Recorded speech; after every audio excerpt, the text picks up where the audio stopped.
Chapter 1. Past Life. In the fourth year of the reign of Chu Ping, in the month of August, the osmanthus blossoms of the Jinggan marquis flourished abundantly, shimmering like stars and exuding a rich fragrance. Yet, this delightful aroma could not conceal the acrid scent of medicine that a young maidservant emerged from the bedroom, carrying an empty bowl tainted with the lingering odor of medicinal herbs, her face twisted in distaste. Such misfortune! After all this time, how can she still cling to life? Does she truly believe the marquis will return to see her? What a foolish dream! She muttered, her voice neither too loud nor too soft, perhaps audible to those within. But it mattered little, she was presumably on the brink of death. As she passed by an open window, the maidservant peeked inside. Her gaze fell upon a delicate wrist resting on the edge of the bed. Strikingly pale, on the bed lay the marquis' wife, Wen Jiayue, her face devoid of color, hair disheveled, and breath shallow. Her brows were furrowed tightly, and her once clear apricot eyes were firmly shut, while her pale lips parted slightly, as if she were whispering something. Despite her condition, her sleeping visage remained breathtakingly beautiful, akin to a flower that could not be plucked.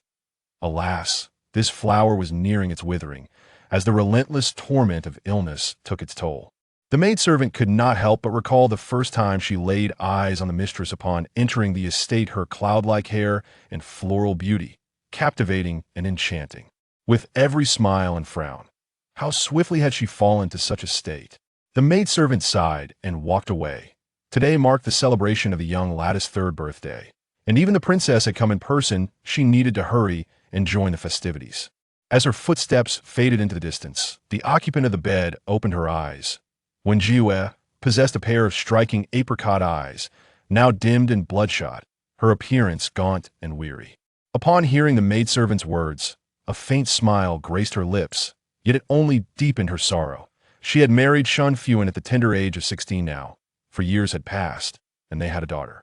A girl of modest lineage had married the eldest son of a marquisation elevation beyond her reach. Furthermore, Shen Fuhan was exceptionally handsome, noble, and esteemed, his official rank rising steadily, earning the emperor's favor. Although he treated her with a polite detachment, he maintained her dignity in the eyes of others, displaying the respect that should exist between a husband and wife. With all these factors, Wen Jiayue had long since developed deep feelings for him. Even in the face of the old matriarch's disdain for her inability to bear a son and her sister-in-law's unreasonable behavior, she had endured silently, fulfilling her role as a devoted wife without ever disturbing Shen Fuhan, wholeheartedly committed to being his virtuous partner. She thought to herself that he was merely cold by nature, treating everyone with the same polite distance, yet surely he held her in his heart. Moreover, the joys they shared thrice a month were not mere fabrications. She knew he cherished those moments. Each time his indifference wounded her, Wen Jiayue would remind herself that she was his wife and that she would eventually warm his heart. Thus, day after day, year after year, she dutifully performed the responsibilities of a wife. Today, however, she realized how foolish she had been on the surface. They presented a harmonious front, respectful of one another. Yet, unbeknownst to her, Shen Fuhan had been secretly associating with the princess, having become an intimate acquaintance. Once the envy of all, Lady Jian of the marquis has now become the greatest laughingstock in the city of Chang'an. From that moment on, Wen Jiayue fell into a deep illness. Others claimed her malady stemmed from anger, yet only she knew she had been wronged. This ailment was beyond the reach of any remedy, and most likely, it was the handiwork of the Grand Princess. As for whether Shen Fuhan had any involvement, she preferred not to speculate. Presently, Shen Fuhan was away on official business, having been absent from home for half a month. She had sent countless letters, but they had vanished into the abyss, yielding no response. Once this matter became common knowledge, the Grand Princess began to enter the marquis with ostentation, assuming the demeanor of its mistress. In stark contrast, Wen Jiayue, the true lady of the marquis, was neglected and overlooked. This was hardly surprising, as the old matriarch had long held her humble origins in disdain. Now, basking in the glory of having the most esteemed Grand Princess Yongjin as a granddaughter-in-law, one could only imagine her delight. Wen Jiayue could not suppress a few coughs. She sensed that her strength was waning, perhaps to the point of extinguishment this very night. She felt her vitality gradually ebbing away, her limbs growing increasingly heavy, and an overwhelming desire for slumber enveloped her. Just as she was on the brink of surrender, a commotion arose from outside. Startled, she gazed hopefully toward the door, only to find that it was not Shen Fuhan who entered, but Grand Princess Li Jilan. Dressed in a resplendent red gown, she approached with a graceful stride, radiating brilliance and vigor.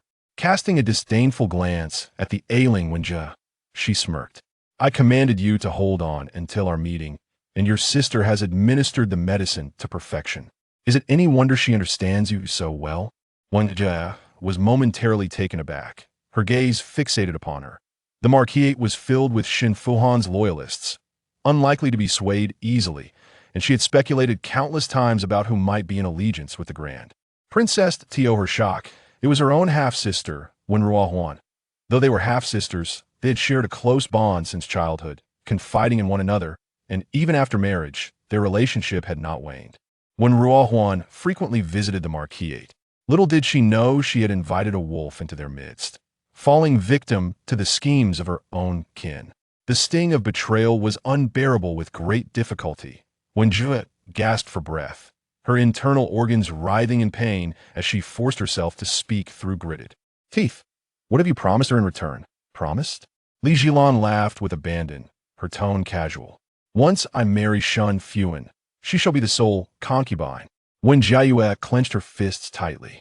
She had never suspected her half-sister harbored such inappropriate feelings for her husband. Yet, why did Wen Jiayue not realize that the Grand Princess would not tolerate any rival? Did she truly believe these promises would manifest into reality? Yet Wen Jiayue believed fervently, so much so that she was willing to gamble her sister's life for this ethereal vow.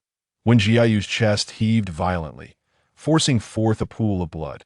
The metallic scent filled the air, and Li Jilan, in disgust, covered her mouth and nose with a handkerchief.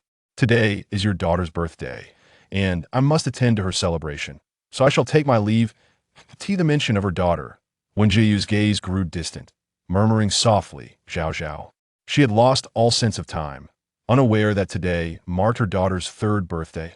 As her consciousness began to fade, she desperately clutched at the hem of Li Jilan's gown. I want to see Zhao Zhao. I must see her.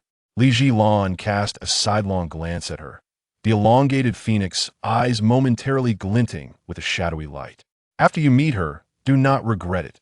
With a casual clap of her hands, a maid entered, cradling a child.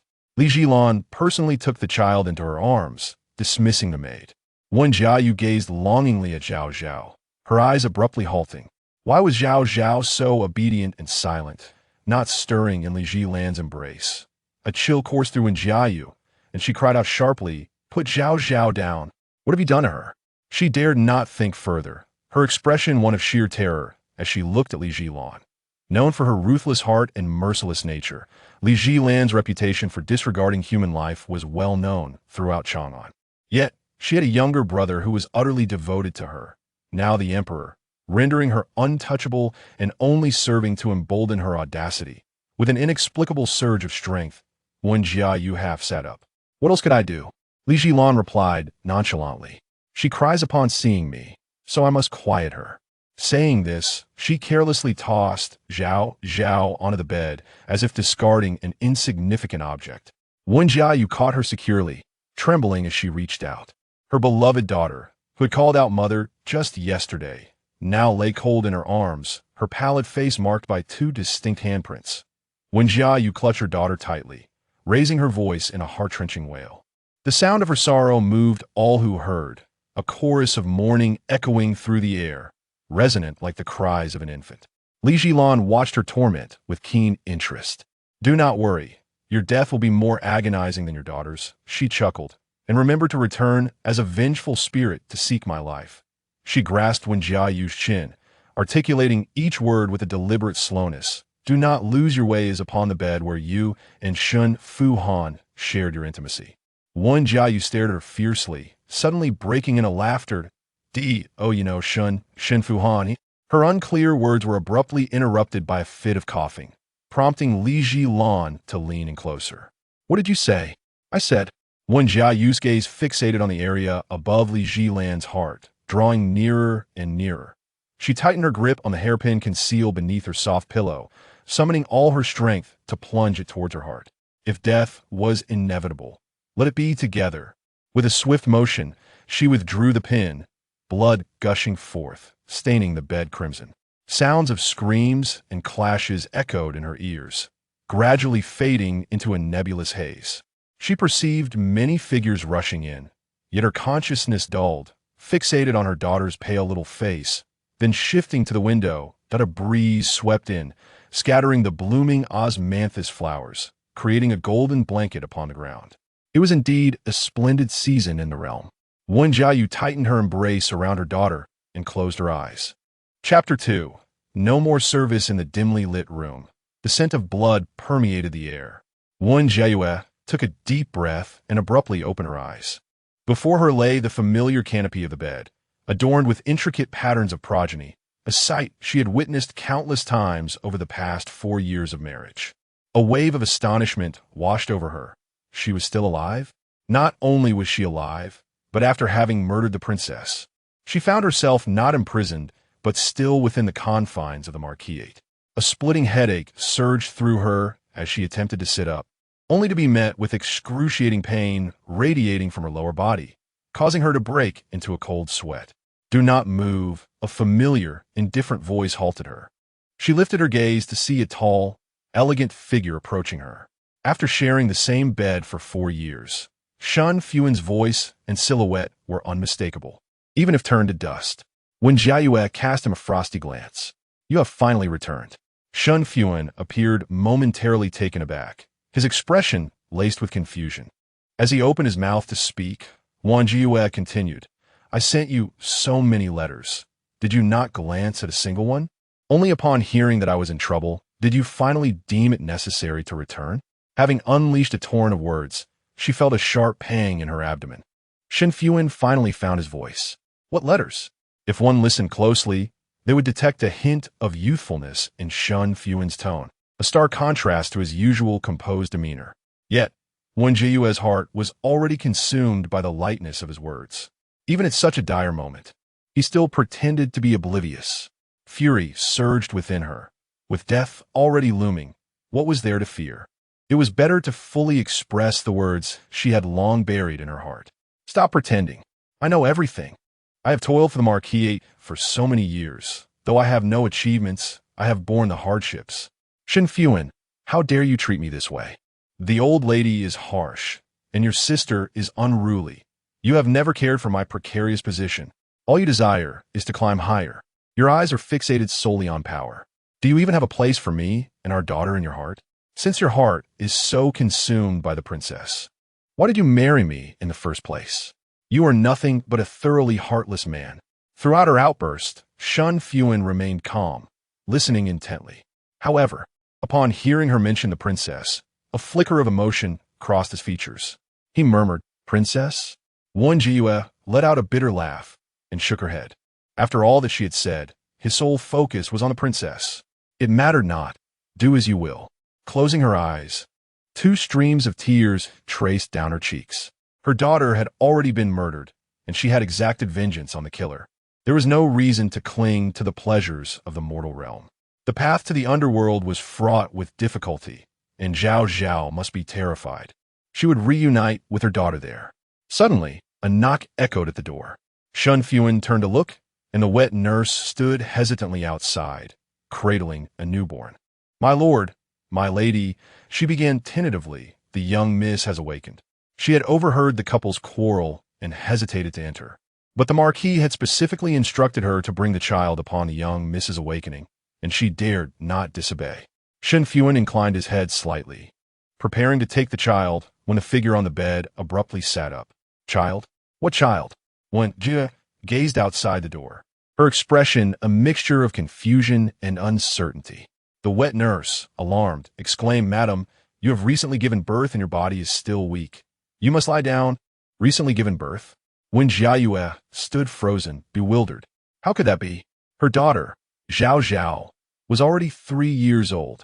Was she trapped in a dream? Her gaze instinctively shifted to Shen Fuhan, who was so near. The room remained dim, unlit, yet the contours of Shen Fuhan were still distinctly visible. With his sharp brows and bright eyes, high nose and thin lips, he appeared gentle as jade and upright as bamboo, though his expression lacked the usual air of authority and pressure. Wen Jiayue stared at him in a daze until the wet nurse gently guided her back into bed. As her gaze shifted, she looked at the wet nurse and was taken aback once more. It was indeed Zhao Zhao's first wet nurse, the very one she had dismissed a month after her daughter's birth for giving Zhao Zhao calming pills. Was this a dream? Why were the figures within it so vividly clear? If it were not a dream, then where was she? A splitting headache overwhelmed her, and as stars danced before her eyes, she finally succumbed to unconsciousness. Time passed, though she could not tell how long, until Wen Jiayue was roused by her daughter's tender voice. Despite her disoriented state, she struggled to lift her heavy eyelids and turn to the side. Just one glance brought forth tears. The newborn, far from charming, was red and wrinkled, yet the bond between mother and child was undeniable. Wen Jiayue recognized her as Zhao Zhao.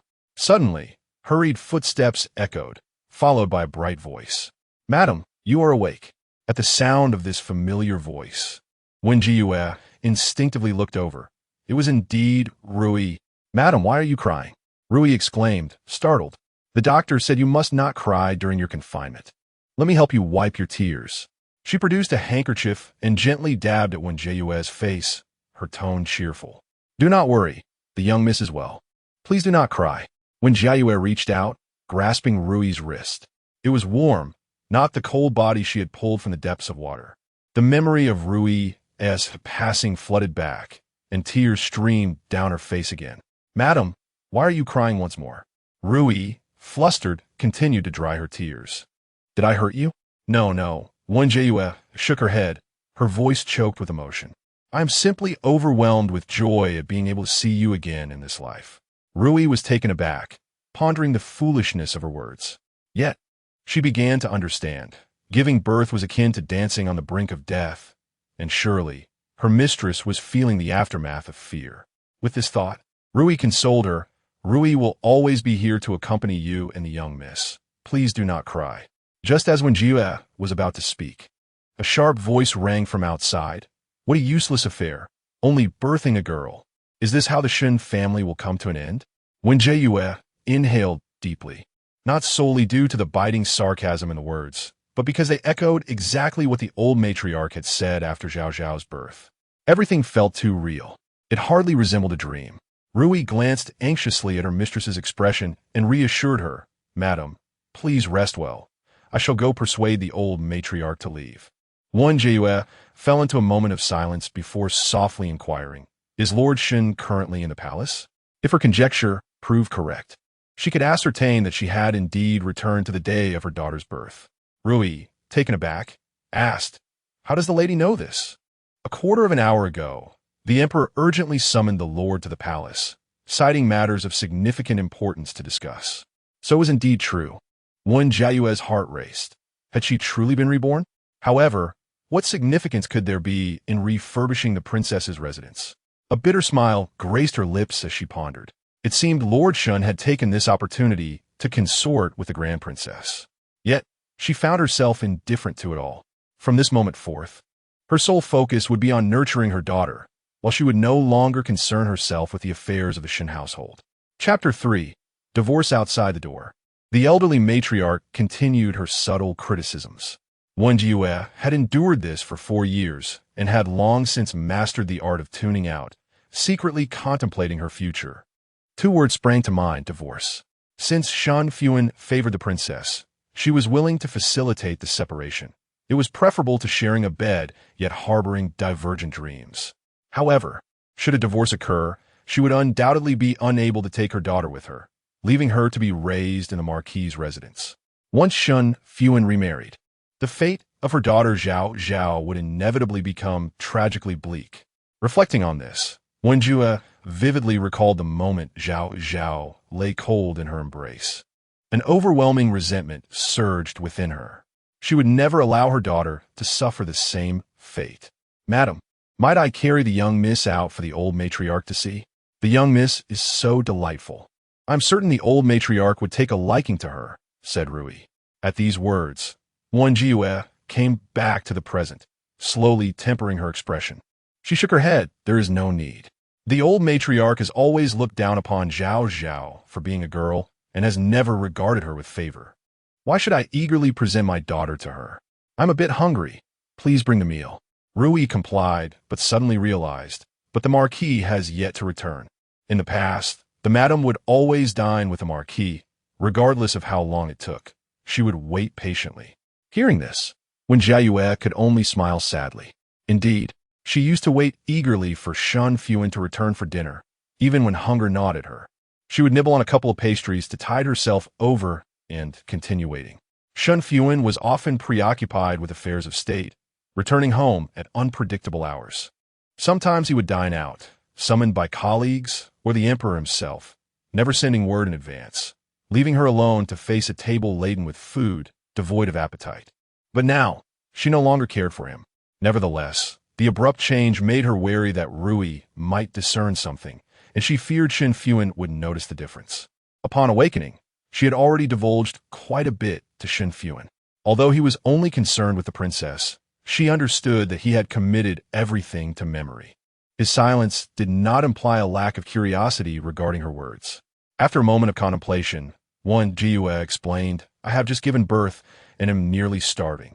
I will wait for the marquis to return, and then I shall dine with him. After all, she could easily feign sleep when the time came. She did not believe Shen Fuhan would insist on rousing her for a meal. Moreover, he was likely preoccupied with the princess, hardly capable of focusing on her and their daughter. A dull pain throbbed in her heart, and Wen Jiayue took a deep breath. Rui, realizing her words were particularly inappropriate, hastily apologized. She felt a pang of regret. After all, she was the madam's maid and should prioritize her mistress's wishes, not speak out of turn. It is fine.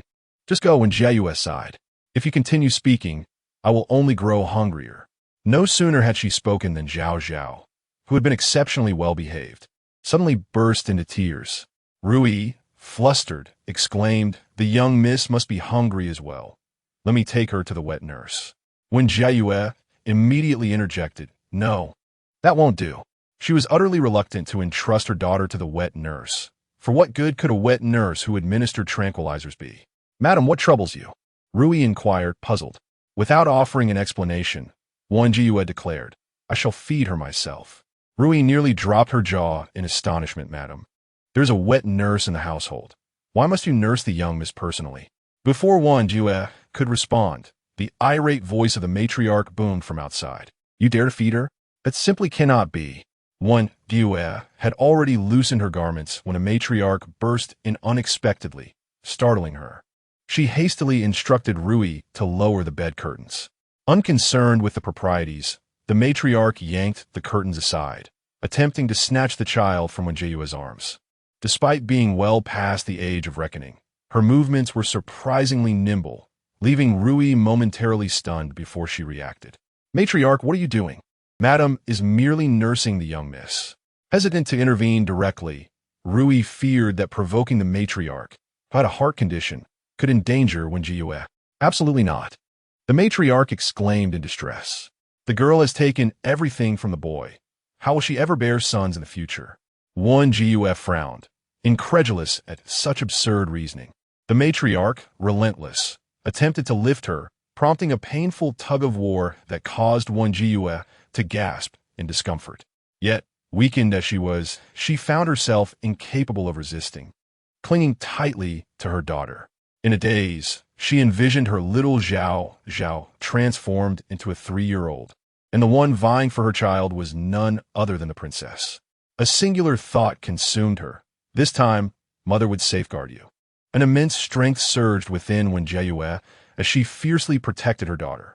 One pulled inward, the other outward, and neither could budge, while Rui grew increasingly frantic. At last, witnessing the pallor on Wen Jiayue's face, Rui could hesitate no longer. She seized the matriarch's hand and pried it away. The matriarch, momentarily taken aback, raised her hand to strike, exclaiming, You dare to stop me? Rui, disregarding the sting on her flushed cheek, collapsed beside the bed, trembling as she asked, Madam, Are you well? Wen Jiayue finally regained her senses, glancing down at Zhao Zhao, who continued to nurse peacefully. She exhaled softly, murmuring, I am fine. At last, I have protected my daughter. The matriarch, still imperious, commanded, Quick, put the child down and let the wet nurse feed her. Wen Jiayue regarded her calmly and replied, What if I insist on nursing her myself? The matriarch was momentarily speechless.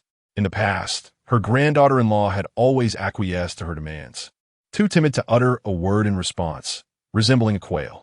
Now, not only was she speaking up, but she was also refusing to heed her orders. The matriarch clutched her chest and sat down, trembling. Wen Jiayue cast a fleeting glance before averting her gaze. After 4 years of coexistence, she could easily discern when the matriarch's heart palpitations were feigned, as was the case now. You are trying to drive me to my grave. The matriarch quavered. Quick, bring my grandson back. This marquis has turned upside down. Very well, Wen Jiayue replied with a smile. Let your esteemed grandson conduct a thorough inquiry and determine who is truly in the right. Upon hearing these words, the old lady's arrogance was instantly diminished by a third. She was well aware of her grandson's character. He was known for his unwavering sense of justice, prioritizing fairness over familial ties. She could no longer feign the symptoms of her heart ailment and shot a fierce glare at Wen Jiayue, leaving behind a menacing remark. You wait and see. I possess ample means to deal with you. Chapter 4. The acceptance of a concubine. The words of the elderly matriarch did not disturb Wen Jiayue. Her suggestion was merely to take a concubine for Shen Fuhan, a scenario she had already endured in her past life.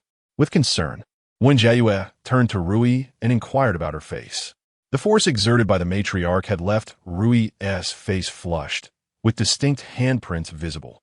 It's nothing. I'm not in pain. Rui attempted to smile, though it pulled at her wounds and caused her to grimace. Wen Jiayue, feeling a pang of sympathy, urged, Please stop talking. There is ointment in the drawer. Apply it quickly. Rui insisted, I have ointment. I'll tend to it after ensuring the lady is settled. Wen Jiayue furrowed her brow and interjected, Rui. The authority in her voice compelled Rui to comply. Wen Jiayue personally applied the ointment before she began to feed her daughter. Once her daughter was well fed, Wen Jiayue found herself ravenous, her stomach pressing against her back. Rui hurried to fetch the meal. Finally seated at the table, Wen Jiayue let out a satisfied sigh, slowly filling her empty stomach. Observing the young lady in a deep slumber, Rui softly suggested, Madam, shall I take the young lady to the wet nurse? No need, Wen Jiayue declined. I wish to keep watch over her myself. In her previous life, the wet nurse had been restless, and the incident involving the drugging of Zhao Zhao had always weighed heavily on her mind. This time, she would not allow her daughter to suffer even the slightest injustice. She was almost inclined to expel the wet nurse from the household entirely. However, this wet nurse had been personally selected by the matriarch, making it unwise to dismiss her easily. Finding another wet nurse would also be a laborious task, requiring careful scrutiny to ensure peace of mind. The only viable solution was to keep her daughter close at all times, with herself and Rui attending to her, while gradually selecting a suitable wet nurse. Rui, unaware of her lady's thoughts, remarked with a smile, Madam, it is evident how dearly you cherish the young lady, not wishing to be apart from her for even a moment. Wen Jiayue smiled gently in response. How could I not treasure a child for whom I endured 10 months of hardship to bring into this world? As she spoke, her smile faded slightly. In her previous life, her heart and gaze had been solely for Shen Fuhan. While she had loved her daughter, it paled in comparison to her feelings for him, a realization that now struck her as ludicrous. Now, presented with the opportunity to nurture Zhao Zhao anew, she felt immense gratitude towards the heavens. After a fulfilling meal, the dinner service was swiftly cleared away. Rui retrieved the meal list and inquired, Madam, do you wish to make any changes to the marquis' dinner? Without a glance, Wen Jiayue replied coolly, Just proceed as listed. In the future, do not trouble me with such trivial matters. Shen Fuhan had a particular quirk. He was finicky about food. Even the chefs who had served him since childhood struggled to discern his preferences, often failing to create dishes to his satisfaction. However, within a month of her marriage, Wen Jiayue had come to understand his tastes thoroughly. Thus, each day, the meal list would be sent from the small kitchen for her review, allowing her to add or remove dishes to ensure his contentment. Yet now, she felt indifferent. If he chose to eat or starve, it mattered little to her. Rui was taken aback. "Madam, what has come over you?" Madam used to take great pleasure in studying the dietary menu. Each time she saw the Lord approve of a meal, her joy surpassed even her own satisfaction from eating. Yet today, she suddenly seems disinterested, not even glancing at it. Realizing her tone was somewhat abrupt, Wen Jiayue added, "I am merely a bit fatigued. Let us discuss these trivial matters after the confinement period." Rui wholeheartedly agreed. Indeed, Madam has just given birth to the young lady. Naturally, your and her well-being must take precedence. It is wonderful that you can understand this. Wen Jiayue paused, a bitter smile gracing her lips. In her past life, even during her confinement, she had accommodated Shen Fuhan's dietary preferences. Shen Fuhan despised fish for its odor, yet she, recovering from childbirth, required nourishing fish soup. Throughout the month, to spare him from the scent, she would only indulge when he was away or forego it altogether. Reflecting on it now seems absurd. All her efforts merely served to move herself. In this life, she vowed to live not just for her daughter, but for herself as well, refusing to compromise her own well-being. "You are right," Wen Jiayue declared. "Tomorrow evening, I shall have fish soup. Please inform the kitchen." She intended to consume the soup in front of Shen Fuhan, hoping to drive him away, as what is unseen is often not troubling. Rui responded eagerly. "I shall personally relay the message."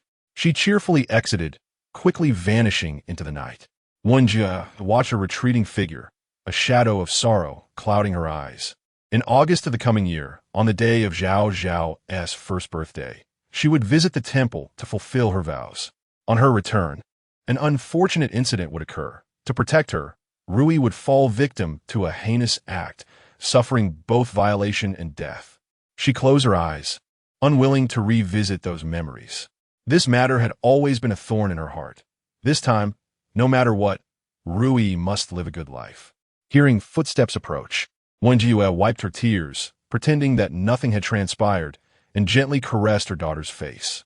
The footsteps grew closer, appearing somewhat chaotic, and it was not just Rui who approached. Wen Jiayue lifted her gaze, and there stood Shen Fuhan, hands on her hips, striding in with an air of arrogance. Upon seeing her sister-in-law, Wen Jiayue felt a headache coming on. Shen Fuhan had one sister and two brothers, with Shen Fuhan being the third child at the age of 20. As the only young lady in the household, she had been coddled by her older brother and doted on by her younger siblings, leading to her haughty disposition and poor judgment in character. At the age of 15, she had been deceived by a charming scholar, eloping recklessly. After squandering the stolen wealth, the scholar vanished, leaving Shen Fuhan to return to the marquis's residence with her newborn son, her reputation tarnished and her prospects for marriage dimmed forever. Wen Jiayue had not thought much of it. Before her marriage, she had hoped for a sister-in-law with whom she could converse. However, upon entering the household, she discovered that this sister-in-law had a peculiar temperament and an impatient nature, making it difficult for them to connect. Nevertheless, Wen Jiayue endeavored to cultivate a good relationship with her, often accommodating her whims and visiting her courtyard. It was only when she realized that Shen Fuhan's son, Wang Qingyao, was bullying Zhao Zhao that she resolved to distance herself from her. At present, Zhao Zhao has just been born, and it is far too early for such matters. However, Wen Jiayue has resolved not to continue supporting her sister-in-law any longer. When paths diverge, there is no need to compromise oneself to please others. It is said to be a robust boy, yet it turns out to be a girl. How disappointing is your womb. My elder brother has been driven from the estate by your antics.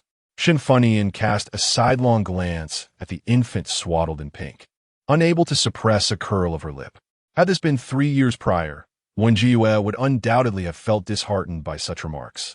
After giving birth, Shen Fuhan had left the estate, showing no regard for her feelings. Yet now, she scarcely took it to heart. Moreover, throughout their 4 years of marriage, Shen Fuhan had never uttered a word of reproach regarding the birth of their daughter, nor had he suggested she bear a son. Occasionally, the old matriarch would bring up the subject in their presence, and Shen Fuhan would display his displeasure. The old matriarch, fearing for a grandson, dared not speak further, addressing only Wen Jiayue. Previously, she had been uncertain why Shen Fuhan was not anxious about this matter, and felt too embarrassed to inquire. However, she now understood that a son was to be sired by the eldest princess, not by her. A sense of inexplicable bitterness welled up within her, which Wen Jiayue forcibly suppressed. She scoffed, saying, "The emperor has summoned him urgently. Must my third sister wish for him to remain here with me, defying the imperial decree?" Shen Fuhan was momentarily taken aback, staring at her as if she were a ghost. How had the once gentle and pliable Wen Jiayue uttered such words? Nevertheless, she paid it no mind and exclaimed, "So, after giving birth, you have gained confidence, daring to speak to me in such a manner." Wen Jiayue boldly affirmed, "Indeed, my daughter is my source of strength." Shen Fuhan scoffed, "She is merely a girl. What strength does that provide? If you possess any ability, give my elder brother a son. If the lineage of the Shen family were to end with you, you would be deemed a historical sinner." With an air of indifference, Wen Jiayue replied, "If the lineage has already ceased, who would be able to judge me?" Shen Fuhan gazed at Wen Jiayue with the look one might reserve for a madwoman. "That simply will not do. I shall persuade my brother to take a concubine tomorrow and bear several sons." In her previous life, the old matriarch had uttered similar sentiments, and Wen Jiayue had fervently opposed Shen Fuhan taking a concubine, crying and pleading until she finally succeeded. Now, she realized how foolish she had been to attempt to retain a man in such a manner. This time, she merely wished to observe the spectacle. She wondered whether Shen Fuhan would remain chaste for the eldest princess. With this thought, Wen Jiayue nodded in agreement. "I share the same sentiment. I wish to nurture my health, and perhaps bear several more sisters to help the Ho residence flourish." No sooner had she spoken than she felt a piercing gaze directed at her. Wen Jiayue paused, looking towards the door. Shen Fuhan stood there, tall and elegant, hands clasped behind him.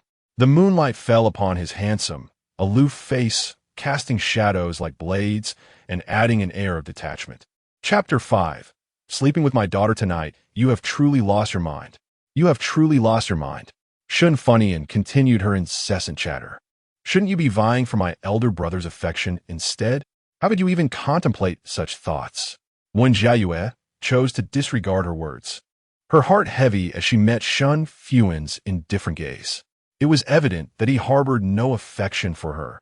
Upon hearing her intent to take a concubine, his expression remained completely unchanged. Perhaps, deep down, he was pleased by the prospect. After all, a man could enjoy the company of beautiful women, and who wouldn't relish that? Though they had been married for 4 years, he had never broached the subject of taking a concubine. Yet, Wen Jiayue was acutely aware that his life would never be confined to her alone. Refusing the elderly matriarch's suggestion to take a concubine might offer temporary respite, but it would not provide a lasting solution. With the matter of concubinage being expedited, it might even signify a certain fulfillment for Shen Fuhan. Wen Jiayue averted her gaze, resting it upon her daughter's peaceful, sleeping face. Shen Fuhan persisted with her conjectures. "I understand now. You must have developed feelings for another man, which is why you are indifferent to my elder brother."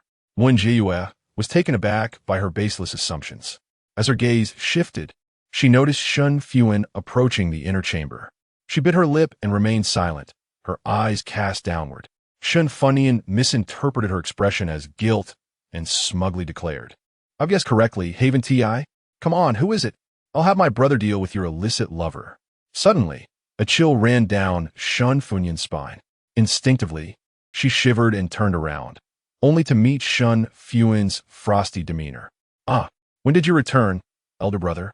You didn't even announce your arrival. You nearly scared me to death."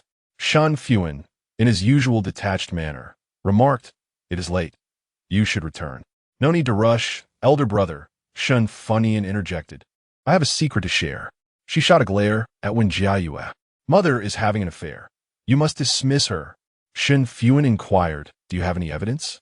"None," Shen Fuhan replied sheepishly. "I was merely speculating. In matters such as these, evidence was paramount, especially considering Shen Fuhan's current position in the criminal department. She had no desire to face an interrogation from her elder brother. Realizing the impropriety of her words, she hastily glossed over the matter. Shen Fuhan issued another dismissal. If there is nothing further, you should return. Seeing that her elder brother did not hold her accountable, Shen Fuhan's eyes sparkled. Elder brother, do you not think my words hold some merit? Wen Jiayue, who should have been at the center of the storm, found herself amused by the unfolding drama. Accused of infidelity? She wondered where Shen Fuhan found her audacity. After their marriage, Wen Jiayue had never stepped outside the estate except when absolutely necessary, dedicating herself to the role of a dutiful wife and managing the household with impeccable order. Whether Shen Fuhan acknowledged her unwavering loyalty, she could not say, but she felt no guilt. With a clear conscience, she had no fear of Shen Fuhan's baseless allegations. Furthermore, when it came to Shen Fuhan's character, she had faith in him. He would not condemn her based on mere speculation. Instead, she found herself feeling a twinge of sympathy for Shen Fuhan. If the conversation continued on its current trajectory, she could not guarantee that Shen Fuhan would not expel her from the premises. Whether she would cheer for such an outcome or revel in her misfortune was indeed a perplexing dilemma. Unreasonable disturbance. Shen Fuhan's brows knitted tightly. She is your sister-in-law. You ought to show her respect. Wen Jiayue lowered her gaze, a sardonic smile playing at her lips. Shen Fuhan had never addressed her as sister-in-law, and thus Shen Fuhan had reprimanded her for 4 years. Wen Jiayue was always touched yet flustered, saying it was of no consequence. As long as he acknowledged her as his wife in his heart, she did not care how others referred to her. In truth, with Shen Fuhan's capabilities, it would have been effortless to compel Shen Fuhan to call her sister-in-law, yet he refrained, merely scolding her a few times. Such hypocrisy moved her deeply. Wen Jiayue inhaled deeply. In this lifetime, she vowed never to fall for him again over such trivial matters. Shen Fuhan pouted, muttering under her breath, "A family of modest means, and you expect me to call her sister-in-law? Repeat that," Shen Fuhan intoned sternly. Shen Fuhan trembled, quickly replying, "Brother, I must take my leave. Here is a red envelope for my niece. Please accept it." She produced a red envelope from her sleeve and respectfully offered it. Wen Jiayue was somewhat surprised. In her previous life, Shen Fuhan had never given her a red envelope, merely ridiculing her before departing. This time, however, she had unexpectedly acquired a windfall. Shen Fuhan remained unmoved, stating coolly, "Give it to your sister-in-law." Shen Fuhan rolled her eyes and reluctantly tossed it onto the bed. "Here." Wen Jiayue glanced at the red envelope teetering on the bedding, lifted her leg, and it promptly fell to the floor. Shen Fuhan's eyes widened. "You?" "I was just about to pick it up," Wen Jiayue replied innocently. "How did it fall?" "Regardless, I have already given it. Take it or leave it," Shen Fuhan retorted before turning to leave. Shen Fuhan paused, bent down to retrieve the red envelope, and placed it beside the pillow. Only the two of them remained in the inner chamber, and the atmosphere suddenly became stifling. Typically, Wen Jiayue would initiate conversation while Shen Fuhan spoke sparingly, seemingly uninterested in her words. Now, with Wen Jiayue silent, the room was so quiet one could hear a pin drop. She closed her eyes, attempting to drift into slumber. Shen Fuhan's untimely arrival thwarted her plan to feign sleep and avoid dining together. However, it seemed Shen Fuhan did not mind her absence at the dinner table, so there was no need for further explanation. It occurred to her that Shen Fuhan had returned somewhat early this time. She vaguely recalled that on this day in her past life, Shen Fuhan had come home quite late. Perhaps her memory was faltering. Just as she began to sink into dreams, Shen Fuhan suddenly spoke. Why not let the nurse take the child out? Wen Jiayue awoke, her first thought being the realization that he would initiate conversation.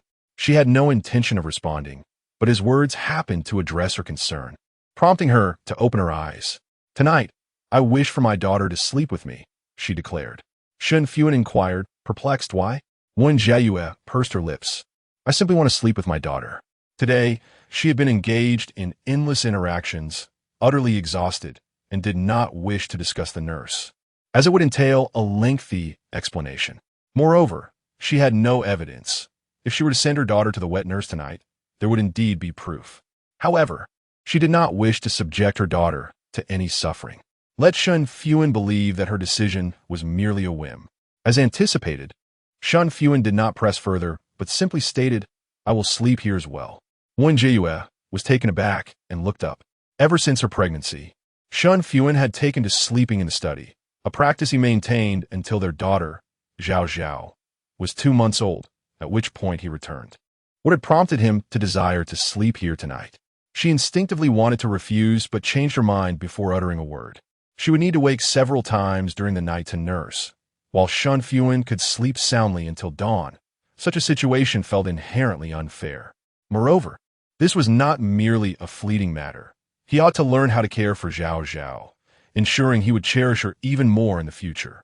With that in mind, she decided not to be overly polite.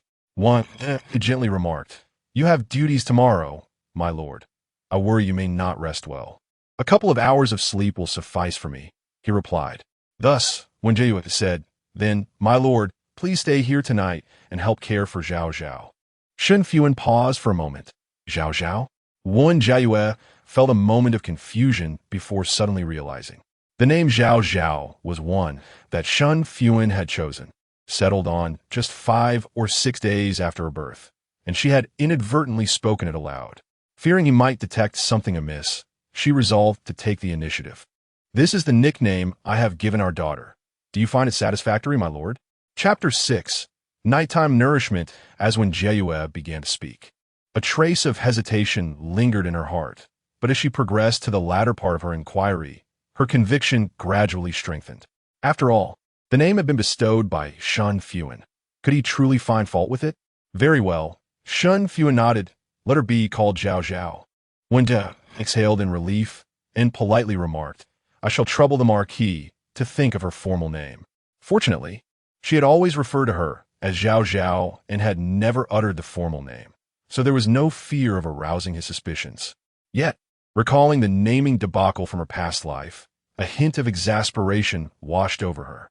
She could not fathom Shen Fuhan's reasoning. For the middle character he had chosen was utterly unappealing. During her confinement, he had tirelessly attempted to persuade her, but she had vehemently disliked it. Only after much insistence had it been changed to something else. The thought of reliving that ordeal in this life made her head throb. As she contemplated whether to preemptively declare that she had already decided on a formal name, she hesitated at the thought of Shen Fuhan's stubbornness and ultimately decided against it. She certainly did not wish to endure a month of unrest. Before long, the maidservants set the meal in the next room. Wen Jiayue remained still, fully engrossed in entertaining her daughter.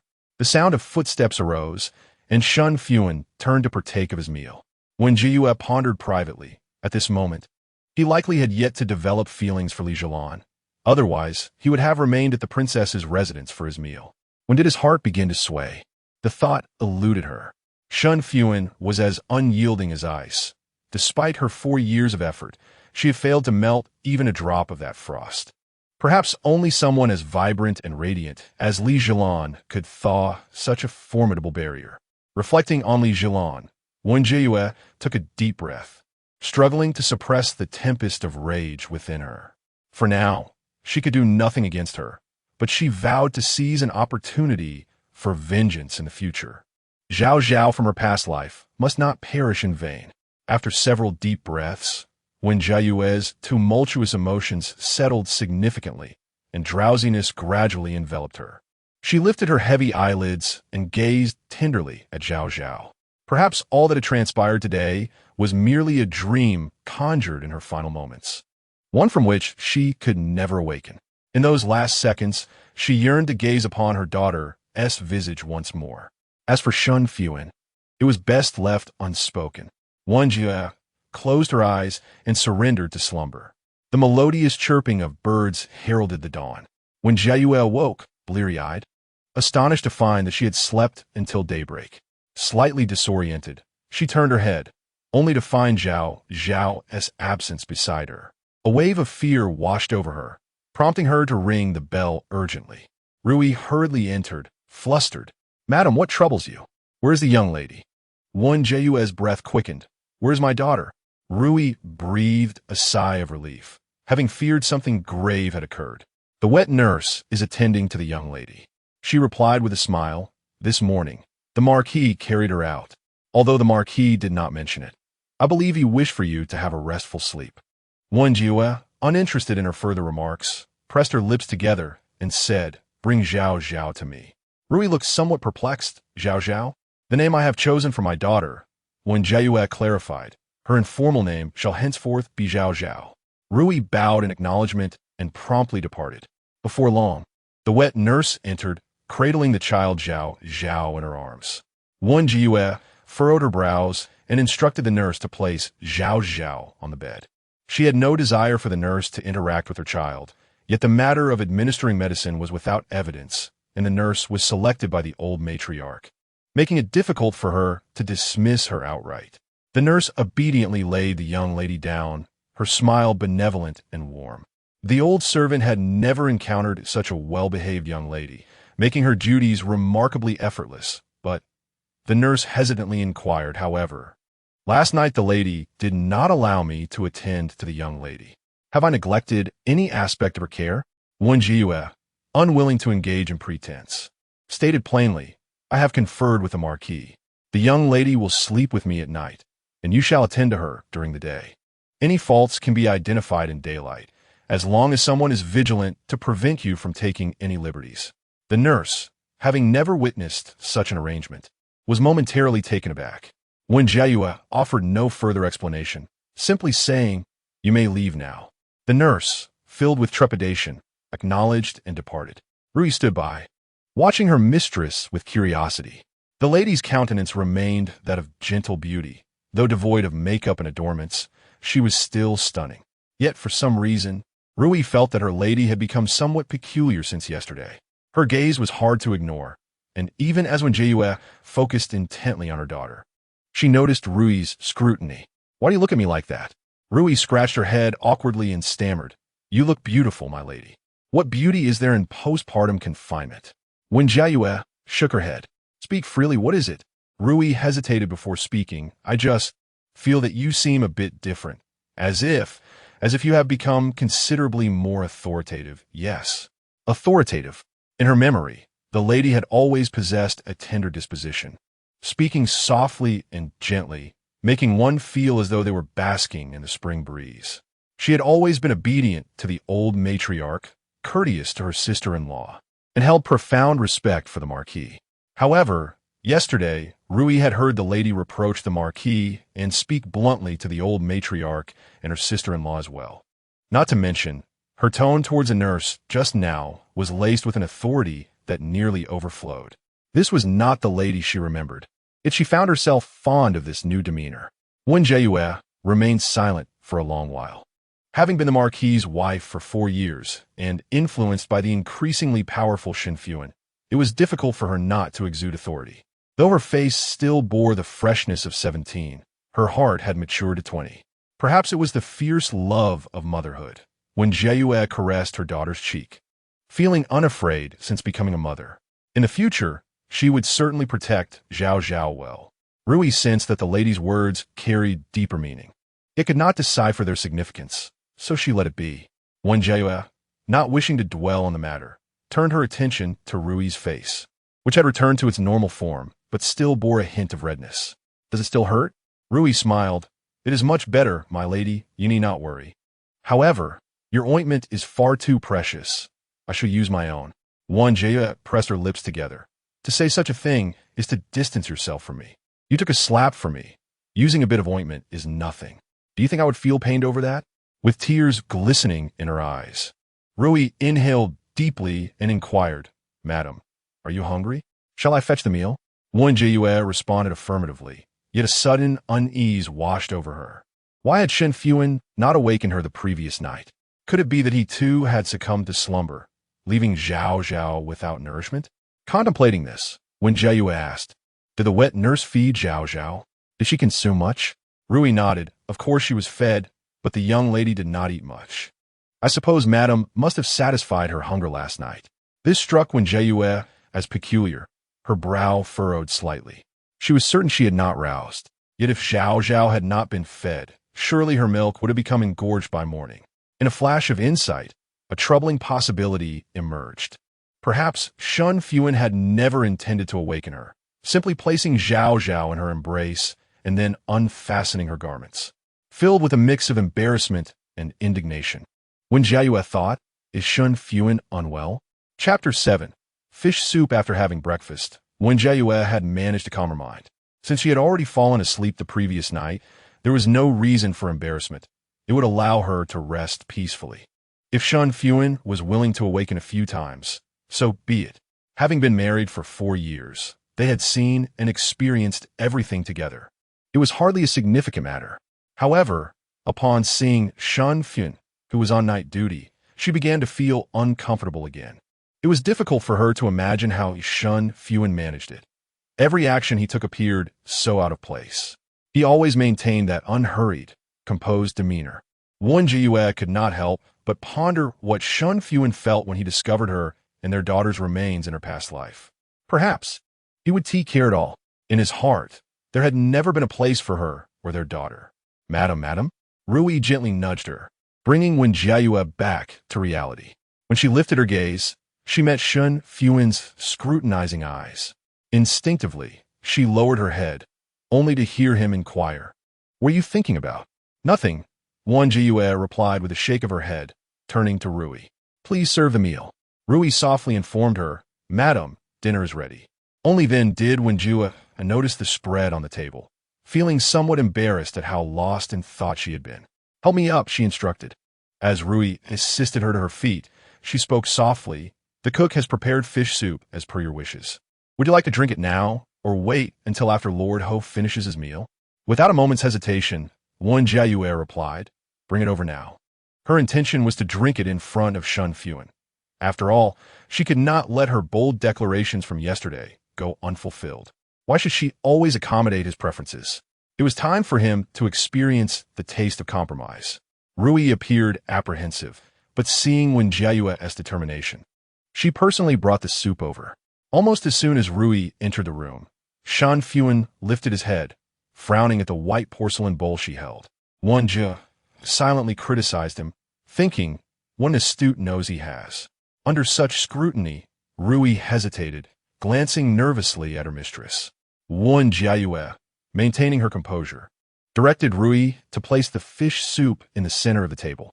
The soup was a milky white, fragrant concoction, garnished with finely chopped green onions, looking exquisite. Wen Jiayue's fingers itched with anticipation as she instructed Rui to serve a bowl and casually asked, "Would Lord Ho like to have some?" She observed Shen Fuhan's expression, initially expecting him to explode in anger or storm away.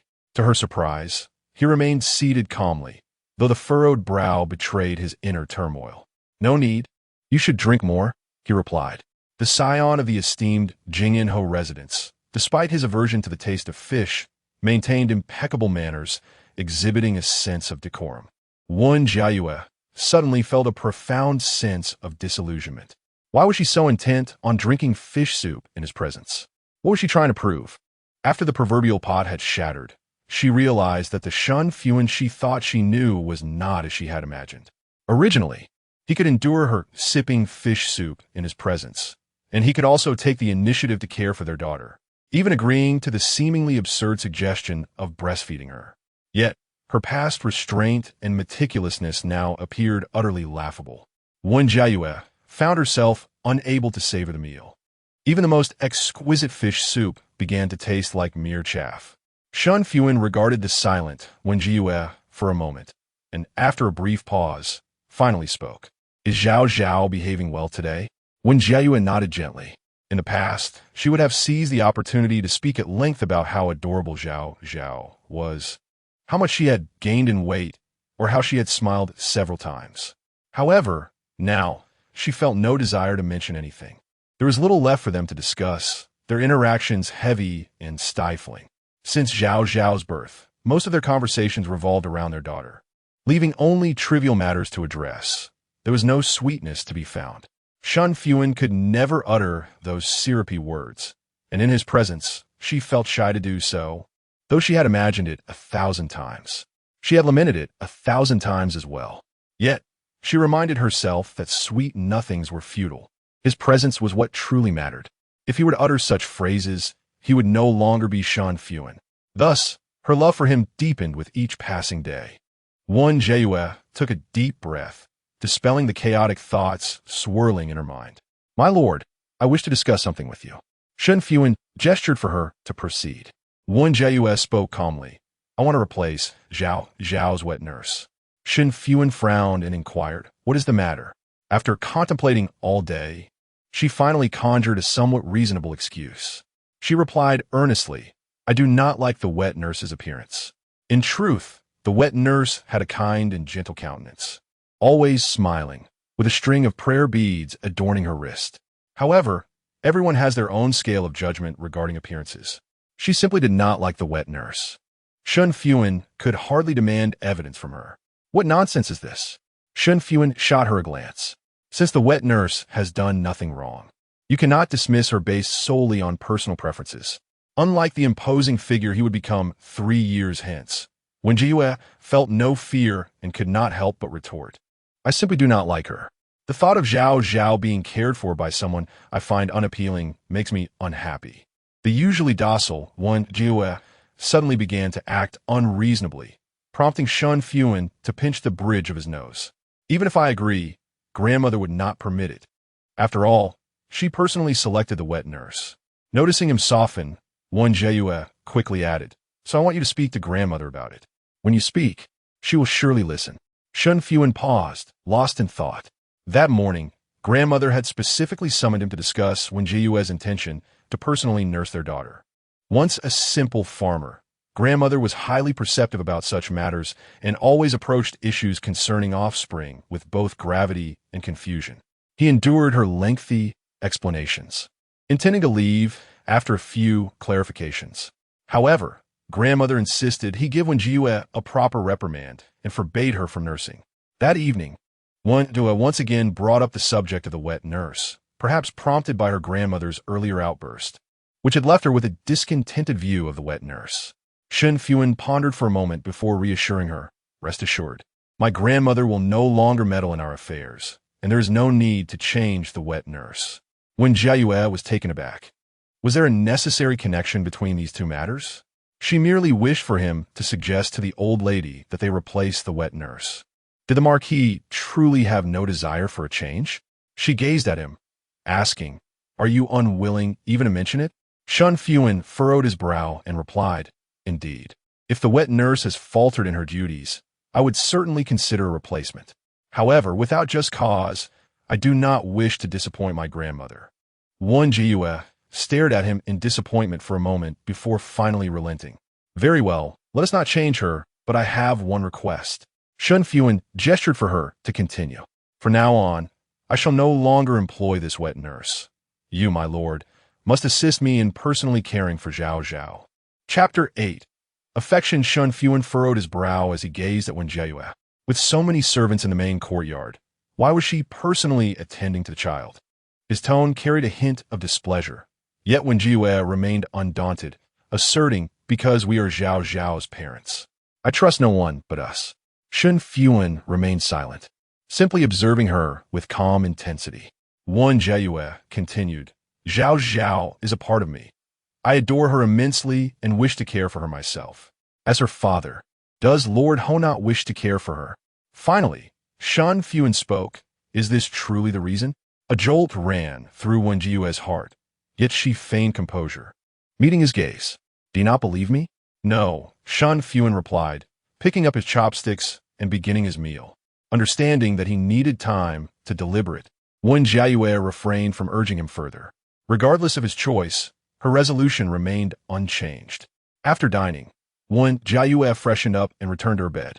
Zhao had awakened, quietly blinking her large eyes and occasionally opening her mouth to utter meaningless sounds. Wen Jiayue looked tenderly at her daughter's small face, growing more enamored by the moment. Suddenly, Shen Fuhan stood at the bedside, casting a shadow over the candlelight. Wen Jiayue was compelled to lift her eyes to him.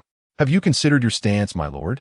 Shen Fuhan replied coolly, "I will attempt to mediate with grandmother, but the wet nurse has done nothing wrong.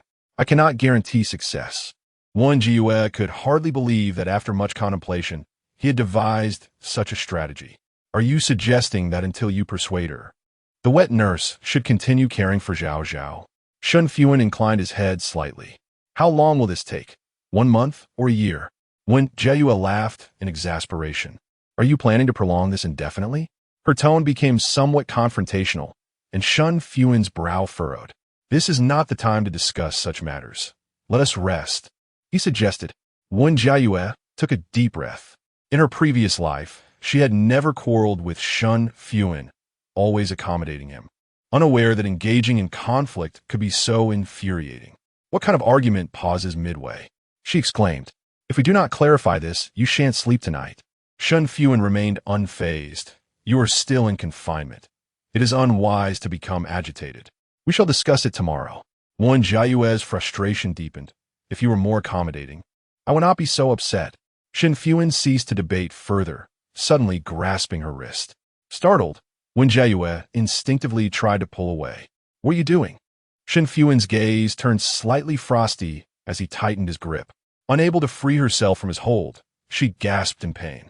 After a moment, he loosened his grasp just enough to ensure she would not struggle, placing 2 fingers on her pulse.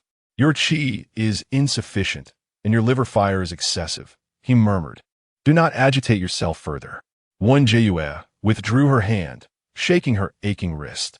Upon closer inspection, the pale skin of her wrist bore distinct red marks from his grip.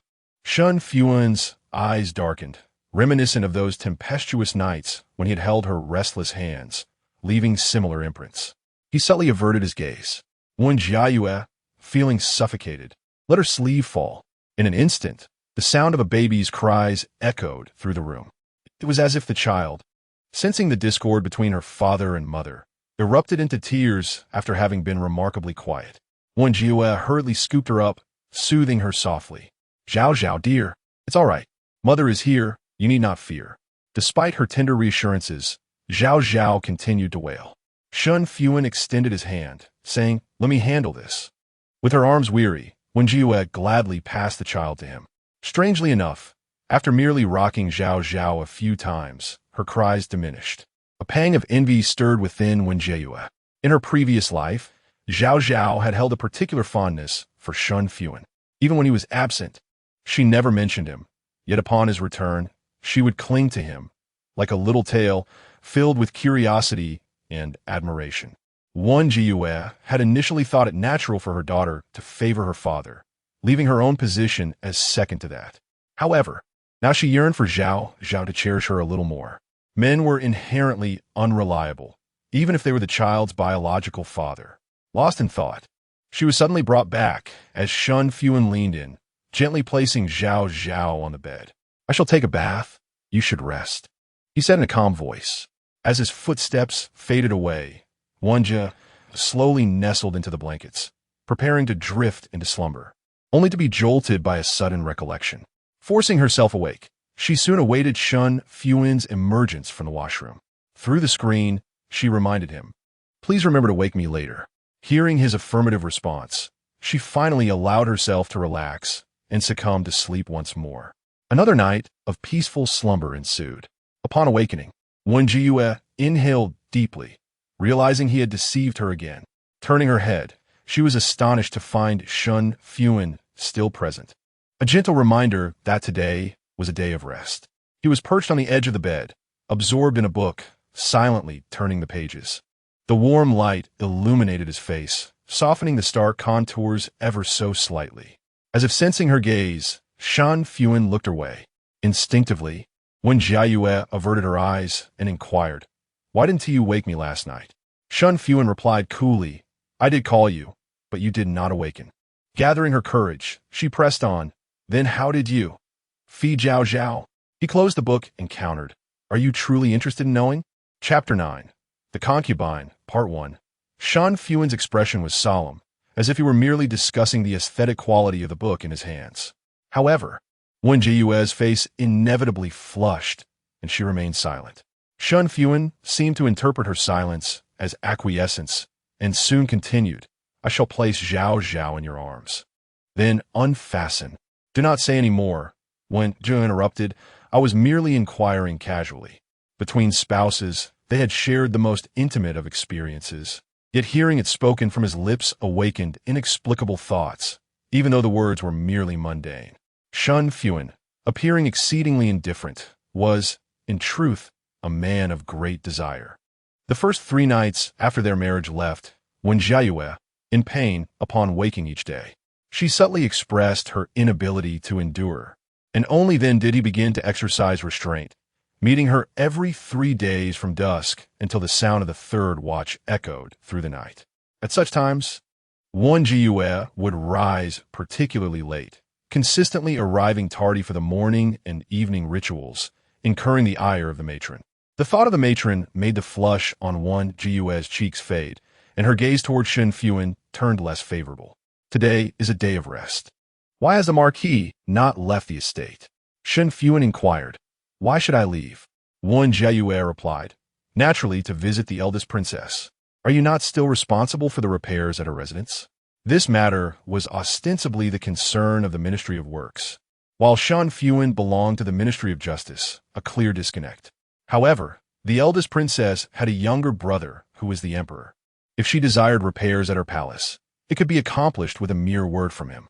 To maintain discretion, the eldest princess devised a method, inviting court officials to submit drawings. She would select a favored design, assigning the repairs to its creator. Ultimately, the chosen individual was none other than Shen Fuhan. The repairs to the eldest princess's residence were merely a pretext. The true motivation was her admiration for Shen Fuhan's appearance.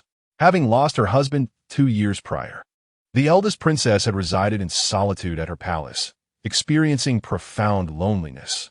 It was hardly surprising that during the New Year's Eve banquet, she would be captivated by the most handsome young man of the Zhou dynasty, Shen Fuhan.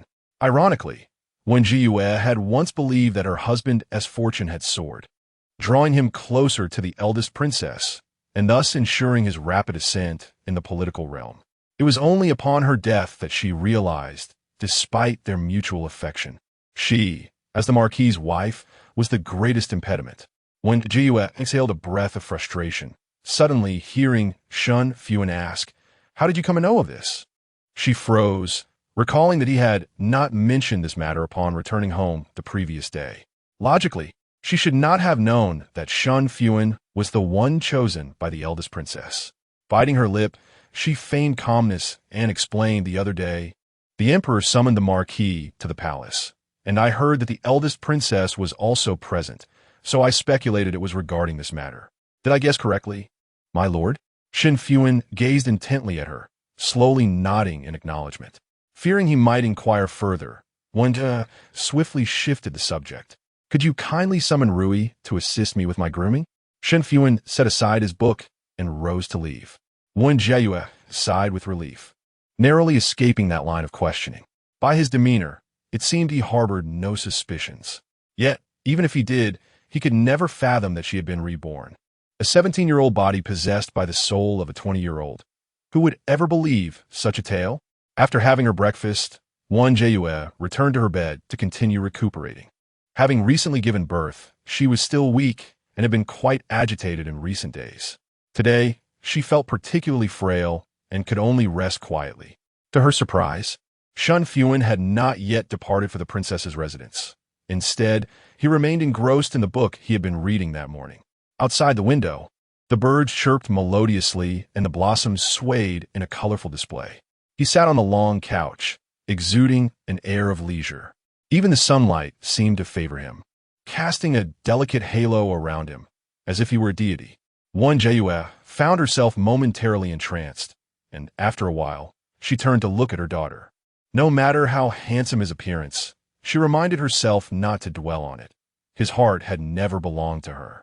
The inner chamber fell silent for a brief moment before a knock sounded at the door. "My lord, the princess requests your presence at the palace." Shen Fuhan acknowledged the summons and set down his book. With her back to him, Wen Jiayue could not suppress her expression, curling her lips into a cold smirk. No wonder he had not gone to the palace.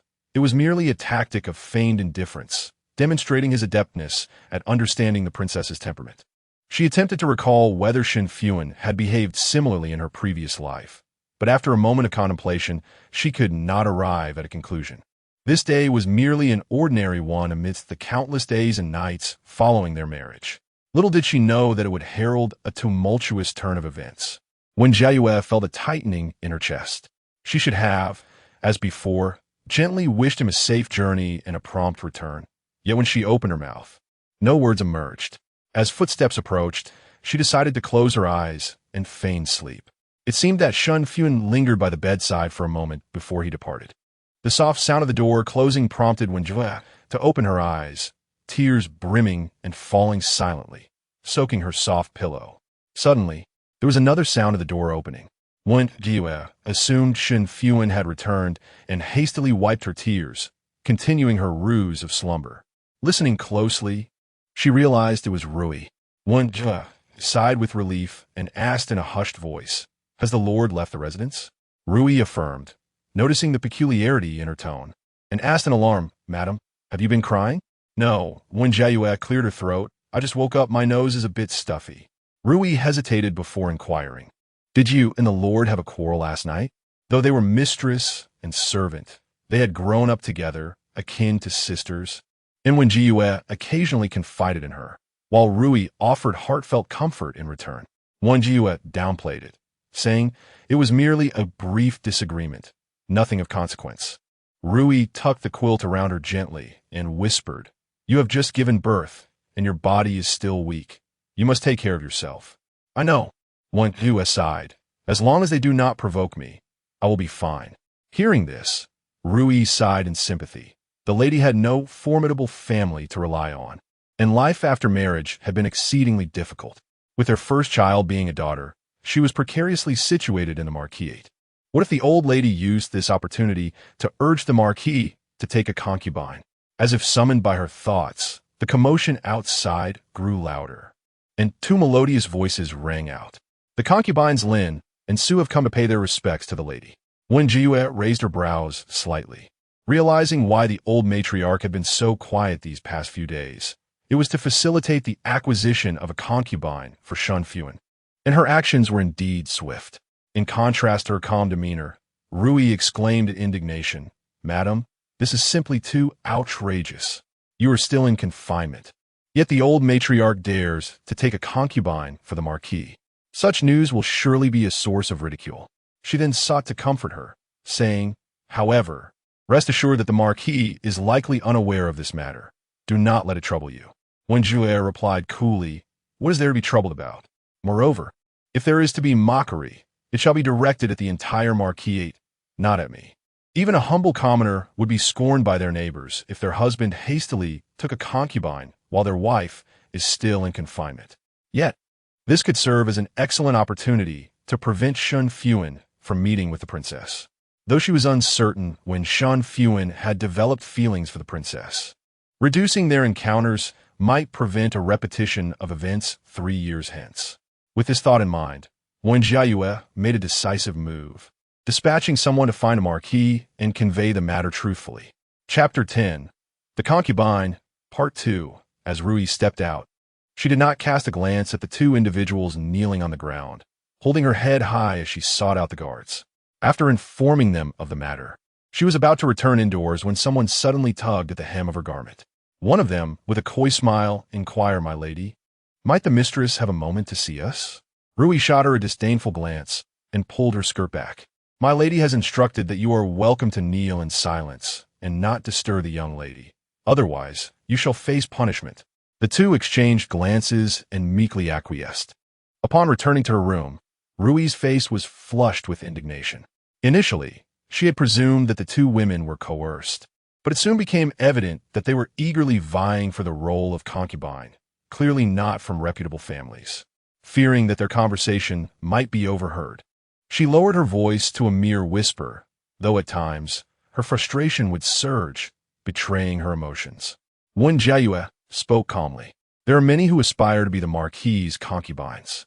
In time, he shall undoubtedly rise to prominence, and those in the back courtyard will naturally enjoy the accompanying benefits. Even the most discerning princess has long held admiration for his countenance." Nevertheless, she deemed it unnecessary to share such future speculations with Rui. Truly, the mistress possesses remarkable composure. Rui remarked with admiration. I am in profound awe.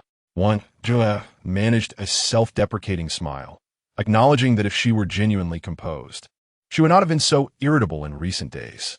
After a quarter of an hour, Shen Fuhan returned, before the servants could announce him. The dulcet voices of women vying for his attention wafted in. Wen Jiayue frowned at her daughter, intending to instruct Rui to keep them at a distance. When Shen Fuhan entered with a cold expression. What is going on outside? Shen Fuhan's brow was furrowed. Are those wet nurses you have summoned? Wen Jiayue nearly burst into laughter, but quickly stifled her amusement. They are not wet nurses. They are your concubines, she replied, raising her gaze to meet Shen Fuhan's. Are you satisfied, my lord? In truth, she was uncertain of Shen Fuhan's sentiments. In her previous life, she had only experienced the matter of taking concubines once, which had concluded at her pleading. She had never broached the topic with Shen Fuhan, thus remained oblivious to whether the decision was his or that of the old matriarch. This time, she was certain it was the latter, yet she was unsure of Shen Fuhan's intentions. Absurd. Shen Fuhan's gaze was sharp, his voice colder still. You should focus on your confinement. Why involve yourself in these matters? Wen Jiayue looked at him in confusion. It is your grandmother who arranged for these concubines. If you are dissatisfied with these two, then speak to her about replacing them. Why take your ire out on me? Shen Fuhan fell silent for a moment. Was it merely her imagination, or did she sense a thawing in his cold demeanor upon hearing about his grandmother's involvement? She clenched her hands. What a dutiful grandson he was, changing countenance at the mention of his grandmother's wishes. Could it be that if the old matriarch wept a few more times, he would reluctantly consent to take concubines? With this thought, her words inevitably bore a sharp edge. Indeed, your grandmother fears that her beloved grandson might lack care, and is even more concerned about the continuation of the Shen family line. Just the other day, she spoke to me about this matter, and today she has brought them into the household. After a lengthy pause, Shen Fuhan finally inquired, Do you consent to my taking a concubine? His tone was inscrutable, devoid of discernible emotion. Wen Jiayue, feeling a vague irritation, wondered how much longer he intended to test her. If he wished to take a concubine, then so be it. When had she ever impeded him? Shen Fuhan remained silent and turned to exit. Outside, the chorus of young voices calling for the marquis resumed, only to fade into silence shortly thereafter. Rui quietly ventured out for a brief glimpse, soon returning to report, Madame, the marquis has taken those two young ladies to the old madame's courtyard. Her voice was cautious, tinged with a hint of sorrow, as she anxiously regarded Wen Jiayue. Is that so? Wen Jiayue idly played with a rattle drum to amuse her daughter, before eventually responding with apparent indifference. That's quite well. She understood that this day would inevitably come, and she could finally let go of her lingering hopes. Wen Jiayue even found herself contemplating the potential reactions of the eldest princess upon hearing the news. Would she storm the marquis in a fit of rage, or would she select another to become her confidant? In the former scenario, she could pursue a divorce, perhaps even taking her daughter with her, thus achieving a graceful exit. In the latter, the perils of 3 years hence would be averted, ensuring both her and her daughter were spared from harm.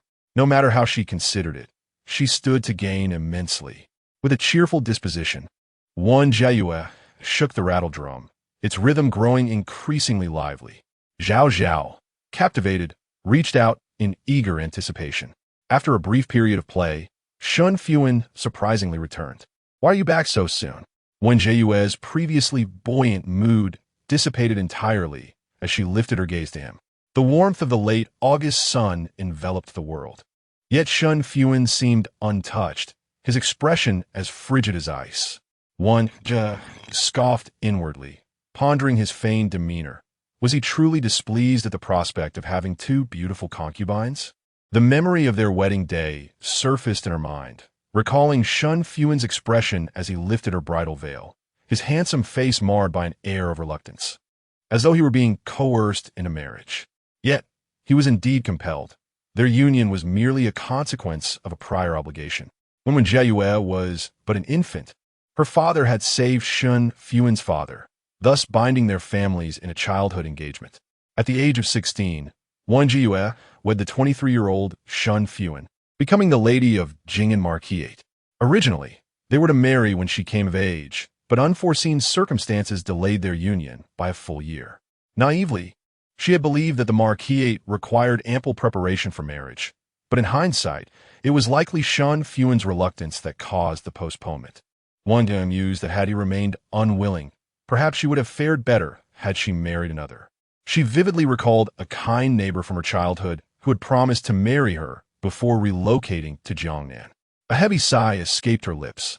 She had not seen him in her past life, and it seemed unlikely she would encounter him in this one. I have dismissed those two, Shen Fuhan suddenly interjected, snapping Wen Jiayue back to the present. Instinctively, she asked, "What did you say?"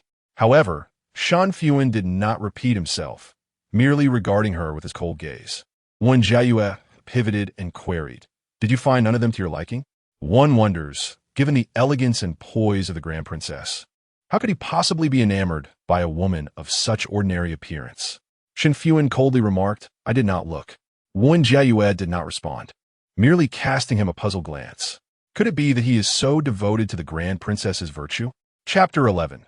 The Art of Winning Hearts. After resolving the matter at hand, Shen Fuhan remained within the confines of his residence for an entire day. As for his absence from the princess's estate, Wen Jiayue found no inclination to inquire further. His absence was indeed a fortunate occurrence, and she had no intention of offering him a gentle reminder. The old matriarch had also grown considerably quieter, likely vexed by her beloved grandson's continued absence over the past few days. Wen Jiayue reveled in this development. During her own confinement in her previous life, she had endured countless restless days, which had ultimately left her with a myriad of lingering ailments. Though these afflictions were minor, their cumulative effect was quite tormenting. After a few days of proper recuperation, Wen Jiayue's complexion had noticeably brightened, no longer resembling the pallor she had during her postnatal period. As the rest day approached, she deliberated extensively on how to thwart Shen Fuhan from visiting the princess's estate. However, one could only obstruct a moment, not a lifetime. After all, it was a decree issued by the emperor himself, and prolonged negligence would be ill-advised. Thus, Wen Jiayue resolved to take no action this time, opting instead to inquire about the princess once Shen Fuhan returned home. Knowledge of both oneself and one's adversary is essential for victory in every battle. Having partaken of a light breakfast, Shen Fuhan prepared to depart the estate. Wen Jiayue wished to avoid bidding him farewell and pretended to be asleep, managing to drift into actual slumber. In her dreams, she beheld Shen Fuhan at the princess's estate, engaging in leisurely tea drinking, chess playing, and boating, all with a demeanor of unrestrained joy. The gentleness upon his face was unlike anything she had ever witnessed, as he gazed at the princess with focused affection, a smile gracing his lips. Wen Jiayue awoke with a start, startled by the absurdity of the dream. How could Shen Fuhan possibly exhibit such expressions? Yet why not? She had never witnessed his interactions with the princess. Perhaps in the presence of his beloved, he truly was thus. After a moment of reflection, she allowed herself a self-deprecating smile. Suddenly, the sound of children's voices broke her reverie, and she momentarily cast aside her melancholic thoughts to peer out the window. Indeed, it was Wang Qingyao, the son of Shen Fuhan. Wang Qingyao, the little tyrant of the Marquis, had been raised by Shen Fuhan to be tall and robust, entirely unlike an ordinary 3-year-old. In her previous life, he had often bullied Zhao Zhao in secret. Wen Jiayue held no fondness for him and contemplated asking Rui to usher him away, but Wang Qingyao had already swaggered into the room. "Aunt, I have come to see my sister," he proclaimed. Rui, somewhat flustered, replied, "Madam." I could not prevent the young master from entering when Jiayue did not reproach her, but inquired, "Where is your mother?" He sneaked over. Wang Shengyo grinned foolishly. "My mother doesn't he know?" He triumphantly produced a piece of candy from his sleeve. "For my sister." When Jiayue was taken aback. In her previous confinement, Wang Qingyao had never visited, let alone brought sweets. What had prompted this change? Moreover, he appeared rather silly at this moment, entirely unlike the menacing figure he had been during his bullying of Zhao Zhao in her past life. Could someone have influenced him? Perhaps the old matriarch or Shen Fuhan. Regardless of who it was, Wen Jiayue felt no surprise and accepted the candy. Your aunt thanks you on Zhao Zhao's behalf. Rui, please fetch a plate of pastries. Upon hearing the mention of treats, Wang Qingyao's eyes sparkled with delight. Recently, his mother expressed concern over his weight, urging him to shed some pounds. He had refrained from indulging in snacks for several days, nearly forgetting their taste. When Rui brought forth a plate of peach blossom cakes, Wang Qingyao exclaimed while savoring the delicacy, "Annie, you are truly wonderful. You are the best aunt." Wen Jiayue smiled, and, once he had relished enough, began to inquire, "What brings you to your aunt's side all of a sudden?" Wang Qingyao, content, licked the crumbs from his palm before responding. "Mother mentioned that Annie has given birth to a sister, so I wanted to come and see." Wen Jiayue was taken aback. Why was Shen Fuhan mentioning her now? Hadn't he omitted her in previous conversations? Did a mere reprimand lead to a grudge? She asked, "What did your mother say? Do you remember?" Wang Qingyao, fond of imitation, straightened his posture and animatedly recounted. "This Wen Jiayue has truly become something. She merely had a daughter and yet shouts at me. If only she could have my elder brother's son, I wouldn't mind being called sister-in-law, even if she were to step over me." As he spoke the first half, Wen Jiayue furrowed her brows, but by the latter part, she was at a loss for words. She had anticipated Shen Fuhan speaking ill of her, but unexpectedly, he harbored high hopes for her. To tread upon Shen Fuhan, she was intrigued to try. In light of his timely warning, Wen Jiayue asked, "Would you care for more snacks?" Wang Qingyao waved his hand. "Auntie, I haven't finished yet. There's more?" Wen Jiayue listened attentively. Wang Qingyao began to pace, murmuring, "What shall I do? My elder brother is already 24 and still childless. Others at this age have children nearing marriage. The Shen family faces extinction."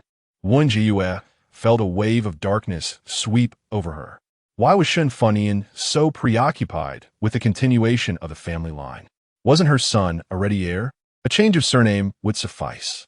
After repeatedly urging Wang Qingyao not to disclose his mother's words and providing him with another plate of snacks, she finally managed to send him on his way. "Annie is wonderful. I shall return tomorrow." Wen Jiayue felt a natural aversion towards him due to past experiences.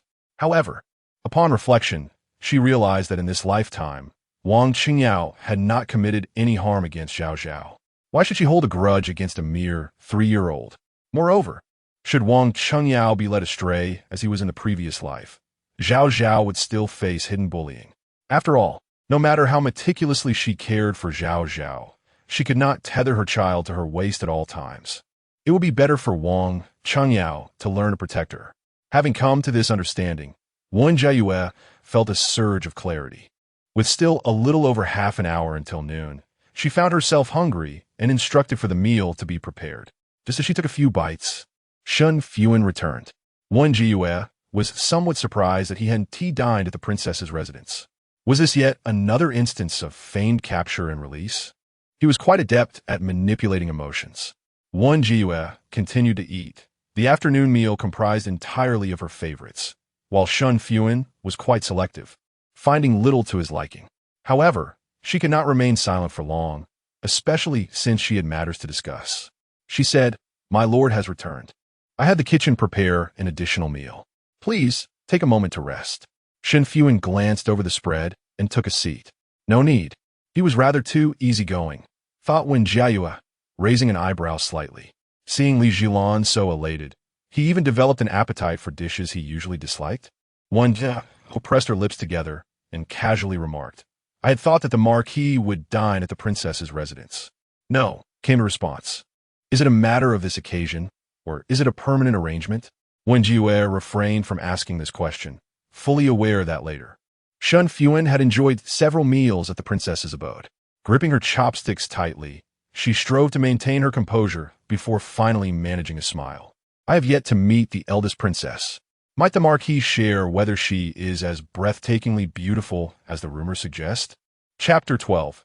Coveting the brother-in-law, Wen Jiayue had little interaction with Li Jilan. Their only encounters occurred annually during the New Year's Eve banquet, where they merely exchanged glances without ever engaging in conversation. Her understanding of Li Jilan was pieced together solely from hearsay. Li Jilan married at 18. Her husband, though lacking a prestigious lineage, was handsome and deeply devoted to her. However, rumors circulated that the Grand Princess harbored disdain for her husband, and during the early years of their marriage, she secretly kept lovers, leading to his untimely demise. Such gossip, while outrageous, was not entirely unfounded. A year prior, when the new emperor ascended the throne, it took mere months for Li Zhilan to brazenly take two lovers, disregarding the remonstrations of officials. In Wen Jiayue's eyes, Li Zhilan was a woman of loose morals, wielding significant power. Thus, eliminating her and Zhao Zhao was akin to squashing an ant, posing no real threat to Li Zhilan. Determined to avert the tragic fate of her past life, she resolved to protect her daughter by uncovering Li Zhilan's true nature and addressing the situation accordingly. Wen Jiayue gazed earnestly at Shen Fuhan, inquiring if he had seen the Grand Princess. To her dismay, he replied coolly that he had not encountered her that day. It was understandable. After all, the last time, Shen Fuhan had abstained from visiting the princess's residence due to the matter of taking concubines, which likely irked Li Zhilan. Still, she pressed on. Surely, you have met her before? Just a few days ago, in the company of the emperor, he replied, seemingly reluctant to elaborate. As he savored a piece of meat, Wen Jiayue considered her words carefully before asking, "What is her temperament like? I have heard that the Grand Princess is quite forthright. Do you think I might have an opportunity to befriend her?"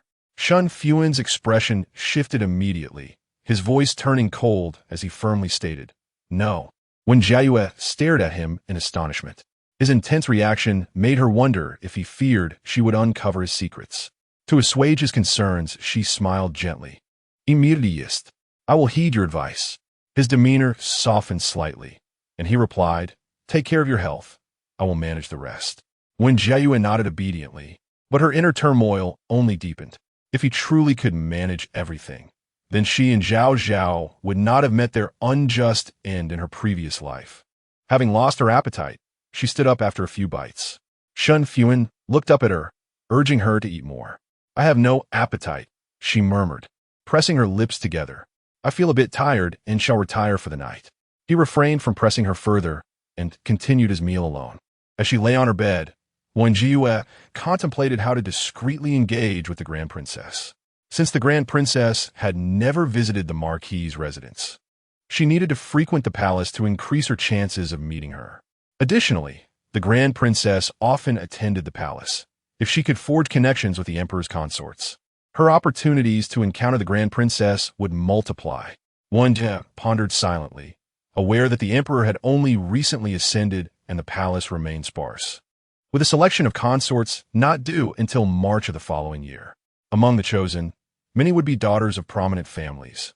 Yet no one anticipated that the one who would capture the emperor's favor would be the daughter of a lowly 8th-rank official.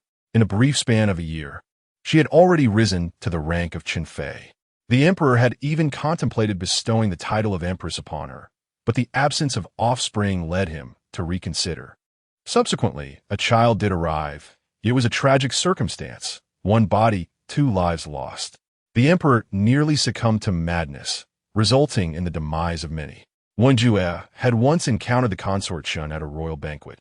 Her complexion was as pale as paper, frail, and often unwell.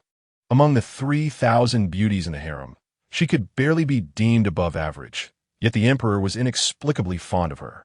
However, with half a year remaining until March of the following year, the wait felt interminable. Lost in her thoughts, Wen Jiayue was unaware that Shen Fuhan had silently approached her, his gaze scrutinizing. "You seem to harbor concerns lately," he remarked. Wen tightened her grip and replied with a smile. "I find myself rather bored during the confinement period, so I indulge in idle thoughts to pass the time." "Are you heading out, my lord?" "Taking a break," he replied, suggesting he intended to rest here. Furrowing her brows slightly, Wen Jiayue instinctively declined. "My lord, perhaps you should rest elsewhere. Zhao Zhao is asleep, and even the slightest disturbance may awaken her." Sharing a bed at night was a necessity, but during the day, it was best avoided. Shen Fuhan fell silent for a moment before acquiescing with a simple "all right." Once he exited, Rui entered to attend to her. "Madam, would you like to rest?" she inquired. Wen Jiayue shook her head. "I find it difficult to sleep." Please keep me company and converse with me. Rui smiled and asked, what would you like to talk about? Wen Jiayue pondered for a moment before suggesting, let us discuss Changsheng. At the mention of his name, Rui's cheeks flushed instantly. She covered her face and protested, Madam, you jest. Changsheng was a young servant in the one household, 2 years older than Rui, who had cared for her since childhood, leading to a gradual blossoming of mutual affection. In her previous life, after Rui's unfortunate incident, Changsheng had been left in a daze and soon thereafter took his own life by drowning. In this life, Wen Jiayue wished to bring happiness to their star-crossed romance. There is no jesting here, Wen Jiayue said earnestly.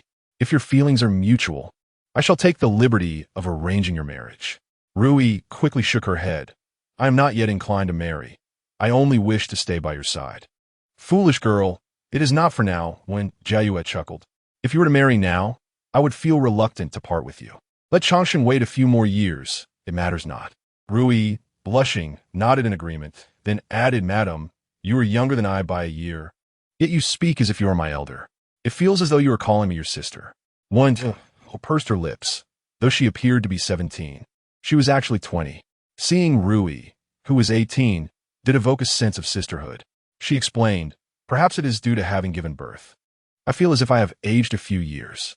Rui quickly replied, Madam, you remain as beautiful as ever, even more radiant than before you bore the young lady. Realizing Rui misunderstood her intention, Wen Jiayue smiled and said, that is not of concern to me. Her sole desire was to protect her daughter and ensure she grew up safe and sound. Suddenly, Rui remarked, speaking of which, the master, Madam, and the third young lady should come to visit you. Wen Jiayue felt a pang in her chest. For days, she had been avoiding thoughts of Wen Ruohuan. The sudden mention brought a suffocating ache to her heart. Those closest to us can inflict the deepest wounds. She had never fathomed that the one who had poisoned her was her sister, with whom she had shared countless confidences since childhood. To her astonishment, Wen Ruohuan harbored inappropriate feelings for her brother-in-law. Wen restrained her emotions and replied calmly, it will be soon.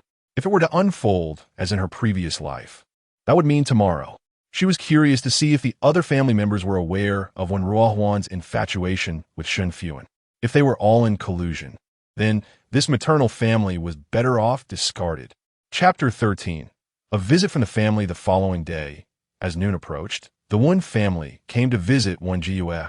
Upon entering, Wen Ruohuan warmly settled herself on the bed and sweetly called out to her sister. At 15 years of age, she was like a blossoming flower, dressed in delicate pink attire that accentuated her youthful charm, and as she fluttered over, a fragrant aura enveloped her. Wen Jiayue instinctively recoiled as Wen Ruohuan reached out her hand. Despite having mentally prepared herself, she found it unbearable to face her beloved sister, who had harbored ambitions towards her husband and sought to usurp her place in his heart. This reality was a source of profound anguish for her. Wen Ruohuan paused, puzzled, and inquired, Sister, what is the matter? Nothing. I merely find your fragrance overwhelming, Wen Jiayue replied, forcing a smile. I haven't used perfume in a long while, and I'm a bit unaccustomed to it. Wen Ruohuan, evidently accepting this explanation, playfully stuck out her tongue and said, then I shall sit a bit farther away. I wouldn't want to overwhelm you. With that, she distanced herself, feigning casual interest in the room's decor. Wen Jiayue cast her a sidelong glance, perceiving the greed and longing in her demeanor. Suppressing her feelings of revulsion, she turned her gaze towards the door. One father and her stepmother, Zhang, soon arrived, immediately enveloping her in affectionate inquiries. Yue, are you feeling any discomfort? Zhang's concern was palpable, as if she were her own flesh and blood. One father, not known for his eloquence, simply stated, as long as you are safe, that is all that matters. Zhang sighed. Seeing you well and unharmed truly puts our minds at ease. Their exchange continued without granting Wen Jiayue an opportunity to speak.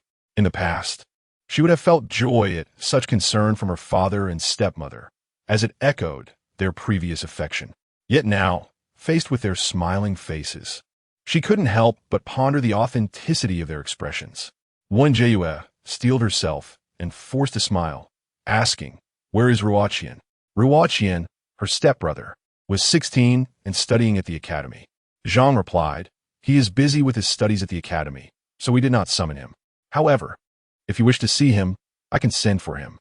Wen Jiayue had merely inquired out of politeness and responded, "No need. It's good that he is diligent."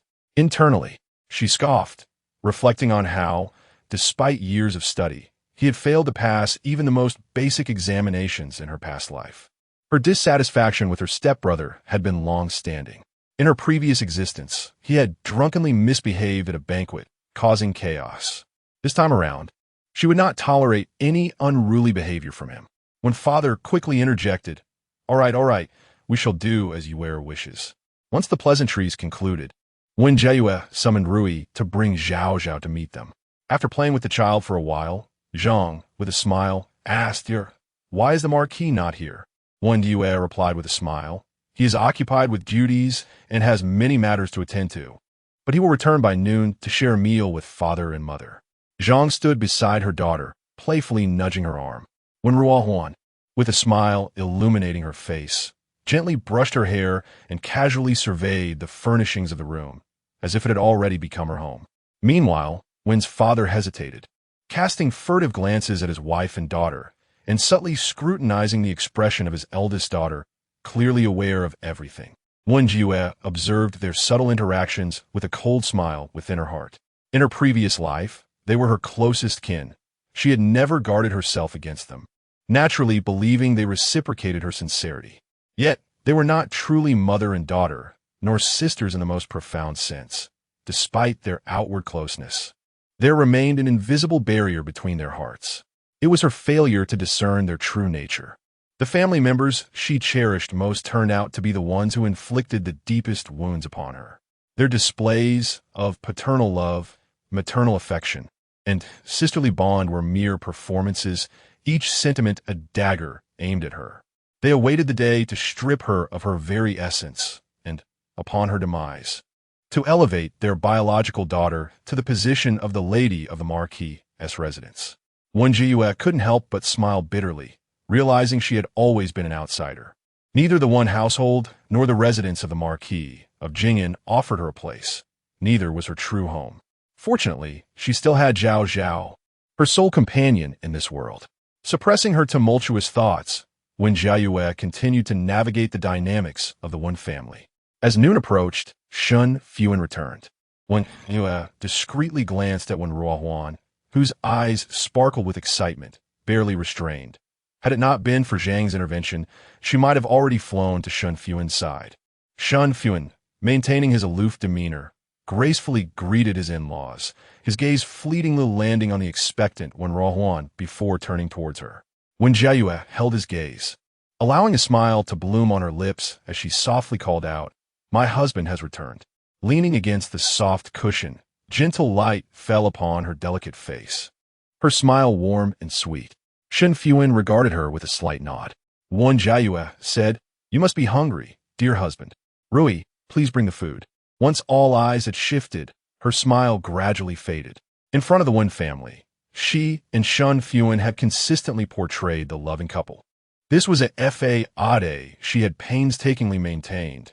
She did not wish for the Wen family to know of her struggles within the marquis' household, nor did she want them to worry incessantly about her. Yet now, all of it seemed a farce. The love between husband and wife was fabricated, and familial harmony was an illusion. Only she had delved too deeply into the role, only to realize the truth moments before her demise. If they were to act, let them perform. The one who played their part most exquisitely would be the true victor. Due to her confinement, Wen Jiayue could not venture outside, so lunch was laid out in the inner chamber. Lacking an appetite, she found the food tasteless and consumed very little.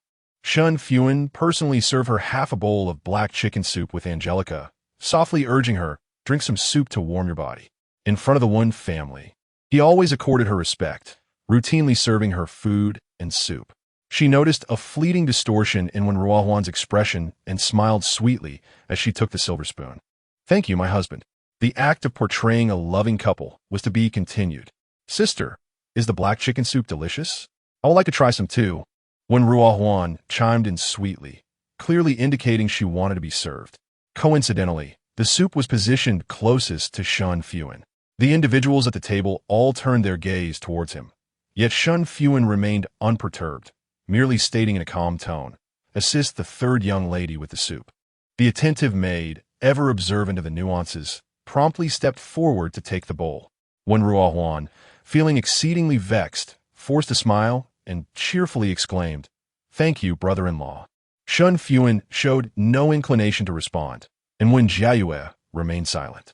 Typically, she would have intervened to ease the tension, but at this moment, she was solely interested in witnessing Wen Jiayue's discomfort.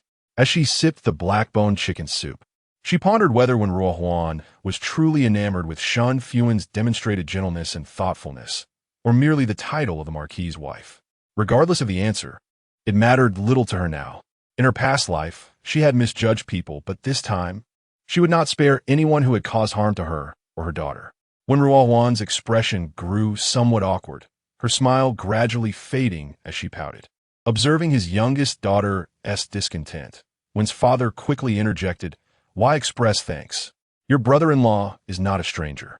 Following suit, Mrs. Zhang chimed in, "Indeed, within a family, we need not exchange formalities. Let us not create an atmosphere of estrangement." Wen Jiayue smiled, anticipating that Mrs. Zhang would propose allowing Wen Jiayue to stay at the marquis's residence to keep her company. As expected, Mrs. Zhang continued, "I was thinking that since you are enduring the trials of confinement, it would be beneficial for Jiayue to stay with you at the marquis's residence for a few days. She could take good care of you. What do you think?" Chapter 14. Already immersed in the role in her previous life, Wen Jiayue readily agreed to the proposal without a second thought. The confinement period is when a woman is at her most vulnerable, and having her sister by her side would undoubtedly provide some solace. Moreover, Wen Jiayue was exceedingly charming, portraying the perfect image of a dutiful and gentle sister in her presence. Wen Jiayue let out a cold smile, unaware of what transpired behind closed doors. In this lifetime, she would not tolerate Wen Jiayue residing in the marquis's residence.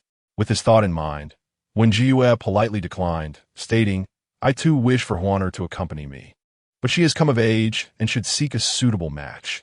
There is no need for her to linger here and waste her precious time."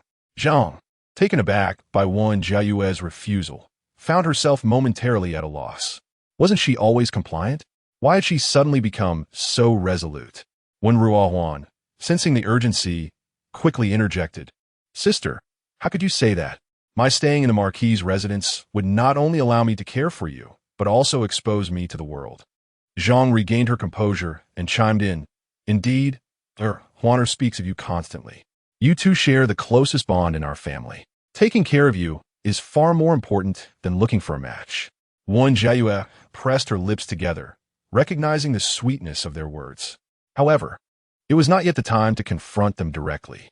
She continued to respond gently, "I naturally miss Huaner, but for a young lady to be exposed to such unpleasantness would not be appropriate. Perhaps it is best if she refrains from staying." "Why would you think that way?" When Jiayue replied, her voice tinged with grievance, "I have always regarded you as my real sister. You have grown distant from me." Wen Jiayue took a deep breath, acknowledging that when it came to acting, she could not surpass Wen Jiayue. Yet, to maintain a FAAD for 15 years certainly required a certain level of skill. She was likely already deeply immersed in her role. As Wen Jiayue contemplated her refusal, Zhang turned her gaze towards Shen Fuhan. "Marquis, what are your thoughts?" When Jiayue also looked at him, her eyes filled with anticipation and longing. "Brother-in-law, I promise to take good care of sister. Please allow me to stay in the marquis's residence." Shen Fuhan replied coolly, "I will heed you at her wishes." The mention of Yuer sent a shiver down Wen Jiayue's spine. In 4 years of marriage, he had never used such an intimate term. Even in their most private moments, he had always remained silent yet commanding. Bringing her thoughts back to the present, Wen Jiayue said, "Let us discuss this after my confinement. At that time, I will invite Huaner to come and keep me company." Wen Jiayue, feeling more anxious, thought to herself that waiting until after the confinement would allow her to seize the opportunity. How could she possibly seduce her brother-in-law then? She tugged at Wen Fu's arm, feigning innocence. "Father, look at sister. She no longer seems to care for me." Wen Fu easily swayed, immediately responded, all right, I will persuade her. Wen Jiayue smirked, witnessing the touching dynamic between father and daughter. After a moment of contemplation, Wen Fu hesitantly began, oh, your sister is still a child at heart, but she is capable of caring for others. We are family. You need not be so formal. Wen Jiayue lowered her gaze, a flicker of annoyance passing through her eyes. Just as she prepared to refuse firmly, a brilliant idea struck her. Allowing Wen Ruohuan to stay could indeed work to her advantage, as it would provide her an opportunity to hone her skills, ensuring she would not falter in front of the Grand Princess in the future. Moreover, she could subtly suppress Wen Ruohuan, avenging the grievances of her past life. Contemplating this, Wen Jiayue smiled and said, I am merely concerned that Huaner may struggle to adapt, but since you all seem so assured, I shall acquiesce. Upon hearing this, Shen Fuhan's previously rigid back suddenly relaxed.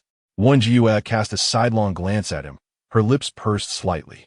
The thought of continuing to play the role of a deeply affectionate couple before Wen Ruohuan left her feeling inexplicably awkward. Yet, she reassured herself that there would be ample opportunities for feigned cordiality in the future. If she could not endure this, how could she safeguard her daughter? With this in mind, Wen Jiayue felt a sense of relief wash over her. A hint of excitement flickered in Wen Ruohuan's eyes. Thank you, sister. I shall take good care of you. Wen Jiayue responded with a smile reminiscent of the past. Just take care of yourself. Enjoy your time at the marquis' residence.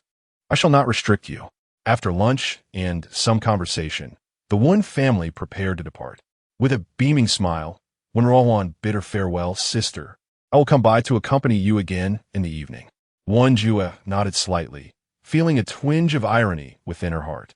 In her previous life, the Wen family had barely been gone for an hour before Wen Ruohuan hurried over with her belongings, and she had thought it was out of a desire to keep her company, feeling deeply moved, unaware that her sister had intentions to meet another.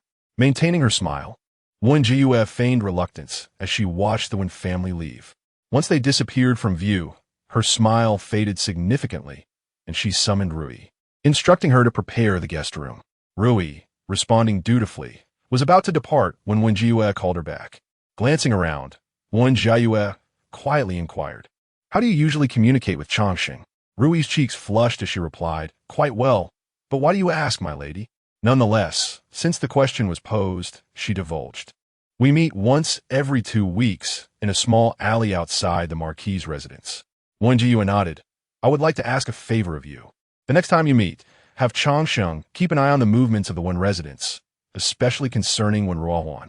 She was curious about how Wen Ruohuan was colluding with the princess. Rui looked perplexed. What is troubling you, my lady? After a brief silence, Wen Jiayue replied, I suspect that Wen Ruohuan harbors feelings for the marquis. Rui, being her most trusted confidant, deserved to know certain matters. Rui gazed at her in astonishment. How could that be? Yet, recalling the various pleas from the third young lady during their recent meal, Rui sensed that there might indeed be something amiss. I hope it is merely my overthinking. Wen Jiayue sighed. In any case, please have Chongqing be vigilant. I shall provide him with silver. Rui quickly responded. It is a simple task, my lady. No need for such formality. Wen Jiayue firmly declined. That will not do. It must be clear-cut. And I wish for him to maintain a continuous watch. For the next 3 years, she would meticulously observe every move of the Wen residents, without a moment's respite. Chapter 15. Becoming a concubine upon awakening from a nap. Wen Jiayue was approached by Rui, who leaned in and softly spoke, Madam. The third young miss has entered the manor. Would you like to meet her now? Wen Jiayue inquired. Where is she at present? In her previous life, out of trust, she had never pried into the activities of Wen Ruohuan within the Duke's residence, allowing her the freedom to roam as long as she did not cause trouble. However, in this lifetime, she intended to be acutely aware of her movements. Rui had already dispatched someone to monitor her, and upon hearing this, she indignantly responded. The third young miss is outside the study, picking osmanthus flowers, claiming she wishes to brew a batch of osmanthus wine. Initially, she had deemed Madame's suspicions somewhat absurd. The third young miss appeared innocent and charming. How could she possibly harbor any improper intentions towards the Duke? Yet, upon entering the manor, She had deliberately chosen to gather flowers near the study. The more Rui contemplated this, the more it seemed amiss. The main courtyard was adorned with numerous osmanthus trees, all flourishing beautifully, yet the third young miss specifically sought out those near the study. Was it possible that the flowers outside the study were more fragrant? Frowning, Rui suggested, "Madam, perhaps you should find an excuse to send the third young miss back to the Wen residence. I truly worry that her presence may jeopardize your relationship with the Duke." Wen Jiayue smiled lightly. What is there to worry about? Let her come. The true threat to their marital bond had yet to materialize. However, Wen Ruohuan was undoubtedly a pivotal element in this unfolding drama. Without her, Li Zhilan would need to expend considerable effort if she wished to harm Wen Jiayue. Noticing Rui's still troubled expression, Wen Jiayue cautioned, "When you meet the third young miss later, do not reveal any signs of discontent." Rui immediately composed herself, reflecting that Madame had indeed become more composed and dignified since giving birth to their child, increasingly embodying the essence of a true lady of the Duke's household. She bowed and said, "I understand. I shall attend to it at once." As Rui departed, Wen Jiayue turned her gaze back to her daughter's serene, sleeping face, her heart swelling with tenderness. The flickering candlelight crackled softly, creating a gentle ambience, and she felt as though time had come to a tranquil halt. Leaning down, she kissed her daughter's cheek, but suddenly a commotion erupted outside. Furrowing her brow, she glanced at the similarly furrowed brow of Zhao Zhao and called out, "Who is making such a ruckus?" The noise outside ceased instantly, and Rui, along with the wet nurse, entered the room. Rui explained, "Madam, the wet nurse just stopped me, asking why she has not been allowed to care for the young miss these past few days. She feels uneasy." The wet nurse, visibly anxious, offered her apologies. Wen Jiayue did not even glance in her direction, her voice low yet firm. "There's a reason I have chosen not to let you care for the young miss. If you feel guilty for receiving your monthly allowance without work, you may request to resign from the old lady." Although she had initially intended for the wet nurse to look after Zhao Zhao during the day, Wen Jiayue had grown distrustful and gradually began to take matters into her own hands. Even if she could not care for her personally, she would ensure Rui kept a watchful eye on her. The wet nurse was momentarily taken aback, stammering, "Madam, you are overburdening yourself while I remain idle. How can this be justified?" She truly did not comprehend, her unease mounting until she could no longer suppress her inquiries. "I am willing," Wen Jiayue replied impatiently. "If you speak further, I shall deduct a month's wages from your allowance." The wet nurse immediately sealed her lips, retreating awkwardly from the room. Wen Jiayue cast a glance at Rui and instructed, "Henceforth, she is not to enter here again." The mere sight of the wet nurse reminded her of the unsettling moment when she had to administer the calming pills, stirring a sense of annoyance within her. Rui, perplexed by her mistress's animosity towards the wet nurse, obediently acknowledged her command. "If there are no further orders, I shall seek out the third Mississippi." Shortly thereafter, when Ruohuan arrived, bearing a basket of fragrant osmanthus flowers, she bore a resemblance to the Zhang family. Although she had just reached the age of maturity, her youthful innocence and vibrant attire could not conceal the subtle allure that danced in her eyes. Moreover, when Ruohuan seemed eager to adorn herself with an array of exquisite hairpins, creating a rather disjointed appearance, Wen Jiayue's gaze fell upon the golden osmanthus, which exuded a rich fragrance that momentarily dissipated the lingering scent of milk in the room. A shadow flickered in her eyes as she recalled the final moments before death, and an overwhelming hatred for Wen Ruohuan surged within her.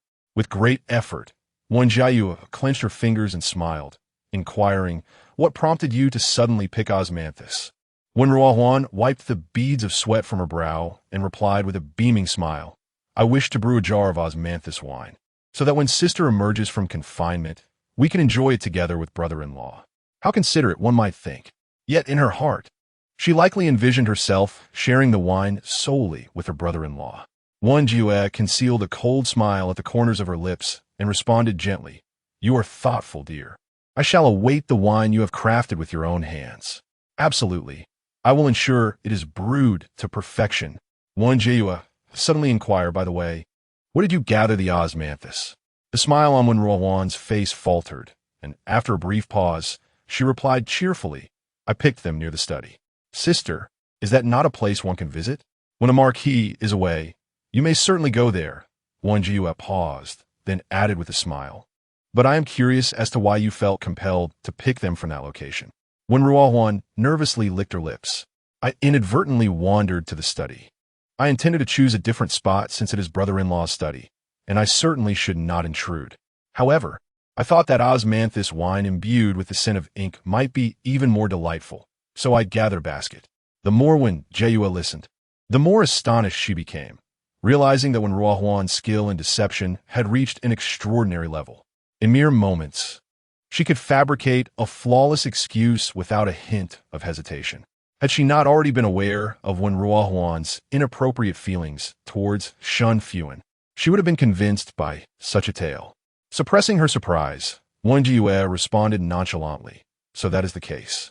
Wen Ruohuan, fearing further inquiry, swiftly diverted the conversation. Sister, what was the urgency in summoning me? It is nothing of great importance. It is merely that your brother-in-law. I find myself somewhat at a loss. Wen Jiayue deliberately spoke ambiguously, hesitating to continue. Upon hearing the mention of brother-in-law, Wen Ruohuan's curiosity piqued. Seeing her sister's silence made her anxious, akin to an ant on a hot pan. Yet, she felt it inappropriate to rush her, merely hoping for her to elaborate. Wen Jiayue, savoring the moment, finally sighed softly, leaving the air thick with anticipation. Forget it. Just enjoy your time in the marquis's residence. I shall refrain from saying more. Wen Ruohuan then inquired, What is it, sister? Please tell me. It is not a matter of great consequence for you. Wen Jiayue still withheld her words. You are still so young. I cannot bear to impose such burdens upon you. She deliberately steered the conversation towards Wen Ruohuan's anticipation, and indeed, Wen Ruohuan fell for it, her heart racing at the implications. Brother-in-law. Sister feels overwhelmed. She is still young. It is not a good thing.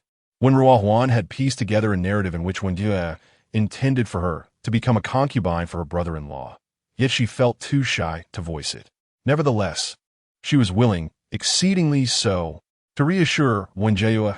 Wen Ruohuan resolutely stated, Sister, please tell me. Whatever it is, I shall certainly assist you. After some consideration, Wen Jiayue thought it was time to speak.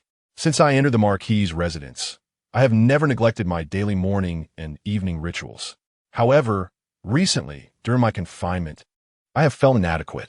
I worry that I am not fulfilling my filial duty towards the old madam. Though your brother-in-law does not express it, I sense that he feels the same. The smile on Wen Ruohuan's face had long since become rigid.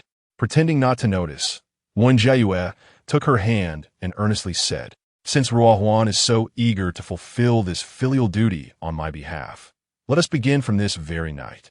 Chapter 16. Flutter, though the old lady hailed from humble beginnings as a peasant, she adhered strictly to the rules of decorum. Apart from the 3 days following her wedding, Wen Jiayue consistently observed the morning and evening rituals, paying her respects after breakfast and attending to the old lady's slumber after dinner. She upheld this routine for 4 years, initially feeling it was her duty as a granddaughter-in-law, fulfilling her filial obligations to Shen Fuhan. However, upon living again, she realized the absurdity of her previous existence.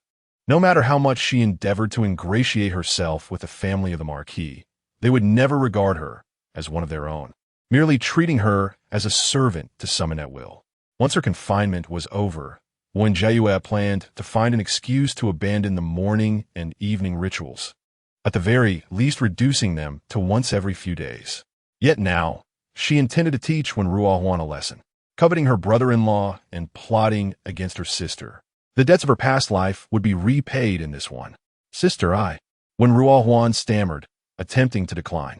Wen Jiayue promptly interrupted her. Are you afraid of not serving well? I will have Rui teach you. She signaled to Rui, who immediately stepped forward. Third miss, allow me to demonstrate for you. Wen Ruohuan stared blankly, inwardly seething.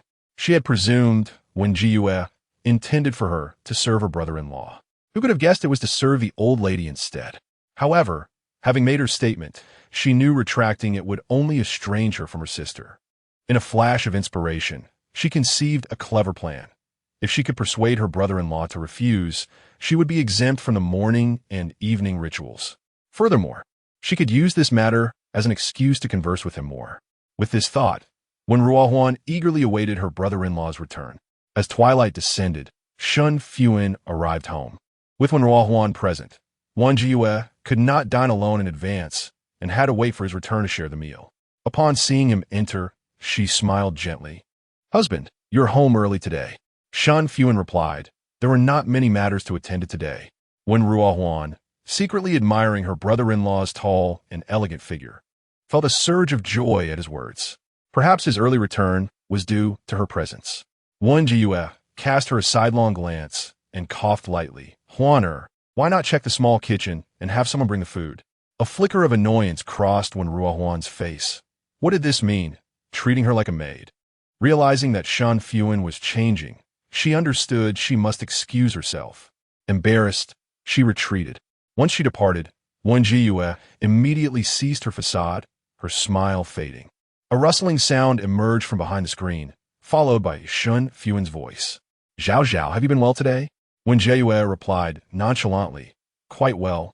She did not cry even when there were many people in the room. Not once did she glance in that direction. Yet even without looking, his form was vividly etched in her mind. Though he appeared as a frail scholar, once undressed, he revealed a physique of defined muscles, with broad shoulders and a narrow waist. She had once relished the moments of assisting him in changing clothes, her hands gently encircling his waist, his chest so near, it felt akin to an embrace. When he was not in a hurry to leave, he would occasionally tease her. His right hand encircled her waist, drawing her closer, while his cool, clear eyes seemed to soften, gazing at her with deep affection. The moment she shyly lowered her gaze, he would immediately release her. Yet, when she lifted her eyes again, he transformed back into his aloof, otherworldly self, and that fleeting tenderness felt like an illusion indeed. It was merely an illusion. The frequency of this illusion could be counted on one hand, yet she remembered it vividly. In the depths of every night, when she felt that Shen Fuhan did not harbor feelings for her, she would repeatedly reassure herself that he loved her. He just lacked the eloquence to express it. Suddenly feeling a pang in her nose, Wen Jiayue tilted her head back to stave off tears. "Who has come today?" Shen Fuhan suddenly inquired. Wen Jiayue promptly replied, "The wet nurse." Realizing her voice was somewhat nasal, she sniffed and offered a brief explanation. Shen Fuhan seemed unaware of her momentary lapse, and, after changing into his regular attire, emerged with an air of calm. Wen Jiayue had already regained her composure and smiled, saying, "My lord, please wait a moment. I will summon Rui to attend to you. You may go to the next room first." As she reached for the bell by the bedside, Shen Fuhan grasped her wrist. His hand was warm, slightly calloused, and a tingling sensation surged through her, reaching deep within. For a brief moment, Wen Jiayue lost her focus, retracting her fingers in an attempt to free herself from his grasp. However, Shen Fuhan tightened his hold, leaning closer to her, almost whispering in her ear, "Your sister is outside." The warm breath brushing against her ear rendered it moist and made her earlobe feel feverishly hot. Wen Jiayue found herself momentarily speechless, and when she regained her senses, she was already being assisted by Shen Fuhan to sit up. His manner of caregiving was remarkably adept, causing her no pain or discomfort, as if he had done this countless times before. Wen Jiayue couldn't help but ponder whether she had experienced this in a past life. No, she didn't. If she had, it would be a memory etched in her mind forever. Gazing at his striking profile, so close yet so distant, she felt a pang of sorrow after the initial thrill. He was merely performing a role, while she, given a second chance at life, had taken it to heart. Rising to her feet, Wen Jiayue instantly released his hand. "Thank you, my lord. I can walk on my own." Shen Fuhan paused momentarily, then stood at ease with his hands clasped behind him, following her as she slowly walked toward the next room. "Sister, brother-in-law, shall we have a meal now?"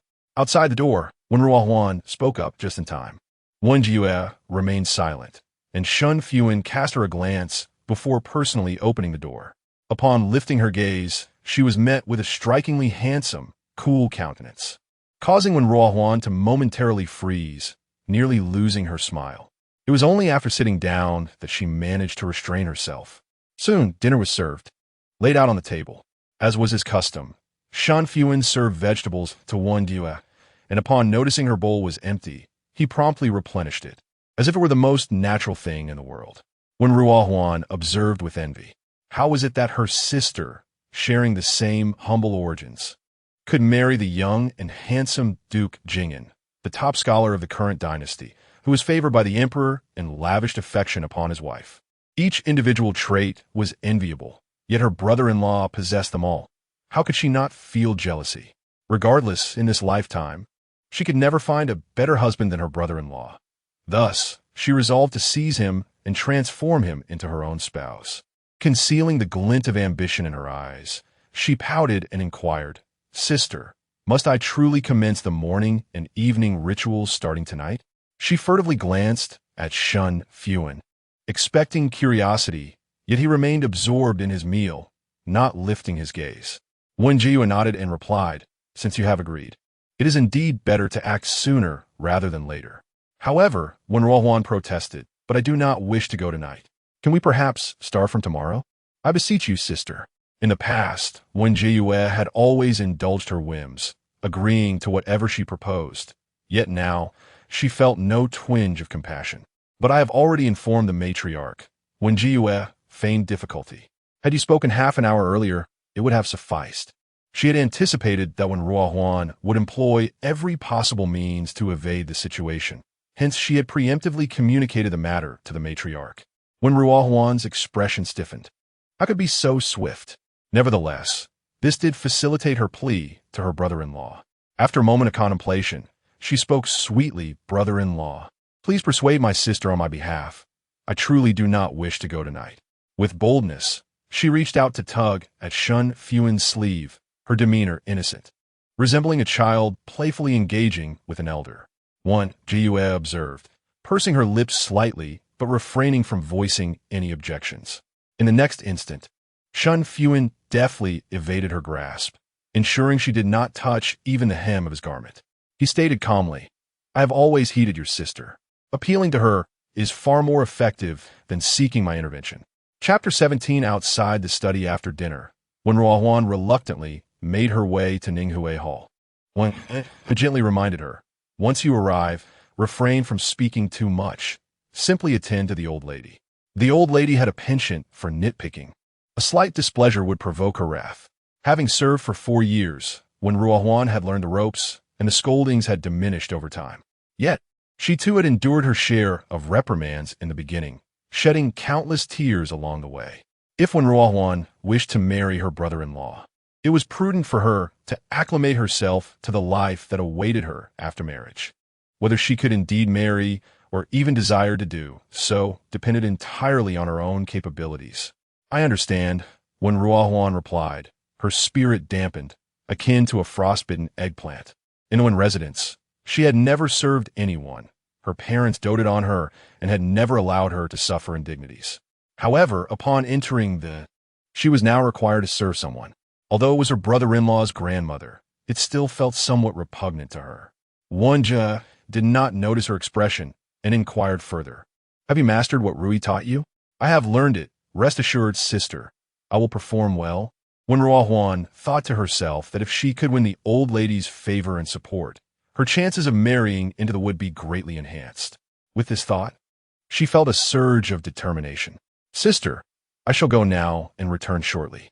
Wen replied softly, watching her disappear beyond the door, before immediately concealing her smile and turning to Rui. Rui promptly reported, "Madam, the marquis is in the study." "Who inquired?" Wen Jiayue furrowed her brow. "I merely wanted you to fetch me a cup of tea." Rui hurried to pour the tea, though she felt a twinge of confusion. Previously, whenever the marquis was in the residence, the madam would ask about his whereabouts, and over time, she had come to understand her unspoken cues and would report back voluntarily. Yet, in recent days, the madam seemed less concerned about the marquis's movements, perhaps due to having just given birth to the young miss. Rui refrained from speculating further and respectfully presented the steaming tea. After a quarter of an hour, when Ruohuan stormed back in, her face flushed with indignation. Wen Jiayue had anticipated this but feigned ignorance, asking curiously, "What has happened?" The old lady is truly overstepping. When Ruohuan bit out, she merely claimed I burned her with a handkerchief that was only slightly warm and scolded me. Who behaves this way? Furthermore, I accidentally kicked a wooden basin and splashed some water, and she called me clumsy when it was clearly the maid's fault for placing it incorrectly. After rinsing her mouth, she even spat on my hand. How disgusting. It was undoubtedly intentional. Wen Jiayue listened quietly, unperturbed. However, she had not expected the old lady to be so disrespectful, treating her sister-in-law's sibling as a mere servant. After a moment's contemplation, she spoke.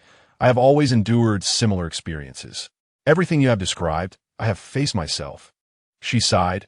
Everyone wishes to usurp my position, yet they remain oblivious to the hardships I have endured within the. When Ruohuan's expression froze, and she cautiously glanced at her sister, sensing an underlying meaning in her words. Could it be that she had discerned the truth? When Ruohuan bit her lip, choosing not to respond readily.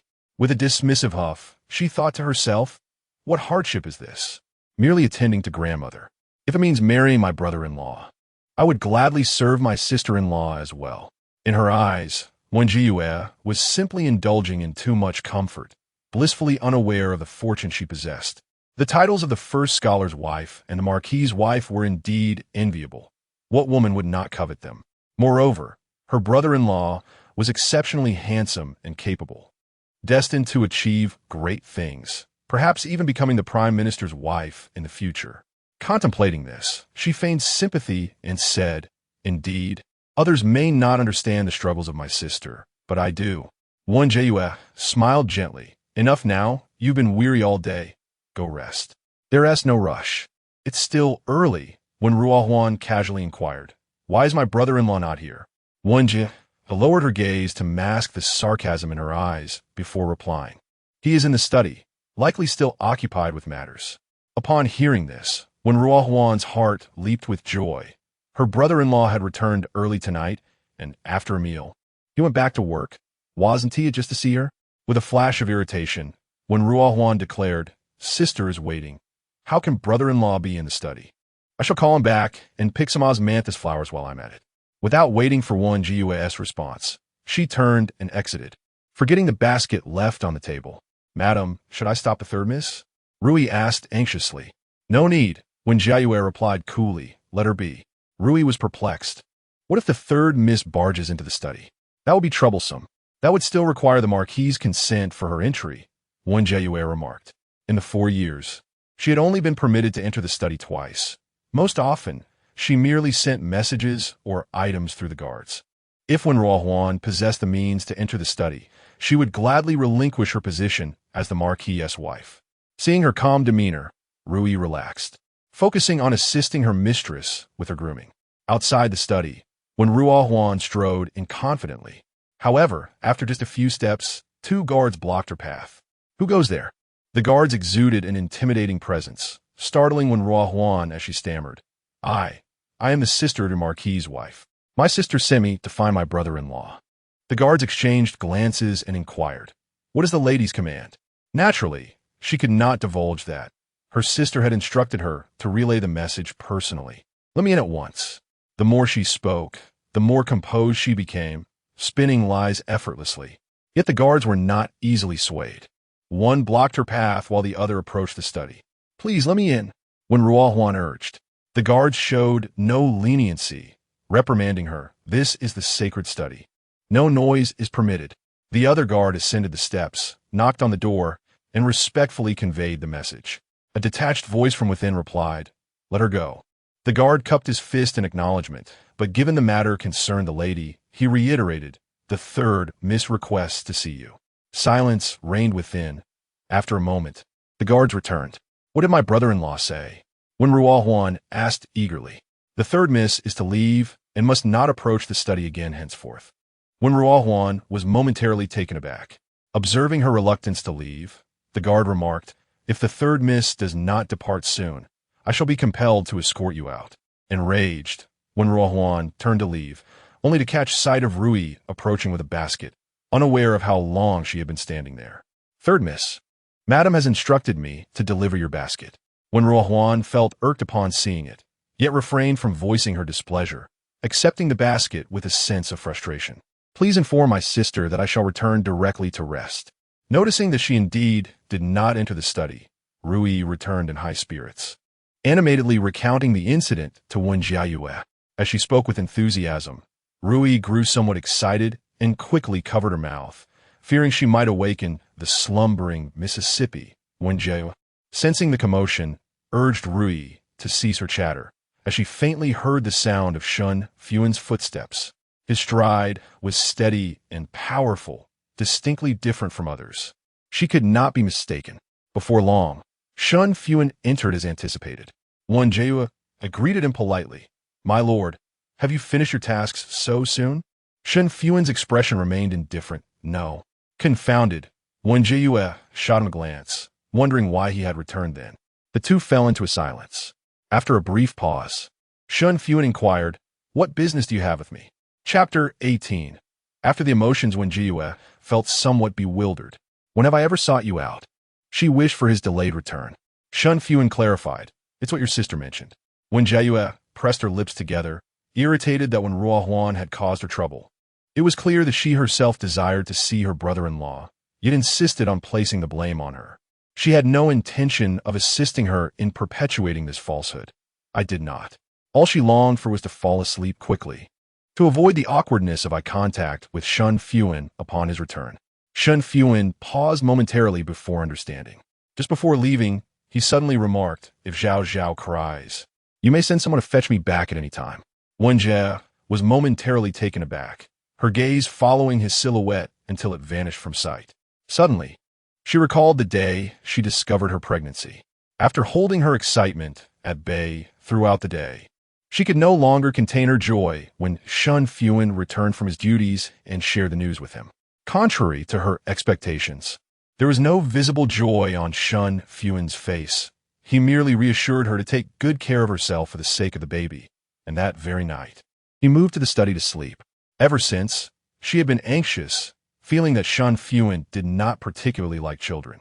Therefore, when Zhao Zhao was born, she only shared delightful anecdotes about their daughter, avoiding any troublesome matters for fear of annoying him. She had never considered that Shen Fuhan might also wish to partake in the experience. With a heart full of thoughts, Wen Jiayue struggled to find restful sleep, waking several times throughout the night. On her second awakening, she encountered Shen Fuhan's return. Hastily, she closed her eyes, feigning sleep, listening to his deliberate soft movements. Initially, she hoped to lull herself back to sleep, but the more she listened, the more awake she became. When Shen Fuhan nestled in a bed beside her, his warm chest pressed against her back, she immediately stiffened. It seemed he sensed her tension and softly inquired, Are you still awake? Realizing he had noticed her, Wen Jiayue had no choice but to respond, Have you finished your business, my lord? Shen Fuhan replied with a simple The two fell into silence. And when bit her lip, wishing she had continued feigning sleep to avoid the awkwardness. Suddenly, Shen Fuhan spoke again, It is time for you to nurse. He said it with utmost seriousness, causing Wen Jiayue's face to flush. Was she to nurse in front of Shen Fuhan? Her voice trembled slightly, my lord. Could you please turn away? Shen Fuhan hesitated.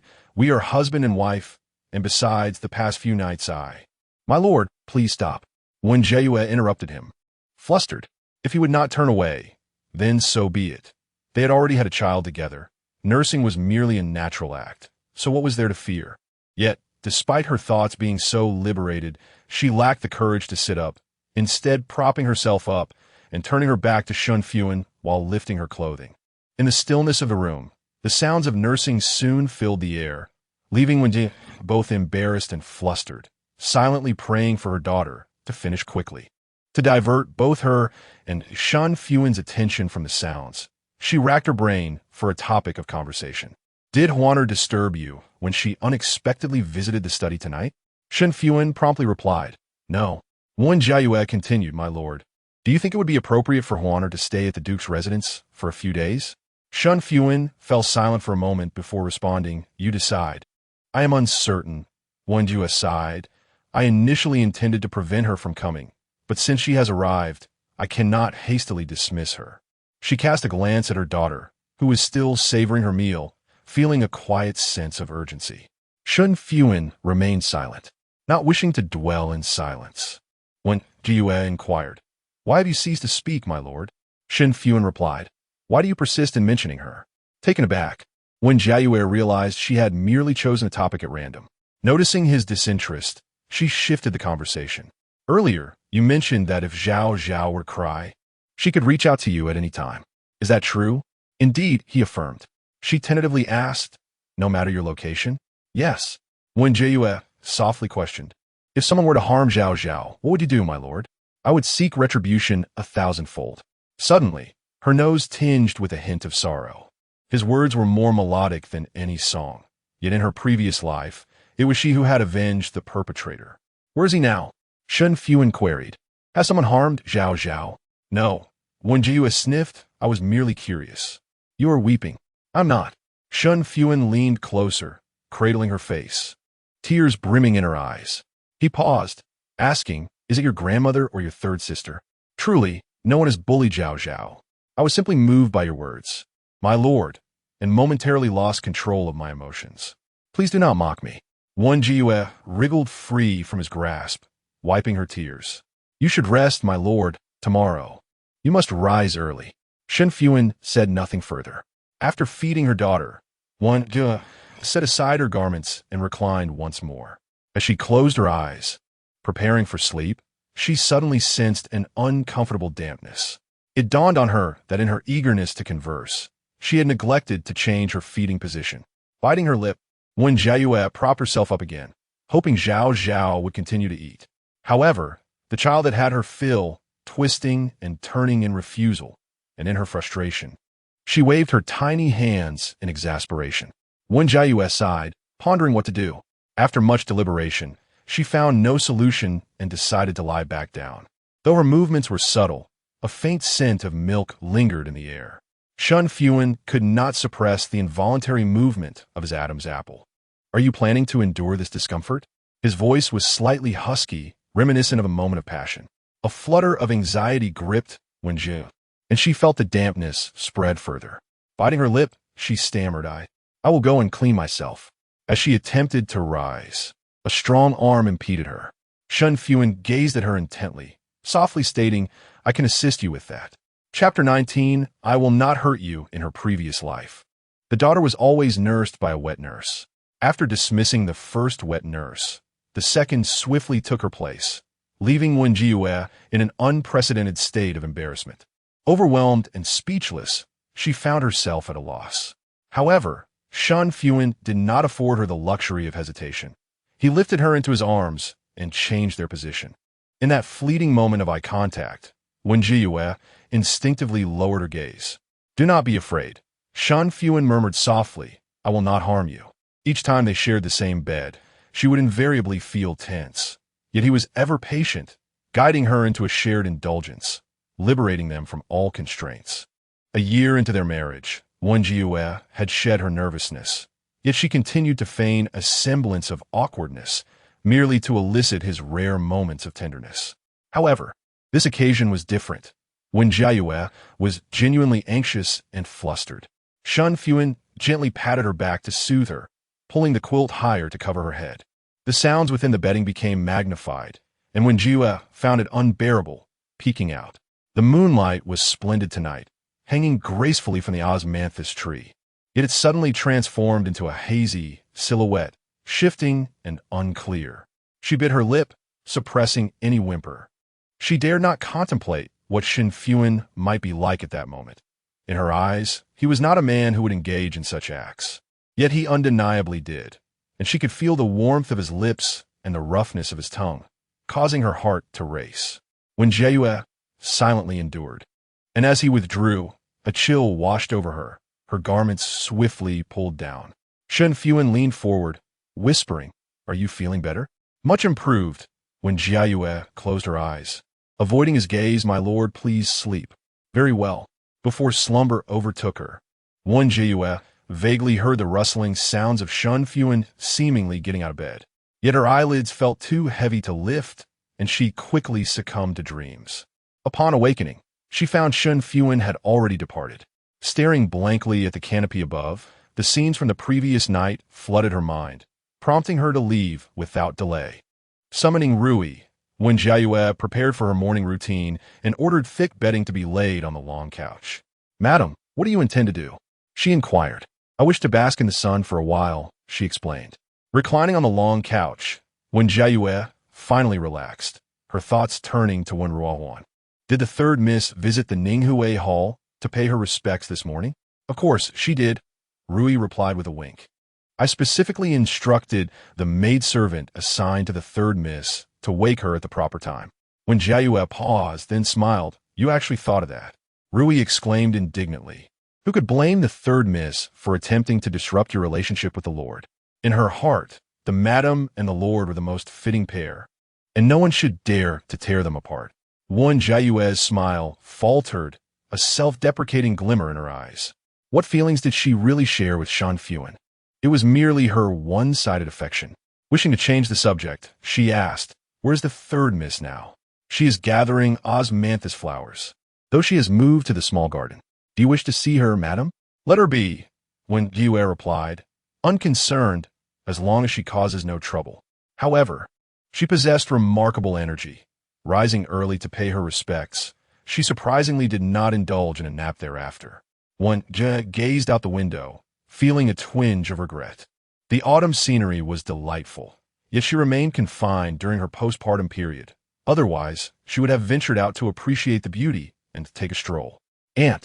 Aunt! Wang Qingyao suddenly appeared, rushing in with enthusiasm. Rui promptly hushed him. "Little master, please do not wake the young miss." Wang Qingyao quickly covered his mouth and cautiously glanced at his little cousin, who was still peacefully asleep in the rocking cradle, finally letting out a sigh of relief. When Jiayue inquired, "What brings you here today, Yayo?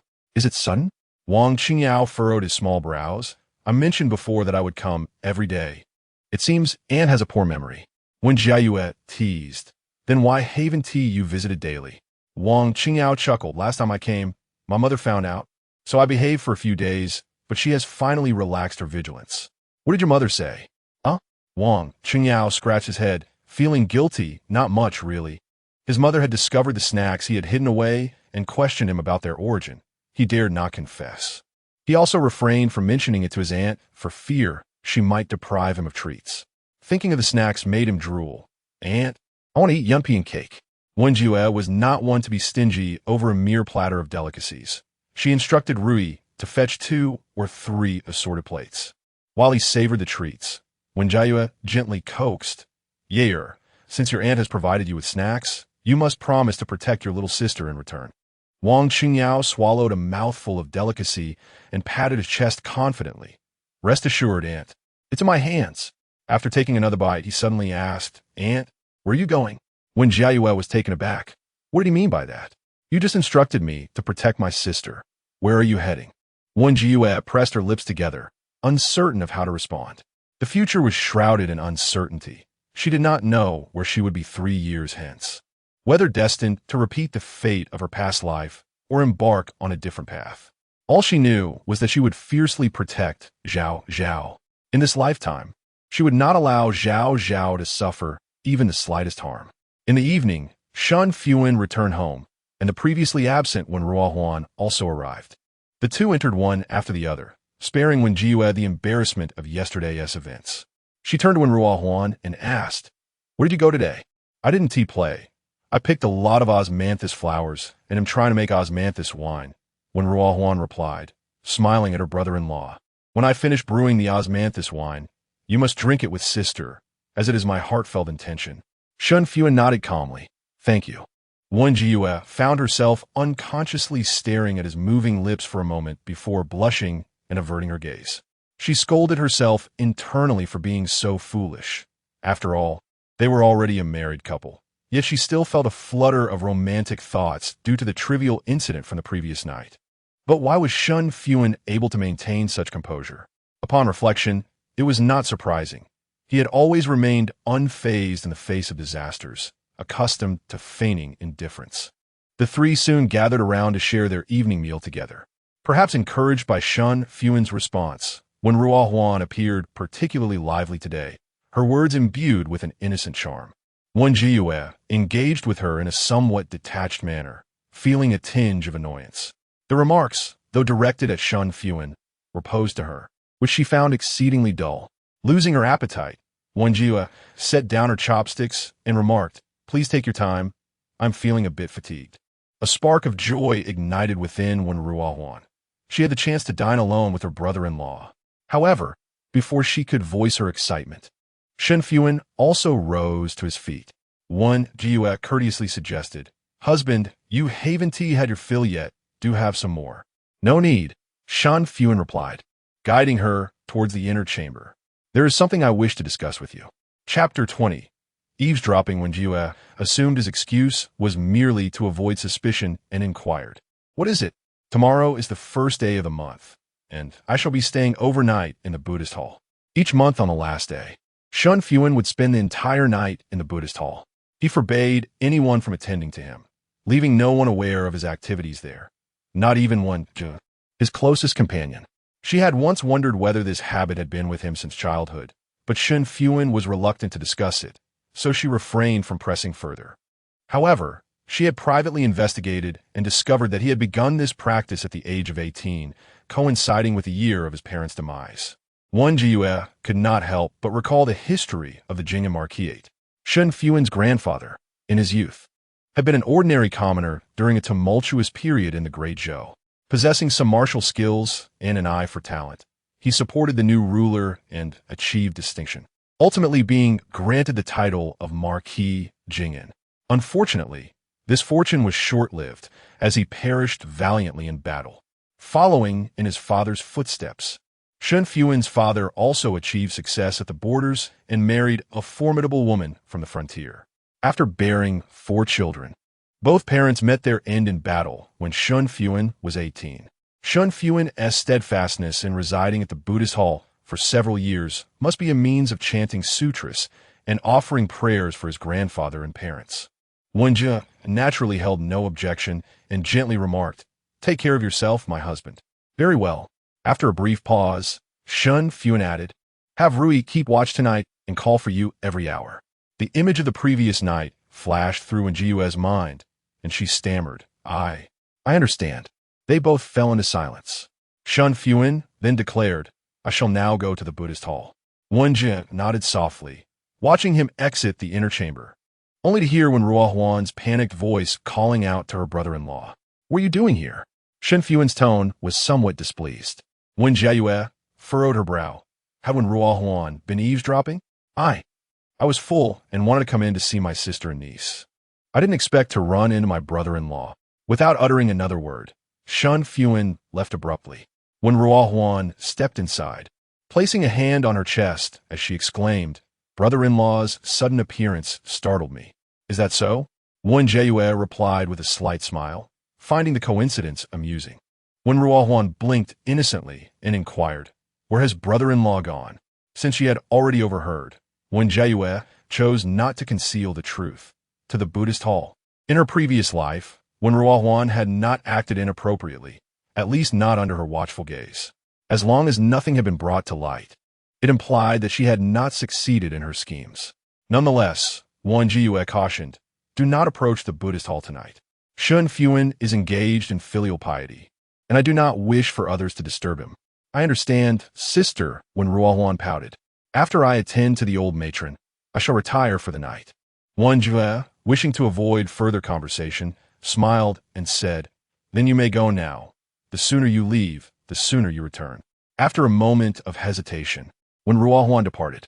Upon reaching the Ninghui hall, she reluctantly performed her duties, using a handkerchief to wipe the old matron's face.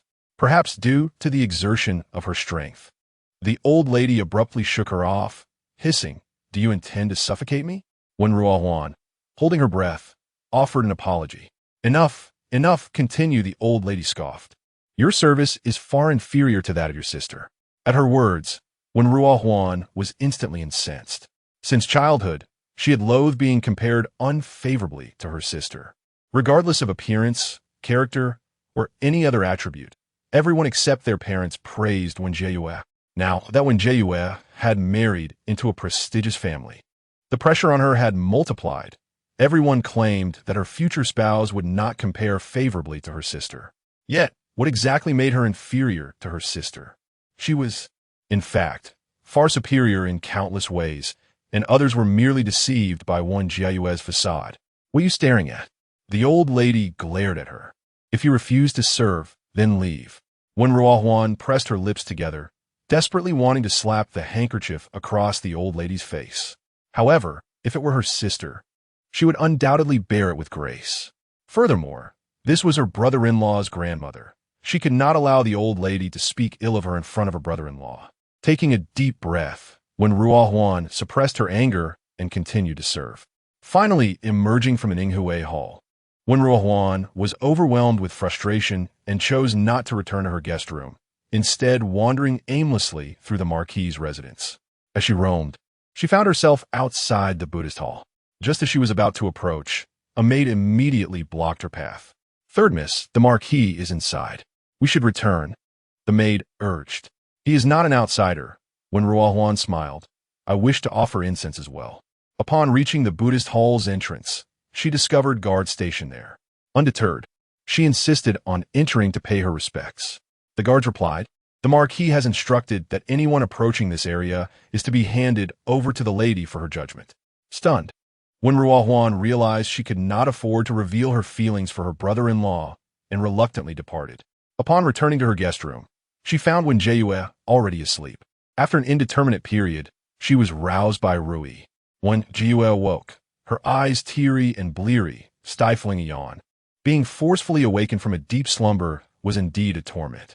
The thought of having to wake up 3 or 4 more times made her feel it would be better not to sleep at all. She truly wondered how Shen Fuhan managed to wake up precisely at the time she needed a nurse. Just the thought of Shen Fuhan made Wen Jiayue feel uncomfortable, and she refrained from allowing her thoughts to wander further. At that moment, Rui had news to report. After emerging from the Ninghui hall, the third miss indeed went to the Buddhist hall, but she was driven out by the guards. Wen Jiayue acknowledged with a sigh. Perhaps in her previous life, Wen Jiayue had also gone, yet due to trust, she had not inquired about her whereabouts, ultimately leading to betrayal. Fortunately, she had been granted another chance, and there were still 3 years ahead for her to devise her plans. After nursing 4 times that evening, Wen Jiayue awoke the next day feeling utterly sleep-deprived. After breakfast, she intended to return to sleep.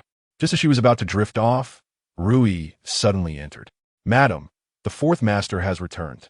Wen Jiayue momentarily failed to comprehend. "Who?" Rui clarified, "The 4th brother of the marquis. He wishes to meet the Mississippi. Shall I let him in?" Wen Jiayue was momentarily taken aback. Shen Fuhan? Amongst all the members of the marquis's household, he was undoubtedly the one who treated her the best.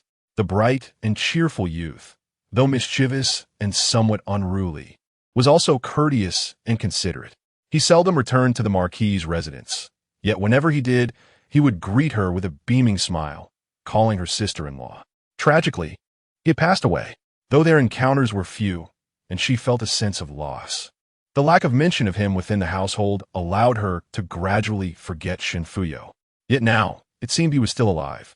Indeed, he had left home when Shen Fuhan was promoted to the position of Deputy Minister of Justice, and months later, his lifeless body was returned from the border. There remained a month until Shen Fuhan's promotion. Wen Jiayue's heart raced. If only she could help him evade his impending doom. Madam? Startled back to reality, Wen Jiayue replied, "Of course, I wish to see him. Please invite my 4th brother in." Chapter 21. Why are you so curious about the 4th brother? Sister-in-law, I have arrived. Wen Jiayue responded, her heart tightening despite her prior mental preparation upon seeing Shen Fuhan. She vividly recalled the tragic state of Shen Fuhan's body when it was brought back to the marquis's residence. His chest bore a gaping wound, several fingers were missing, 1 leg was broken, and countless injuries marred his body. Yet now, the unscathed Shen Fuhan entered with a spirited demeanor, his high ponytail swaying with each step, embodying the essence of a dashing young man. He bore a resemblance to Shen Fuhan, yet exuded warmth and vivacity, in stark contrast to his elder brother's aloofness, which seemed to repel others. Sister-in-law, I heard you have given birth to a lovely niece. I hurried back to see her. Shen Fuhan had always resided outside the marquis' residence, seldom returning. Wen Jiayue instructed Rui to bring over Zhao Zhao. The newborn, so tiny, elicited a gentle intake of breath from Shen Fuhan. He raised his hands, unsure how to hold the fragile infant, scratching his head in distress. With a beaming smile, Wen Jiayue guided him, and he finally managed to cradle her carefully. Sister-in-law, she is truly small, Shen Fuhan murmured. Am I going to break her? Wen Jiayue suppressed a smile. You need not worry. She is quite resilient. Upon hearing this, Shen Fuhan revealed a broad smile. That's a relief. I feared she might be as fragile as clay. Have you and the elder brother named her yet? Wen Jiayue nodded. We have given her a nickname, Zhao Zhao. That's a lovely name, easy to say, Shen Fuhan replied, gently tapping the infant's forehead. Little Zhao Zhao? He gazed curiously at Zhao Zhao, while Wen Jiayue observed him. Although Shen Fuhan was Shen Fuhan's fourth brother, she knew little about him, as he did not reside in the marquis' residence, and their encounters were mere fleeting moments. Moreover, he had passed away 3 years prior in her previous life, leaving her with scant memories of him. She remained unaware of why he lived outside the marquis' residence, why he abruptly journeyed to the frontier, or what experiences he had encountered there. The residents of the marquis' household spoke of him in hushed tones, seldom mentioning him after his demise. It was as if he had never existed within their walls. A 16-year-old youth, arriving and departing like a fleeting breeze. Shen Fuhan, Shen Fuhan's second brother, also seemed to have perished at the age of 16. Shen Fuhan and Shen Fuhan were fraternal twins. Had he lived, he would have reached adulthood this year. Wen Jiayue pressed her lips together, reflecting on the misfortunes that befell the men of the Shen family, while the women appeared to thrive. Sister-in-law, this is the red envelope I prepared for my niece. Shen Fuhan, having admired the infant sufficiently, handed Zhao Zhao back to Rui and retrieved a red envelope from his pocket. Wen Jiayue promptly interjected, there is no need. You live outside and have many expenses. Nonsense, I have plenty of silver. Shen Fuhan insisted, tucking the envelope into the swaddling blanket, waving as he said, I shall take my leave for now, and return when Zhao Zhao is a month old. Wen Jiayue called out, you should first have your meal. Before she could finish her sentence, the young man had already vanished from sight. Feeling a bit disheartened, she lamented that she hadn't even had the chance to ask him anything. How could she assist him in evading his imminent peril? Rui gently placed her mistress in a rocking chair, chuckling. The fourth master is indeed elusive. Seizing the moment, Wen Jiayue inquired, do you know why he doesn't reside in the marquis residence? I'm not sure. Rui pondered for a moment, but I have heard a few maids mention something. Wen Jiayue quickly pressed, what did they say? They said the fourth master grew up at the border, accustomed to freedom, and dislikes the constraints of the marquis household. Hence he has always lived in a separate residence. This reasoning seemed plausible. But why had he suddenly gone to the border? Did he miss his parents? Then, coincidentally, with the outbreak of war, he went to the battlefield, ultimately lacking experience. Wen Jiayue pursed her lips. If that were the case, it could be easily resolved. She merely needed to prevent him from going to the border. Yet, if there were other reasons. After much contemplation, Wen Jiayue concluded, you should send someone to investigate whether the fourth master visited Ninghui Hall today to pay his respects. Though she was uncertain of the lady's motives, Rui obediently accepted the task. A short while later, Rui returned with news. After the fourth master returned to the marquis residence, he visited you briefly and then left. Wen Jiayue furrowed her brow slightly. This was unexpected. Shen Fuhan was quite courteous. Being a grandmother, she should have warranted at least a visit. In the evening, after Shen Fuhan returned home, Wen Jiayue relayed the matter to him. The fourth brother came to see Zhao Zhao this morning and even brought a red envelope. She carefully observed Shen Fuhan's expression, but he remained indifferent, neither pleased nor angry, revealing no particular emotions. As he removed his clothing, Shen Fuhan asked, how long did he stay? About a quarter of an hour, Wen Jiayue sighed. I intended to keep him for dinner, but I didn't expect him to leave so hastily. At this point, she casually remarked, I wonder what the fourth brother is up to outside, always appearing and disappearing. Don't concern yourself with him, Shen Fuhan replied, laying down his outer robe. He could do as he pleases. This statement, on the surface, seemed somewhat petulant. However, Shen Fuhan appeared to genuinely hold that sentiment, calmly articulating it. Wen Jiayue felt uncertain about the relationship between the brothers and refrained from further inquiries. Suddenly, Shen Fuhan spoke. Did he mention when he would return next? On Zhao Zhao's full moon. Wen Jiayue bit her lip, considering that he still cared about Shen Fuyo's whereabouts. Could this imply that their brotherly bond was intact? Unable to resist, she inquired, why doesn't he, the fourth brother, live in the marquis residence? Shen Fuhan paused, turning to look at her. Why are you so curious about the fourth brother all of a sudden? Wen Jiayue dared not meet his gaze, stammering. I merely encountered him today and asked out of casual interest. Really just casual? Shen Fuhan had never pressed her so closely before. She felt the weight of his scrutiny and, in a moment of desperation, replied, I suddenly realized that I have been married into the marquis family for a year and still seem to know little about your family. Perhaps I can learn more gradually. Wen Jiayue spoke softly, but I wish for the marquis to tell me. After a moment of silence, Shen Fuhan replied, whose story do you wish to hear? Noticing that this approach seemed to resonate with Shen Fuhan, Wen Jiayue quickly added, about fourth brother. The matter concerning Shen Fuyo was urgent. She needed to grasp the situation promptly. Shen Fuhan's brow furrowed in concern. He is not fit. Wen Jiayue. Then there is nothing to discuss. Chapter 22. When Ruohuan leaves the manor after enduring 10 days of morning and evening visits. When Ruohuan could no longer withstand the situation and decided to request her departure early one morning. Sister, I wish to return to the manor, she stated. With a radiant smile, Wen Jiayue replied, it has been but a few days since I left confinement. Why not stay with me a few more days, dear sister? In her past life, she had treated her this way, and thus she would not easily let Wen Ruohuan go. Wen Ruohuan pressed her lips together and replied, but I miss father and mother. Yet if you leave, I shall be left without a single soul to converse with. Wen Jiayue feigned a pitiful demeanor. Can you bear to leave your sister all alone?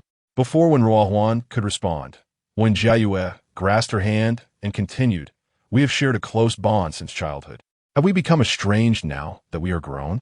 Her words effectively blocked all avenues of escape for Wen Ruohuan, leaving her with no choice but to reluctantly continue her visits. Frustrated, she thought, I seldom see my brother-in-law, yet I am constantly attending to this troublesome elder. Wen Jiayue watched her storm away in anger, feeling a sense of satisfaction within. However, she could not glean any more information regarding Shen Fuyo. For now, that matter had to be set aside. She had exerted her utmost efforts to assist, but alas, no one was willing to cooperate. Perhaps it was all destined. As she could not alter the fates of others, she could only strive to control her own. If even her own fate was beyond her grasp, Wen Jiayue cast her gaze downward at her daughter, her resolve solidifying. No matter the cost, she would do everything in her power to safeguard her daughter's life. After finishing lunch, Wen Jiayue was about to rest when Rui rushed in, flustered. Madam, something terrible has happened. Wen Jiayue frowned and inquired, what has occurred? She distinctly remembered that during this period in her previous life, peace was a rarity. Yet now, unexpected turmoil had arisen. The third miss and the third aunt have quarreled, Rui exclaimed, barely catching her breath. The third aunt mocked the third Miss's origins, and in her fury, the third Miss retaliated with insults, saying things like, ungrateful and unable to marry due to carrying a burden, living off the Duke's hospitality. In truth, the insults were far more egregious.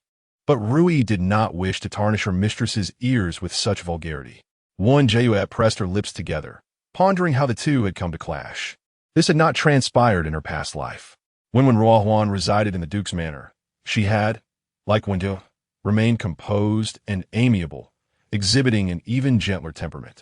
However, recalling Wen Ruohuan's request for departure that morning, everything began to make sense. She had not anticipated that in her eagerness to leave the manor, Wen Ruohuan would risk offending others. Rui, anxious, exclaimed, Madam, what shall we do? Send someone to keep watch? If it escalates, report it to the old matriarch. Wen Jiayue instructed, showing no inclination to intervene. One was an unreasonable sister-in-law, and the other, a stepsister who had conspired against her in her past life. She wished to avoid involvement with either. Seeing her mistress so unfazed, Rui felt reassured and quickly dispatched someone to address the situation. However, to their astonishment, when Ruohuan and Shen Fuhan's conflict escalated to the point of reaching Wen Jiayue herself. With no way to evade it, Wen Jiayue exchanged a glance with Rui, signaling her to take the daughter away. Shen Fuhan, disregarding the consequences, exclaimed fiercely, "Isn't your family just a modest household? What have I said that is incorrect?" Indeed, when Ruohuan would not concede, retorting, "You claim my sister is unworthy of her husband, and that is where you err." Shen Fuhan scoffed, "I merely speak the truth.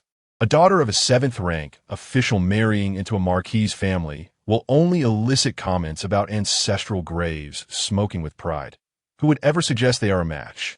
When Ruohuan jabbed back, "Indeed, my sister has climbed the social ladder, unlike you, who has married a poor scholar and been deceived into bearing a child." You. Shen Fuhan's fingers trembled. "I was merely young and naive back then." This chapter of her life was one she wished to avoid discussing, and now, so easily exposed. Her eyes brimmed with tears. Wen Jiayue furrowed her brow slightly. Although it was a matter of fact, she felt that when Ruohuan's words were excessively harsh. Everyone has moments when love blinds them, just as she had endured years of devotion to Shen Fuhan, only to face betrayal and malice. When Ruohuan would likely not fare any better in her past life. Her current smugness in unearthing others' wounds was merely a sign that she had yet to face her own reckoning. Before Wen Jiayue could intervene, when Ruohuan laughed, "I am of the same age as you were then. How is it that I have not been deceived?" "Enough." Wen Jiayue raised her voice. "Huaner, cease this instant." When Ruohuan was momentarily taken aback, recalling the indiscreet words she had just spoken. After all, this was her brother-in-law's sister, and here she was exposing old wounds. Instinctively, she shifted the blame to Wen Jiayue, pleading, "Sister, I am merely standing up for you." Wen Jiayue could only respond with a cold smile, knowing all too well the true intentions behind her sister's actions. It was a clever ploy, allowing her to vent her frustrations while feigning to defend her sister, all while seeking freedom from the household. "There ought to be limits to standing up for others," Wen Jiayue remarked softly. "Your words pierce directly to the heart. What is your true intention?" Recognizing the need to retreat, when Ruohuan complied, "Sister, I acknowledge my mistake. Please punish me as you see fit." What good is an apology to me? When Ruohuan bit her lip, genuinely apologizing to Shen Fuhan. Shen Fuhan shot her a glare, refusing to accept it. Wen Jiayue inquired slowly, "What must our sister do to earn your forgiveness?" Shen Fuhan replied vehemently, "Expel her from the household and prohibit her from returning. Otherwise, I shall strike her every time I see her." When Ruohuan immediately panicked, "If I cannot return, how will I see my brother-in-law?" "No way," she swiftly declared. "I must accompany my sister. Otherwise, how will you defend her from being bullied?" Her words rang with righteous indignation. Had it been the previous life Wen Jiayue, she would have been deeply moved. Yet now, she found it all rather ironic. "Huaner, do not be willful." Wen Jiayue spoke gently. "I am well in the marquis' residence, and I shall often return to the Wen household." Shen Fuhan raised an eyebrow in surprise, not expecting Wen Jiayue to accept this without protest. Had she not always longed for her sister's company? Shen Fuhan observed with cold eyes, speculating that Wen Jiayue would surely relent. Unexpectedly, half an hour later, when Ruohuan packed her belongings, bid a reluctant farewell, and departed from the Ho residence, tears streaming down her face, Shen Fuhan remained with Wen Jiayue, exclaiming in astonishment, "You have finally come to your senses." Wen Jiayue, perplexed by her words, chose to disregard them. After all, she was merely a stepsister, no matter how close they seemed. They were not born of the same womb, so why treat her like a treasure? Wen Jiayue pressed her lips together and smiled self-deprecatingly. Indeed, in her past life, she had foolishly cherished Wen Ruohuan, which ultimately led to her own downfall. This time, it will be different. "Zhao Zhao is my true treasure," she whispered softly. Shen Fuhan's eyes widened in disbelief. "That simply won't do. You must bear a son for my elder brother." Wen Jiayue cast her a calm glance, her heart as tranquil as still water. "I will not." Do you have any idea how many people in Chang'an are yearning to take your place? Shen Fuhan lamented, exasperated that she could be so indifferent to securing her brother's affections. Wen Jiayue finally spoke earnestly. If he truly holds me in his heart, he would not so much as glance at another woman. If he does not, then my efforts would be in vain. In 2 lifetimes, she was unable to penetrate Shen Fuhan's heart. Why should she continue to subject herself to such humiliation? She merely hoped that she and her daughter would not repeat the same mistakes and could lead a stable life. Chapter 23. The desire to kiss Shen Fuhan was driven away in anger. When Jiayue found it perplexing, had she not always looked down upon her? Wouldn't a new sister-in-law be more to her liking? Nevertheless, these thoughts held little significance to Wen Jiayue, who chose not to dwell on them and took a respite instead. In the evening, Shen Fuhan returned home punctually after his shift. Wen Jiayue felt a twinge of curiosity. Had he truly not visited the princess's residence for several consecutive days? Perhaps he had gone during the day, thus sparing himself the need to explain his late return to her. It must have been the same in their past life, allowing him to conceal matters from her completely. It was only after turmoil engulfed the city that she learned the whole story. Her demeanor grew even more subdued as she dined in silence. The absence of Wen Jiayue rendered the dining table suffocatingly quiet. Shen Fuhan seemed indifferent to everything. He did not inquire about Wen Jiayue's departure, as if the absence of one person was an utterly normal occurrence. His words were scarce, never voluntarily broaching any topic. Even when she expressed interest and asked further questions, he remained reticent. If she did not speak, the oppressive silence would persist, heavy and stifling. The only times he spoke more freely were in their intimate moments, indulging every 3 days.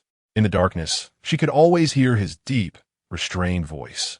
Do not move, hold me tightly, do not be afraid at those times. It was she who fell silent, merely following his lead, drifting within the waves of pleasure. He was drawn to her body, but held no affection for her as a person. Perhaps it would be more accurate to say he was satisfied with her. He was content with her as his wife, capable of managing the household with efficiency, showing filial piety to his elders, nurturing their daughter, and fulfilling his desires. Wen Jiayue sighed softly, realizing she had foolishly endured such a life for 4 whole years.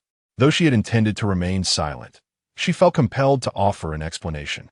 Otherwise, should Shen Fuhan embellish the story, not only would Wen Jiayue be criticized, but she would be implicated as well. Lord Marquis, she began slowly, today, Juana had a minor disagreement with a 3rd sister. It is nothing of great importance, but I feared Juana might have offended someone, so I've sent her back to the residence. Shen Fuhan nodded slightly. Wen Jiayue pressed her lips together, preparing to continue her meal when the sleeping Jiayue suddenly began to cry.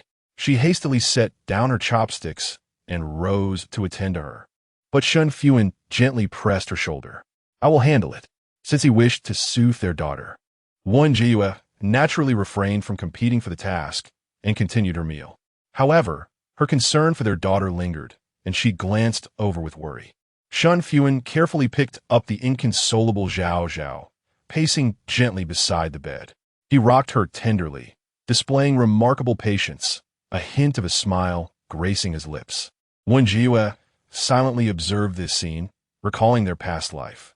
To allow Shen Fuhan to rest well and to avoid being a nuisance, she had never let him involve himself in caring for their daughter. It turned out he, too, wished to forge a connection with their child. Even if it was merely to comfort their weeping daughter, he was willing to make the effort. Perhaps it was the bond between father and daughter. For Jiayue was soon soothed. Shen Fuhan set her down and approached Wen Jiayue. Wen Jiayue could even discern that he was somewhat reluctant to part with the moment. Appearing slightly dazed, the incessant cries of children can be quite vexing, and at times she herself felt utterly drained. Yet, Shen Fuhan seemed unfazed by the commotion. It must be due to the infrequency of his attempts at soothing her. However, she had always perceived Shen Fuhan as a strict father, only to discover he was, in fact, a devoted father to his daughter. As Jiayue's first month approached, Shen Fuhan stated it was time to bestow her a name. Wen Jiayue's heart skipped a beat, and she fell silent. She vividly recalled Shen Fuhan's steadfastness during the naming process, which had only been altered the eve of her first month. She contemplated directly voicing the previous name, yet Zhao Zhao was already a name imbued with a certain affinity, and she did not wish to perpetuate any misunderstandings. With a steely resolve, Wen Jiayue inquired, "Does the Lord have a name in mind?" Before he could respond, she continued, "Naming is a matter of great significance. Let's discuss it after our meal." She desired to enjoy a proper meal without the looming threat of distress. Shen Fuhan expressed no objections. After their meal was cleared and they had each freshened up, they finally broached the subject at hand. Shen Fuhan retrieved a neatly folded note from his pocket and slowly unfolded it, revealing the characters Shen Gui Zhao. Wen Jiayue felt a wave of darkness wash over her. She had anticipated this outcome. She managed to force a smile, asking, "Why did you choose this character, my lord?" Shen Fuhan remained silent for a moment before replying. Zhao Zhao was born in August, the season when osmanthus flowers bloom abundantly. However, that character was somewhat. When Jiayue struggled to articulate, "I find it rather unappealing." Shen Fuhan pressed, "What is it that you dislike about it?" "Unfortunately, I find it inauspicious," When Jiayue replied earnestly. "The osmanthus has a fleeting life. Once its fragrance dissipates, it vanishes entirely. Zhao Zhao is not merely a 2-month flower. In her past life, she had been quite diplomatic in her expression, yet in this life, she felt no need to spare his feelings, speaking her mind freely." Shen Fuhan's brow furrowed. "That was not my intention." "I understand your good intentions, my lord," Wen Jiayue said, "but once I consider that implication, I found it somewhat unsettling." She suggested, "Perhaps you might contemplate a name that conveys durability and longevity." Shen Fuhan looked at her inquisitively. "What name did you have in mind?" "I have none." Wen Jiayue averted her gaze. "You are exceptionally learned, my lord. Naturally, the name for our daughter should be conceived by you." Shen Fuhan scrutinized her, stating coolly, "You appear uneasy." Wen Jiayue retorted, "I am not." Realizing her reaction was somewhat exaggerated, she quickly added, "I simply do not favor the character day. If you insist on this name, I shall not agree." Shen Fuhan paused momentarily. "Let us discuss it again tomorrow." Wen Jiayue pouted. She was certain her stance would not waver by then. With this matter temporarily set aside, she recalled a more pressing concern. How does the Lord wish to arrange the celebration for Zhao Zhao's first month? In her previous life, 2 days before the banquet, the old lady had begun to feel unwell, suffering from headaches and leg pains, with no part of her body in good condition. Naturally, the celebration for the child's first month had to yield to the elder's ailments, and the eagerly anticipated banquet had been hastily organized. If the old lady were genuinely unwell, she would have accepted it. Only later did she realize that she was feigning illness. In this lifetime, she was determined to host a grand event to make amends for all her daughter's regrets. The success of this event hinged upon aligning with Shen Fuhan to intimidate the old lady, for otherwise she would surely resurface to pretend to be ill once more. Shen Fuhan remarked, "It has been quite some time since the marquis's residence has celebrated a joyous occasion. It is indeed appropriate to hold a splendid event." Wen Jiayue replied, "In that case, I would trouble you, my lord, to personally inform my grandmother tomorrow. Otherwise, I fear she may refuse." Shen Fuhan was well aware that his grandmother was dissatisfied with the fact that this child was a girl, and he nodded in acknowledgement. This matter was effortlessly resolved, and Wen Jiayue felt a surge of clarity and joy, smiling brightly as she said, "Thank you, my lord." Her smile was genuine, and the corners of her eyes and brows sparkled with newfound vivacity. Shen Fuhan gazed down at her smiling lips, his throat involuntarily tightening as he leaned closer. Wen Jiayue, momentarily taken aback by his approach, turned her face away just as he was about to kiss her. "My lord, it is getting late. I shall retire now." Chapter 24. Emotions hidden within her gaze after a prolonged period, her heartbeat finally stabilized. With her back turned to Shen Fuhan, Wen Jiayue feigned sleep. Yet her eyes remained open, fixated on a distant point, devoid of focus. Aside from their trysts every 3 days, she and Shen Fuhan resembled strangers sharing the same roof. However, even the slightest physical contact would stir an undercurrent within her, leaving her heart in disarray.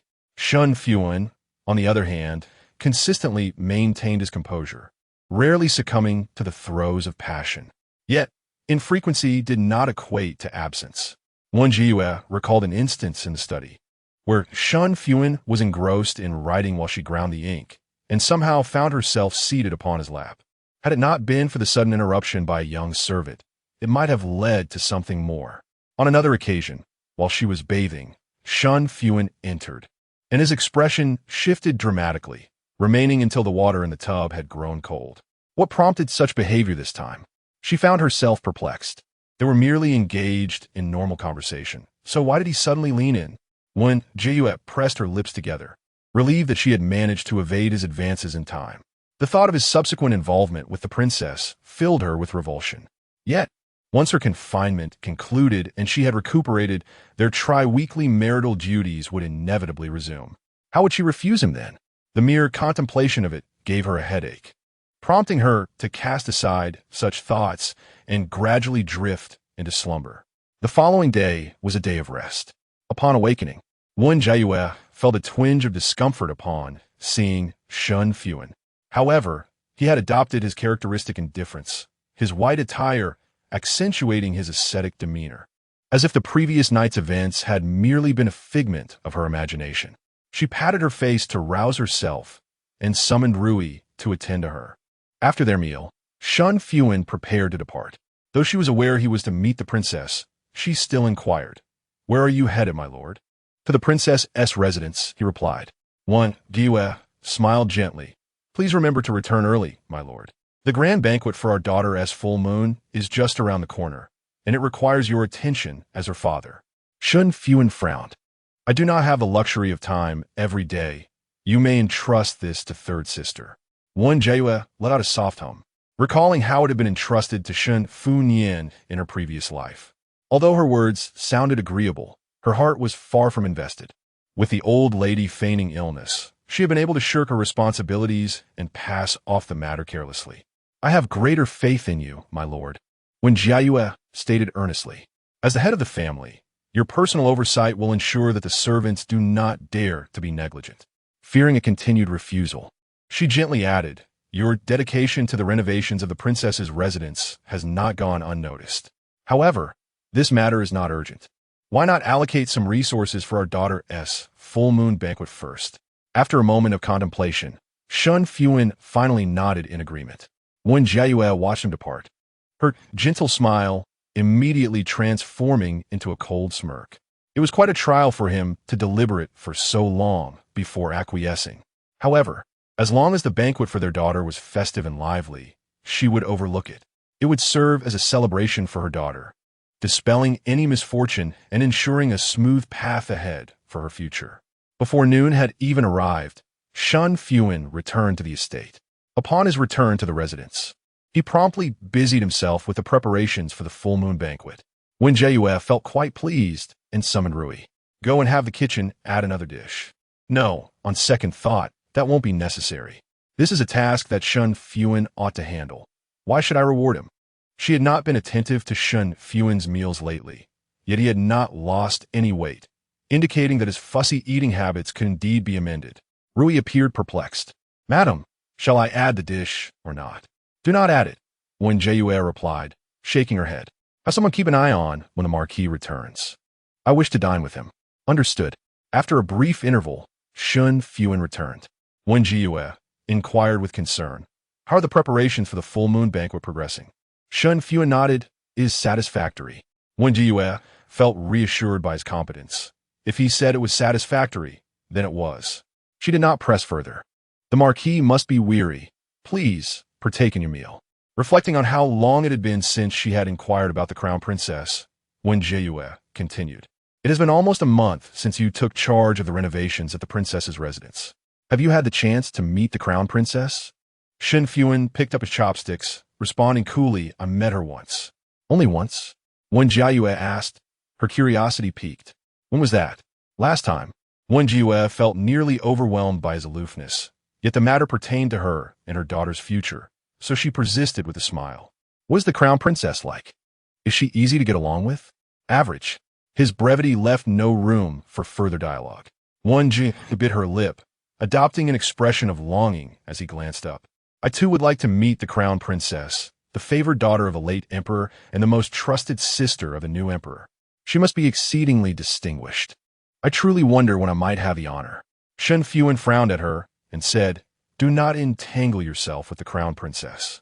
"Why not?" "There is no reason." Shen Fuhan replied indifferently. "You are not of the same ilk." Wen Jiayue pressed her lips together. He spoke the truth. They were indeed not of the same ilk, but rather adversaries. She feigned compliance. "I shall heed the marquis." Suddenly, Shen Fuhan spoke regarding the naming. "Could you also consider my opinion?"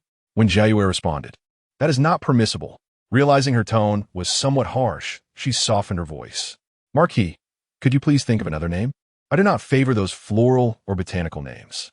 Shen Fuhan remained silent. Observing his steadfast demeanor, Wen Jiayue ventured to ask a question that had lingered for generations. "Does the character Gue hold any special significance for you?" Shen Fuhan neither nodded nor shook his head, and after a long pause, he replied, "In a way." Wen Jiayue pressed further. "What significance? Was it related to family, friends, or a beloved?" Yet he had always maintained his integrity, never allowing other women into his life. Until the crown princess appeared, marking a change. Yet she could not fathom the connection between the character Gan Li Jilan. "You will come to know in due time," Shen Fuhan suddenly remarked.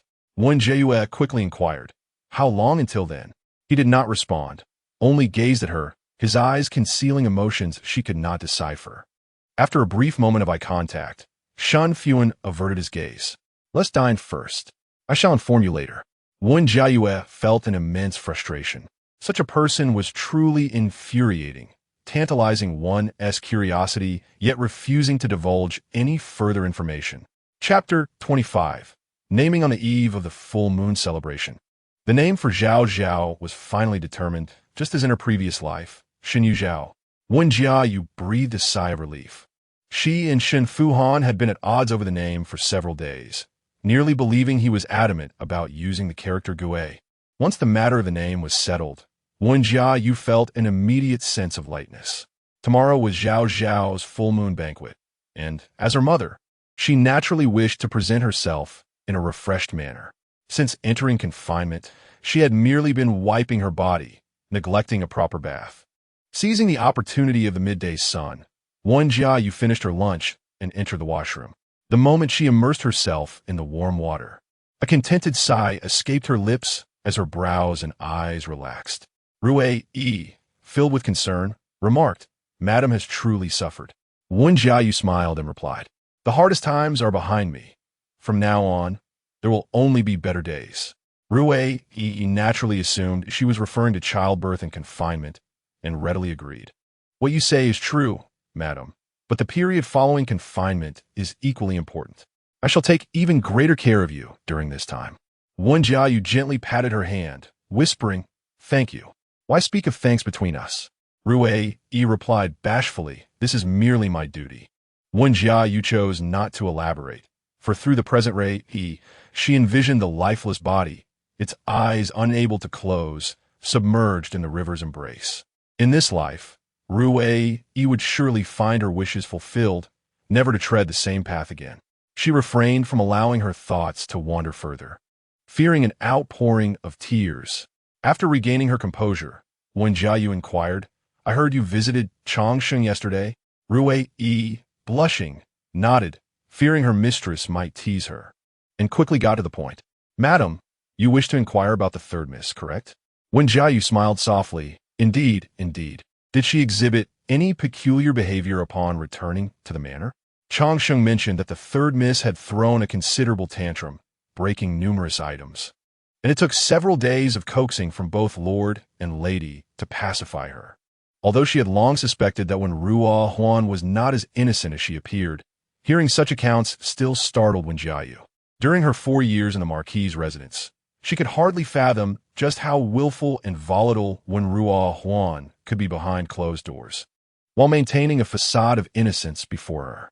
Shen Fuhan forbade Wen Jiayue from re-entering the marquis' residence, which inadvertently aided her. However, at an occasion such as the full moon banquet, Wen Jiayue would undoubtedly attend. A missing member from her family would surely draw scrutiny. it was unlikely she would dare to cause trouble directly, leaving Wen Jiayue with little to fear. Her greater concern lay with her younger stepbrother, Wen Jiayue, who had previously caused a scene at a full moon banquet while intoxicated. At a tender age, with limited tolerance for alcohol, he had behaved improperly toward the favored maid of the old lady. To make matters worse, he stubbornly insisted that the maid had seduced him. He failed to realize that at merely 16 years of age, without wealth or status, and possessing only a mediocre appearance, what could the maid possibly see in him? Ultimately, the maid was left with no choice but to become his concubine. Although the incident did not escalate significantly, the old lady directed her ire toward Wen Jiayue, growing increasingly displeased with her as a granddaughter-in-law, finding fault in everything she did. At the time, she regarded it as an unfortunate accident, but upon reflection, she wondered if Wen Jiayue had played a role in instigating the situation. Regardless, such an occurrence must not transpire again tomorrow. The water is cooling, and Rui gently inquired whether the mistress desired more hot water or to rise. Wen Jiayue came to her senses. Let's rise. She extended a delicate, fair hand, which Rui gently grasped to assist her in standing. Her shoulders were supple, rising and falling gracefully, her waist slender enough to be held in a single embrace. Rui, having grown up witnessing this, was accustomed to it. However, after giving birth to the young miss, the mistress's figure seemed to have become even more enchanting. Blushing, she dared not gaze for long and hastily draped a garment over her. Once attired, Wen Jiayue wasted no time and proceeded to the courtyard to dry her hair. Reclining on a lounge chair spacious enough for 2 or 3, she commanded, "Bring Zhao Zhao here and fetch an oiled paper umbrella." Her daughter relished basking in the sun. Yet being so young, Wen Jiayue was reluctant to let her stay exposed for too long. An umbrella would provide some shade. Zhao Zhao was just waking, and upon being brought over, she neither cried nor fussed, instead curiously gazing at the patterns on the umbrella. Wen Jiayue shook a rattle, and immediately, the child's attention was captured, her little hands moving excitedly. Rui remarked with a smile, "The young miss is indeed lively and clever, surely taking after the mistress." This compliment pleased Wen Jiayue, for she preferred her daughter not to inherit the rigid demeanor of Shen Fuhan, who was always so methodical in his actions. In her previous life, Zhao Zhao's temperament was indeed more akin to hers, and she hoped this would hold true again. Yet, recalling Shen Fuhan's recent diligence in caring for their daughter, she found herself in a quandary. Surely, Zhao Zhao's nature would not resemble his, would it? It certainly would not. Wen Jiayue pursed her lips, for she had no desire to contend with 2 icy individuals. A maid approached Rui and whispered something. Rui nodded and replied, "Mistress, the young master has arrived." As Wen Jiayue was feeling rather bored, she said, "Let him in." "Aunt." Wang Chengyao rushed in hurriedly, asking if she had recovered from her illness. Wen Jiayue looked at him in confusion. "When did I fall ill?" Wang Chengyao scratched his head. "You've been lying in bed for an entire month. Is that not an illness?" Wen Jiayue chuckled. "Well, perhaps it could be considered so. What brings you here?" "I happened to pass by." Wang Chengyao chuckled sheepishly, craving a snack. Wen Jiayue instructed Rui to fetch some, then curiously asked, "Why do you come here every day for a snack? Does your mother not allow you to have any?" He always sought a treat during his visits, and while she was generous, she found it peculiar that he came daily for food. Wang Qingyao rolled his eyes. "I find the snacks here are far more delectable." Wen Jiayue smiled, well aware that he was being disingenuous. Yet for the sake of a plate of snacks, she was too indifferent to dwell on it. However, having consumed so many of her treats, it seemed only fair that he assist her with a task, did it not? Thus she remarked, "In that case, I shall inform your mother to have you switch pastry chefs." Upon hearing this, Wang Qingyao was immediately alarmed, forgetting the snacks that had just been brought over. He pleaded, "Aunt, please do not tell my mother." "Why not?" Wang Qingyao, flustered, scratched his head anxiously, for he knew his mother would scold him, and then he would no longer be able to enjoy snacks at his aunt's. "I fear my mother will be saddened," he murmured. "Aunt, please do not speak." Wen Jiayue chuckled. "Yaoer, you possess a heart full of filial piety. How about this? If you assist your aunt with a task, and you execute it well, I shall refrain from further comment." Wang Chengyao nodded vigorously. Is it something enjoyable? Quite enjoyable, Wen Jiayue replied, drawing him closer to whisper a secret. As he listened, Wang Qingyao's eyes sparkled with excitement, and he thumped his chest, assuring, rest assured, Aunt, I shall accomplish the task. Wen Jiayue nodded with satisfaction. Tomorrow, when Ruoqian shall not dare to cause a disturbance at the grand full moon banquet. Chapter 26. His heart quickened after Wang Chengyao departed, when Jiayue's hair had nearly dried. She simply fashioned it into a bun and resolved to visit the Lingtong courtyard. The full moon banquet was to be held there, and she wished to inspect the venue, ensuring that any discrepancies could be rectified while there was still time. Rui, puzzled, inquire, Madam.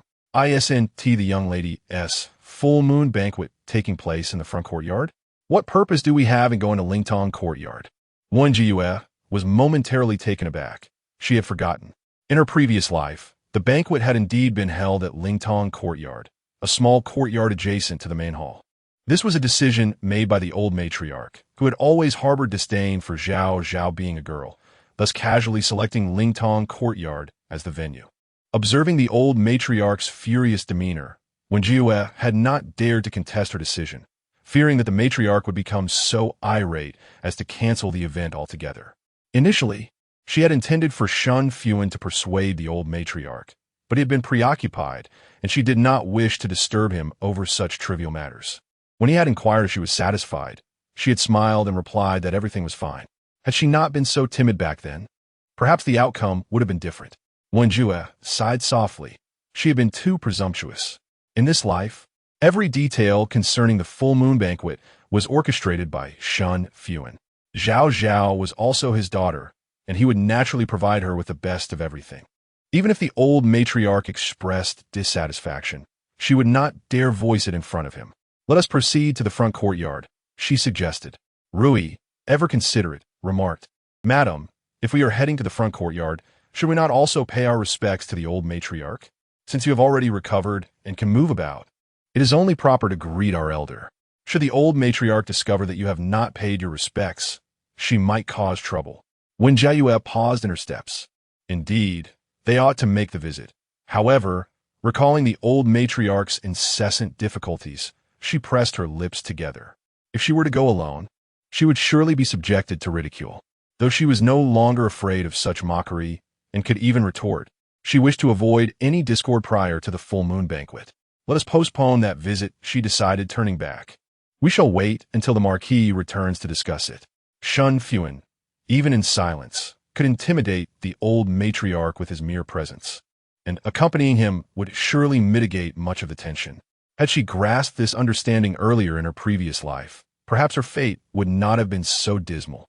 And do remember to show me the dinner menu for this evening, she added, to entice Shen Fuhan to accompany her willingly. She resolved to prepare a feast of his favorite dishes. In the evening, Shen Fuhan returned. As usual, he walked into the courtyard with an air of detachment, but upon lifting his gaze, he caught sight of a graceful figure standing at the entrance. The last rays of the setting sun illuminated Wen Jiayue's exquisitely painted features, rendering her even more gentle and enchanting. His steps faltered momentarily before he continued forward. Marquis, you have returned. Wen Jiayue greeted him with a bright smile. Though reluctant, she made a point to welcome him as she used to. Shen Fuhan nodded and proceeded directly into the house. Wen Jiayue pouted but hurried to follow. Once inside, he closed the door and quietly asked, How long have you been standing outside? In a display of sincerity, Wen Jiayue exaggerated, for nearly half an hour. In truth, she had only been standing for a brief moment, emerging upon hearing news of his return to the estate. She would no longer be foolishly waiting for him like she once did, counting the stars and the moon in anticipation of his arrival. What nonsense is this? Shen Fuhan furrowed his brows, questioning her presence outside for half an hour so soon after her confinement. Although his concern was evident, his tone irked Wen Jiayue. To persuade him to accompany her to Ninghue Hall, she reluctantly endured it.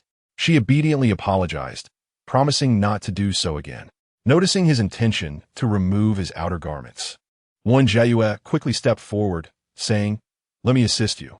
Maintaining a respectful distance, she helped him disrobe, ensuring her hands did not brush against him in any way. However, the delicate fragrance from her hair mingled with a subtle scent of milk, lingering close by. As she lowered her head, the soft, fair nape of her neck was tantalizingly within sight. Each glimpse of her porcelain skin quickened his heartbeat. Shen Fuhan seized her wrist firmly. "I'll manage myself," he stated in a somewhat husky tone. Wen Jiayue, taken aback, raised her gaze to find his expression rather unusual. The typically composed and restrained Shen Fuhan appeared to be tinged with a hint of desire. Had she truly done anything to provoke such a reaction? Yet, recalling how they had not shared a bed since her pregnancy, she bit her lip and quietly distanced herself. Shen Fuhan, known for his virtue, had never entertained other women. After she married him, it was merely 2 months before she discovered she was with child. In hindsight, it seemed quite reasonable. Feeling somewhat uncomfortable lingering there, Wen Jiayue decided to wait for him in the flower hall for their meal together. After a brief moment, Shen Fuhan arrived, having regained his usual composed demeanor as he took a steady seat. Wen Jiayue, determined to mask any unusual behavior, proactively served him dishes, smiling brightly. "You must be weary from your duties, my lord. Do indulge." Shen Fuhan paused for a moment before finally taking the meat she had placed in his bowl. Once he began to eat, Wen Jiayue ventured, "My lord, do you plan to visit the study after dinner? There are no pressing matters today." Her eyes sparkled with excitement, as everything seemed favorable except for the lack of company. Seizing the moment, she added, "I wish to pay my respects to the old lady and check on the arrangements for the full-month banquet. Would you accompany me?" After a brief silence, Shen Fuhan replied, "The night is chilly. You should wear more." This was a tacit agreement, and when Jiayue exhaled in relief, "I will don a cloak." Once dinner concluded, Rui brought the cloak to her. As she adjusted her attire, she said, "My lord, shall we depart now?" Shen Fuhan inquired, "Are we not bringing Zhao Zhao?" Wen Jiayue's smile faltered slightly. The old lady did not favor Zhao Zhao. Why should she impose herself and invite disdain? She gently replied, "It's cool tonight, and Zhao Zhao is still young. It would be unfortunate if she fell ill. We can see her tomorrow. I'm sure grandmother will understand." If he insisted on bringing Zhao Zhao, she would rather not go. Shen Fuhan accepted the lantern from Rui and took the lead. "Let's go," seeing him swayed so easily by her words. Wen Jiayue felt relieved and hurried to follow him. The two of them walked side by side out of the main courtyard, heading first to Ninghui Hall. A breeze swept through, causing Wen Jiayue to deliberately huddle and embrace her arms. Indeed, it was exceedingly cold. "My lord, perhaps we should return early," she suggested. Shen Fuhan glanced at her and replied affirmatively. The journey was somewhat quiet, and Wen Jiayue racked her mind for a topic of conversation. "The moonlight tonight is quite beautiful," she remarked. Shen Fuhan's gaze lingered for a fleeting moment on her delicate cheek before he lowered his eyes to the lantern he held. The gentle, warm glow fell upon their closely intertwined shadows, blending with the coolness of the moonlight. Suddenly, it was both cold and warm. Chapter 27.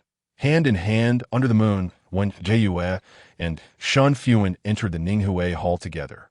Upon seeing her grandson, the old lady immediately brightened up, exclaiming, "Fuhan is here. Please take a seat." However, her gaze shifted to Wen Jiayue, and her smile faded slightly, her tone becoming more subdued. The daughter-in-law approached as well. In the past, Wen Jiayue would have felt at a loss facing such an attitude, believing she must have done something wrong, and would have tried even harder to please the old lady, only to be met with disdain. Now, she had come to terms with the fact that the old lady would never like her. The more she sought approval, the more she would be resented. It was better to regard the old lady as a senior who relied on her age and to treat the encounter as a mere formality. Wen Jiayue smiled gently, saying, "Grandmother, I hope you are well. I have just completed my confinement and came here to pay my respects." The old lady smiled back. "Since you have finished your confinement, it is time to resume your morning and evening visits. Let us begin tomorrow." Wen Jiayue pressed her lips together. The old lady had said the same thing in her previous life, and she had eagerly agreed without hesitation. This time, she was determined not to be so foolish. Instead of rushing to respond, she took a delicate sip of the tea the maid had brought. Upon tasting it, she smiled slightly, recognizing it as aged tea. This was not the first time the old lady had done such a thing, serving her aged tea from years past while offering Shen Fuhan the freshest, tenderest tea. Picked that very morning. She had tolerated it time and again, but this time she was not inclined to let it slide. It was the perfect opportunity to make a point. Wen Jiayue pushed the cup toward Shen Fuhan, cheerfully saying, "My lord, do try this tea. It has a certain flavor of time." The old lady, who had just been imperious, suddenly appeared flustered and rose, saying, "Fuhan has his own tea. Let him drink that." She knew her grandson's temperament all too well. If he discovered her preferential treatment, he would surely refrain from visiting her for several days.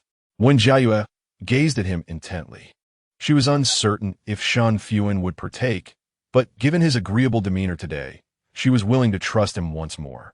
Shen Fuhan's gaze flickered between the two, and he picked up Wen Jiayue's cup. The old lady, witnessing this, became increasingly anxious, casting a glance at her confidant, Granny Zhao, who subtly indicated her chest. The old lady immediately understood, clutching her heart and gasping. Oh dear, I cannot bear this." Wen Jiayue pressed her lips together, recognizing the old lady's familiar tactic. Yet, she could not expose it openly.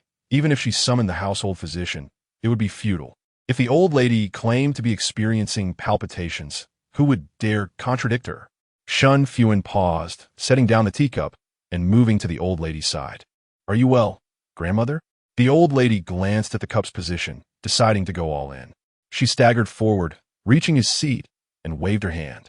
The teacup that should have fallen instead vanished into thin air.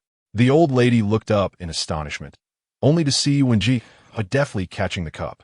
With a worried expression, Wen Jiayue said, "Grandmother, please be careful. Do not break it, or the shards might injure you." The old lady was truly on the brink of a fit from anger. After a moment of feigned distress, she finally exhaled, supported by Granny Zhao, and slowly sat down. Much improved, she gazed affectionately at Shen Fuhan, lamenting that she had yet to embrace her great-grandson. How could one close their eyes so swiftly? The conversation inevitably returned to the subject of bearing sons, and Wen Jiayue set down her teacup with a heavy heart.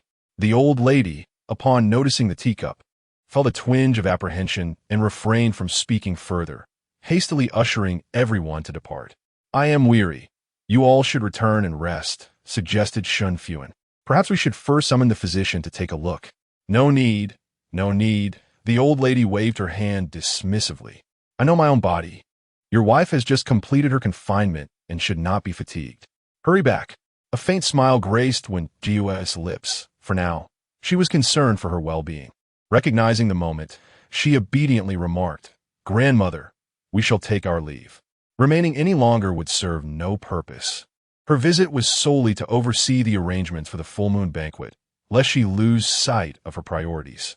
Once the pair departed, the old lady cast her gaze upon the teacup resting on the table, narrowing her eyes slightly. "Do you think my granddaughter-in-law has changed?" Zhao Momo nodded in agreement. "Indeed, she appears rather different than before. The reason remains unclear." "What could the reason be?" The old lady scoffed. "She bears a daughter and now acts with such arrogance, truly believing the bears the Wen surname." This thought only served to fuel the old lady's ire further. Her previous forbearance was evidently feigned. How underestimated she had been. Such youthful cunning. Zhao Momo concurred. "You speak rightly, old lady. Her temperament surely requires some correction." Setting that aside, the old lady fretted. "How can such a woman be near my grandson? This will undoubtedly bring him misfortune." Zhao Momo hastily interjected, "Old lady, please do not incite that to take a concubine. The last time he learned of it, his countenance was as cold as ice. Even now, the thought sends shivers down my spine." The old lady shuddered at the recollection.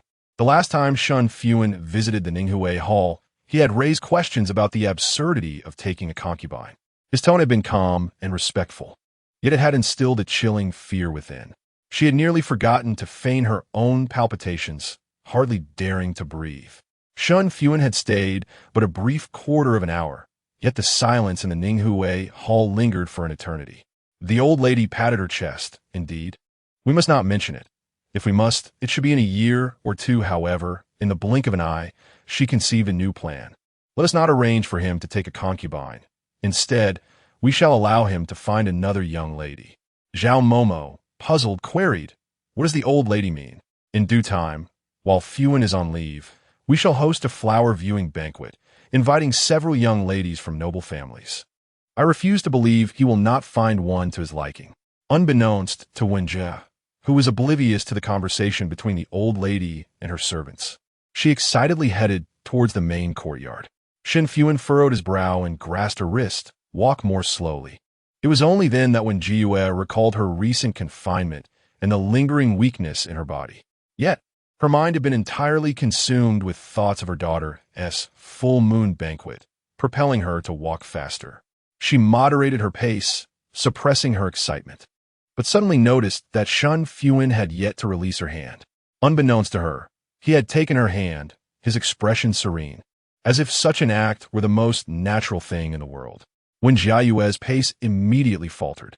After 4 years of marriage, she and Shen Fuhan had never engaged in such intimate gestures outside the confines of their private quarters. He was a man of cool demeanor and strict self-control, and she would never initiate such displays of affection. In public, they resembled a couple who had been married for 20 years. She had grown accustomed to this way of life, so when he suddenly grasped her hand, she felt a sense of disorientation. Wen Jiayue attempted to withdraw her hand, but Shen Fuhan tightened his grip, stating with a hint of amusement, "Are you trying to escape?" It seemed he was concerned she might become flustered again. Wen Jiayue pressed her lips together. She knew she ought not to overthink things. If Shen Fuhan were to entertain even a fleeting thought of intimacy outside their private space, he would surely not forgive himself. She remained silent, no longer attempting to free her hand. If he wished to hold it, so be it. After all, they would reach their destination in just a few more steps. Chapter 28. As she stepped into the courtyard, Shen Fuhan timely released her hand. Wen Jiayue ventured further inside. Her curiosity piqued as she surveyed her surroundings. Red lanterns adorned the eaves, and everywhere she looked, crimson silk was draped. Dozens of tables were laden with melon seeds and dried fruits, a clear indication of the lively festivities to come the next day. "Aside from my parents, whom else had the marquis invited?" Upon voicing her thoughts, a twinge of anxiety gripped Wen Jiayue. She wondered if Li Zhilan would make an appearance. However, considering the esteemed status of Princess Yongzhen, she surmised that it was unlikely for her to attend a mere moon celebration for a child. Nevertheless, a flicker of hope remained in her heart. The prospect of meeting the princess the following day would spare her the elaborate effort of seeking an introduction. Shen Fuhan retrieved a guest list from his sleeve. A glance at the names revealed that they were all families allied with the marquis, with no mention of the princess. Prepared for this outcome, she felt no disappointment and smiled brightly, exclaiming, "Such a multitude! It truly promises to be lively." Shen Fuhan inquired, "Are there any alterations needed for these arrangements?" "No, everything is splendid," Wen Jiayue replied, casting her gaze around before settling it on his strikingly handsome face. "Thank you, Marquis." She appreciated his meticulous attention. At least this aspect was beyond reproach. With his eyes lowered, Shen Fuhan gave a slight nod. "And shall we return?" Wen Jiayue nodded enthusiastically and headed towards the rear courtyard. Upon returning to her chamber, she played with Zhao for a while. But a wave of fatigue suddenly washed over her. It had been a long time since she had walked such a distance, and her legs felt somewhat sore. Struggling to gather her strength, she prepared to wash up. Rui, ever considerate, inquired, "Madam, may I assist you with a massage shortly?" She nodded and waited until Shen Fuhan entered the washroom before reclining on the long couch, revealing a slender, fair leg. Having just emerged from confinement, her body had yet to fully recover, and she hesitated to present herself in such a manner before him. Should Shen Fuhan find it difficult to restrain himself, it would be she who would ultimately suffer. Rui's ministrations were gentle, lulling her into a state of drowsiness. Wen Jiayue yawned, and before she could utter a word of caution, she drifted into a comfortable slumber. Noticing that her mistress had fallen asleep, Rui did not pause her efforts, continuing to knead her muscles. Time passed, and eventually, the sounds from the washroom ceased, replaced by the steady sound of footsteps. Rui, engrossed in her task, remained oblivious to the noise. Shen Fuhan returned to the inner chamber, and in an instant, His gaze was captivated by a vision in white. Wen Jiayue's complexion was a delicate pinkish white, reminiscent of a begonia poised to bloom in the misty rain, ethereal yet striking. Standing outside the beaded curtain, he was inexplicably reminded of their wedding night. As layers of garments were shed, she had nestled within the vibrant red of the celebratory bedding. Yet all he could perceive was the dazzling white, almost blinding. Like a pearl, she radiated a clear brilliance, her hue soft and lustrous, utterly enchanting. Marquis, Rui caught sight of his figure and hastily dropped the hem of her sleeves. Shen Fuhan snapped back to reality and spoke in a calm voice, "You may leave." Rui felt a twinge of fear. The Marquis often wore a stern expression, appearing particularly unapproachable. Yet, she mustered the courage to insist, "I shall wake Madame first." Shen Fuhan interrupted her, "No need, I shall handle it." Nodding obediently, Rui quickly exited the room. Hearing the door close behind her, Shen Fuhan stepped into the inner chamber and lifted Wen Jiayue effortlessly into his arms. A sense of fear, akin to soaring into the void, stirred within her as she softly murmured in her slumber, instinctively curling closer into his embrace. A furry little head nestled against her chest, and for a moment, Shen Fuhan hesitated before hastily carrying her to the bed. Zhao Zhao was still awake, her bright, clear eyes meeting his gaze. He instinctively averted his eyes, allowing his focus to rest upon Wen Jiayue's face. During her confinement, she had been well cared for. Her cheeks were slightly fuller, exuding a gentle charm mixed with a touch of cuteness. Her delicate lips parted slightly, warm breath wafting towards him. And Shen Fuhan lowered his gaze for a moment before rising. He stepped outside and said softly, "I will sleep in the study tonight." Rui was momentarily taken aback, finally grasping that the Lord's intention was for her to remind the lady to nurse at night, and she promptly replied affirmatively. In the dead of night, Wen Jiayue was roused from her dreams multiple times. She murmured, "Where is the Lord?" Rui yawned and replied, "The Lord has gone to sleep in the study." Wen Jiayue sighed deeply. Why had he chosen to sleep in the study again? It was true that humans often develop dependencies, and she found herself yearning intensely for Shen Fuhan, wishing she could sleep soundly until dawn. The following morning, when Jiayue awoke, her face marked by fatigue. Remembering the significance of the day, she instantly became alert and inquired, "What time is it?" "Not late, not late. The guests have yet to arrive," Rui reassured her. "We only need to present the young lady at the end, so there is no need for you to hurry, madam." When Jiayue exhaled in relief, "Help me sit up." Recalling last night, she asked, "How did I return to the bed? Did you wake me?" She had no recollection of it. Rui, uncertain, speculated, "Perhaps the Lord carried you back." Wen Jiayue pursed her lips, "Why didn't you wake me? I would have preferred to walk there myself, rather than be carried by Shen Fuhan." Rui explained, "I intended to wake you, but the Lord said it was unnecessary, so I had no choice but to leave." "Well, it's fine. Nothing untoward occurred," Wen Jiayue replied, not wishing to dwell on it. "Just remember to wake me next time." Rui nodded and curiously asked, "What untoward incident?" Wen Jiayue replied, "The unexpected transformation of Shen Fuhan into a beast." Whether she had overestimated her own allure or underestimated Shen Fuhan's restraint remained uncertain. After breakfast, Wen Jiayue gave Zhao Zhao a thorough bath, dressing her in a pink outfit and adorning her like a porcelain doll. "Our Zhao Zhao is truly beautiful," she said, pressing her forehead against her daughteress, who had always been a little beauty. As if sensing her mother's praise, Zhao Zhao immediately broke into a smile. However, Wen Jiayue felt a pang of emotion, gently stroking her daughter's little head and whispering, "In this lifetime, Mother will always protect you." Rui smiled and said, "Rest assured, madam, I am here as well. No one can harm the young lady." Wen Jiayue looked at her earnestly. "I will protect you too." Rui was momentarily taken aback, not fully comprehending why the lady felt the need to express this. Wen Jiayue would not offer an explanation, glancing at the sky to gauge the time. "Let us head to the front courtyard." Rui interjected, "Madam, there is still some time. Shall we wait a bit longer?" Wen Jiayue shook her head.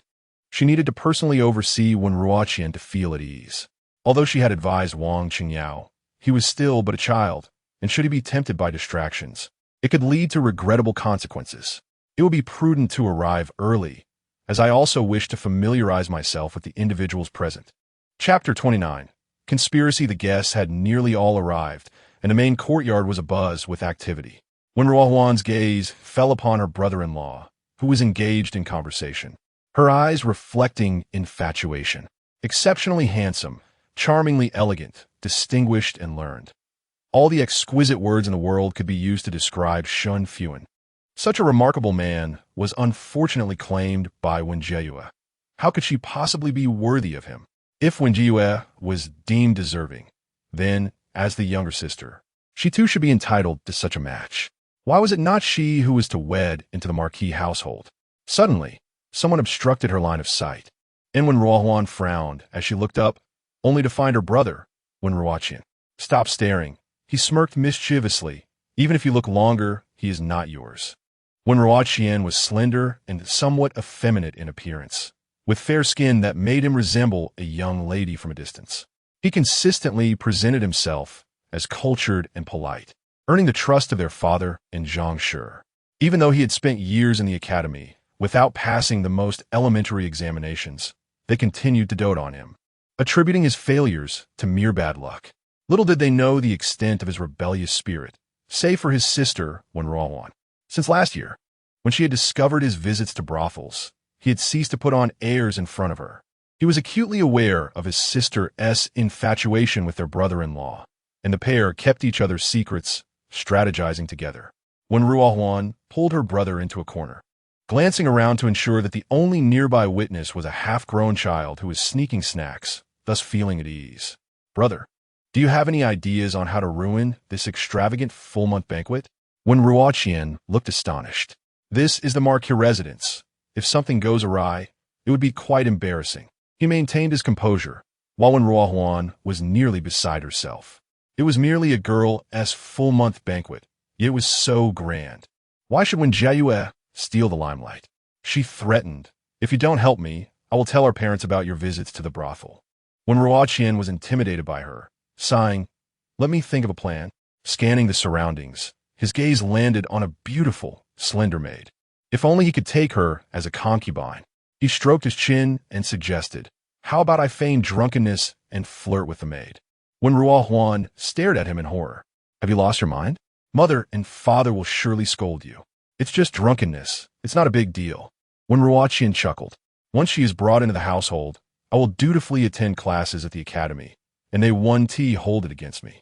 Having thought of no better alternative, Wen Ruohuan reluctantly agreed. After the siblings conspired for a while, Wen Ruoqian went off to find someone to drink with. Once they had both departed, the snack-stealing Wang Chengyao finally lifted his head. Still young, he comprehended only fragments of their conversation, hastily committing a few key phrases to memory. He glanced anxiously towards the door, wondering when his aunt would arrive. For a moment, he forgot about the snacks in his hand, fearing he might forget what he had heard. After a while, a commotion erupted outside, and his eyes brightened as he cast aside the snacks and dashed towards the door. Spotting his aunt, he eagerly jumped up and waved. Unfortunately, he was too short for Wen Jiayue to see him, as she smiled and engaged with the guests, saying, congratulations. Congratulations on the arrival of a precious daughter. The young lady is indeed quite adorable. Has a name been chosen yet? It is evident that she possesses a countenance of fortune, destined for a life of smooth sailing. After some amiable exchanges, Wen Jiayue, feeling the strain in her arms, was fortunate enough to have Shen Fuhan approach, allowing her to pass her daughter into his embrace. The onlookers, half in jest and half in flattery, remarked that it seemed the marquis was no stranger to cradling infants, his technique remarkably proficient. Shen Fuhan inclined his head slightly, acknowledging their comments. With a radiant smile, Wen Jiayue remarked, the marquis enjoys our daughter's company, spending at least half an hour each day playing with Zhao Zhao. Wen Ruohuan, overhearing this, gritted her teeth yet approached with a smile. Brother-in-law, I too wish to hold Zhao Zhao. Do pass her to me. Before she could finish her sentence, her hand reached out, leaving Shen Fuhan no chance to decline. Wen Jiayue found this amusing. How comical that her sister-in-law would resort to such a clumsy tactic for physical contact with her brother-in-law. Yet, how could she be so certain that Shen Fuhan would not refuse? "I shall hold her," Shen Fuhan stated coolly. "You may go and play." When Ruo Huan felt a twinge of embarrassment. To be rejected in front of so many was disheartening, especially when treated like a child. Her smile nearly faltered as she turned to Wen Jiayue, pouting, "Sister, look at brother-in-law." "Your brother-in-law speaks wisely," Wen Jiayue replied with a bright smile.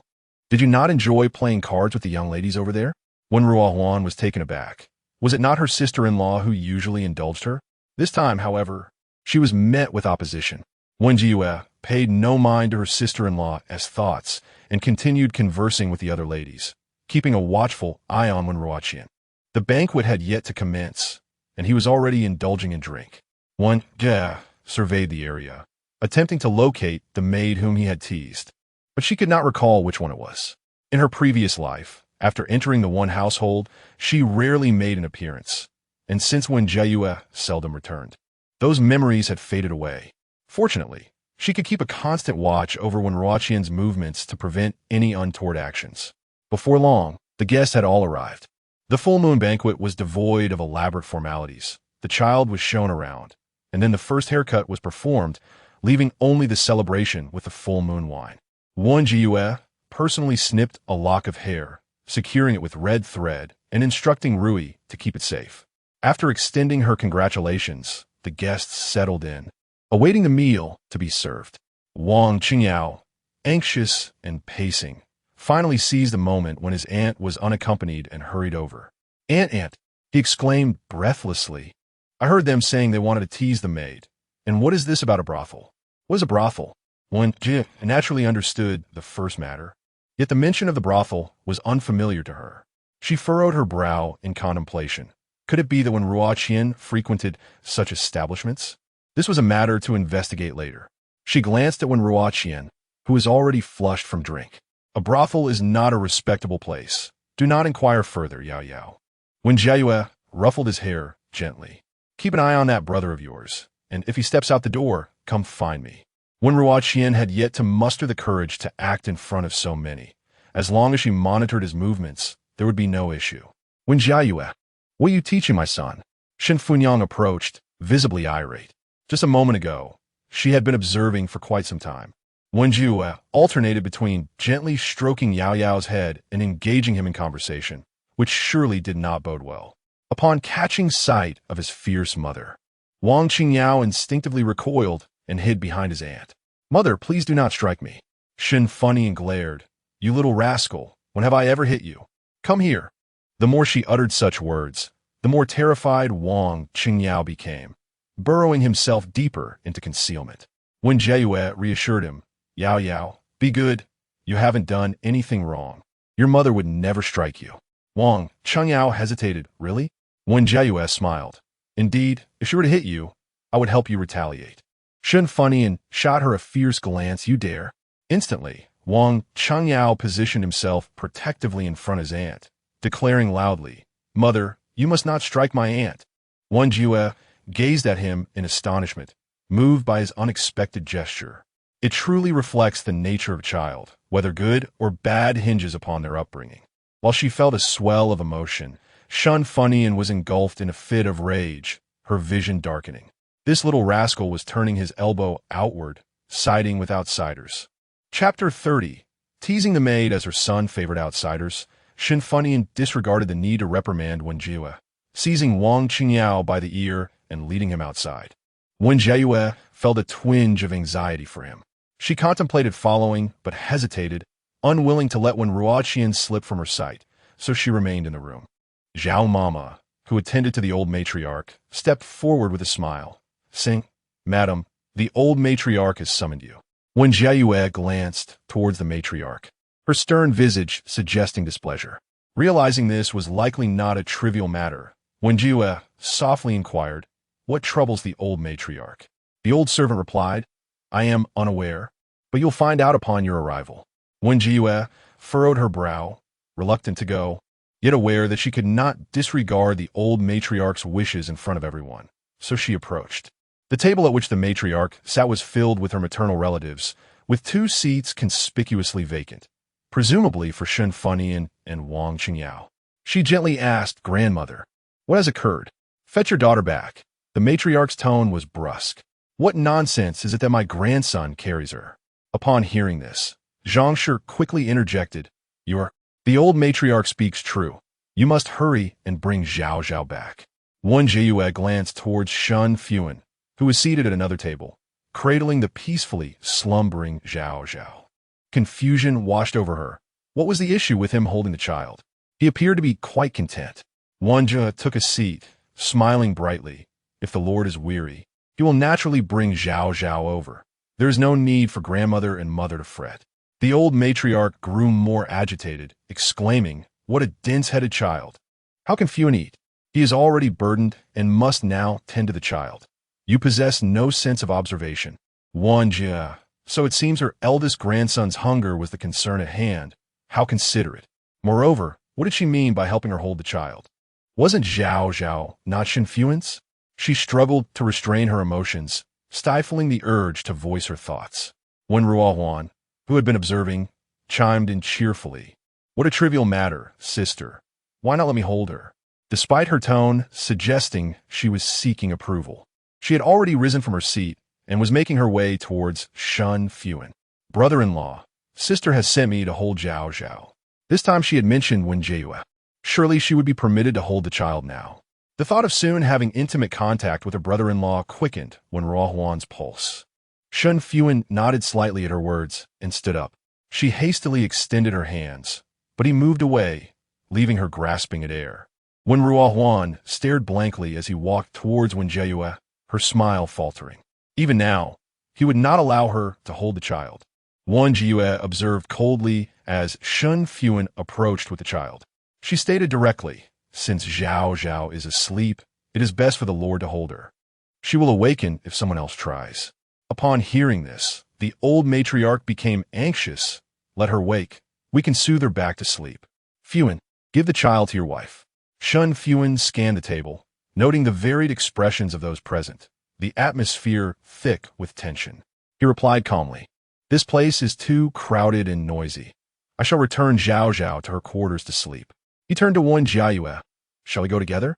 Wen Jiayue shook her head. She could not leave for even a moment. The old lady urged, "Fuhan, you should go back and sit down." Shen Fuhan disregarded her words, casting a lingering gaze at Wen Jiayue before he departed. The old lady shot a fierce glare at Wen Jiayue and turned to Zhao Momo. "Hurry and fetch Fuhan back. How can my grandson be absent from such a grand celebration?" Wen Jiayue calmly picked up her food. When Ruohuan sat back in her place, her expression despondent. Noticing her daughter's overt demeanor, Zhang Shi promptly poked her arm and hurried to soothe the old lady's feelings.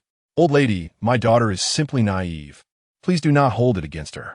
When Ruohuan clenched her teeth and forced a smile, serving food to Wen Jiayue. "Sister, you have endured so much during your confinement. Do eat something to restore your strength." Wen Jiayue felt vexed, but had no choice but to feign compliance. After a round of pleasantries, she looked up and realized Wen Ruoqian was missing. Had he slipped away from her sight with just a moment's inattention?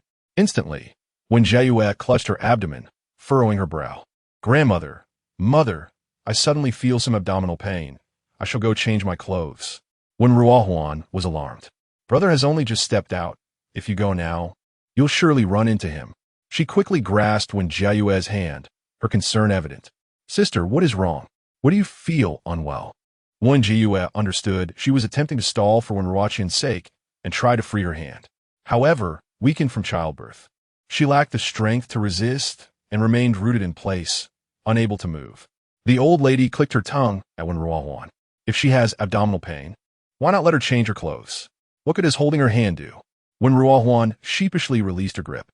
"I was merely overly concerned." Wen Jiayue had never felt such gratitude towards the old lady. Seeing her release her hand, she immediately stood up. Wen Ruohuan rose as well.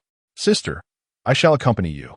Wen Jiayue was utterly exasperated, feeling as if she were being clung to like a persistent plaster. Upon stepping outside, Wen Ruohuan supported her, slowly guiding her forward. The excuse was rather well crafted.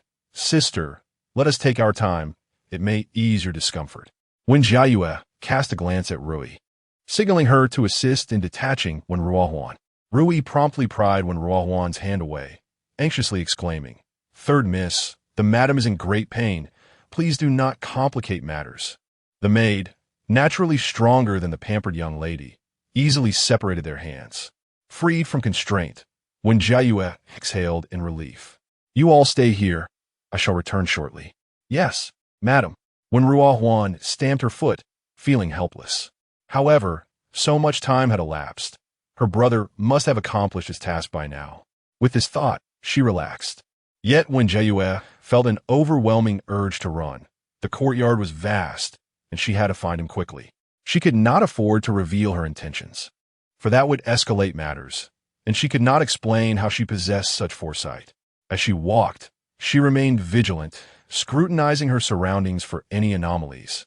Yet all was eerily quiet. The further she ventured, the colder her heart grew. Time had certainly passed, and when Ruoqian must have succeeded. Turning a corner, she suddenly heard the sound of a woman weeping, and an ominous premonition surged within her. She was about to rush over when she suddenly heard Wen Ruoqian helplessly exclaim, "Brother-in-law, I truly did nothing." "Brother-in-law?" Wen Jiayue's eyes brightened. Shen Fuhan was actually here? The maid, disheveled, was still attempting to defend herself? Shen Fuhan's voice, laced with anger, resounded, and Wen Jiayue listened on with trepidation. "I was drunk, brother-in-law. My consciousness was rather hazy, and I had no idea what transpired." When Ruoqian's voice continued in a tone of grievance, "If anything did happen, it was the maid who seduced me.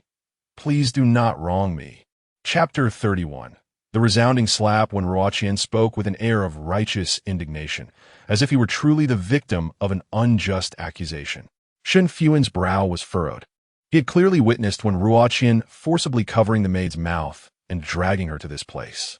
He had only met this brother-in-law once, and found him to be cultured and refined. Little did he know that beneath that polished exterior lay a heart rotten to the core. Shen Fuhan chose to ignore him, casting a glance towards the corner before turning his attention back to the maid. "Did he force you?" The maid's voice trembled as she replied, "Thanks to the marquis for arriving in time. He only tugged at my clothing. There was nothing else." Shen Fuhan inclined his head slightly. "How do you wish to punish him?" The maid was already flustered, sobbing as she said, "I will heed the marquis's wishes. But I do not wish to escalate the matter. A young woman's reputation is more precious than anything.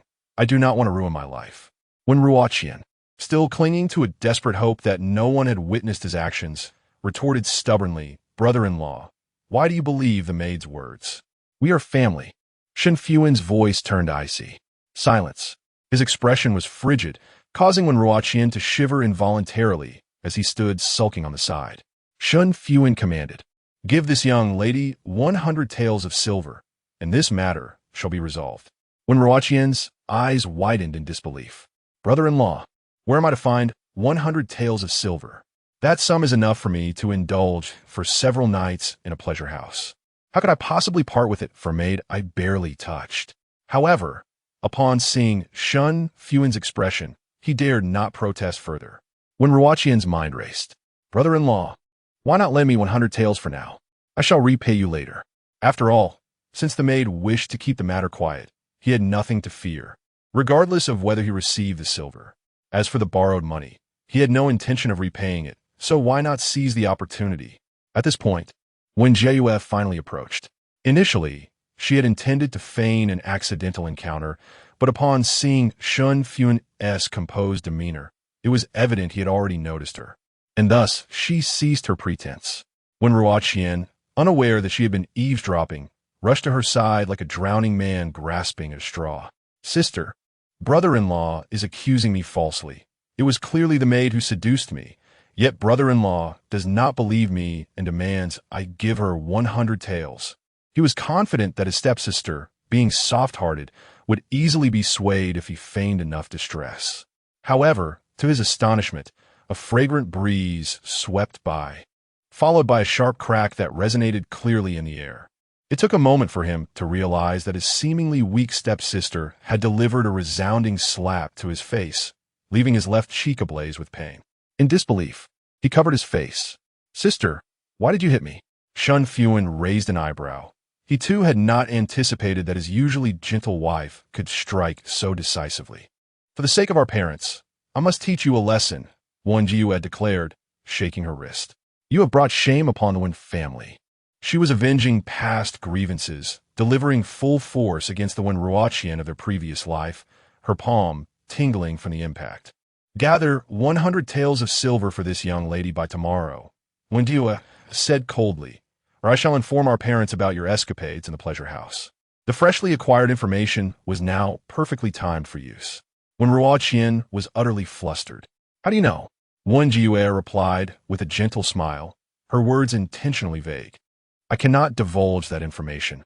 I promised her I would keep it a secret. Instantly, Wen Ruoqian thought of Wen Ruohuan. Only she was privy to this matter, and the fact that she had betrayed him was infuriating. With a crucial piece of leverage held by Wen Jiayue, he gritted his teeth and spoke. 100 taels is 100 taels. He flicked his sleeve and departed, while Wen Jiayue did not attempt to stop him. She frowned at the sobbing maid. Are you all right? The maid, teary-eyed, bowed and said, Thank you, my lord. Thank you, my lady. I am fine. She had assumed the lady would side with Wen Ruoqian, being his biological sister, but was surprised that she was actually there to help her. The lady was truly kind. Wen Jiayue glanced at Shen Fuhan, who discreetly stepped away. What is your name? She asked, offering her handkerchief. The maid, flattered, accepted it and quickly replied, I am Kair, a second-class maid in the old lady's quarters. Kair. Wen Jiayue had a faint recollection of that name. It seemed that in her previous life, this was indeed her. Observing the pitiful girl, Wen Jiayue inquired. 100 taels should suffice for you to sever your bonds of servitude. Do you have any intention of leaving the marquis? Kair shook her head resolutely. I have a younger sister to care for. I cannot afford to be idle. The marquis has many expenses, and I do not wish to leave. Moreover, if I were to depart, I fear retaliation. Her concerns were valid. Wen Jiayue replied, In that case, save your silver diligently. I can assure you that Wen Ruoqian will never set foot in the marquis again. Kair, who had just managed to quell her tears, began to sob anew. Thank you, my lady. Your integrity and the marquis' are commendable. I will remember your kindness for a lifetime. Wen Jiayue sighed. I'm the one who feels guilty towards you. I apologize on behalf of Wen Ruoqian. Kair shook her head, suddenly recalling something. She wiped her tears and glanced at the marquis, not far away, before speaking softly. After you and the marquis left last night, the old lady mentioned that she intends to host a flower-viewing banquet soon, but in reality, she wishes to take a concubine for the marquis. The maid felt she must repay the lady's kindness. Wen Jiayue pressed her lips together and smiled. Thank you for the warning. You should return and rest. I will inform the old lady that you are unwell. Kair quickly took her leave. Wen Jiayue approached Shen Fuhan, contemplating whether to explain her presence there, but after a moment's thought, she refrained. He did not inquire, so she would remain silent to avoid revealing her deception. My lord, we have delayed for quite some time. Let us return to the main courtyard. Shen Fuhan nodded. Wen Jiayue felt a sense of relief. He indeed did not ask any questions. After walking a short distance, the person beside her suddenly spoke. Does your hand still hurt? Wen Jiayue was taken aback and shook her head. Yet, Shen Fuhan suddenly grasped her wrist and leaned down to examine it. Wen Jiayue stared at him, captivated. The warm light illuminated his profile, accentuating his deep-set, drooping brows and eyes, which seemed to dissolve the chill and harbor infinite tenderness and affection. Shen Fuhan possessed a visage that could haunt one's dreams. Even in his coldness, he drew people in like moths to a flame. No one could resist. One gazed at him in a daze until he lifted his head with an indifferent expression, abruptly returning to his senses. He remained the epitome of aloofness, Shen Fuhan, and her affection for him had always been rooted in fantasy. He would never embody the tenderness and deep affection she envisioned. Her palm still tinged with warmth, her fingertips trembling. Shen Fuhan remarked, Is this what you call pain? It doesn't hurt at all, Wen Jiayue retorted, forcefully withdrawing her hand. You are overthinking it, my lord. Frustrated, she turned to walk back, secretly chiding herself for being mesmerized by his presence, to the point of her heart racing uncontrollably. Chapter 32. the longevity lock. As the full moon banquet concluded, the guests swiftly took their leave. As members of the bride's family, the Wen family naturally departed last, exchanging warm pleasantries. When Ruohuan grasped Wen Jiayue's hand and expressed her concern, "Sister, please take good care of yourself. Once you have fully recovered, do come home with your husband for a visit." Previously, Wen Jiayue perceived her sister's words as mere concern. However, they now resonated with a note of sarcasm. Each phrase a reminder of her obligation to return to the Wen family with Shen Fuhan. Indeed, she intended to reclaim her betrothal gifts and dowry. Before her marriage, Zhang, although not her biological mother, had generously offered to safeguard her betrothal gifts, stating that she would be well taken care of at the Ho residence. Wen Jiayue had accepted this without hesitation, unaware of the absurdity of her situation until now. Moreover, a significant portion of her dowry, painstakingly amassed by her actual mother, resided with Zhang. In the future, she would have ample need for silver, and it would be far more reassuring to have her dowry and betrothal gifts firmly in her own possession. Wen Jiayue replied gently, "Of course, I shall return in a few days to visit." She released Wen Ruohuan's hand, feigning reluctance as she added, "It is getting late. Father and mother should return home." Zhang continued to scrutinize her son's swollen face, and upon hearing her daughter's words, quickly agreed, "All right, then we shall head back." Once outside the Ho residence and seated in the carriage, Zhang inquired suspiciously, "Is it true that you merely fell and hurt your face?" When Ruohuan gritted his teeth and spoke softly, "Indeed, I was intoxicated and accidentally bumped into a wall." "Do you suspect that someone struck me?" Zhang immediately believed him, reasoning that in the esteemed Ho residence, who would dare to lay a hand on him? When Ruohuan shot him a sidelong glance, suppressing a laugh. It was quite the feat to be mocked, and yet end up injured. Regrettably, their plans to cause a stir at the banquet had been thwarted, but the thought of her brother-in-law visiting soon lifted her spirits. When Ruohuan shot her a fierce glare, confused by his hostility, when Ruohuan glared back, thinking it was not her hand that had struck him. He glared at her for a moment, vexed that she had disclosed his secret to Wen Jiayue. When Zhang turned her gaze towards them, his fierce demeanor instantly softened. "Mother, I require 200 taels of silver." His bold request startled Zhang. "What do you need that for?" "In a few days, it will be my teacher's birthday, and I must present a suitable gift. My teacher has discerning tastes. Naturally, I cannot offer something of inferior quality." Zhang nodded in agreement, albeit reluctantly, and generously remarked, "Very well, consider it part of your sister's dowry." Upon hearing this, when father hesitated, "But, after all, it belongs to you.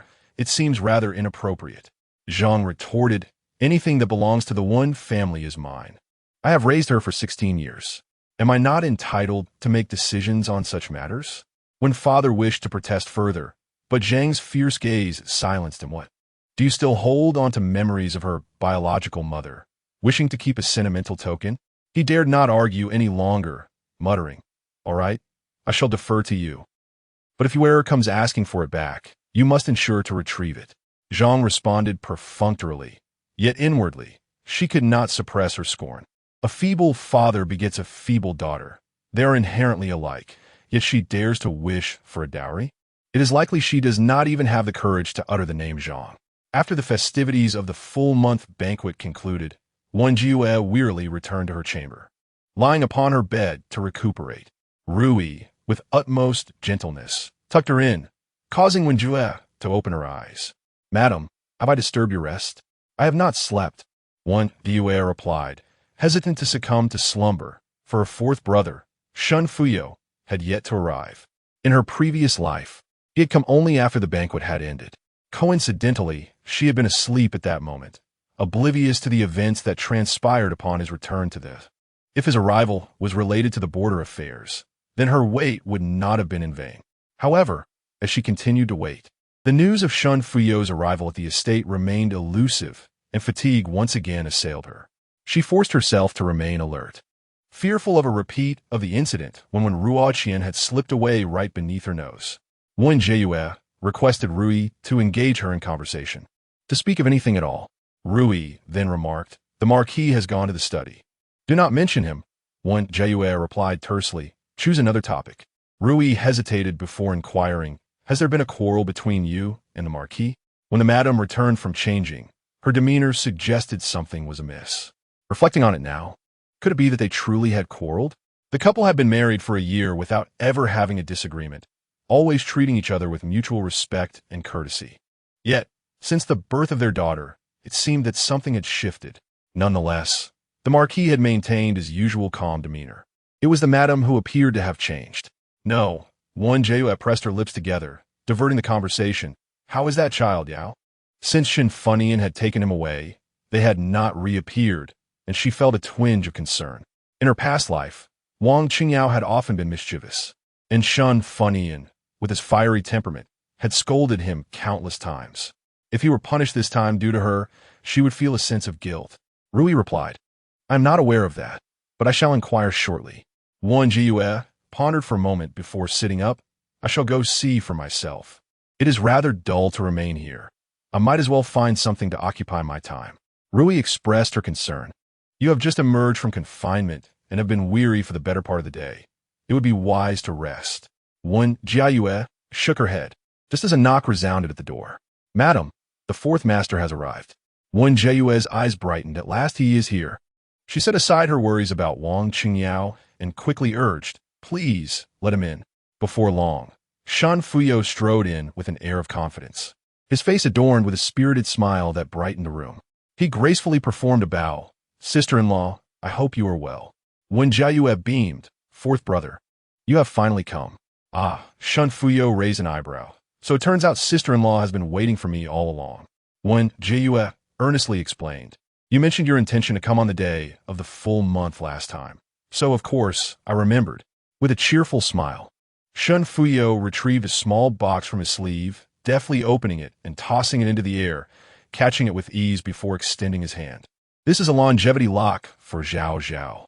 Wen Jiayue's gaze fell upon the longevity lock, her expression somewhat intricate. Fourth brother, perhaps you should wear this longevity lock yourself. She felt utterly devoid of confidence in rescuing him. It would be wiser to have him don the longevity lock, as it might afford him a measure of safety. Shen Fuhan momentarily froze, bursting into laughter. Sister-in-law, you jest too well. Such a diminutive longevity lock, I could never wear it. Wen Jiayue replied, in a couple of days. I shall present you with one. Just as Shen Fuhan entered, he overheard this remark, pausing momentarily before proceeding into the inner chamber with an unwavering demeanor. Upon seeing him, Shen Fuhan's smile vanished, and he dutifully greeted elder brother. Having grown up at the frontier, he was accustomed to a wild lifestyle, returning to Chang'an only at the age of 8, thereafter subjected to Shen Fuhan's discipline. Although his elder brother had never acted excessively and had even shown him a degree of indulgence, he still harbored a certain trepidation towards him. Shen Fuhan nodded slightly. You have not returned to the residence for several days. Have you paid your respects to grandmother? Instantly, Shen Fuhan's expression shifted, and he resolutely declared, I shall not go. Chapter 33. The urgency of marriage, the evident resistance displayed by Shen Fuhan stirred a reaction within Wen Jiayue, prompting her to listen intently. Shen Fuhan pinched the bridge of his nose, attempting to reassure her. Rest assured, I shall not allow grandmother to pressure you. You cannot speak for her, Shen Fuhan retorted, skepticism evident in his tone. You are well aware of grandmother's disposition. Once she sees me, she will certainly voice her intentions. Wen Jiayue, perplexed, contemplated the nature of this pressure but refrained from inquiring further, preferring to remain an observer, eager for additional context to devise a means of assistance. However, Shen Fuhan swiftly changed the subject, declaring, Eldest brother, sister-in-law, I must take my leave. Shen Fuhan remained silent.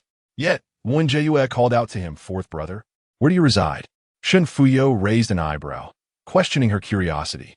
Why does sister-in-law ask? His residence was a secret even to his elder brother, and he had no intention of divulging it. I mentioned wanting to gift you a longevity lock, and I naturally wish to deliver it to you, Wen Jiayue suggested tentatively. Why would I want such trifles? Shen Fuhan dismissed her with a wave of his hand, turning to leave. Wen Jiayue anxiously glanced at Shen Fuhan. Why do you not retain him? Why should I? He replied coolly. Wen Jiayue bit her lip, disheartened by his indifference towards his own brother. Yet, she should have anticipated this. During the previous life, When Shen Fuyo's body was returned to the marquis, Shen Fuhan shed not a single tear. He possessed no heart. Resolute in her decision to ignore him, she realized it was time to attend to her nursing duties and urged him to depart. Zhao Zhao is hungry. Please excuse yourself, Marquis. Shen Fuhan swallowed hard, his gaze deliberately averted, and turned to exit. Cradling Zhao Zhao in her arms, Wen Jiayue picked up the exquisite longevity lock, letting out a soft sigh. The days leading to Shen Fuhan's promotion grew nearer, and Shen Fuyo would soon be dispatched to the border. In her recollection, she had not encountered Shen Fuyo again. Was it truly impossible to save him? Such calamities seemed so easily avoidable, yet she felt utterly powerless. If she could not alter fate, then what of her and Zhao Zhao? Wen Jiayue bit her lip, her heart a tumult of emotions. Knock, knock. Someone rapped at the door, snapping Wen Jiayue from a reverie. Who is it? I merely seek a book and shall depart, came Shen Fuhan's voice, clear and melodious like jade. Though she wished to disregard him, the desire to make one last effort for Shen Fuyo compelled her to draw aside the sheer curtain. Come. Shen Fuhan entered without a sideways glance, retrieving the book as he prepared to leave. Wen Jiayue quickly interjected. Marquis, I wish to inquire about something. Shen Fuhan paused. Through the crimson veil, the figure on the bed was but a shadow, illuminated only by a gentle halo of light. He lowered his gaze and asked, What is it? Earlier, you mentioned to fourth brother that grandmother was urging him. Urging him for what? Perhaps therein lay the crux of the matter. She could not overlook any detail. Why are you so interested in his affairs? Even in the form of a question, his tone remained so tranquil that it was utterly inscrutable. The last time Shen Fuyo visited, he had posed this very question, marking his second inquiry. Wen Jiayue, disinterested in deciphering his intentions, merely regarded it as a form of evasion. As the lady of the marquis's household, how could she rely on servants for such trivial matters? If the matter were indeed confidential, there was no need for the marquis to divulge it to her. She elevated the situation in her mind. If he chose not to share, it implied that he did not consider her family. Yet, she lacked confidence, for it was entirely plausible that Shen Fuhan did not regard her as kin. With this thought, Wen Jiayue let out a self-deprecating smile. If he preferred silence, so be it. After all, this was a family matter concerning the Shen clan, not her own. Just as she was about to speak, Shen Fuhan interjected, It is not a secret. She held her breath, unwilling to miss a single word, as he spoke at length. Finally, illuminating the backstory. The old matriarch had long wished to arrange a marriage for Shen Fuyo with a young lady named Lin Wanwan, the most cherished granddaughter of her sister. At the age of 14, Shen Fuyo had met her briefly, finding no attraction, yet Lin Wanwan had developed an infatuation, persistently pursuing him. Growing weary of her advances, Shen Fuyo eventually moved out. Each time he returned to the marquis, the old matriarch would inquire when he intended to marry her niece, and on several occasions, Lin Wanwan even visited. This incessant pressure led Shen Fuyo to avoid the old matriarch, and, consequently, he became reluctant to return to the marquis. Wen Jiayue was absorbed in thought, contemplating whether Shen Fuyo's departure to the frontier was indeed linked to this matter, when a sudden pang shot through her chest. Instinctively, she gasped. In the next moment, Shen Fuhan parted the gauzy curtain. What is it? He asked. Nothing, just a scratch from Zhao Zhao, Wen Jiayue replied, shifting uncomfortably. Please go about your business, Marquis. However, Shen Fuhan leaned closer, his expression grave. Let me see. What for? Wen Jiayue lowered her garment, explaining, It's nothing, just a tickle. Thank you for your concern, Marquis. If it truly were just a tickle, she wouldn't have reacted so. Yet, seeing her insistence, Shen Fuhan did not press further. I will have someone bring the jade skin ointment shortly. Wen Jiayue pressed her lips together, choosing not to respond. He was meticulous in attending to her well-being, anxious to avoid any blemish that might mar his enjoyment. Safe travels, Marquis, she said coolly. Shen Fuhan paused momentarily before taking his leave. Before long, Rui entered with the jade skin ointment, her demeanor fraught with concern. Madam, you are injured? It's nothing. Wen Jiayue instructed her to put it away. I'm perfectly fine. It was merely a scratch from Zhao Zhao. The marquis is overreacting. If a scar should remain, so be it. I prefer not to use the ointment, as it might diminish his interest. Rui, oblivious to her true sentiments, smiled brightly. The marquis is simply concerned for you, madam. Wen Jiayue said nothing further, lost in contemplation of Shen Fuhan's situation. If he had indeed gone to the frontier for this reason, it was utterly incomprehensible. Shen Fuhan had not returned to the home mansion. Even though the old matriarch was displeased, she could not summon him, and naturally, the marriage could not be hastened. Wen Jiayue let out a deep sigh, as she initially believed that there was light at the end of the tunnel, only to find herself ensnared once more in a deadlock. After much contemplation, she resolved to embrace a reckless approach. Rui, go and inquire about which direction Fourth Master headed after leaving the residence. It would be best if you could follow him discreetly to ascertain where he resides, and do ensure that he does not notice you. Although Rui was unaware of the lady's motivations, she discerned the urgency of the matter and hastily departed. Chapter 34. Confession. As evening approached, Rui returned. The expression on her face indicated that her search had yielded no results, prompting a sigh from Wen Jiayue. However, this was anticipated. She had sent Rui out too late. The vastness of Chang'an made locating a single individual akin to searching for a needle in a haystack. It would indeed be peculiar if one could find someone so effortlessly. Rui, filled with trepidation, inquired, "Madam, is something amiss?" Wen Jiayue responded ambiguously. "I merely wished to ask him question. It is of no consequence that he could not be found. You have toiled all day. Go and rest. There is no need for you to keep watch tonight." Rui acknowledged with a vague understanding and departed, puzzled. She had been sent off in such haste, yet returned empty-handed, and the Madame's nonchalance was perplexing. A short while later, Shen Fuhan returned, and the two shared a meal. Wen Jiayue, clinging to a flicker of hope, ventured, "My lord, do you happen to know where the fourth brother resides?" His thoughts were so intricate. Surely, even if Shen Fuhan had not disclosed this information, he must have discreetly investigated it, unless he was entirely indifferent to the well-being of his own younger brother living outside. Shen Fuhan did not respond, but instead queried, "What do you intend to do?" This question ignited a spark of hope within Wen Jiayue, and she promptly replied, "I wish to send the fourth brother a longevity lock." "Why do you wish to send it?" Wen bit her lip, offering a strained explanation as a gesture of reciprocity. Shen Fuhan set down his chopsticks, his keen gaze scrutinizing her. "All guests today have brought gifts. Will you only return a gift to the fourth brother, or to everyone?" When Jiayue hesitated, "Everyone will receive a longevity lock. Spending a little silver to save a life was worthwhile. However, the funds would ultimately need to come from Shen Fuhan, for it was his brother in need of rescue." Shen Fuhan remarked cryptically, "You are quite generous. Then, my lord, will you tell me?" "No." When Jiayue felt on the verge of madness. How could a person be so unyielding? She rolled her eyes, huffing, "You are merely pretending to be mysterious. You surely do not know, do you? Provoking me will not work." In an uncommon display of elaboration, Shen Fuhan explained, "The fourth brother dislikes being disturbed. If you were to send him a gift, he would promptly relocate." "Then I shall not send a gift." Wen Jiayue quickly retorted, "I only wish to know his whereabouts." Shen Fuhan slowly responded, "Knowing his location, and then what?" Wen Jiayue opened her mouth, then cautiously pressed her lips together. He was trying to deceive her. A cunning fox indeed. After a moment of contemplation, she softly said, "Naturally, I would like to see how he is faring. As his elder sister-in-law, it is only proper to show concern for the fourth brother." The inner chamber was excessively quiet. The sound of a pin dropping could be heard. At last, Shen Fuhan spoke, "Shuanghe Alley, Yu Mansion." Finally learning of Shen Fuyo's residence, a weight lifted from Wen Jiayue's heart.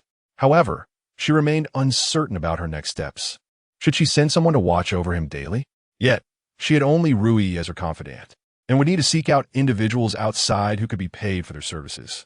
Yet, their reliability was entirely unknown to her within the confines of the marquis.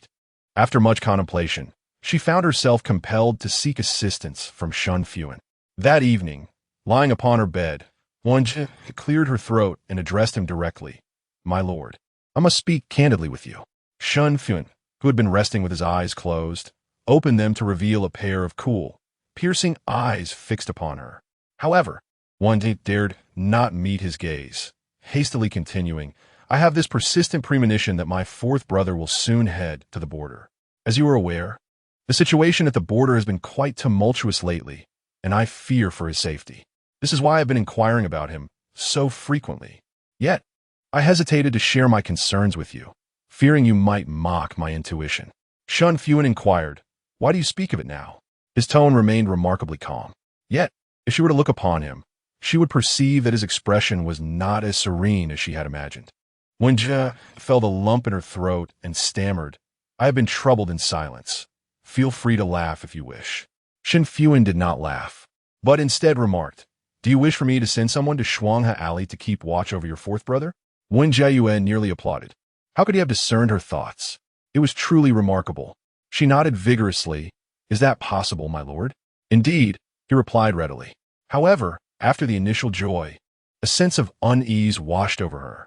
Just moments ago, he had questioned her extensively during dinner.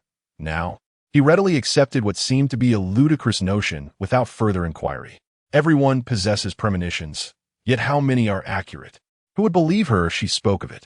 Unable to restrain herself, she asked, my lord, do you truly believe what I have said? Shen Fuhan closed his eyes once more and replied coolly, when it concerns your fourth brother, it is better to err on the side of caution. Wen Jiayue's expression grew complex. It appeared he, too, was capable of caring for his kin. Yet, had she known it would be this straightforward, she need not have circled around the matter so extensively. Nevertheless, resolving the issue smoothly was of utmost importance. A weight lifted from her heart, and she soon drifted into slumber. Hearing her rhythmic, gentle breaths, Shen Fuhan turned to gaze at her sleeping visage, his eyes reflecting a subtle tumult. In the following days, each time Shen Fuhan returned from duty, she would inquire about any peculiarities regarding Shen Fuyo. The responses she received were always the same. Fourth brother is well. Yet, she remained skeptical. Surely, Shen Fuyo could not have ventured to the border without reason. However, Shen Fuhan had no motive to deceive her, leaving her in a state of half-belief. Days passed, and as in her previous life, Shen Fuhan was promoted to the position of Deputy Minister of the Justice Department. The entire marquis was enveloped in joy, but Wen Jiayue, having experienced this once before, was not overly concerned. She now felt as though she were facing a formidable adversary. Shen Fuhan's promotion signaled that Shen Fuyo's departure to the border would not be far off. At this juncture, a letter arrived from the Wen family, inquiring about her next visit home. It was evident that when Ruo Huan wished to see her brother-in-law. Initially, Wen Jiayue had desired to disregard it, yet upon reflection, she realized there was little to worry about concerning Shen Fuyo, as Shen Fuhan was keeping watch. It would be more prudent to retrieve the betrothal gifts and dowry. Only by holding them in her grasp could she feel secure. Thus, she replied to the Wen family, stating her intention to visit the following day. In the evening, she asked Shen Fuhan if he would accompany her. However, she knew well that he would decline. In her previous life, she often thought to send a portion of her good fortune to the Wen household, especially during festivals when she would frequently return home laden with gifts. However, Shen Fuhan was reluctant to accompany her. On 2 out of 3 occasions, he made excuses to decline, leaving her to journey back to her maternal home alone. At that time, she felt wronged, believing Shen Fuhan was disregarding her feelings. In retrospect, it seems he had already discerned the true nature of the Wen family and wished to distance himself from them. Yet, he never uttered a word of caution, allowing her to remain blissfully unaware. With his hands cleansed, Shen Fuhan spoke in a calm tone. Go. Wen Jiayue responded with a nonchalant "Oh," dismissing the notion. If you don't want to go, then so be it. What did you say? Go. It took her a moment to regain her voice.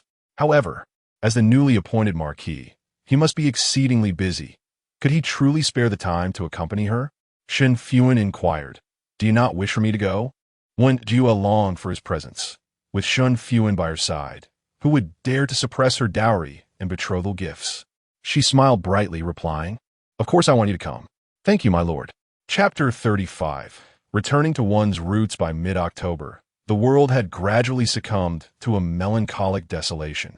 With a biting wind carrying a hint of chill. Wrapped tightly in her cloak, Wen Jiayue settled into the carriage, shortly followed by Shen Fuhan, who cradled their daughter, Zhao Zhao. Initially, Wen Jiayue had not intended to bring her child, but this visit was primarily to allow the Wen family a glimpse of their granddaughter, necessitating her presence. She gently caressed her daughter's tender little face, releasing a soft sigh. A quarrel might erupt shortly, and she wished to shield Zhao Zhao from it, despite the infant being too young to retain any memories. "I shall hold her," Wen Jiayue offered, her hand brushing against Shen Fuhan's chest through the fabric. He instinctively recoiled, his breath growing slightly heavier. Puzzled, she shot him a glance before taking Zhao Zhao into her arms.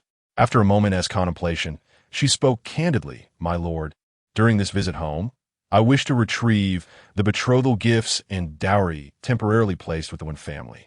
Though she felt outnumbered in a verbal dispute, she believed that with Shen Fuhan's assistance, even 10 voices would not deter her resolve, provided he would support her. Shen Fuhan raised an eyebrow in surprise. What prompts this sudden desire to reclaim them? His tone was neutral, yet Wen Jiayue felt a pang of frustration, sensing no particular implication behind his words.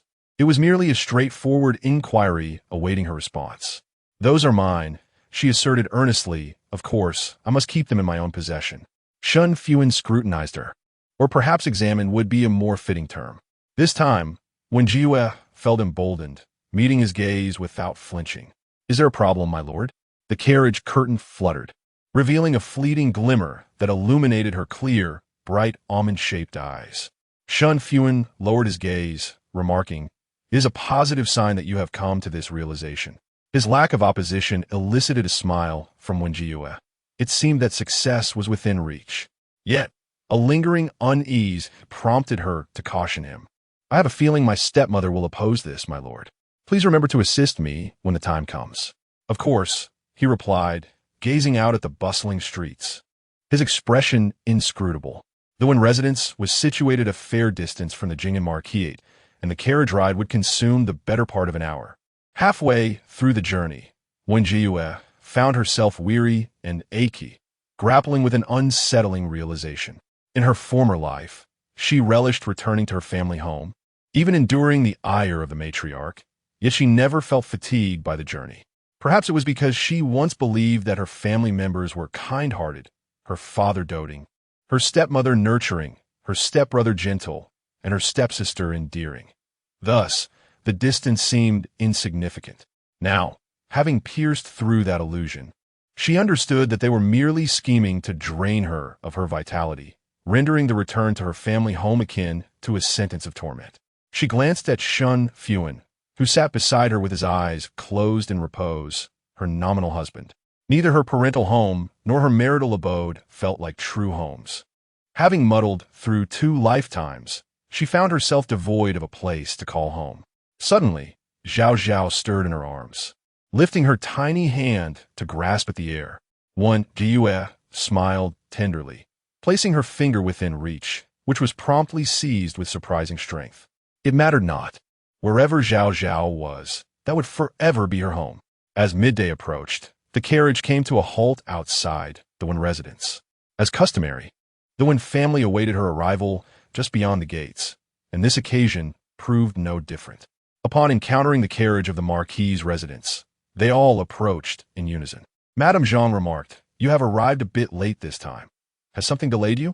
Wen Jiayue, alighting from the carriage, feigned an expression of regret as she replied, "Indeed, there were matters that kept me, causing my parents to wait." In truth, unlike previous occasions when she had been eager to return, she had awakened naturally, taking her time to groom herself, and after enjoying a leisurely breakfast, she had lingered before coming. Madame Zhang, her face frozen from the cold, maintained a cheerful demeanor, saying, "No harm done. We have only been standing for an hour." Wen Jiayue remained silent. Had it been in the past, she would have felt a pang of sympathy and urged them not to await her outside the residence. However, upon reflection, they had merely braved the chilly breeze while reaping numerous benefits, truly a small price to pay. Since they were willing to wait, let them do so. She had long understood that where money was spent, affection would follow. Those meager acts of kindness, akin to charity, held no allure for her. She diverted the conversation, Is Ruan at the academy? Yes, he is diligently studying. We did not summon him back, came the reply. Ruan is fortunate, as he enjoys daily companionship with our parents. Wen Jiayue said with a bright smile. Isn't that so, Ruan? When Ruan, who had been stealing glances at her brother-in-law, was startled to hear her name called, and quickly replied, Yes, sister, I am fulfilling my filial duties for you and brother. Wen Jiayue curved her lips into a smile and entered the main courtyard of the Wen residence. Ru-yi presented her with a warm hand warmer, which she eagerly embraced. Feeling the chill dissipate, when Ruan, observing this, chimed in with a beaming smile, Sister, your hand warmer is truly lovely. Wen Jiayue internally scoffed. Since her marriage, when Ruan had taken countless treasures from her, and henceforth, she would give nothing more. With a gentle smile, she replied, If you like it, perhaps you should ask our parents to buy you one. When Ruan was momentarily taken aback, why did Wen Jiayue say such a thing? Shouldn't she have offered it to her freely? Madame Zhang, with a pitiful expression, lamented, Oh, we jest. Our Wen family is barely making ends meet. How could we afford such fine items? Wen Jiayue chose to disregard this and swiftly changed the subject. How have father and mother been feeling lately? Madame Zhang rolled her eyes. I am quite well, but your father's old ailment has flared up again. His leg pains him daily, and we lack any precious medicinal herbs. She nudged Wen Fu with her elbow. Wen Fu, catching on, grimaced in pain as he pounded his knee. Wen Jiayue observed their little antics, slowly sipped her tea, and suppressed her inner agitation. Finally, she inquired with concern, The physician has advised that this ailment requires rest. Father should minimize his movements. Wen Fu sheepishly agreed, Yes, you are right. Madame Zhang was nearly beside herself. Why was Wen Jiayue acting so obtuse today? In the past, upon hearing such remarks, she would have readily offered a banknote. As one plan failed, another arose. After a brief chat, Madame Zhang sighed. I see that Ruan is of an age to be courted, yet she has no suitable adornments. I feel quite guilty. Wen Jiayue glanced at Wen Ruan, understanding why she had chosen such a plain attire today. She did not respond immediately, but a smile lingered on her lips. When Ruan nestled closely beside her, speaking in a delicate tone, What is there for mother to worry about? I have my sister, who will surely gift me jewelry, won't she? Wen Jiayue lightly tapped her forehead, an action that appeared affectionate, yet served to create distance. Naturally, I shall send a hairpin to you tomorrow. Tomorrow. She would forget this matter entirely. She did not believe that Wen Ruan would have the audacity to approach the Ho residence for it. Even if she did, a word to Shen Fuhan would surely have her promptly dismissed. Wen Ruan, undeterred, pressed on, Sister, I also desire a bracelet, earrings, and a hairpiece. Wen Jiayue smiled and nodded. How about I gift you a complete headdress instead? Wen Ruan's eyes sparkled with delight. Thank you, sister. You are truly wonderful. Then turned her gaze toward Zhang, seemingly casually stating, By the way, I recall that my mother left me a headdress as part of my dowry. I wonder if it still exists? Zhang responded with a smile, Of course, it is still here. I have kept your dowry untouched all this while. If you do not believe me, we can check it now. Though she spoke with feigned nonchalance, a hint of unease flickered across her expression. Given Wen Jiayue's mild temperament, she would surely decline the offer. However, to her surprise, as she pretended to rise, Wen Jiayue stood as well, casually remarking, Very well, let us go. Chapter 36. The betrothal gifts and dowry. Zhang stood frozen in place, utterly astonished that Wen Jiayue would acquiesce to such a proposition. Mother, let us proceed. Wen Jiayue said with a gentle smile. We mustn't delay. Zhang swallowed hard, casting a furtive glance at Wen's father, silently imploring him to intervene. However, Wen's father sat there dazed and bewildered, resembling a wooden statue. With no hope of assistance from her husband, Zhang turned her attention to her daughter. Huan, you're always the clever one. Surely you can dissuade Wen Jiayue. Wen Ruan promptly replied, Sister, you have suddenly expressed a desire to view the dowry, but mother has not had time to prepare. Perhaps we should postpone this for another occasion? Zhang quickly added, Indeed, you should have given us a heads up. Everything is in disarray. How can we possibly find it all? Wen Ruan continued, It is already noon. You and brother-in-law must be famished. Shall we dine first? Zhang nodded vigorously in agreement. The mother and daughter exchanged their lines smoothly, yet Wen Jiayue remained all smiles. There is no rush. I had a late breakfast, and I am not hungry just yet. Wen Jiayue turned to Zhang, teasingly inquired, I am merely curious. What do you have to fear? You aren't secretly selling my dowry, are you? Zhang's heart skipped a beat, and she awkwardly replied, How could that be? You are overthinking it, Yue. Internally, she frantically calculated just how much she had already used. Suddenly, Shen Fuhan rose. In that case, let us go and take a look. I too am quite curious about the lady's dowry. Wen Jiayue deftly linked her arm with Shen Fuhan's. Husband, let us be on our way. They stepped out first, and the three remaining in the room exchanged glances before reluctantly following. When Ruohuan whispered, Mother, how much have you actually used? Not much, just a few pieces of jewelry. If one does not scrutinize closely, it should go unnoticed. Wen's father sighed, I told you not to sell anything, yet you refused to listen. Now look where we are. Yue wishes to see the dowry. Zhang shot him a glare. You are a day late with your warnings. If your monthly stipend had not been so meager, I would not have resorted to her dowry. When Ruohuan hushed her, keep your voice down. Zhang gritted her teeth. What on earth is that little vixen up to today? When Ruohuan speculated, perhaps she is merely curious on a whim. Mother, do not fret. With that reassurance, Zhang felt a wave of relief wash over her.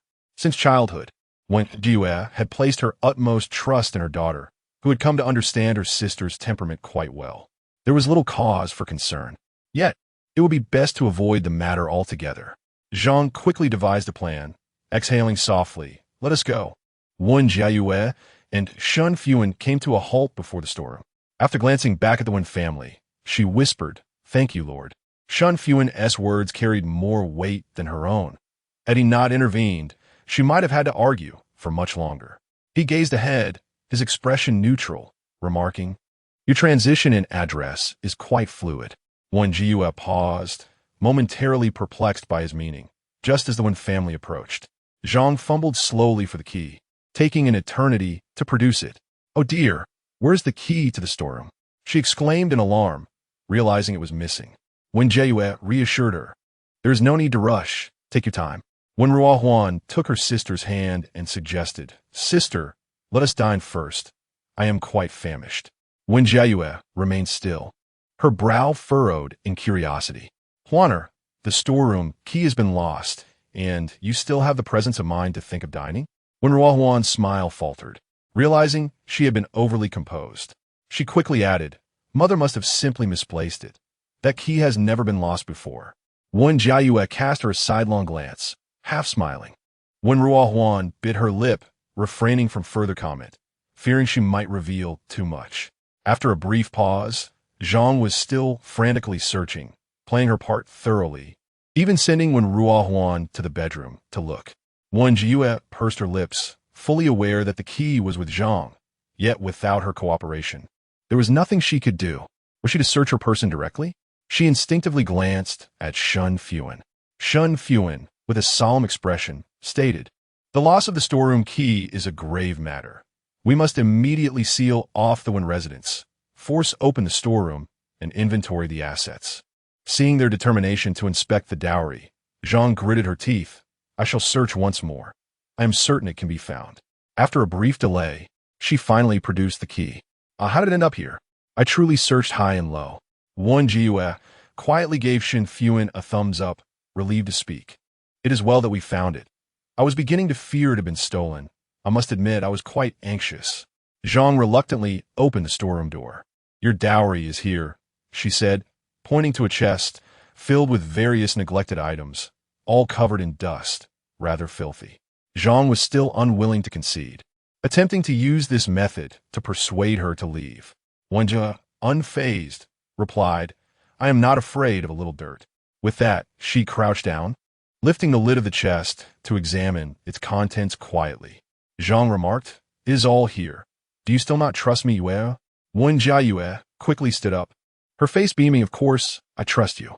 Zhang let out a sigh of relief, realizing that she need not have gone to such lengths. However, Wen Jiayue pointed to a towering chest draped in red silk and inquired, Is this not my betrothal gift? The betrothal gifts from the whole family were substantial, amounting to 48 sedan chairs, neatly arranged. Zhang nodded, a sense of foreboding creeping over her, and hastily said, Now that you've seen it, you can rest easy. We should proceed to dine. Wen Jiayue replied slowly, There is no rush. We must first inventory the dowry and betrothal gifts. Zhang was taken aback. What do you mean by that? Naturally, I intend to take the dowry and betrothal gifts back to the Ho residence. Wen Jiayue sighed, I have just given birth to a daughter, and there will be many expenses ahead. My parents have kept it for long enough, and it's time I took it back. Zhang's smile nearly faltered. So many items, and she intended to take them just like that? Your words imply that the Ho residence is withholding sustenance from you both, she retorted. Duke Jingyan, Shen Fuhan, raised an eyebrow slightly. This remark seemed directed at him. He spoke with earnestness, asserting that the marquis' residence would certainly not neglect Yue and Zhao Zhao. However, he emphasized that the belongings belonged to Yue, and she could dispose of them as she wished. Wen Jiayue could not help but tremble slightly at his words, for he called her Yue with an increasing familiarity that was undeniable. She dispelled the tumultuous thoughts in her mind and spoke earnestly. I have made my decision.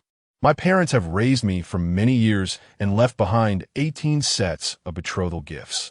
The remainder shall be taken back to the marquis' residence. These gifts are not solely for me. A portion must remain with my family, lest we be accused of unfilial behavior. She had already shown great benevolence, and if they refused to comply, she would have no choice but to resort to force, instructing the guard accompanying her today to retrieve her belongings. Madame Zhang felt a pang of regret. After all, these were her possessions. How could Wen Jiayue simply declare she would take them away? Yet, glancing at Shen Fuhan, who was standing resolutely by Wen Jiayue's side, she dared not act rashly. After much contemplation, she proposed a compromise. Let's first have our meal. We can discuss this matter further afterward. Perhaps by then, a solution will present itself. To her astonishment, Wen Jiayue directly inquired, Does mother not wish to give them to me? Madame Zhang forced a smile. How could Yue think such a thing? That is not my intention at all. Wen Jiayue also smiled. If that is the case, I shall summon the guards to retrieve my belongings. Her tone was unmistakably one of declaration rather than inquiry. Madame Zhang was thrown into a state of confusion, only to hear Wen Jiayue continue, By the way, mother, why are 3 hairpins, 2 pairs of earrings, and 3 bracelets missing from my dowry? Madame Zhang broke into a sweat. How could this little vixen remember such details so precisely? Wen Jiayue smiled gently. Mother must have misplaced them. Let us take a moment to search thoroughly. Chapter 37. Reclaiming the attendants swiftly entered the room. Wen Jiayue instructed them to immediately transport the dowry and bridal gifts to the marquis' residence. Zhang, in a state of frantic anxiety, could only watch helplessly, her heart aching. However, glancing at the composed Shen Fuhan beside her, she refrained from openly confronting him. After all, if Wen Jiayue, that little vixen, saw through her intentions, how could she ever hope to gain favor from the marquis' household? How could Huan marry into the marquis' family? One must think long-term. She could not afford to lose her temper.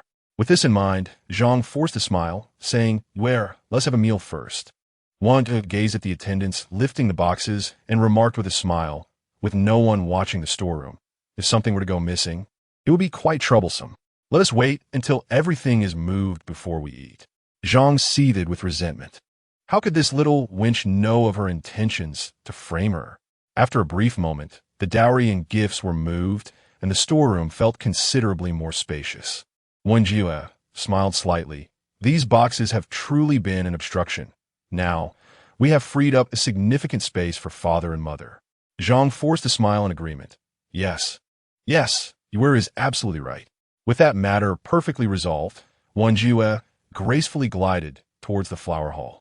After a meal filled with unspoken thoughts, Wen Jiayue and Shen Fuhan took a moment to rest. Just before entering, Wen Jiayue turned to Rui and said with a smile, You need not attend to me here. Why not explore the estate? Rui understood that her mistress wished for a moment alone with Changsheng. Blushing, she curtsied and hurried away. Once the door was closed, Wen Jiayue expressed her gratitude. Thank you, my lord. Had it not been for your presence, I could not have so effortlessly reclaimed the dowry and gifts today. The Wen family fears your status. With your support, matters are accomplished with greater ease. Shen Fuhan surveyed her chamber with an impassive demeanor and replied, "No need for thanks." This was his second visit to the Wen household, yet the first time he entered her private quarters. The Wen residence was modest, and her room was certainly not comparable to the grand estate of the marquis. The decor was simple. However, the space was impeccably tidy, showing signs of recent cleaning. Yet, the flowers in the vase were wilted, the window paper had holes, and the quilt was thin, not replaced with a winter cover. It appeared merely superficial, lacking genuine care. What does the marquis observe? Nothing of significance. Shen Fuhan withdrew his gaze. When shall we return to the marquis's residence? Wen Jiayue, sensing his potential impatience, replied, "If you have matters to attend to, you may leave. The important tasks are complete, and your involvement is no longer necessary." Now, only her few pieces of jewelry remained unaccounted for. She was determined to make Zhang return her dowry. Shen Fuhan paused. There are no matters at hand. Seeing that he had no intention of departing, Wen Jiayue found herself at a loss for words and proceeded towards the bed.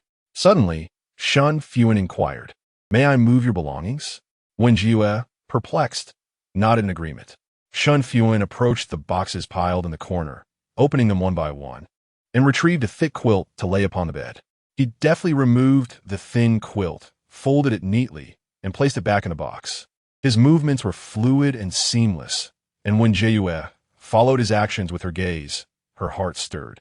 Once upon a time, the ethereal and unearthly Duke Jing'an harbored the potential to serve as a maid. Wrapped snugly in a warm and thick quilt, when Jiayue yawned and drifted into slumber. Upon awakening, she found Shen Fuhan still present, seated by the window, engaged in play with their daughter. The sunlight poured in, casting a golden glow upon Shen Fuhan, who appeared relaxed, with a hint of a smile softening his otherwise austere features. Wen Jiayue observed him quietly for a moment, inadvertently smiling, as if sensing her gaze. Shen Fuhan, engrossed in his play with their daughter, looked up. Instantly, Wen Jiayue pressed her lips together, and Shen Fuhan paused before lifting their daughter and placing her on the bed. "Zhao Zhao is hungry." After speaking, he turned and departed, the warmth of the previous moment seeming like a fleeting illusion. Wen Jiayue said nothing, waiting for him to leave before feeding their daughter. "Madam, may I enter?" It was the voice of Rui, to which she responded affirmatively. Wen Jiayue inquired, "Why have you returned so soon?" "It has not been quick. Half an hour has already passed," Rui replied, her cheeks flushed. "Please, madam, do not speak further." Wen Jiayue smiled gently, refraining from further teasing. After ensuring Zhao Zhao was well fed, she headed directly to the main courtyard. As soon as Zhang Shi saw her, she exclaimed, I have not slept a wink, meticulously searching for the jewelry from your dowry that went missing, and finally found a pair of earrings. Half of those jewels had been pawned, while the other half remained with Wen Ruohuan, compelling her to urge her daughter to part with a trinket for the sake of appearances. Reluctantly, Wen Ruohuan sulked in her chamber, refusing to emerge. Wen Jiayue accepted the earrings, saying, "I must trouble you to continue searching for the rest." Zhang Shi sighed. "You know I am often forgetful. Besides, your jewelry is plentiful enough, so let these few go." Wen Jiayue replied earnestly, "If it were anything else, I would let it be, but this jewelry was left to me by my birth mother, and I shall unearth it no matter the effort." Zhang Shi forced a smile. "Oh, it need not come to that. I am your mother too. How about I give you a few pieces of jewelry as a substitute for your dowry?" A few inexpensive trinkets would surely suffice to satisfy Wen Jiayue. "Thank you, mother," she said, "but I must still seek the jewelry given to me by my birth mother." Zhang Shi's smile faltered. Not only did her daughter desire her jewelry, but she also sought to reclaim it. Was this not a tall order? She wished to offer further counsel when Wen interjected, "It seems unlikely that we will find everything today. I shall leave 2 guards to assist you in the search." "Oh!" Zhang Shi feigned wiping away tears. You clearly do not trust me." Wen Jiayue smiled knowingly. "How could that be?" "Mother, you are overthinking. Once the jewelry is found, I shall bestow upon you a grand gift." "What grand gift?" Zhang Shi asked. Wen Jiayue glanced towards Shen Fuhan, approaching from a distance, and whispered, "Naturally, it will be a gift ensuring Huaner a life of opulence and wealth." Pausing briefly, she continued softly, "Mother, there are matters I prefer not to elaborate upon, yet I know you are a perceptive woman and will understand." Zhang Shi felt a flicker of realization. Could it be that Wen Jiayue intended for Huaner to enter the household? She gritted her teeth and replied, "Very well, I shall search diligently.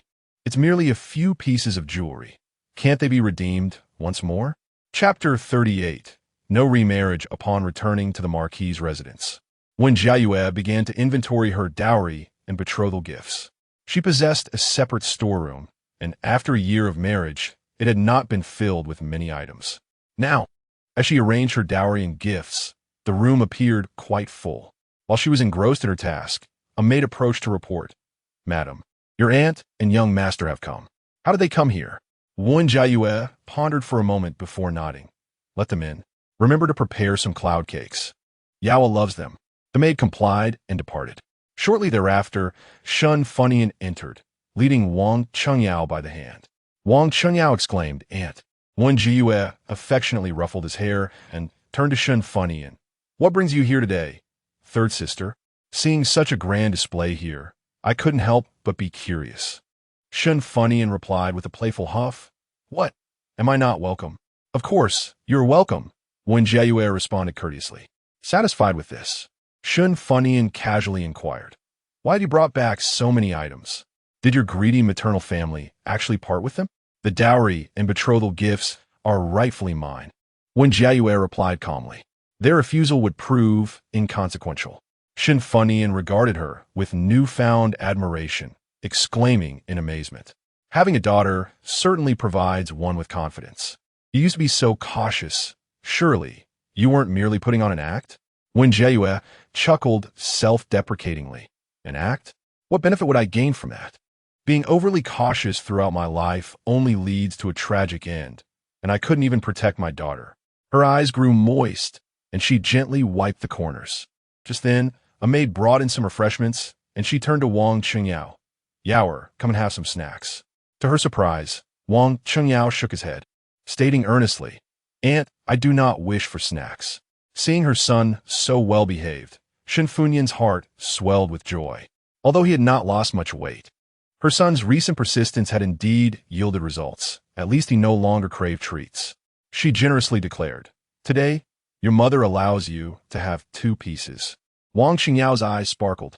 "Thank you, mother." He grabbed a cloud cake and stuffed it into his mouth, savoring it with an expression of delight while devouring it ravenously.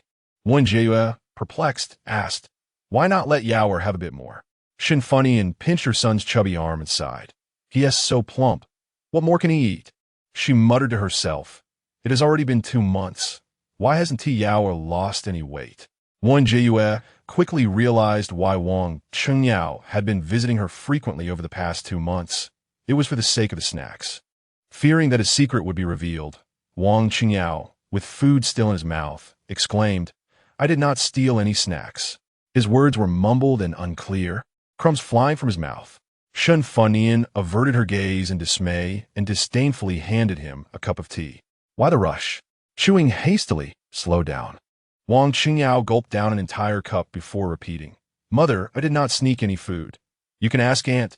He looked at his aunt with hopeful eyes, his round face filled with a plea. Wen Jiayue cleared her throat lightly, feeling a twinge of guilt as she said, "Indeed, Yao is very well behaved. He never steals food. It is all willingly given by her." Shen Fuhan cast her a perplexed glance. "You have been in confinement. How could you possibly know whether he has stolen anything?" Wen Jiayue chuckled. "That is indeed a valid point." She swiftly changed the subject. "Did you come here merely to observe? What else could it be?" Shen Fuhan replied with a sidelong glance. "Should I berate you a few more times?" Wang Chengyao interjected loudly, "Mother, you mustn't scold Aunt." Shen Fuhan felt her vision dim. Raising her hand, "You little rascal, are you siding with your aunt instead of your own mother?" During the full moon banquet, he had even defended Wen Jiayue. Truly, it seemed her efforts in raising him were in vain. Wang Chengyao instinctively shrank his head, and upon realizing he was not struck, he hurriedly scampered away. Wen Jiayue frowned. "You should not always hit the child. In her previous life, Wang Chengyao had endured countless beatings after his enlightenment, which she had found rather satisfying at the time. This lifetime, he ought not to bully Zhao Zhao again, and thus, she regarded him as a beloved nephew. Shen Fuhan grasped her son, poking his forehead several times with vigor. You are truly a source of worry. Wen Jiayue shook her head, resuming her inventory. After reprimanding her son, Shen Fuhan glanced around. Where's my elder brother? Was he not supposed to return to our family with you? Wen Jiayue had not paid much attention. After returning home, he had vanished. She replied nonchalantly, perhaps he has gone to the study. Shen Fuhan clicked her tongue, perhaps. You seem rather indifferent toward my brother. Be cautious, or another woman may whisk him away. Wen Jiayue smiled wryly. It is only a matter of time. Shen Fuhan wore a bewildered expression. I truly cannot comprehend you. Who wishes to push their own man away? Unfazed, Wen Jiayue instead broke into a smile. Have you not always despised my humble origins? Shouldn't you be pleased to have a sister-in-law of higher status? Shen Fuhan scoffed. What is there to be pleased about? Wen Jiayue, filled with curiosity, inquired, if those daughters from prestigious families were to take my place, what would you think? In her previous life, during her time of illness, Shen Fuhan had never once shown her face. Neither had she offered assistance in times of need, nor provided support in moments of struggle. Wen Jiayue was somewhat intrigued by her thoughts back then. Shen Fuhan truly could not fathom her, who longs for their partner to marry another. Taking a deep breath, she exclaimed, You are truly unwell. With that, she hurriedly took her son and left, as if lingering longer would infect her with some disease. Wen Jiayue found her actions perplexing and casually asked what was amiss. After sorting through the dowry and betrothal gifts, Wen Jiayue chose not to store the jewelry in the vault, but rather placed it in her bridal box. She intended to wear it often, as if her mother were still by her side, though she had never laid eyes on her biological mother. Yet, she wished to believe that the woman who had fought for her own life to bring her into this world must have loved her dearly. Regrettably, since her birth, she had never truly felt love. The affection from her father and stepmother was hypocritical and self-serving, while Shen Fuhan's love for her was a mere figment of her imagination. Entirely false. One gently caressed a pearl hairpin, its cool touch evoking an inexplicable warmth within her heart. Suddenly, someone burst in, snatching the hairpin from her grasp. Startled, Wen Jiayue lifted her gaze to meet Shen Fuhan's serious and anxious expression. Instinctively, she replied, I was merely admiring the hairpin my mother gave me. What troubles you? My lord? He exhaled a sigh of relief. It is nothing. I merely thought. Upon entering, he had noticed the pins and glimmering faintly, perilously close to her wrist. Wen Jiayue turned to him. You don't think I would harm myself, do you? She stated earnestly, having lived once. I am not foolish enough to do so. Shen Fuhan regarded her impassively. She reclaimed the hairpin, placing it back in her vanity box, and feigned casualness as she spoke. My lord, if one day I were truly to perish, would you, for the sake of Zhao Zhao, delay remarrying for a few years? Never, he replied. When Jiayue softly inquired, You would not remarry? It was a reasonable thought. Shen Fuhan's disposition was rather aloof, and even to warm his heart, it would take 3 years. Even for the esteemed and precious Princess Chang. Presently, he likely harbored only a slight affection for her, far from the desire to wed. Yet, men often feign emotions, and his current assurances held little weight. Wen Jiayue smiled self-deprecatingly, realizing she had posed a foolish question. Shifting the conversation, she asked, How is my fourth brother faring? Shen Fuhan paused for a moment. Today, Lin Wanwan visited him. Chapter 39. Deadlock after the Shen family rose to prominence. They relocated to Chang'an. When one person ascends, even the chickens and dogs rise alongside them, and naturally, the matriarch's relatives followed suit. Although they all resided in Chang'an, Wen Jiayue did not have much interaction with them, merely maintaining a distant kinship during festivals. As for the matriarch's grandniece, Wen Jiayue had little impression of her, aside from a vague memory of her delicate beauty and sweet tongue that endeared her to the matriarch. Yet how did Lin Wanwan learn of Shen Fuyo's residence? Shen Fuhan elucidated her confusion. Their grandmother, aware of his return from the full-month banquet, had sent someone to follow him, and Fuyo had been careless. Wen Jiayue pursed her lips. It seemed the matriarch was determined to unite this pair. She hastily inquired, "Did Miss Lin intrude?" "No, I had someone intercept her." Shen Fuhan replied. Wen Jiayue immediately felt a sense of relief. Shen Fuhan was indeed reliable. Could Shen Fuyo's life be spared? However, an unsettling thought crept in. Miss Lin would undoubtedly report this. What would happen on their grandmother's end? No one knows it was I who sent them, he reassured her. Wen Jiayue frowned at him. Who asked about that? My point is, if this attempt fails, our grandmother will surely devise another plan. Now that she knows the residence of the fourth brother, she is unlikely to relent easily. Shen Fuhan was momentarily taken aback, then spoke. For now, the only course of action is to have Fuyo change his residence. Wen Jiayue pondered. Why not have the fourth brother move back to the marquis' residence? His time at the border is short, and only by staying at the marquis' house can I feel completely at ease. Shen Fuhan replied nonchalantly, setting aside whether Fuyo is willing to return.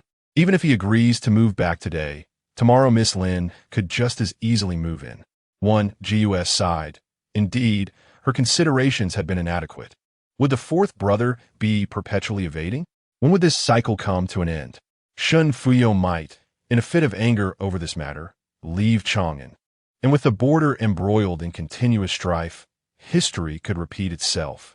What was initially thought to be a resolution had turned out to be yet another deadlock. Knock, knock. Rui tapped on the door and called out, "Marquis, madam, the matriarch has sent someone over requesting your presence." Wen Jiayue and Shen Fuhan exchanged glances and asked, "Has Miss Lin arrived?" Rui, taken aback, queried, "How did madam know?" "I guessed." The two proceeded to the Ninghui Hall. Wen Jiayue whispered, "Surely, grandmother does not wish for us to persuade the fourth brother?" Shen Fuhan nodded. This presented a challenging predicament. Wen Jiayue felt at a loss. "Marquis, do you have any solutions?" "None. It is difficult for a fair official to resolve family matters, particularly with grandmother's heart condition.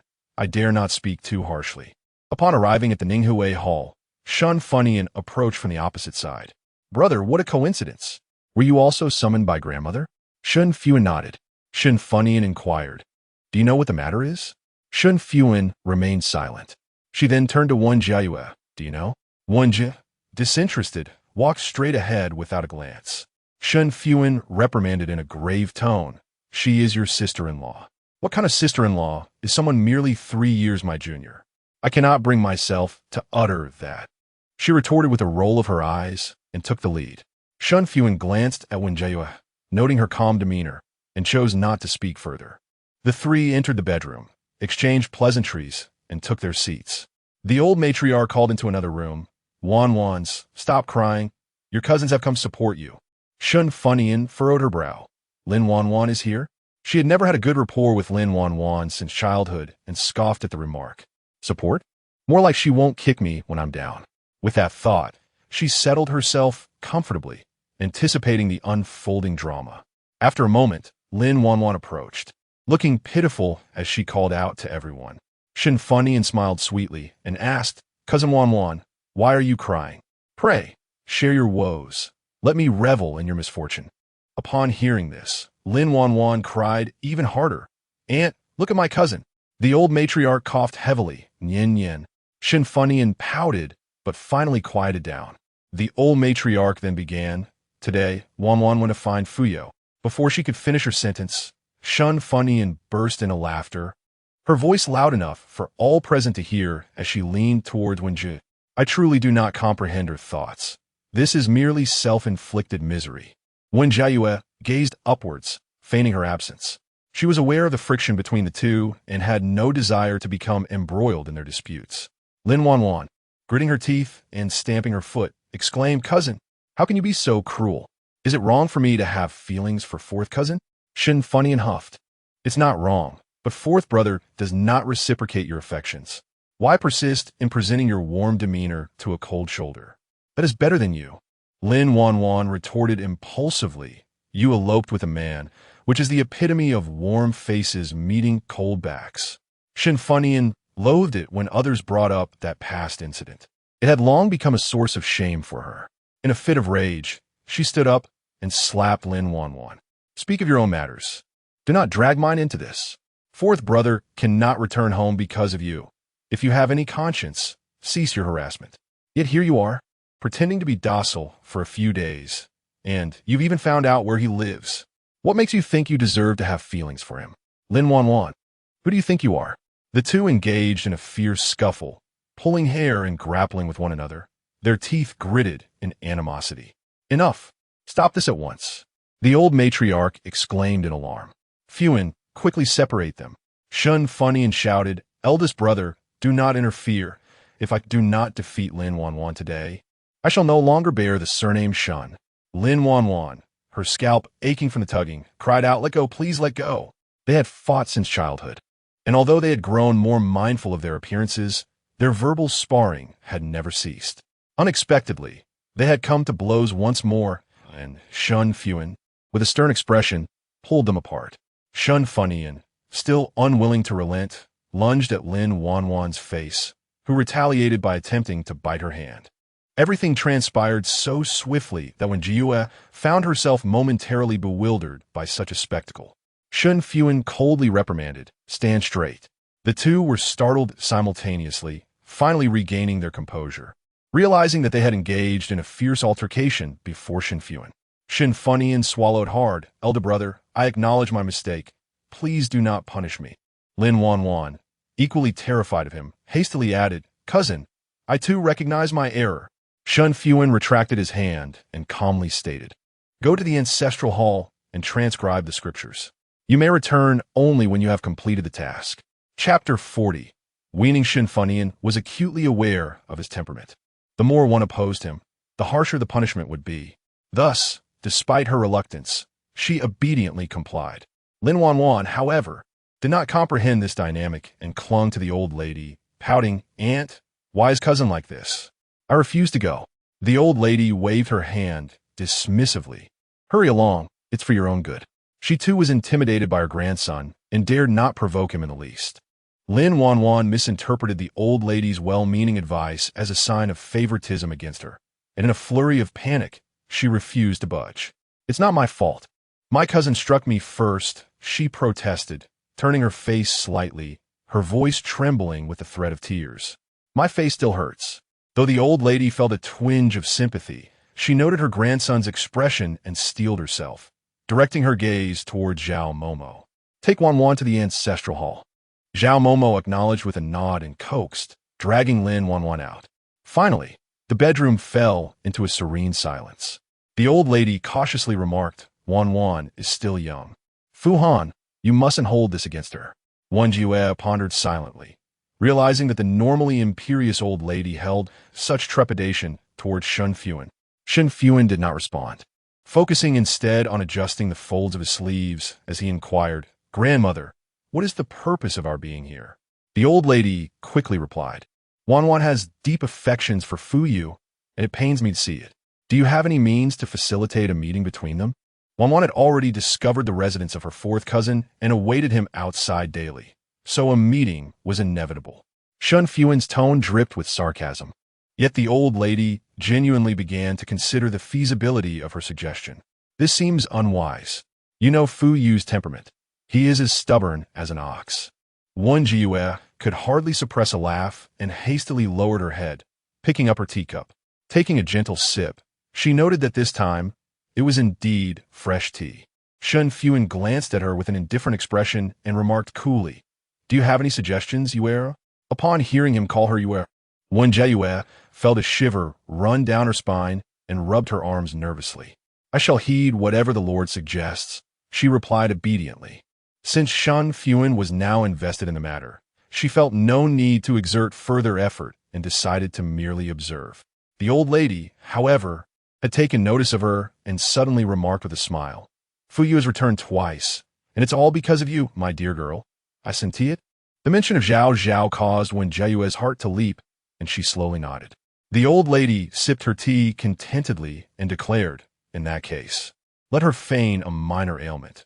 Fuyu will undoubtedly return to visit, and thus the matter will be resolved. What does grandmother mean by that? Before Wen Jiayue could voice her thoughts, Shen Fuhan interjected. The old lady felt a twinge of unease, yet seeing his calm demeanor, she assumed he was indifferent to the suggestion. I have mentioned before, children are bound to experience minor ailments. It is perfectly normal. Just let her dress lightly tonight. And I assure you, Fu, you will come to check on her tomorrow.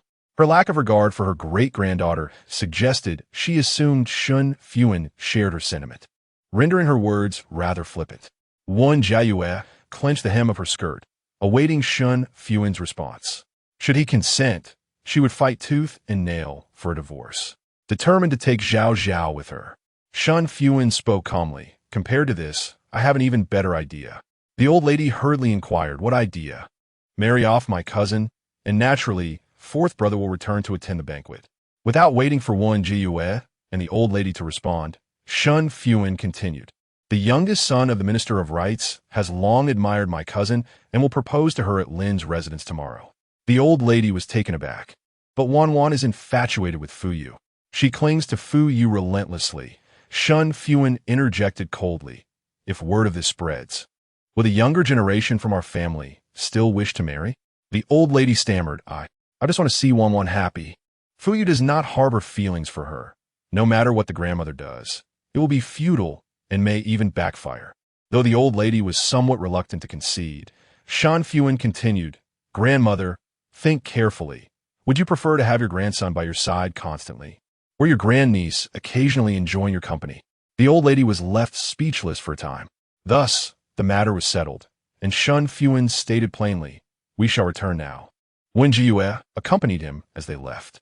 On the way, Shen Fuhan walked briskly, while Wen Jiayue had to jog to keep up.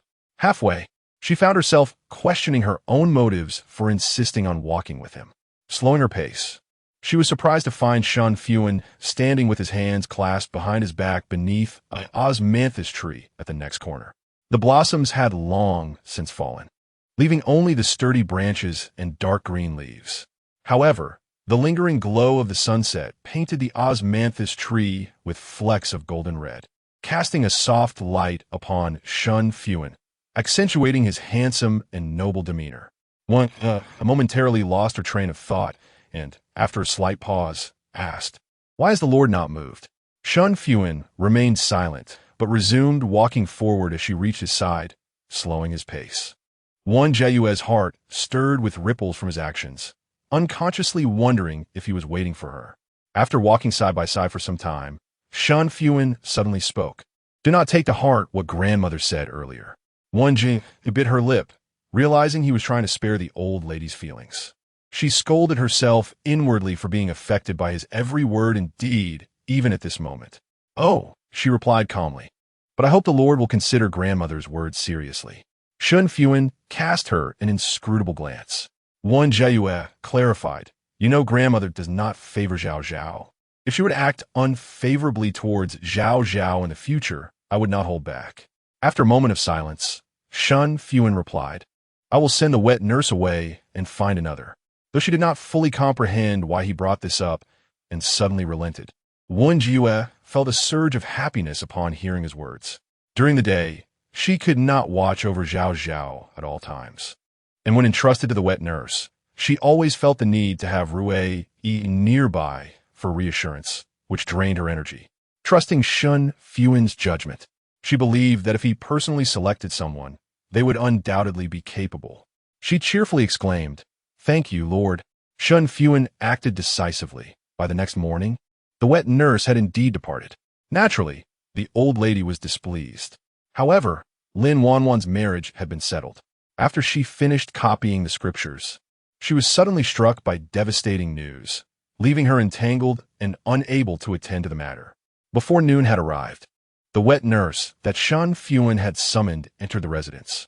The wet nurse, surnamed Zheng, was not one for many words, seldom smiled, yet was efficient in her tasks, maintaining a clean and tidy demeanor, and her milk supply was ample, much to Wen Jiayue's satisfaction. After observing for 3 days, Wen Jiayue found no faults in Nurse Zheng, and even Zhao Zhao had grown fond of her, leading to her decision to wean. On the first day of weaning, she experienced a painful swelling in her chest. Wen Jiayue initially thought it would pass with time, But as night fell, the pain intensified, preventing her from finding solace in sleep. Suddenly, Shen Fuhan, who lay beside her, grasped her wrist, forbidding her to move. Wen Jiayue was taken aback and furrowed her brow, asking, "Am I disturbing your rest, my lord? Perhaps you should retire to the study."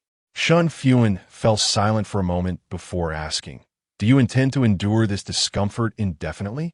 Chapter 41. I can help you. This was not the first time Shen Fuhan had uttered those words. In an instant, Wen Jiayue recalled the latter part of his sentence. "I can help you." His voice, low and laced with temptation, made her cheeks burn with an almost feverish heat. The austere and ascetic Lord Shen transformed into a different man at night, a change that left her utterly defenseless.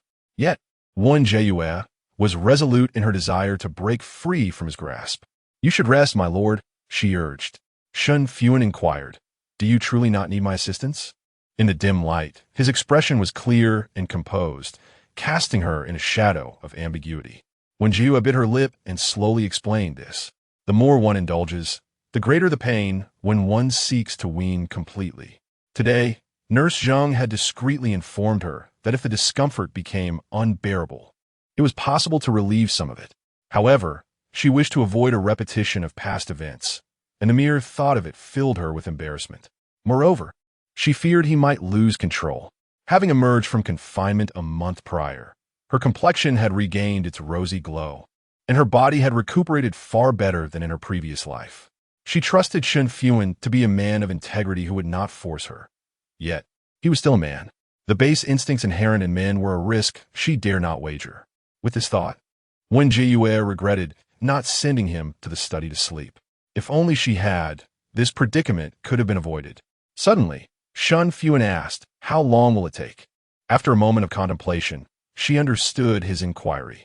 "I asked the nurse. She said it would take 3 to 4 days to fully."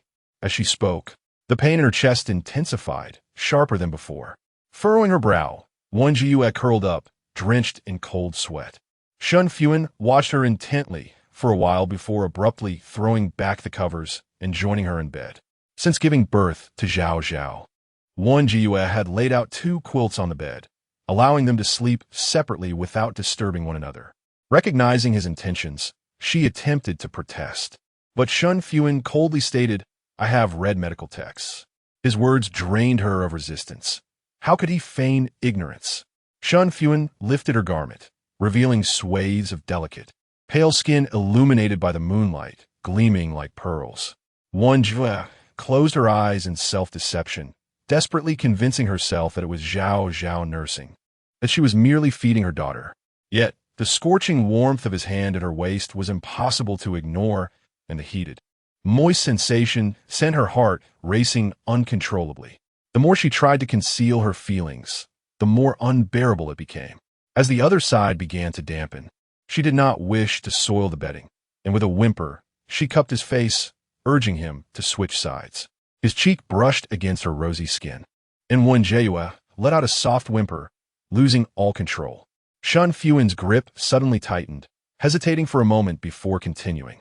Wen Jiayue was already too ashamed to face him, sobbing as she pushed him away.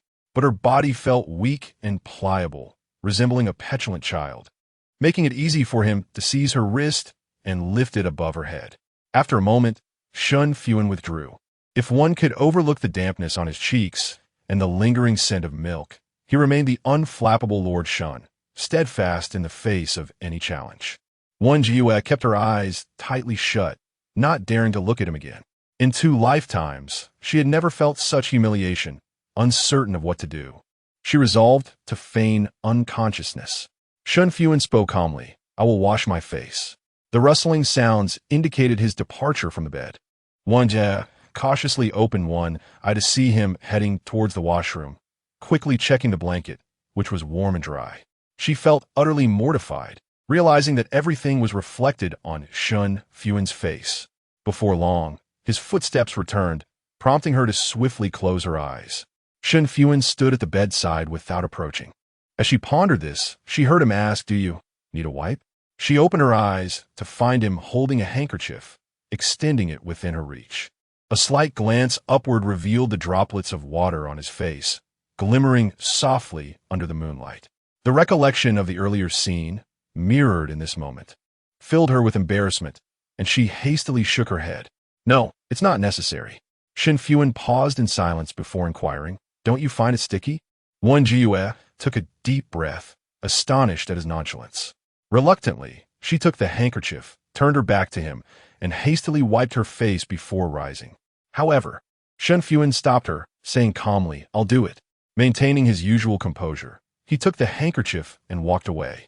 Wen Jiayue nestled into the blankets, fervently wishing to fall asleep. Unfortunately, fate had other plans. Even after Shen Fuhan lay down, her mind remained alert. After a moment of tension, noticing his silence, she quietly exhaled. Yet, with the morrow being a day of rest, how was she to face him? After much contemplation, she finally began to feel drowsy, closing her eyes and drifting into a slumber. As the moonlight faded and dawn broke, Wen Jiayue awoke to find Shen Fuhan had vanished. Relieved to avoid the awkwardness of their morning gaze, she sighed and summoned Rui. Rui entered with a light step, reporting, Madam, the marquis instructed me to inform you that he has gone to the princess's residence. Wen Jiayue's movement paused, her heart swirling with mixed emotions. Perhaps this was for the best, sparing her from further turmoil. It was imperative to remind herself that she should no longer harbor feelings for him.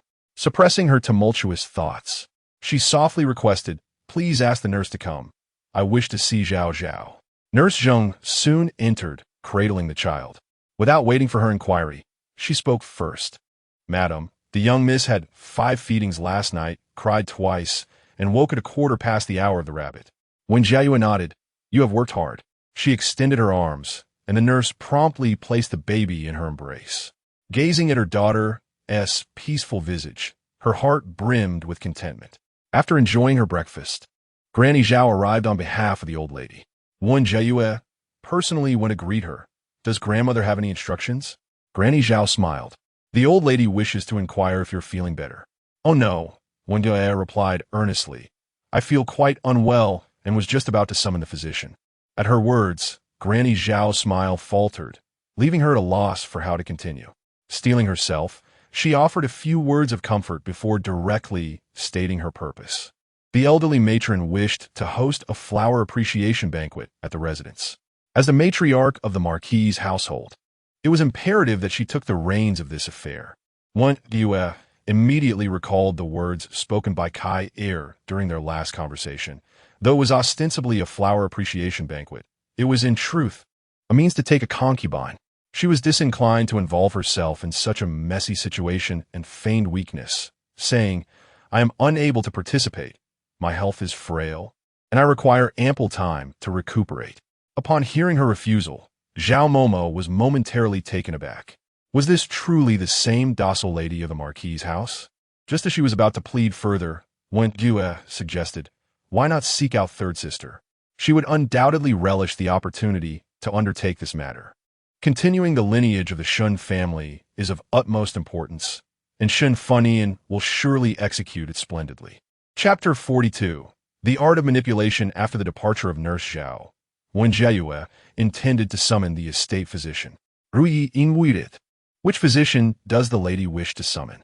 The marquis housed 4 physicians, one of whom specialized in palpitations and attended to the elderly matriarch.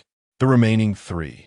Wen Jiayue recalled that before her passing, the Grand Princess had commanded that no medicine be administered to her, causing the other physicians to steer clear of her. Only a young physician had discreetly come to examine her pulse, and it was he who had prepared the last bowl of medicinal soup she consumed.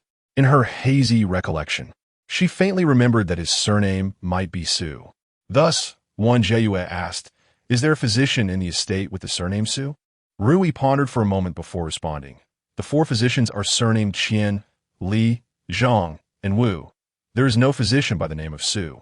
Wen silently contemplated, realizing that this physician had likely not yet entered the estate. Perhaps I have misremembered, she mused with a smile. Please fetch the physician on duty today. Rui complied, and shortly thereafter, she returned with an elderly physician whose hair was grizzled. The physician, spirited and robust, greeted Madam. I am Qian, and this is my apprentice, Su Yi. Wen Jiayue's eyes widened in surprise at the surname Su. Instinctively, she glanced towards him, and indeed, it was the very physician who had examined her in her previous life. A wave of familiarity washed over her as she placed her hand on the wrist cushion and engaged in casual conversation. How old is Master Qian's apprentice? Master Qian, unhurried, placed a handkerchief over her delicate wrist before responding, 16. He is not yet worthy to serve esteemed individuals. After a few more years of study, I shall pass my position to him, and then I will roam the world. Master Qian was quite loquacious, while Su Yi stood quietly to the side, appearing rather reticent. Wen Jiayue observed him more closely, smiling. I sense a connection with him. Su Yi's expression shifted slightly as he lifted his gaze to meet hers. Master Qian cheerfully remarked, if Su Yi has the opportunity to serve the lady in the future, it would indeed be his good fortune. Wen graciously nodded, yet inwardly reflected that it was, in fact, her own fortune. Adornments are commonplace, but true support in times of need is far more cherished. Master Qian withdrew his hand and, with a serious demeanor, stated, Madam, your health is robust, and you have recuperated well during your confinement. There is no need for concern. Wen Jiayue sighed. However, I've been feeling somewhat fatigued lately, lacking in spirit, though I cannot discern the reason. Master Qian, understanding the underlying nuances of her words, promptly adjusted his response, having just emerged from confinement. It is essential for the lady to continue nurturing her health for a while longer, avoiding excessive labor. I shall heed your advice, Wen Jiayue replied. If the matriarch inquires about this matter, I will need Master Qian's assistance. She cast a glance at Ru Yi, who promptly presented some silver. Master Qian chuckled. Such is only proper. The lady need not be so courteous. Wen Jiayue personally escorted them to the door. Once they had completely departed, Ru Yi eagerly exclaimed, Madam, you are truly remarkable. How did you know there was a physician with the surname Su in the estate? Wen Jiayue, with an air of mystery, replied, I have a feeling I have heard it somewhere before, perhaps in a dream. I possess the ability to foresee the future. Ru Yi was unconvinced, but after a moment, she implored, then what does the future hold for me? As Wen Jiayue heard these words, her smile faltered slightly, and a vision of a pale and plump body flitted through her mind. She lowered her gaze to conceal her thoughts, and, with a hint of mystery, began to speak. I foresee that you will live a life of tranquility, marrying Changsheng and bearing 2 robust sons. Rui's face flushed to the point of embarrassment. Oh dear madam, please do not jest at my expense. She shyly scurried away, leaving Wen Jiayue to sigh softly as she watched her retreating figure. By midday, Shen Fuhan returned home. Upon seeing him, Wen Jiayue felt her heart race, recalling the place he had kissed her last night, leaving her flustered and unsettled. However, as the memory of his recent whereabouts struck her, she pressed her lips together. After a moment, she attempted to inquire about Li Jilan. The marquis must have met the eldest princess after spending so much time at the princess's residence, right? Shen Fuhan glanced at her and nodded slightly. His expression remained indifferent, revealing no hint of emotion. With a smile, Wen Jiayue asked, Did you have lunch at the princess's residence as well? As he entered the inner chamber, a faint scent of alcohol wafted toward her.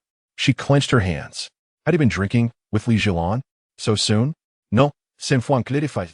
Having encountered a colleague on his way home and dined at an inn, his demeanor was clear-headed and orderly, and apart from a slight trace of alcohol on his breath, he appeared entirely composed. In their 4 years of marriage, Shen Fuhan had never been intoxicated. Whether this was due to innate talent or acquired skill remained a mystery. The tension in Wen Jiayue's chest eased immediately. Is the eldest princess well?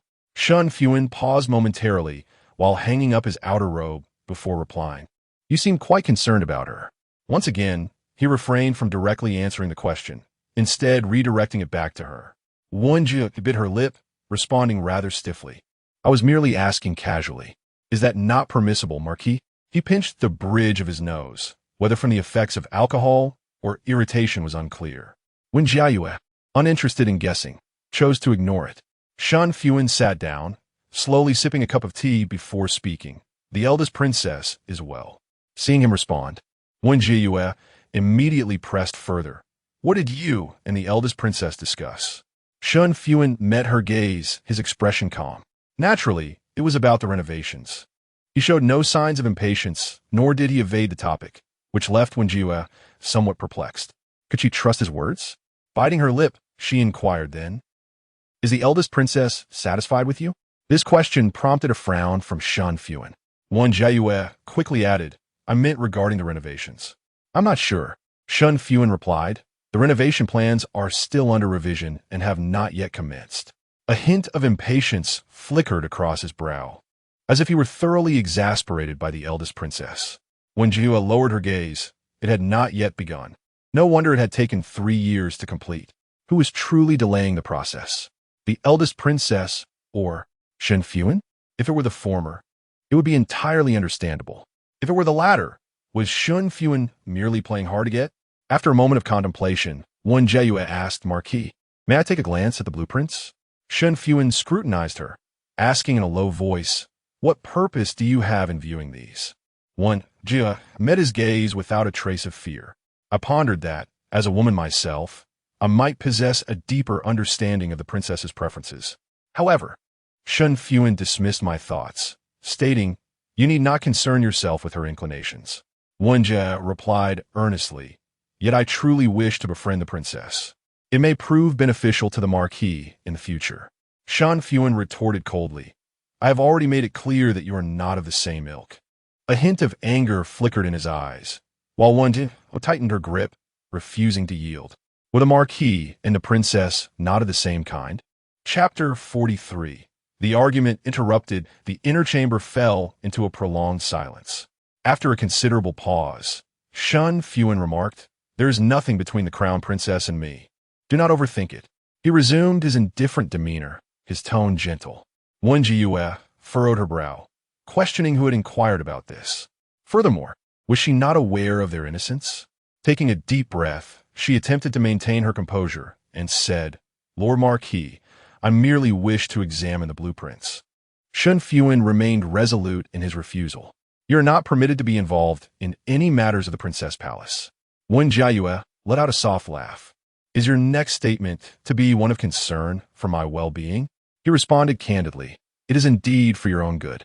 Exasperated, Wen Jiayue retorted, "If that is the case, Lord Marquis, from this day forth you shall sleep in the study." Shen Fuhan was momentarily taken aback.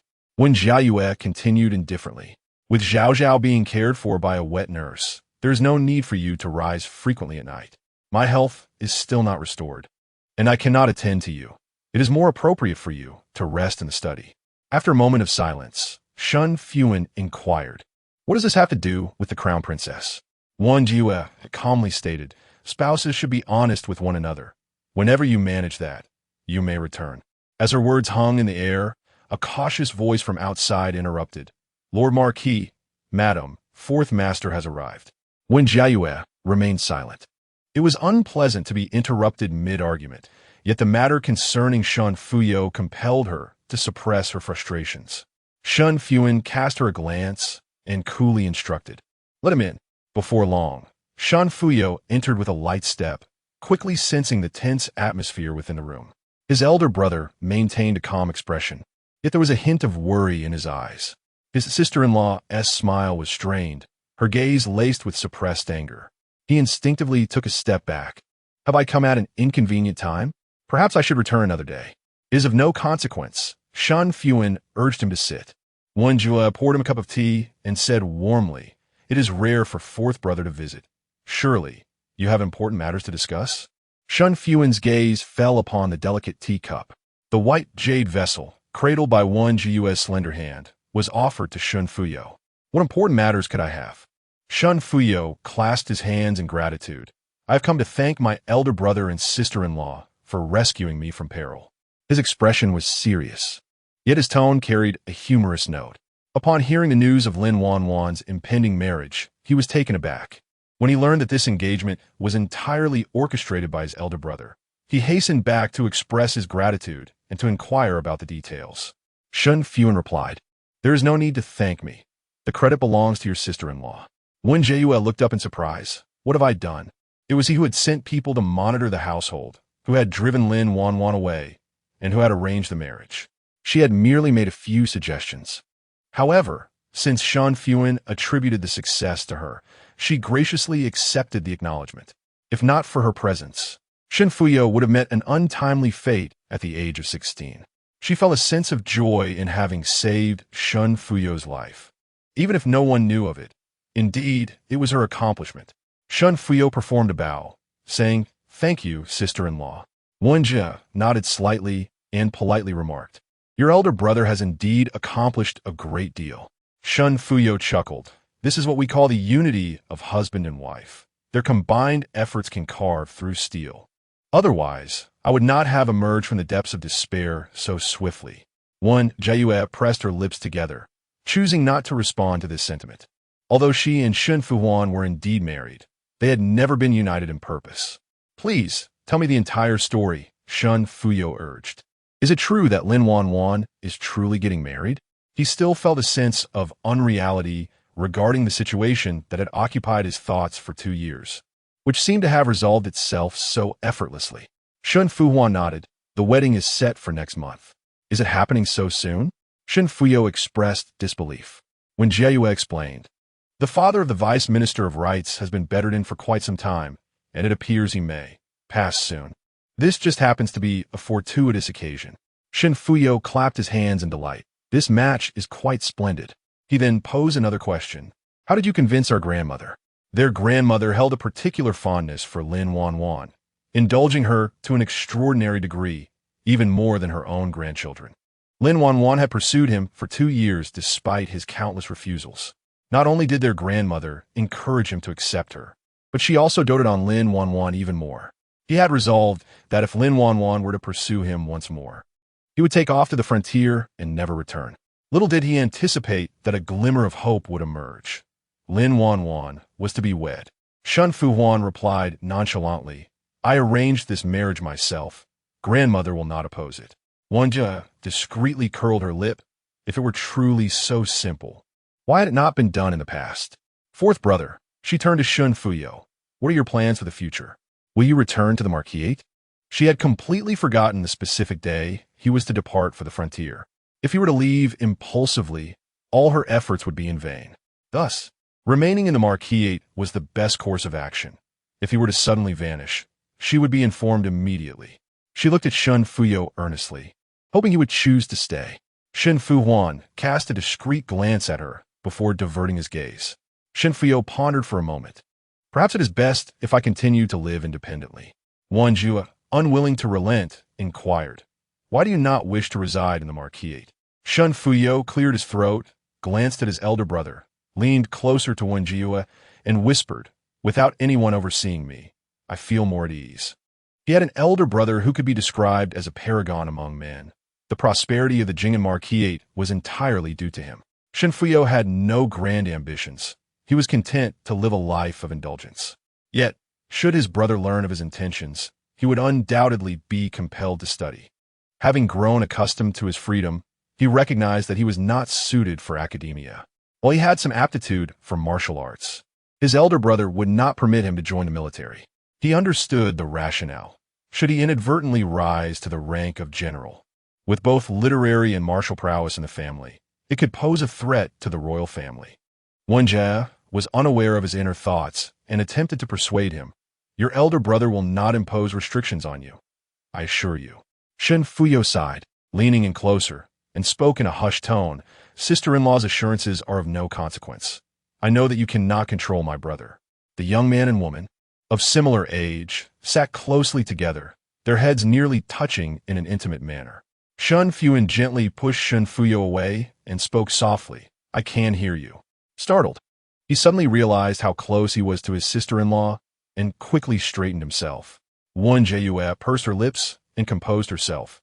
She truly could not manage Shen Fuhan, and her promises held little weight. After a moment of contemplation, she conceded, "In that case, fourth brother, do remember to visit the residence often." "Of course," Shen Fuyo beamed, displaying a set of bright white teeth. "Once Lin Wanwan gets married, I shall return every day." Shen Fuhan replied coolly, "There is no need for such frequency." "Brother, why are you like this?" Shen Fuhan feigned, wiping away tears. You simply do not care for me. Your younger brother is suffering outside, unable to eat or sleep well. Wen Jiayue's eyes sparkled with an idea, and she added, in that case, why not come back to live here? Shen Fuhan was about to make another jest when he suddenly caught sight of his elder brother's frosty expression. Realizing the gravity of the situation, he quickly stood up. It is getting late. I shall take my leave. Chapter 44. Carpe diem. Once Shen Fuhan departed, a profound silence enveloped the two. After a moment, they both spoke simultaneously, only to fall silent once more. Wen Jiayue pressed her lips together and urged, you go first. Shen Fuhan's lips moved slightly as he averted his gaze and replied, you speak. Wen Jiayue found the situation perplexing, yet seeing his reluctance to continue, she refrained from pressing further. I shall have someone deliver the Duke's bedding to the study shortly. Shen Fuhan's brow furrowed in concern. Noticing his troubled expression, Wen Jiayue offered, if the Duke wishes to sleep here, I shall retire to the inner chamber and rest with Zhao Zhao. Sleeping in the study would be a hardship for the esteemed Duke of Jing'an. She feared no discomfort, and was rather pleased at the prospect of sharing a bed with her daughter. After a moment of contemplation, Shen Fuhan spoke, should you experience pain again tonight? The recollection of last night's events flooded Wen Jiayue's mind, causing her cheeks to flush crimson as she hastily interrupted him. I am much improved. Since this morning, I have scarcely felt any discomfort, and even if the pain were to return tonight, I would never allow you to assist me.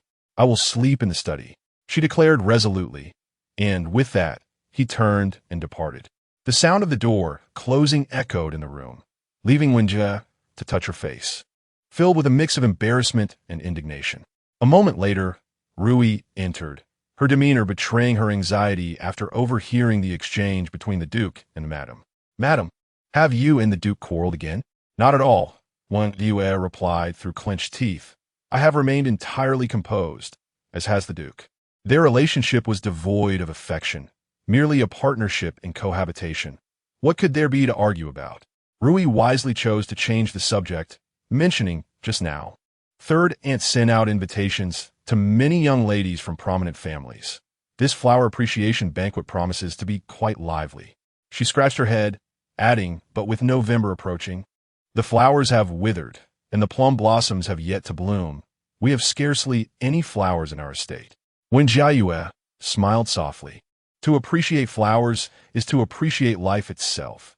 As for the observers, Rui awaited further elaboration with curiosity, yet Wen Jiayue chose to redirect the conversation, inquiring, is the flower appreciation banquet scheduled for the Duke's next day of leisure? Rui gasped in surprise. Madam, you truly have foresight. Suddenly realizing, she covered her mouth in astonishment. Do you mean to say this banquet is to introduce a concubine for the Duke? Wen Jiayue smoothed the folds of her sleeve and replied leisurely, indeed, I have been aware of this for quite some time. Rui, flustered, exclaimed, Madam, what shall we do? Indeed, what shall we do? Wen Jiayue mused, resting her chin on her hand as she gazed out the window.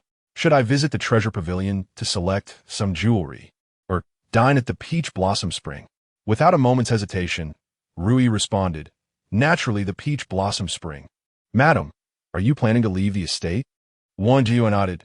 Yes, having been cooped up for so long, it is time I ventured out. She had long harbored plans to leave the estate, but had been constrained during her confinement. Now that her health had recovered and there was someone trustworthy to care for Zhao Zhao, the time for an outing was now or never. Rui cautiously inquired, what shall we do about the flower appreciation banquet?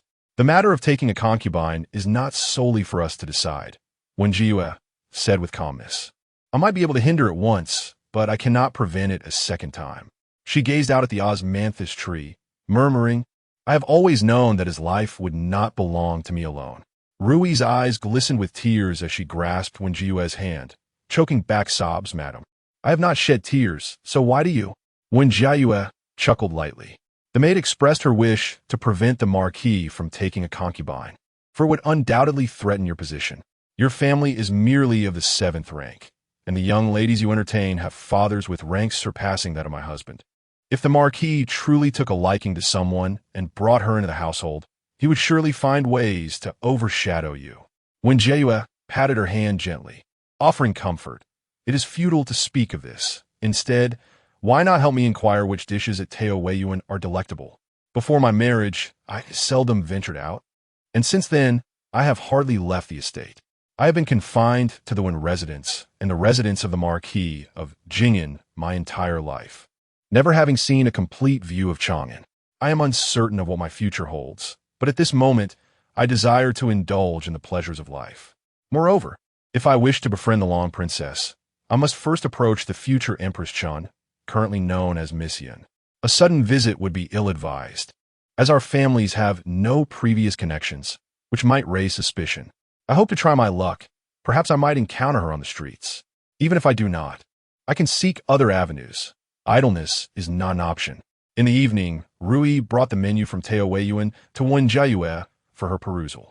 Wen Jiayue expressed her surprise. I did not expect you to possess such capabilities, Rui. It is not a difficult task, Rui replied bashfully. Once I mentioned the name of the Jing'an Marquis' residence, Teo Weiyuan would not dare to neglect it. Wen Jiayue paused, realizing that indeed, she was the lady of the Marquis' household, and others would naturally treat her with utmost respect. She perused the menu, and Rui introduced several signature dishes from Teo Weiyuan. Wen Jiayue nodded. Then let us choose these dishes. Very well, madam. When would you like to go? I shall arrange for the private room to be reserved in advance. You wish to leave the estate? A sudden voice interrupted, belonging to Shen Fuhan. He then calmly stepped inside, standing at the threshold of the beaded curtain, exuding an air of authority. Rui cast a worried glance at the Marquis. The madam had never ventured out before, and she was concerned that the Marquis might not consent to her sudden excursion. Unfazed, Wen Jiayue locked eyes with him. Tomorrow at noon, I shall be dining at Teo Weiyuan. Shen Fuhan lifted the beaded curtain, the sound of jade striking against jade resonating beautifully. With whom? Just myself. Due to her infrequent outings, she had no close female friends before or after her marriage. Bring along a few more guards. Wen Jiayue was taken aback, not expecting him to agree so readily, and after a moment, she responded affirmatively. Shen Fuhan took a seat. After a brief silence, Wen Jiayue inquired, "What brings you here, Marquis? Have you changed your mind and decided to stay here tonight?" Shen Fuhan glanced at her. To have dinner. Wen Jiayue. It was only then that she remembered and instructed Rui to serve the meal. After a moment of contemplation, Wen Jiayue tactfully suggested, "Actually, my lord, you may dine in the study. I can have someone bring the meal to you." Shen Fuhan paused for a moment and replied, "I still wish to visit Zhao Zhao." Wen Jiayue responded with an "oh," falling into silence. The maids brought in the dishes, arranging them neatly before retreating in unison. Once the room fell into tranquility, Shen Fuhan inquired, "Why has the flower viewing banquet been entrusted to my third sister?" His inquiries were indeed prompt. Wen Jiayue explained, "The physician of the residence advised that my health has not yet fully recovered, and I should not overexert myself." Shen Fuhan nodded, refraining from further comment. Seizing the opportunity, Wen Jiayue asked, "The day of the flower viewing banquet coincides with the day of rest. Will my lord have time to attend together?" Shen Fuhan paused in his gestures, then nodded in affirmation. "Very well." Wen Jiayue scoffed inwardly, noting how readily he agreed. She was eager to observe how he would navigate the situation when the time came. Chapter 45. The invitation the following day.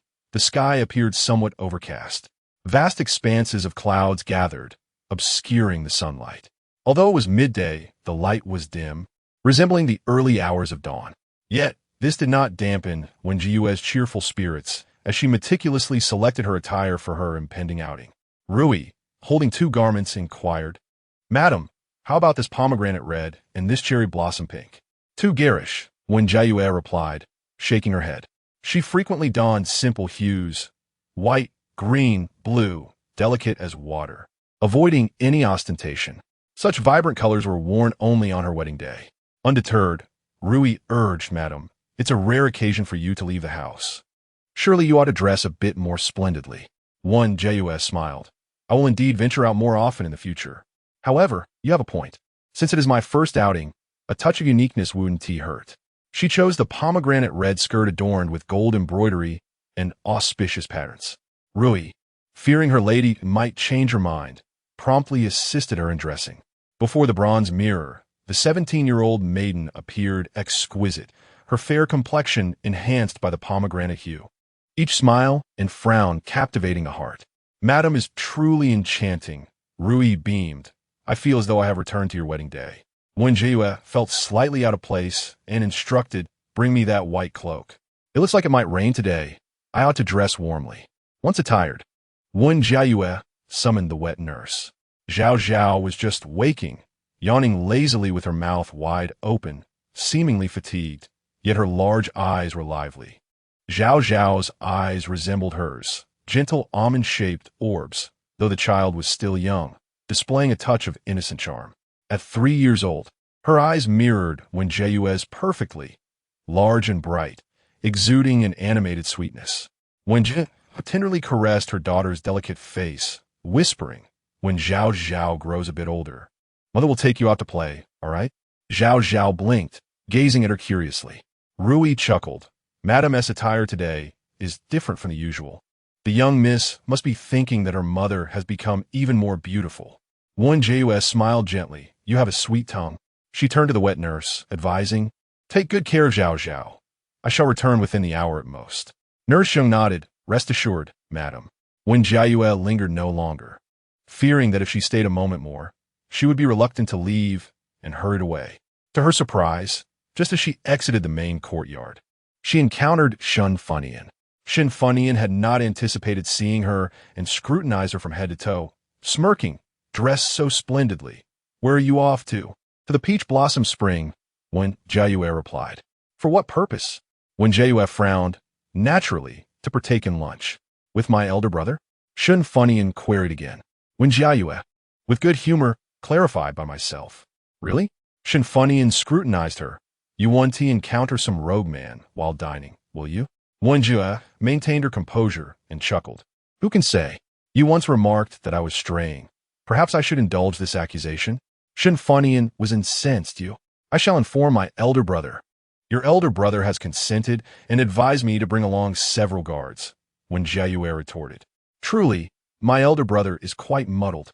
Shen Fuhan exclaimed. "I shall accompany you," Wen Jiayue responded.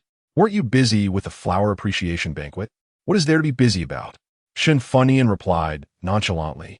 "Just move a few flower pots and set out some pastries, and it is done." Wen Jiayue fell silent. The reasoning was sound, yet there were numerous matters that required coordination. How to arrange the seating, how to manage the maids and servants, what tea to serve, and how to display the flowers. In her past life, each banquet she organized took several days of preparation. She always strived for perfection, ensuring no fault could be found, while also incorporating fresh ideas. Everyone praised her as a competent lady of the marquis' residence, and she basked in the tide of admiration, relishing the fleeting spotlight. However, Shen Fuhan held a different perspective, treating it with indifference, merely brushing through the tasks. Remarkably, she treated both the flower appreciation banquet and the full moon banquet with the same level of carelessness. In truth, it was the very essence of the gatherings that mattered little. The guests all had their own agendas.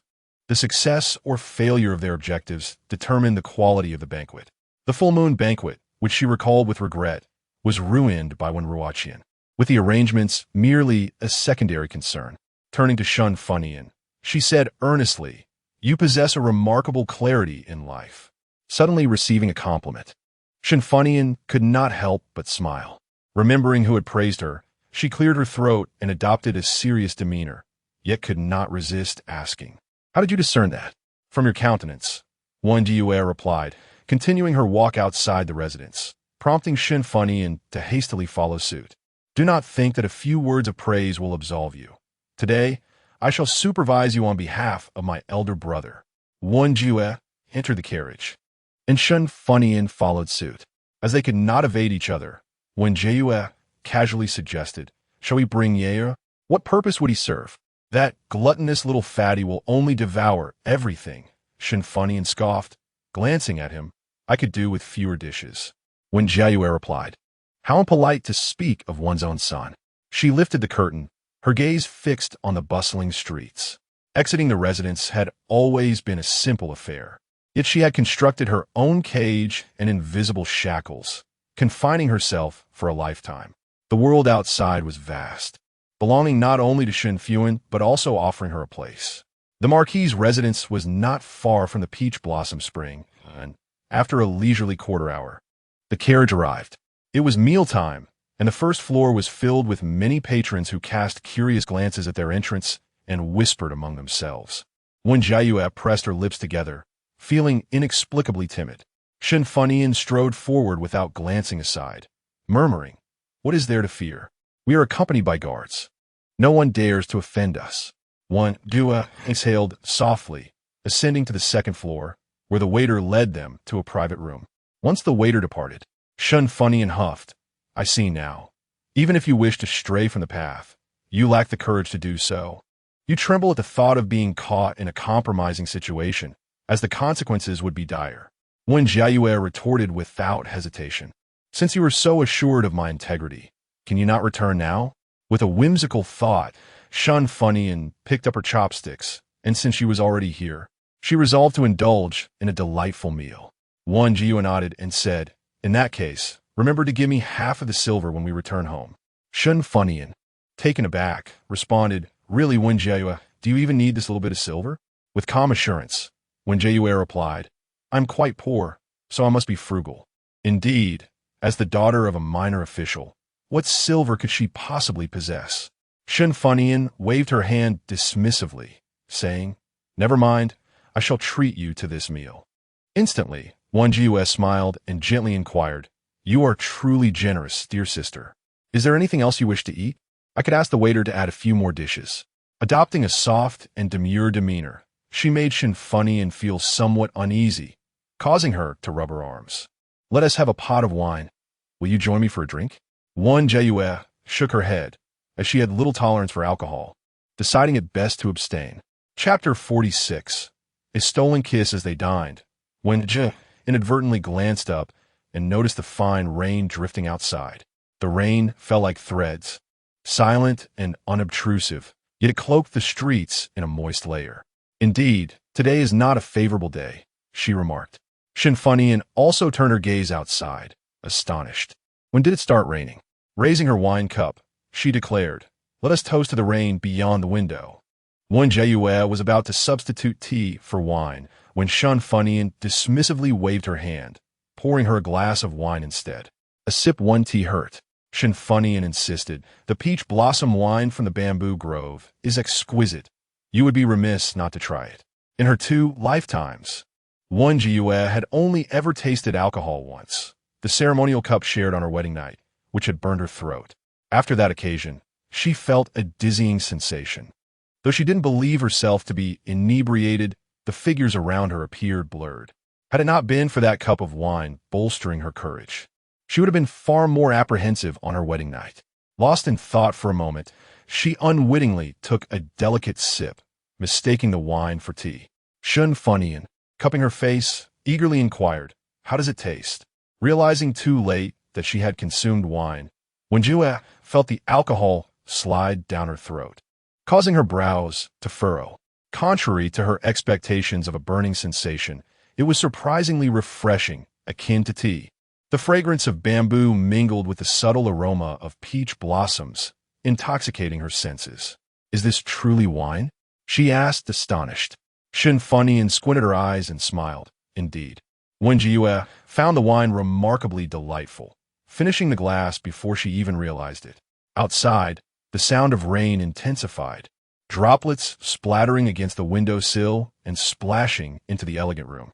Rising to close the window, she felt a wave of dizziness wash over her, nearly losing her balance. Shen Fuhan gasped and hurried to steady her. "Why do I see 2 of you?" Wen Jiayue murmured, "Am I hallucinating?" She shook her head, but it proved futile. Shen Fuhan appeared to split and merge, causing her considerable discomfort. "You are already drunk?" Shen Fuhan exclaimed with a hint of disbelief. "It's just a single cup." Suddenly, there was a knock at the door. "Madam, the marquis has arrived," came the voice of Rui. Wen Jiayue furrowed her brows at the news. "What business does Shen Fuhan have here?" Startled, Shen Fuhan replied, "How dare you speak my elder brother's name so casually?" Wen Jiayue was equally taken aback, asking, "How did you know I called him by his name?" Had she spoken her thoughts aloud? Before she could receive an answer, Shen Fuhan pushed the door open. Wen Jiayue tapped her head and turned to the sound, curiously scrutinizing Shen Fuhan. Why do I see two Shen Fuhans as well? She mumbled. Shen Fuhan quickly covered her mouth. Shen Fuhan glanced at her hazy demeanor, his brow furrowed. How much have you both drunk? He inquired. Shen Fuhan hesitated. I had half a pot, and she had 1 cup. Noticing the flush on Wen Jiayue's cheeks, Shen Fuhan lowered his voice. Is it truly just 1 cup? Indeed. Shen Fuhan assured him. I only poured her a 2nd cup just before you arrived. I wouldn't dare deceive you, elder brother. How could she have known that Wen Jiayue's tolerance for alcohol was so feeble? Observing her drink, as if it were merely tea, one might have assumed she could handle 1,000 cups without faltering. Yet, who would have anticipated that a single glass would render her incapacitated? Shen Fuhan pinched the bridge of his nose and stated, Let us return to the residence. Shen Fuhan pouted. I refuse to go back. After finally escaping from that little tyrant Wang Qingyao, I wished to revel a bit longer. Since her son turned 3, she had seldom ventured out, dedicating her days to teaching him the 1,000-character classic. Even if he struggled to grasp it, some exposure could only be beneficial. To her dismay, he turned out to be utterly lacking in aptitude, which infuriated her to no end. Today, however, venturing outside had rejuvenated her spirit, and she had no intention of returning. Shen Fuhan did not press the matter further, but solemnly advised, drink less. I understand, elder brother. She waved him off. I shall return before nightfall. Shen Fuhan nodded slightly.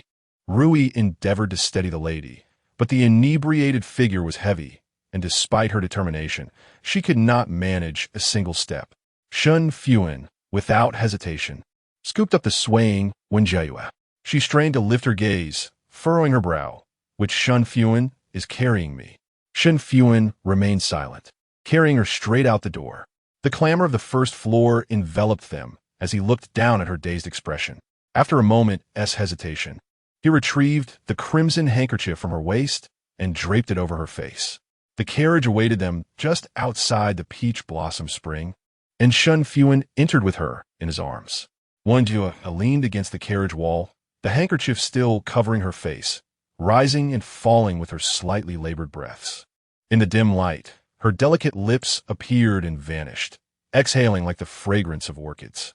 Shen Fuhan was mere inches from her, his throat constricting slightly, yet he restrained himself and shifted his gaze to the opposite side. Half asleep, Wen Jiayue instinctively leaned back as the carriage jolted. Quick as a flash, Shen Fuhan extended his arm behind her head, coldly instructing, drive steadily. The coachman promptly acknowledged, and the carriage slowed its pace. Shen Fuhan observed the woman resting against his shoulder. The handkerchief had slipped during the jostle, revealing a face of extraordinary beauty. Her cheeks flushed from the drink, her lips slightly parted, rendering her both endearing and charming. He found himself momentarily captivated, only to regain his senses when his nose brushed against hers. Their lips a mere inch apart. Wen Jiayue suddenly murmured, her words slurred. So annoying, Shen Fuhan the breath she exhaled carried the scent of bamboo leaves and peach blossoms. Intoxicating as an aphrodisiac. Shen Fuhan hoarsely inquired, what is so annoying? Yet, she fell silent, wrapping her arms around his waist as if finding a comfortable position. Her expression serene as she drifted back to sleep. Her breath warmed and cooled against his neck, causing him to remain rigid, motionless until the carriage came to a halt. As was customary, he lifted Wen Jiayue from the carriage, and Rui hastily interjected, My lord, may I assist the lady? No need, he replied, striding forward with long, graceful steps, still moving swiftly even while carrying her. Rui hurried to keep pace. Before long, Shen Fuhan laid Wen Jiayue upon the bed. Rui twisted a cloth to wipe her face, but the lord took it from her. He spoke softly, You may leave now. Rui was nearly taken aback. How could the lord personally attend to his lady? After a moment of bewilderment, she hurriedly exited. Within the inner chamber, Shen Fuhan was gently wiping Wen Jiayue's face. He miscalculated the pressure, causing her to furrow her brows and push him away. He lowered her hand, softened his touch, and carefully cleansed her face. Today, her makeup was exquisite, and even after the removal of the cosmetics, her charm remained undiminished, appearing even more enchanting. His gaze fell upon her luscious lips, and inexplicably, he reached out, delicately wiping away the lip color. Uncertain if he had caused her discomfort, Wen Jiayue let out a soft sound and extended her tongue, attempting to soothe the area he had touched. Shen Fuhan momentarily lost his breath, forgetting his actions. The damp tip of her tongue brushed against his fingertip, sending a shiver through him. He gently lifted Wen Jiayue's chin, caressing it softly. After a fleeting moment of restraint, he could no longer contain himself and leaned down, capturing her lips in a tender kiss. Chapter 47. Broad shoulders and narrow waist. As dusk descended, Wen Jiayue had gradually awakened. Upon opening her eyes, she experienced a fleeting moment of dizziness and gently massaged her temples. Upon hearing the movement, Rui entered quietly. Seeing her mistress awake, she let out a sigh of relief. "Madam, you have finally awakened." Wen Jiayue inquired softly. "How long have I been asleep?" 3 hours, Rui replied, pouring her a cup of tea. "If you had not woken up, I was prepared to summon the physician to examine you." Wen Jiayue was momentarily taken aback. She had merely consumed a cup of wine, yet she had slept for 3 hours. Was her tolerance so low, or was the wine excessively potent? She dismissed the thought, as her memory of the events following her intoxication was hazy, though she vaguely recalled seeing Shen Fuhan. Rui nodded. "The marquis indeed came. After bringing you home, he personally tended to you." Wen Jiayue's eyes widened in surprise. "He took care of me? How did he do so?" "I do not know," Rui admitted. Wen Jiayue found herself perplexed by his actions. He had unexpectedly visited her sanctuary and inexplicably looked after her. She chose not to dwell on Shen Fuhan any longer and instead asked about her daughter. "How is Zhao Zhao today?" "The young lady has been well behaved, though she cried for a while about half an hour ago, likely missing you." Wen Jiayue quickly responded, "Bring her to me." "No, I shall bathe first." She feared that the scent of alcohol lingering on her might disturb Zhao Zhao. Rui replied, "I shall prepare the water." As she stepped outside, she unexpectedly collided with Shen Fuhan. Her heart skipped a beat, and she hastily bowed in greeting. "Third aunt, I did not mean to intrude." Wen Jiayue felt a sense of apprehension. Shen Fuhan was not known for her amiability, especially towards servants, often resorting to harshness. To her surprise, Shen Fuhan merely waved her hand dismissively and drifted inside like a wandering spirit. Rui cast a concerned glance at her mistress. Wen Jiayue signaled her to leave. Shen Fuhan remained oblivious, her gaze fixed ahead, yet her expression seemed unfocused. Wen Jiayue scrutinized her, sensing an unusual flush on her face. Had she been drinking? "Third sister, when did you return?" Shen Fuhan came to her senses, her voice hoarse as she replied, "I just returned home." "You?" Wen Jiayue was taken aback. "What has happened to your voice?" Shen Fuhan cleared her throat. "I drank too much wine. It is nothing serious." Wen Jiayue sensed her unease and pressed further. "Are you truly all right?" "Yes, I am fine," Shen Fuhan said, her shoulders lifting in a defensive shrug. "I'm quite well." "Then why have you come here?" Shen Fuhan bit her lip. "Never mind. I shall take my leave. Pretend I was never here." With that, she stood and departed without looking back. Wen Jiayue was left in bewilderment, pondering the odd behavior of the siblings that day. After a refreshing bath, she finally went to embrace her daughter. Lifting Zhao Zhao in her arms, the child erupted in joyful laughter. The pure and untainted sound of her laughter was irresistible, prompting Wen Jiayue to lift her several times until her arms grew weary, at which point she finally ceased. Zhao Zhao appeared to be somewhat reluctant to part with the moment, flailing her little hands upwards. Wen Jiayue gently nudged her nose.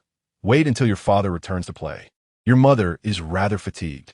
As if summoned by her words, Shen Fuhan entered the room. Wen Jiayue seized the opportunity to place their daughter into his arms. Shen Fuhan, taken aback, caught her, the fragrance of her bath enveloping him, momentarily causing him to lose his composure. Wen Jiayue clarified, "Zhao Zhao wishes to be lifted high. Why don't you give it a try?" He gazed thoughtfully at her moving lips for a moment before hoisting their daughter aloft. With his long arms and considerable strength, he effortlessly raised and lowered her, filling the chamber with her innocent laughter. Seated on the couch, Wen Jiayue could not help but smile, her gaze following his every movement. Gradually, her eyes settled upon him, broad-shouldered, slim-waisted, and tall. Although the Shen family had a martial background, it was in his generation that they turned to scholarly pursuits. Yet the habits of martial training remained. Shen Fuhan's muscles were firm, though concealed beneath his attire, presenting the appearance of a slender scholar. Only she knew the true strength of his arms and core. For a fleeting moment, Wen Jiayue was lost in thought, only to be brought back to reality as Shen Fuhan approached her, prompting her to avert her gaze. Shen Fuhan spoke in a soft tone. "Zhao Zhao is tired. Allow me to carry her." As she reached out to take the child, he inquired, "Are you hungry, my lord?" "Indeed," he replied. Ru Yi hurried to summon a meal. The couple sat quietly at the round table, partaking in their meal. After some contemplation, Wen Jiayue ventured to ask, "May I inquire why you visited the peach blossom spring at noon?" Shen Fuhan hesitated momentarily before responding, "I happened to pass by." Wen Jiayue, with some trepidation, inquired, "I did not behave inappropriately after drinking, did I?" "No," he assured her. Observing his calm demeanor, she finally exhaled in relief, grateful that her fears had proven unfounded. The only thing she dreaded was inadvertently revealing her rebirth. Shen Fuhan probed, "What troubles you?" His scrutinizing gaze sent a ripple of anxiety through her. She slowly explained, "I heard from Ru Yi that you personally attended to me upon our return home, and I fear I may have been impolite."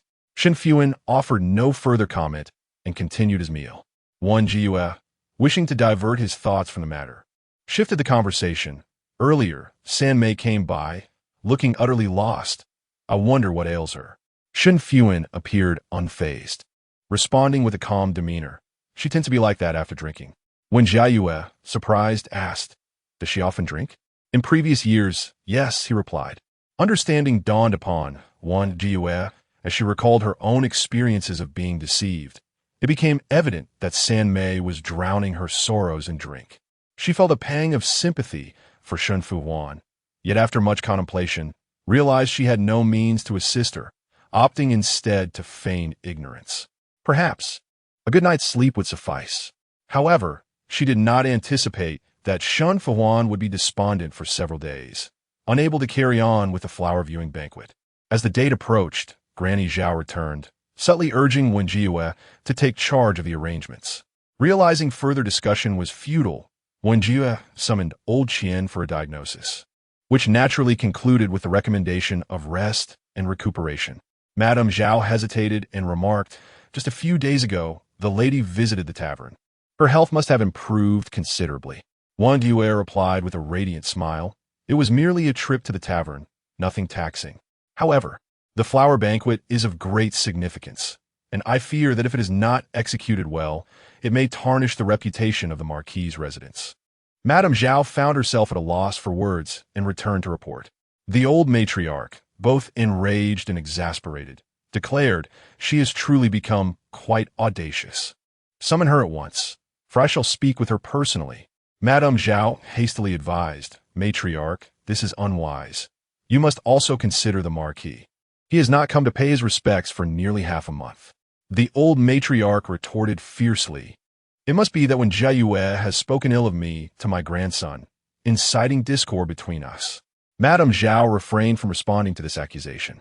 It was evident to all that the marquis had intentionally withheld his visits due to the old matriarch's earlier suggestion regarding the young lady's illness. She could only offer consolation. "Matriarch, please do not be anxious. If this matter is delayed, so be it. The wedding date of Miss Lin approaches, and that is of utmost importance." Upon hearing this, the old matriarch let out a long sigh. The matchmaker Frigid Cold had found for her was indeed from a respectable family, and even I could find no fault. Yet, Wan was utterly unwilling, often coming to me in tears, which was beginning to wear on my patience. Madame Zhao poured her a cup of hot tea and smiled. "Once Miss Lin is wed, she will surely come to understand." The old matriarch scoffed, "I only hope she can settle her mind and cease her pursuit of frigid worry." Judging by the standards for selecting a granddaughter-in-law, she found Wan lacking. Her looks were unremarkable, her temperament unstable, and she was utterly ignorant of household management. The old matriarch simply preferred to keep her beloved kin close by. Having been troubled by Lin Wanwan's antics recently, she began to find her increasingly detestable. Marrying Frigid Worry would undoubtedly lead to chaos. The Jing and Marquis would never know peace. Perhaps it would be better for her to marry someone else sooner, allowing Frigid Worry to return to the Marquis and relieve him of her incessant entanglement. Chapter 48. Inexorable Restraint on the 8th day of November. A day deemed auspicious for marriage. Today marks Lin Wanwan's wedding. Wen Jiayue rose early, preparing herself with care, and set forth with the entourage of the Marquis' residence to the Lin family estate. The carriage was spacious enough for the three women and Wang Qingyao, with ample room left, yet Shen Fuhan insisted on riding a horse. Wen Jiayue could not help but scoff inwardly, for he seemed at ease while she alone faced the formidable old matriarch and Shen Fuhan. However, Shen Fuhan had been unusually subdued of late, refraining from causing trouble, a tranquility that unnerved her. As soon as they settled into the carriage, the old matriarch inquired, "Why did you not bring your daughter?" When Jiayue explained, "Zhao Zhao is merely 2 months old, and I fear she might catch a chill." The old matriarch pursed her lips. 2 months? By the new year, she will be 2 years old. What is there to coddle? Wen Jiayue retorted silently. Even if her age is inflated, it is not so exaggerated. Disregarding the old matriarch's comments, she discreetly handed Wang Qingyao a piece of candy. Wang Qingyao glanced at his mother, who was engrossed in her own thoughts, and swiftly accepted it, whispering excitedly, "Thank you, Aunt." Wen Jiayue affectionately ruffled his hair.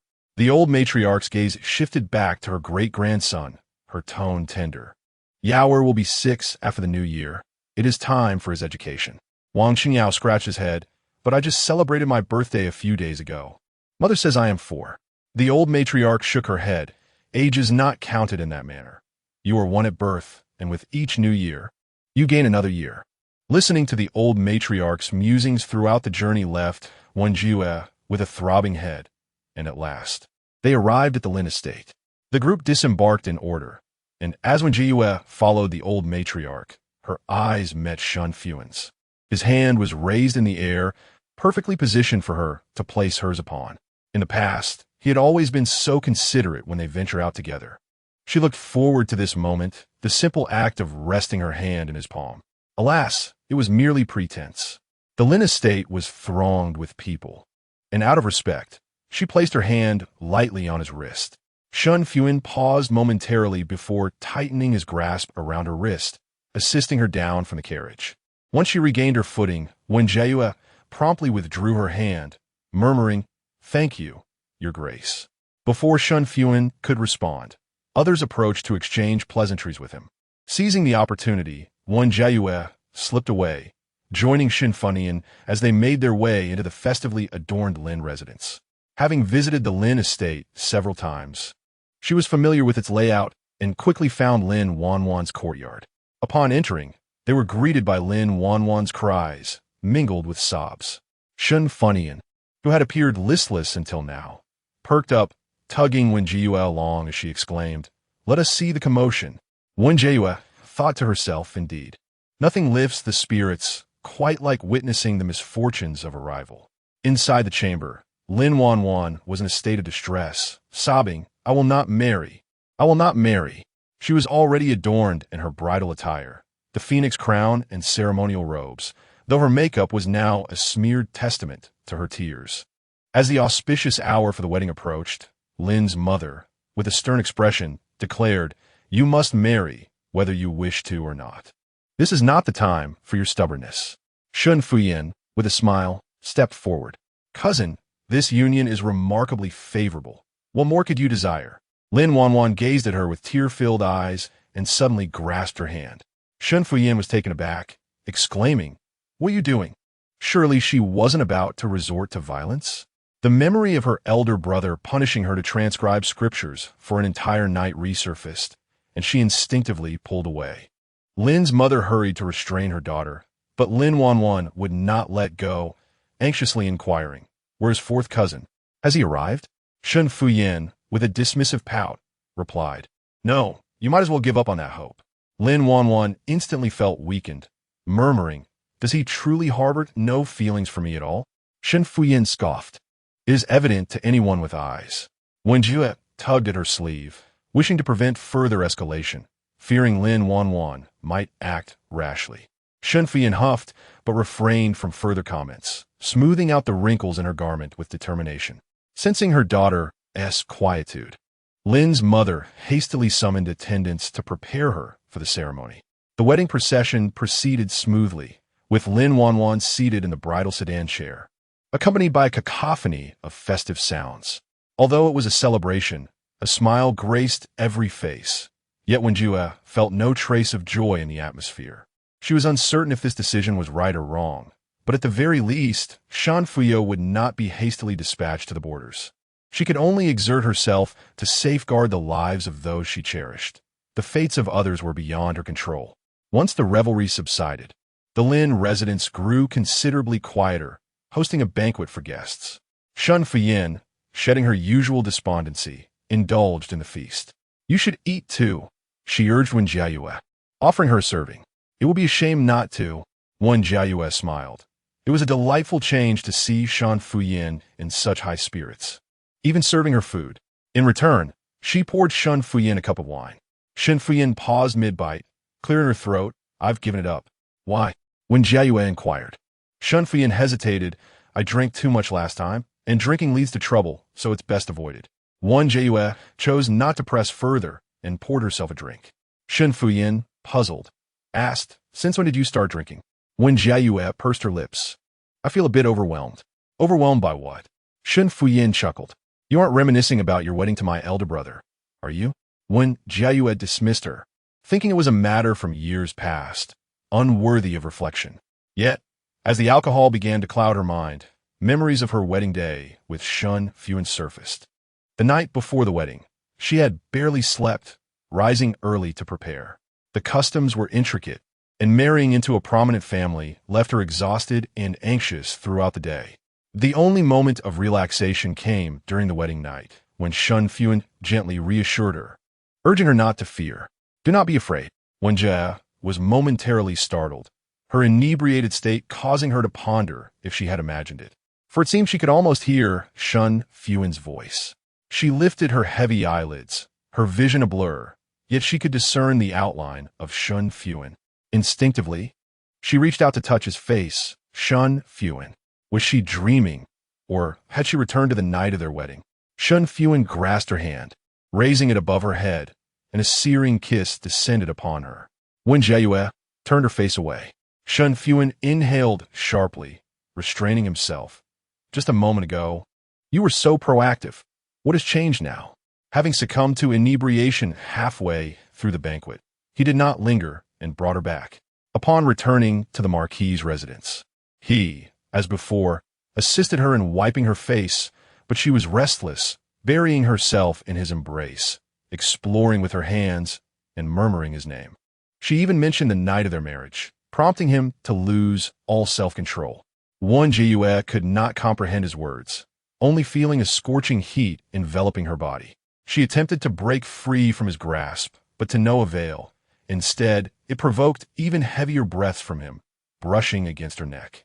Wen Jiayue whimpered, "No."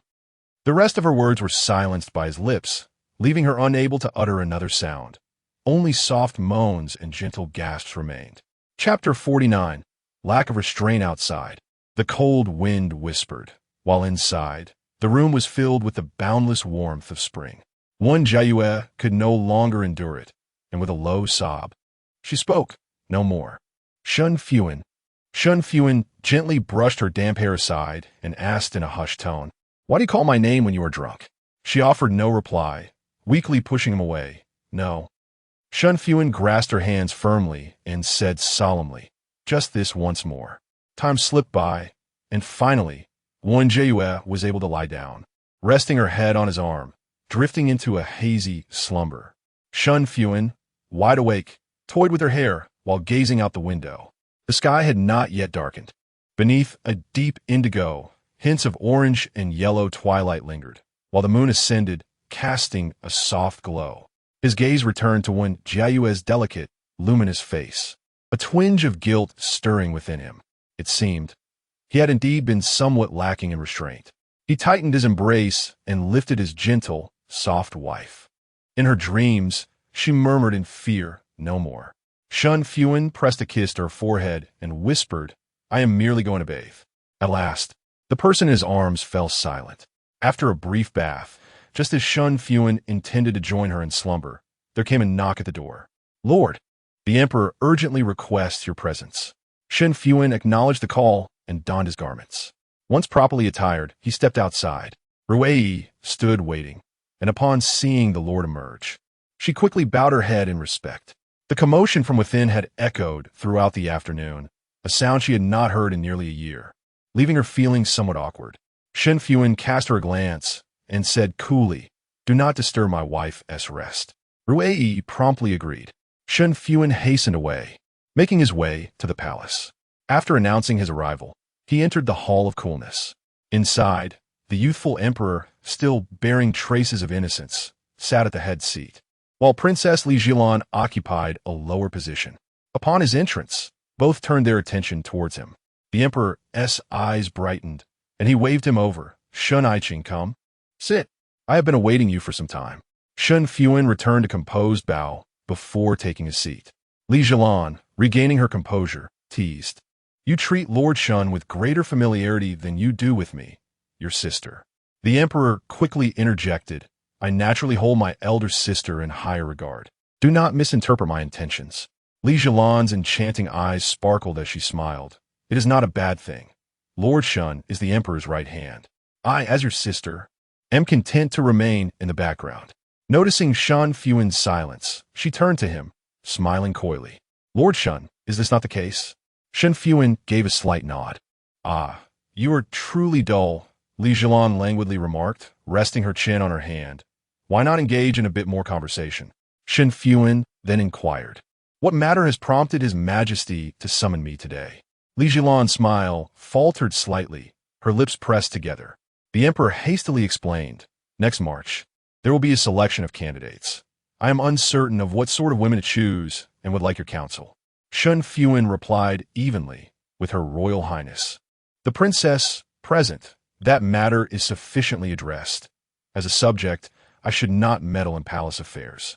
Your words seem somewhat distant, and the emperor expressed mild displeasure. "I consider you family." The late emperor left behind numerous loyal and exceptionally talented ministers, yet they were often overly pedantic, constantly lecturing him. In contrast, Shen Fuhan was both a mentor and a friend, with only a slight age difference, which made the emperor trust and rely on him even more. Shen Fuhan remarked, "With over 4 months until the selection, is it premature to discuss this matter?" Upon hearing this, the emperor's expression brightened considerably. "Not too early at all. My elder sister mentioned that it is indeed time for me to contemplate this issue." Shen Fuhan inquired, "What kind of woman does Your Majesty prefer?"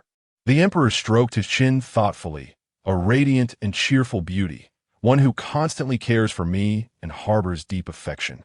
Shen Fuhan paused for a moment. "In that case, during the selection, Your Majesty may choose consorts based on this criterion."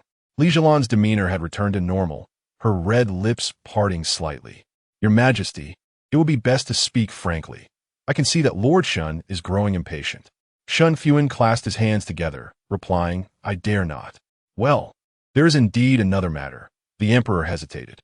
"I have heard that you and your wife harmonize splendidly, and I wish to gain insight on how to maintain harmonious relations with my consorts." Shen Fuhan glanced at Li Jilan, who was admiring the vivid red flowers, seemingly uninterested in the topic. He lowered his eyes and said, "Perhaps it is due to my wife's gentle and yielding nature that we are in harmony." Upon hearing this, Li Jilan chuckled. "Lord Shen, you are quite modest. It is clearly because of the mutual affection between you and your wife that you two harmonize so well." Shen Fuhan replied calmly, "I cannot say it is love. Now that she is my wife, I shall treat her well."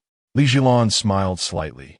"If another were to become your wife, would you treat her just as kindly?" Shen Fuhan nodded. "That is only natural." Li Jilan regarded him with interest. "I did not expect you to be such an unfeeling person." Shen Fuhan countered, "Is not the eldest princess the same?"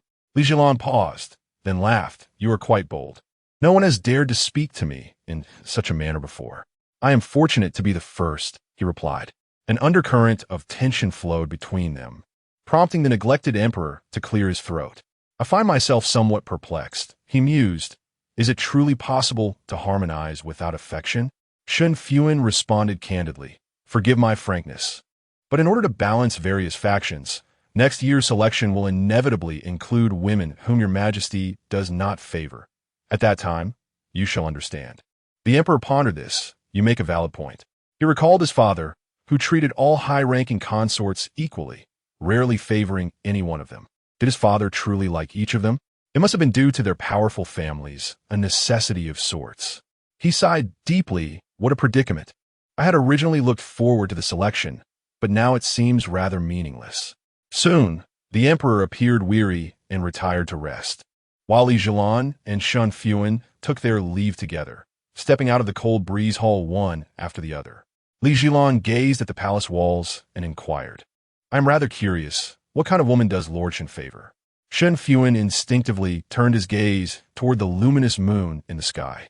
It was deep into the night. The moonlight flowed like a gentle stream, enveloping him in a tender warmth. As Li Jilan's attention shifted toward him, Shen Fuhan lowered his eyes to the ground.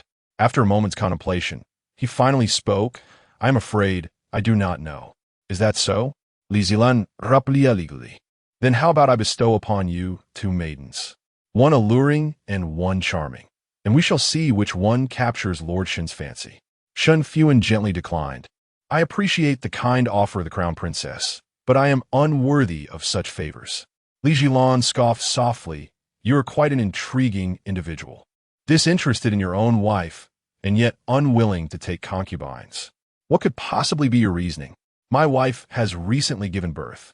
I would not take concubines and risk breaking her heart, he responded. How considerate, Li Jilan said with a bright smile. Then perhaps I shall present you with them this time next year. You must not refuse. Before Shen Fuhan could respond, she ascended the waiting palanquin and departed. Shen Fuhan's gaze lingered deeply on her retreating figure, his hands clenched into fists within the folds of his sleeves. Chapter 50. As if bitten by a dog when Jiayue awoke, parched. She softly called for Rui, but received no response. With great effort, she opened her eyes and groped for the bell. The sound chimed, and Rui hurried in from outside. Madam, you are awake.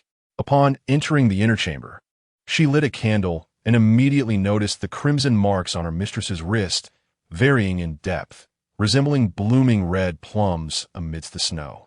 Wen Jiayue's face was as delicate as a begonia, flourishing with the vitality of spring after being nurtured. Rui, feeling bashful, averted her gaze, her cheeks flushed. Wen Jiayue cleared her throat and commanded, Pour me a cup of tea. Detecting the hoarseness in her voice, Rui hastily complied, pouring a cup and bringing it to the bedside. Wen Jiayue reached for the cup, but her fingers trembled incessantly, nearly spilling it. Confused, she wondered why her limbs had suddenly become unresponsive after merely sleeping off about a drunkenness. Her gaze fell upon the red marks on her wrist, and she was momentarily stunned. The slight discomfort emanating from her lower body made her realize what had transpired after her inebriation. Wen Jiayue's expression hardened. How could Shen Fuhan take advantage of her in such a vulnerable state? Noticing her difficulty in movement, Rui suggested, Shall I feed you? Wen Jiayue shook her head. Having gathered some strength, she accepted the teacup and slowly finished the drink. Would you like more, madam? Rui inquired. Wen Jiayue nodded and asked, When did I return to the residence? Her voice remained somewhat hoarse, yet it carried a sweet, delicate tone. Rui replied, Pouring more tea, it was around the first watch. Wen Jiayue further inquired, When did I fall asleep? Rui hesitated before answering. It was past the halfway mark of the evening watch.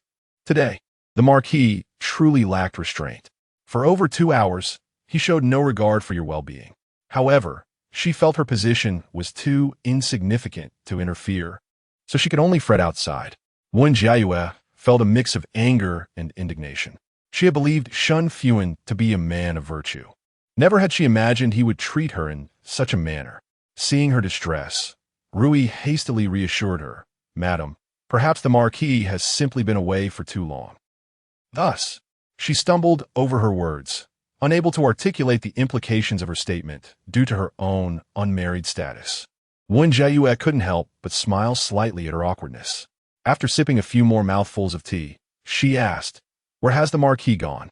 Rui responded without hesitation. The emperor summoned him urgently. He left just as darkness fell, and it has already been nearly half an hour. Wen Jiayue attempted to ponder the nature of this urgent summons, but after a prolonged moment of contemplation, she found no clarity. Since the emperor's ascension, he had placed immense trust in Shen Fuhan, summoning him no less than 50 times a year, with at least 30 of those being urgent. Unable to decipher the situation, she decided to let it go, fatigue once again washing over her. When Jiayue nodded, mustering the strength to ask, "What Zhao Zhao?" "Miss is with the wet nurse. She has been exceptionally well behaved today, neither crying nor causing a fuss," Rui replied. Wen Jiayue wished to see her daughter, but exhaustion overtook her, and she stifled a yawn. She lay back down, feeling an urge to remind Rui of something, yet the thought eluded her. Concluding that if it were truly significant, it would come back to her. She wrapped herself tightly in the quilt, still feeling a chill. "Please bring me a warming pot," she instructed. As Rui softly acknowledged, she retrieved the warm soup pot, only to find the lady already in slumber. With utmost care, she nestled the pot beneath the covers, extinguished the lamp, and tiptoed out. Upon closing the door and turning around, she encountered the marquis striding towards her, prompting her to hastily bow in greeting. Shen Fuhan cast a brief glance into the inner chamber and, lowering his voice, inquired, "Is the lady awake?" Rui replied softly, "Madam was thirsty earlier. She drank some water and has since fallen asleep again." Shen Fuhan nodded and proceeded directly to the bedroom. Bathed in the moonlight, he approached the bed with precision. Gazing at the serene face of Wen Jiayue, whose brows and eyes were relaxed in sleep, he leaned down, extending his hand, and, as his fingertips brushed her cheek, she furrowed her brows and curled deeper into the blankets. Realizing his hand was cold, he paused, straightened up, and went to the washroom. Shortly thereafter, he lay beside Wen Jiayue. Having grown accustomed to solitary slumber over the past half-month, Wen Jiayue sensed an unfamiliar presence and instinctively rolled the covers around herself. Retreating into the corner, Shen Fuhan observed the half-covered figure in silence. One side of her body was icy, while the other radiated warmth, as if a source of heat lay beside his leg. Without hesitation, he sat up and placed the soup pot beneath the bed. After a moment of quietude, Wen Jiayue turned over and nestled closer to him. Shen Fuhan instinctively embraced her, tucking the blankets securely around them, and closed his eyes, surrendering to slumber. As dawn broke, Shen Fuhan opened his eyes. He rose stealthily, yet inadvertently awakened the peacefully sleeping Wen Jiayue. Clearing his throat softly, he said, "It is still early. Sleep a while longer." Wen Jiayue pursed her lips, fixing her gaze upon him. "How did you end up sleeping here?" The recollection of her forgotten admonition from the previous night dawned upon her. "It was too late," Shen Fuhan explained. "We shared a room last night, thus I slept here." His mention of the matter only fueled Wen Jiayue's ire. "Why did you take advantage of me?" Shen Fuhan was taken aback. "What do you mean? I never consented to this." Her eyes widened in disbelief. "You are truly crossing the line." Shen Fuhan remained silent for a moment before responding, "I did not intend for it. It was your initiative." Wen Jiayue glared at him. "You are fabricating lies. I would never act in such a manner." In a bid to absolve himself of blame, he had the audacity to shift it onto her. Shen Fuhan remarked coolly, "It seems your memory falters when intoxicated." Glancing at the dim light outside, he took a seat again. "After you became inebriated yesterday, I escorted you home. Once we were in the inner chamber, you kept mentioning the wedding night." When Jiayue froze, her memory slightly rekindled. She did recall musing over that night of their marriage. Biting her lip, she retorted, "But that does not justify your actions." Shen Fuhan frowned and corrected her. "It was not coercion, it was mutual consent. We are husband and wife. Engaging in marital rites is entirely natural." His tone was earnest, as if discussing a matter of great importance, yet the subject matter remained. Wen Jiayue, feeling both embarrassed and vexed, wished to hear no more. In any case, she had no recollection of the events, and chose to dismiss them as though she had been bitten by a dog. Drinking truly complicates matters, she said with a stern expression. Marquis, you should proceed to court. However, Shen Fuhan remained, observing her expression, and softly inquired, Are you angry? How could I dare?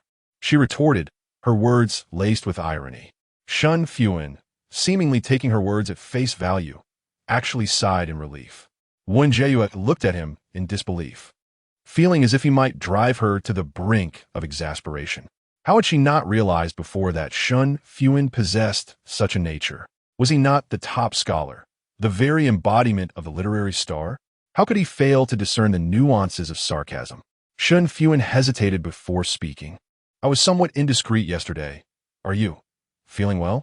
Wen Jiayue threw a soft pillow at him, exclaiming in frustration, Enough of that. Shen Fuhan deftly caught it and placed it by the bedside. Very well, I shall attend the court. Chapter 51. Spreading rumors, Shen Fuhan departed swiftly. Wen Jiayue, feeling exceedingly vexed, desired a brief slumber but found herself unable to sleep. Just then, Zhao Zhao awoke, prompting her to summon the nurse to bring the child over. The 3-month-old infant, exquisite and charming, with a penchant for laughter, brought joy to all who beheld her. Wen Jiayue cradled her, bestowing several affectionate kisses upon her tiny cheeks. And gradually, the weight of her discontent began to dissipate. After all, could she truly expect Shen Fuhan to comfort her? They were merely a couple devoid of affection, which, in a way, alleviated her turmoil. Her thoughts shifted to her daughter. Had Zhao Zhao cried during the night? The nurse responded, The young lady wept twice last night, but after a short while of soothing, she quieted down. Wen Jiayue nodded, acknowledging, Zhao Zhao is still quite young. The nurse will need to exert extra care during this period. After spending some time playing with her daughter, Wen Jiayue attended to her grooming and sat at her vanity, casually inquiring about matters concerning the Wen household. Have you seen Changxing recently? Rui nodded. We met the day before yesterday in the evening. Brother Changsheng mentioned that the third miss has been melancholy lately, seemingly due to the loss of several pieces of jewelry. Upon hearing this, Wen Jiayue let out a soft snort. A few days prior, the Wen family had sent her 3 pieces of jewelry, which were indeed heirlooms from her late mother. She had initially wondered how they managed to gather the funds to retrieve them so swiftly. After all, these exquisite pieces, if sold, would fetch a considerable sum, and the Wen family likely could not afford such an expense at once. It now occurred to her that those items must have been taken from Wen Ruohuan's trousseau. The claim of being upset over a few lost jewels was merely a ruse. It was evident that she was distraught over the return of her belongings. Wen Jiayue retrieved the 3 pieces of jewelry sent back by the Wen family, a peach blossom hairpin, a golden hairpin, and a golden-laid white jade bracelet. As she examined them closely, curiosity about her mother's lineage stirred within her. In her few faint memories, it seemed her maternal family had been involved in trade and held a modest reputation locally. Her father's official position had been acquired through the financial support of her maternal family after marrying her mother. Beyond that, she knew little. Wen Jiayue contemplated investigating her maternal family's residence and writing them a letter, but ultimately, she hesitated, fearing to intrude upon them. After all, her mother had passed, severing their only connection, and they resided far away. They likely held little sentiment for her as their granddaughter. Should she impulsively send a letter? It might appear as though she was seeking kinship out of desperation, only to exacerbate her awkwardness. Setting aside this matter, Wen Jiayue instructed, the next time you see Changsheng, be sure to inquire about the relationship between Wen Ruoqian and Wen Ruohuan. At the full moon banquet, she had played a trick on Wen Ruohuan, and she was uncertain whether she had sown discord between the siblings. Rui remarked this time, Brother Changsheng did mention that the second young master often teases the third miss upon returning home. The third miss, not understanding the jest, retorts back, and their relationship is as tumultuous as fire and water. Wen Jiayue could not help but chuckle. In that case, the next time you meet Changsheng, encourage him to spread the news of Wen Ruoqian's visits to the brothel. Rui, taken aback, inquired, the second young master actually frequents such establishments? Indeed, I stumbled upon this information by chance, and it seems fortuitously useful. After some contemplation, Wen Jiayue advised, Do remember to subtly suggest that it was Wen Jiayue who disseminated this news. We must not bring trouble upon ourselves. She could hardly contain her anticipation to witness the inevitable rift between the siblings.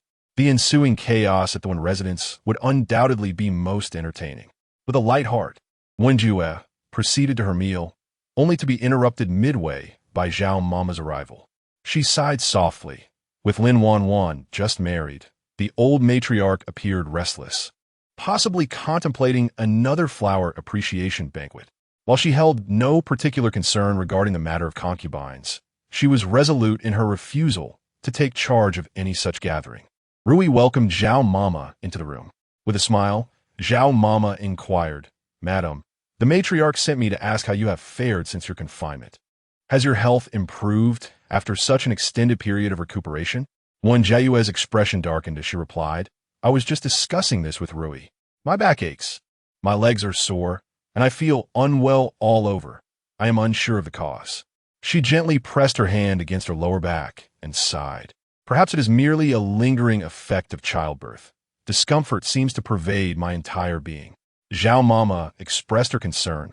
"Madam, you must take diligent care of your health." Wen Jiayue nodded appreciatively. "Thank you for your concern, Mama." Zhao Mama continued, "Given your frail constitution, regular exercise is essential for your well-being. It is indeed time to resume your morning and evening routines." Wen Jiayue huffed internally. Realizing this was the true intent behind Zhao Mama's visit, she replied with a hint of guilt, "I wish to fulfill my filial duties to my grandmother, as is expected of a granddaughter-in-law.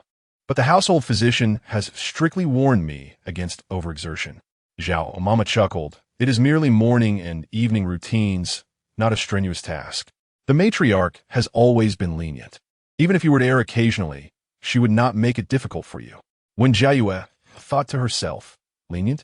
Such a term could indeed be applied to the matriarch. Yet she remained firm. "I am well aware of my own health. Despite my intentions, I lack the strength. Please convey to my grandmother that once I am fully recovered, I shall visit her daily to pay my respects." Before Zhao Mama could respond, Wen Jiayue declared, "Rui, please see your guest out." Rui, perceptive as ever, stepped forward and respectfully escorted Zhao Mama from the room.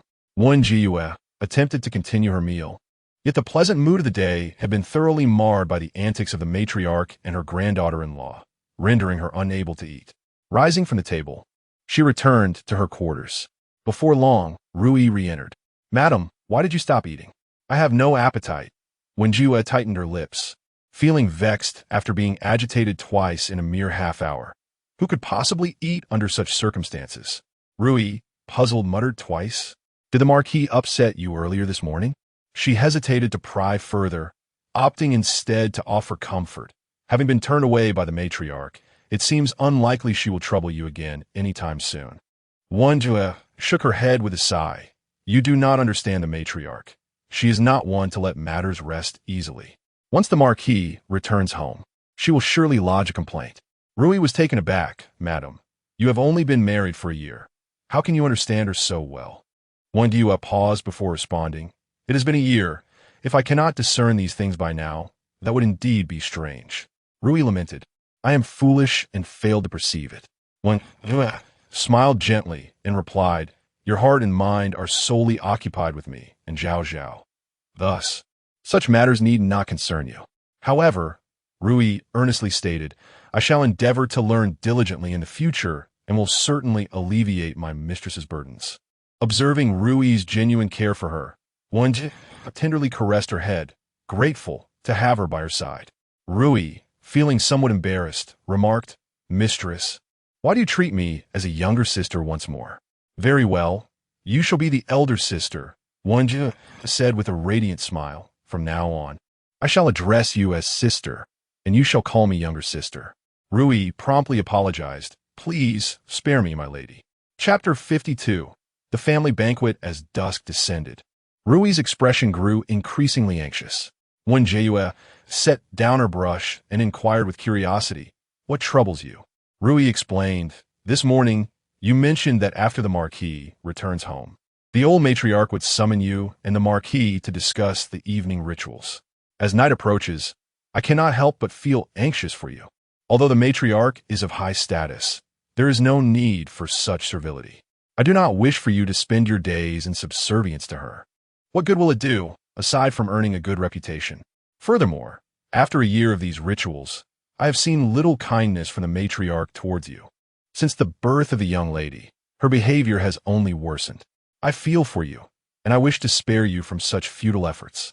However, my concern is of little consequence. The true power lies with the marquis. If he insists that you continue these rituals, who would dare oppose him? Upon reflecting on this, Rui suggested, Madam, perhaps you should plead with the marquis? Wen Jiayue replied coolly, plead for what? Everyone knows I am frail and cannot partake in these rituals. If the matriarch insists, it would only serve to tarnish the reputation of the Jing'an marquis throughout Chang'an. Moreover, the matriarch intends to take a concubine for Shen Fuhan. If this becomes public, no noblewoman would agree to such a fate. Being a concubine is humiliating. Even as Shen Fuhan's concubine, one must consider the implications. Seeing her mistress so resolute, Rui felt reassured. Embarrassed, she said, as long as you are certain, I shall refrain from offering further suggestions. Wen Jiayue smiled brightly. Do not fret. I have mentioned my ability to foresee matters. A little calculation reveals that this issue will certainly resolve itself effortlessly. Just as Rui was about to respond, she caught sight of a tall figure outside the door and quickly bowed in greeting. Welcome back, my lord. Wen Jiayue was taken aback. Shen Fuhan had returned so swiftly. Her heart skipped a beat, and she felt somewhat flustered. Surely, her previous tone had not been inappropriate. He would not perceive anything amiss, would he? Taking a deep breath, she slowly turned around. The marquis had indeed returned. Shen Fuhan said as he stepped toward the inner chamber. What were you discussing? Wen Jiayue observed his demeanor, which remained as indifferent as ever, revealing no other emotions. She halted Rui, who was about to speak, signaling her with a glance. Understanding, Rui bowed slightly and exited. I was just speaking of my artwork when Jiayue said I accidentally spilled some ink. Before her marriage, she had studied the arts extensively and had a particular fondness for painting. After her marriage, she had diligently embraced her role as the marquis's wife and had not painted again. Today, feeling restless and with nothing to occupy her, she had begun to paint. Having not painted for many years, her skills had grown rusty. After an afternoon's toil, she managed to complete a modest painting of a winter sweet blossom. Noticing Shen Fuhan's gaze fixed on her desk, she instinctively concealed the painting. My skills are lacking. Please do not trouble yourself to look, my lord. It is merely a practice piece, hastily done and unworthy of your attention. Shen Fuhan paused momentarily, but did not press the matter further, acquiescing to her wishes and rising to his full height. I was unaware of your such preferences. Wen Jiayue rolled up the drawing paper, remaining silent. In truth, she had nearly forgotten that she could paint. After her marriage, she had discarded all her possessions, including her name, preferences, and personality. She held only one identity, Lady Wen, the wife of the Duke of Jing'an. After her rebirth, she intended to gradually reclaim her true self. Surely the Duke must be hungry. Let us. Before she could finish her sentence, Rui knocked on the door. My lord, my lady, the old lady has sent word, requesting you both to dine at the Ninghui Hall. Wen Jiayue responded without surprise. Then let us go. Shen Fuhan gazed deeply at her and said softly, wait for me to change. Wen did not assist him in changing nor linger in the inner room. She decisively stepped outside to wait for him. In the courtyard, the wind was somewhat brisk, causing Wen Jiayue to shiver slightly. Rui whispered, my lady, your predictions are indeed accurate. Wen Jiayue refrained from admitting her foresight, merely smiling in response. Shen Fuhan, a cunning fox for a millennium, necessitated her utmost caution in his presence. Before long, Shen Fuhan emerged, holding a white cloak. Rui promptly took it, tying it around her while exchanging knowing glances. Wen Jiayue could easily discern her unspoken words. My lady, see how considerate the Duke is. A self-deprecating smile crossed Wen Jiayue's lips. It was such casual, inexpensive concern that had rendered her foolish for 4 long years. Once the cloak was secured, the two walked side by side towards Ninghui Hall, enveloped in silence. Wen Jiayue had grown accustomed to this state. Since there was nothing to say, she chose not to force conversation, simply focusing on her steps. Unexpectedly, Shen Fuhan broke the silence. Did grandmother trouble you today? She paused momentarily, not exactly a trouble. This morning, Nurse Zhao came by and instructed me to maintain a strict schedule from dawn till dusk. I declined, as I am unwell. Shen Fuhan nodded slightly. Wen Jiayue found it peculiar how he knew about the old lady's imposition. However, recalling that the main courtyard was filled with his people, she deemed it unsurprising. Soon, they arrived at Ninghui Hall, where the old lady sat in the main seat. Looking much better than before, her demeanor transformed from despondency to vibrancy. Elder brother, please take a seat. Wang Qingyao, not want to be outdone, chimed in and please be seated. Shen Fuhan shot him a glare, and he responded with a playful face. Only after Shen Fuhan had paid his respects did he take his seat, with Wen Jiayue following closely, settling beside Shen Fuhan. Leaning closer, Shen Fuhan whispered mysteriously. Grandmother said today is a family banquet, but fourth brother is absent. What kind of family banquet is this? Wen Jiayue observed in silence, choosing not to engage. Hey, why are you ignoring me? The old lady coughed, prompting Shen Fuhan to sit up straight, though he couldn't help but speak again. Grandmother, did you summon us for a particular reason? The old lady replied. I called you here primarily regarding the flower viewing banquet. It has been delayed for so long. It is time to arrange it. Shen Fuhan did not refuse. Very well. I shall prepare tomorrow and hold the banquet the day after. The old lady quickly interjected, no, it must wait until your elder brother is free. Shen Fuhan cast a glance over. Why? The elderly matriarch appeared somewhat anxious and, in a moment of quick wit, suggested, you labored diligently. It would be splendid to enjoy the festive atmosphere of the flower viewing banquet. After a brief contemplation, Shen Fuhan nodded in agreement, expressing his gratitude. Thank you, grandmother. Wen discreetly smirked. It was premature to express thanks, for there would come a time when he would have ample opportunity to do so. She forcefully suppressed the vexation that bubbled within her, resolutely reminding herself not to dwell on it. Their relationship was devoid of affection. She was merely Shen Fuhan's wife. As she was lost in thought, she sensed a gaze imbued with an unsettling warmth that sent shivers down her spine. The matriarch smiled and remarked, My dear granddaughter-in-law has rested long enough. It is time to fulfill your filial duties. Starting tomorrow, morning and evening shall be dedicated to devotion. Chapter 53. Standing up for her, Wen Jiayue understood the thoughts of the old matriarch. It was merely a presumption, relying on the presence of Shen Fuhan, that she would not refuse as she had in the morning. However, she was no longer the same Wen Jiayue of the past. She raised her smile, her demeanor calm and gentle. Grandmother, I had informed Zhao Momo this morning that my health is not well, and the matter of the morning and evening rituals needs to be postponed for a while. Did Zhao Momo not convey this to you? The old matriarch replied. Of course she did, but did grandmother forget? Wen Jiayue interjected.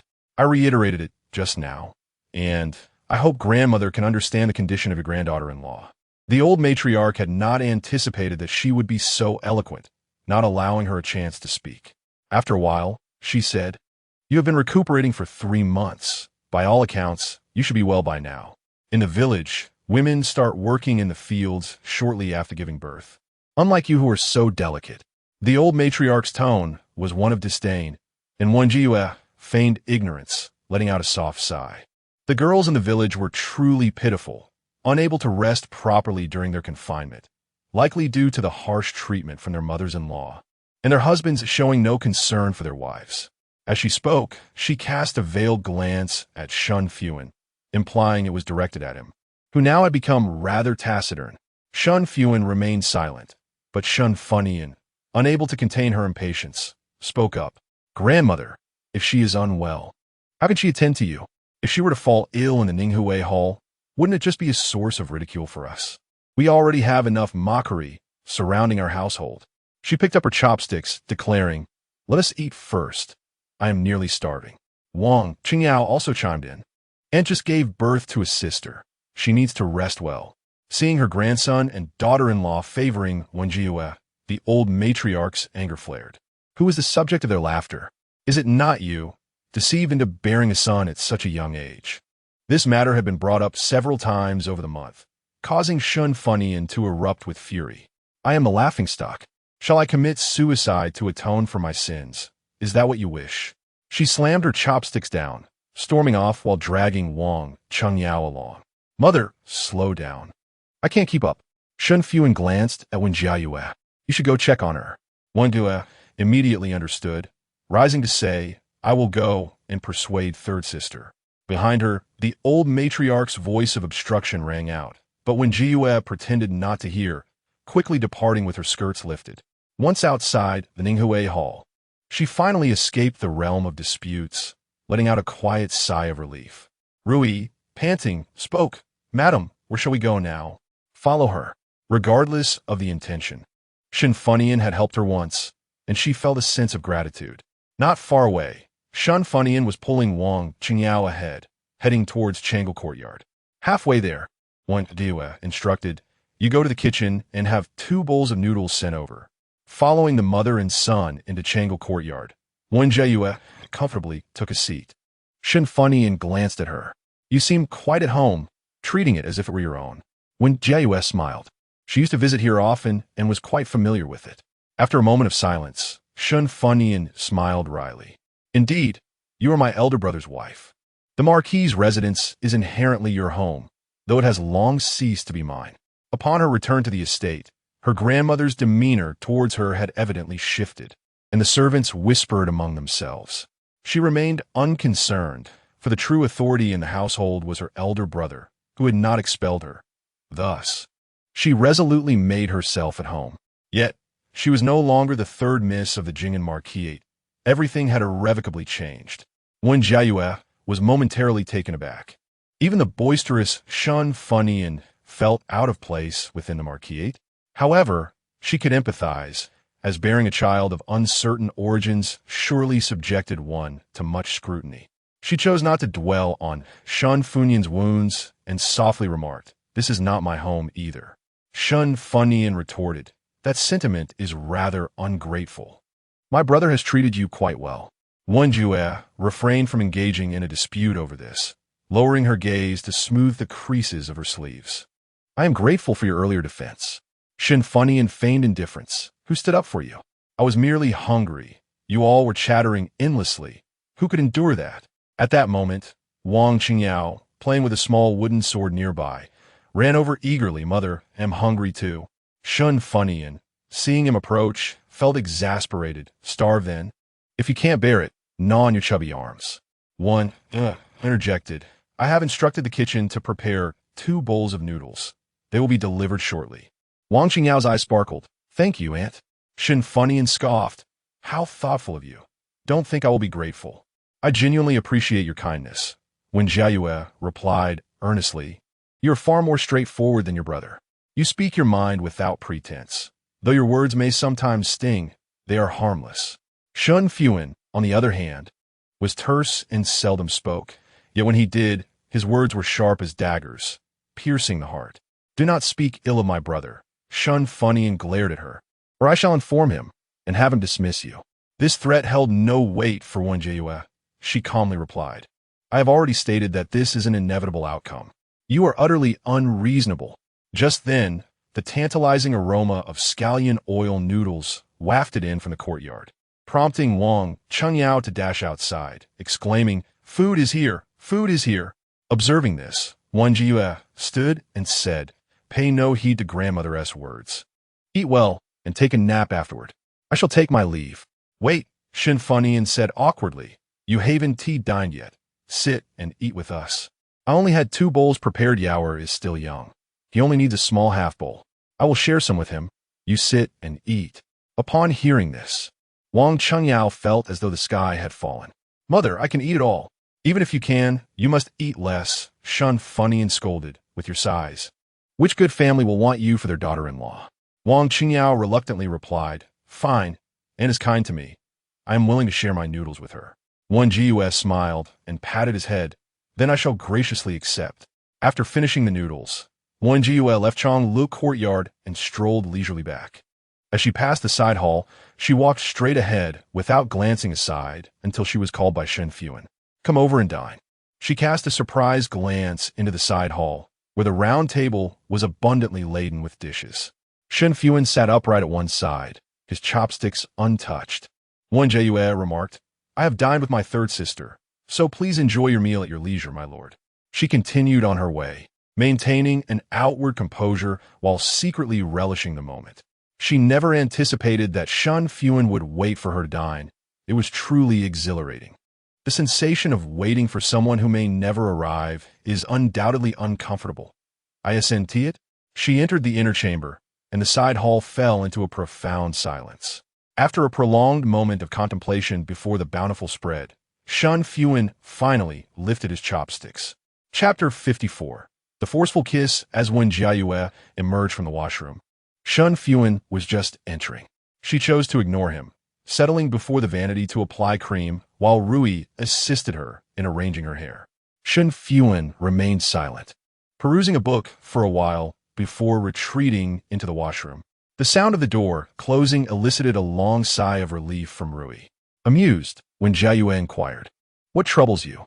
You and the marquis exchanged no words, which felt quite eerie to me. "I nearly forgot to breathe," Rui replied. Wen Jiayue gently remarked, "You shall grow accustomed to it." She realized that she could not penetrate Shen Fuhan's heart. All her efforts were in vain, so why burden herself further? Rui, puzzled, commented, "Madam, it seems you speak less in front of the marquis. I have always been taciturn. This is merely a return to my true nature." Rui hesitated before adding, "Yet I still feel you were more vibrant before, full of life and laughter. Now." When Jiayue pressed, "Now what?" Rui hesitated, shaking her head quickly. "I shall refrain from speaking further." When Jiayue chuckled, "I would not strike or scold you. Why such fear? Speak freely." After a moment of contemplation, Rui summoned her courage. Now, it resembles a still pond, stirring not a single ripple. Wen Jiayue gazed at her reflection in the copper mirror, momentarily at a loss for words. Rui quickly knelt. "I misspoke. Why kneel?" Wen gently assisted her to rise. "If you continue to distance yourself from me, I shall truly be angered." Rui stammered, "But your expression earlier." "I was merely reflecting on your words," Wen Jiayue clarified. She brushed off the dust from Rui's knees and spoke softly. "I am aware that I have changed, yet after enduring so much, it is impossible for me to remain carefree as before. Once the seeds of hatred are sown, they inevitably sprout. Although I do not consciously dwell on past grievances, I cannot allow myself to forget the memories of her frail state, the tragic demise of Zhao Zhao, the insincere warmth of Wen Ruohuan, the venomous heart of Li Zhilan, and the cold indifference of Shen Fuhan were ever present in her mind, serving as a constant reminder that dulled her ability to smile. Rui, confused, asked what matters. Wen Jiayue sighed, "You'll come to know in due time." She chose not to elaborate further, forcing a smile. "You should return to rest. Your services are not required here." As tranquility enveloped the inner chamber, Wen Jiayue sat upon the bed, reviewing the accounts. Before long, Shen Fuhan emerged. She did not spare him a glance, her demeanor icy as she stated, "Marquis, perhaps you should rest in the study today." He approached, his elongated shadow enveloping her, akin to an embrace, yet also an invisible pressure. When Jiayue pressed her lips together, "I was displeased with your uninvited advances yesterday." Shen Fuhan furrowed his brow. "I have stated before, it was you who initiated. Where's the evidence?" Shen Fuhan pinched the bridge of his nose. "Without evidence. This matter is mutual consent. How could one gather proof?"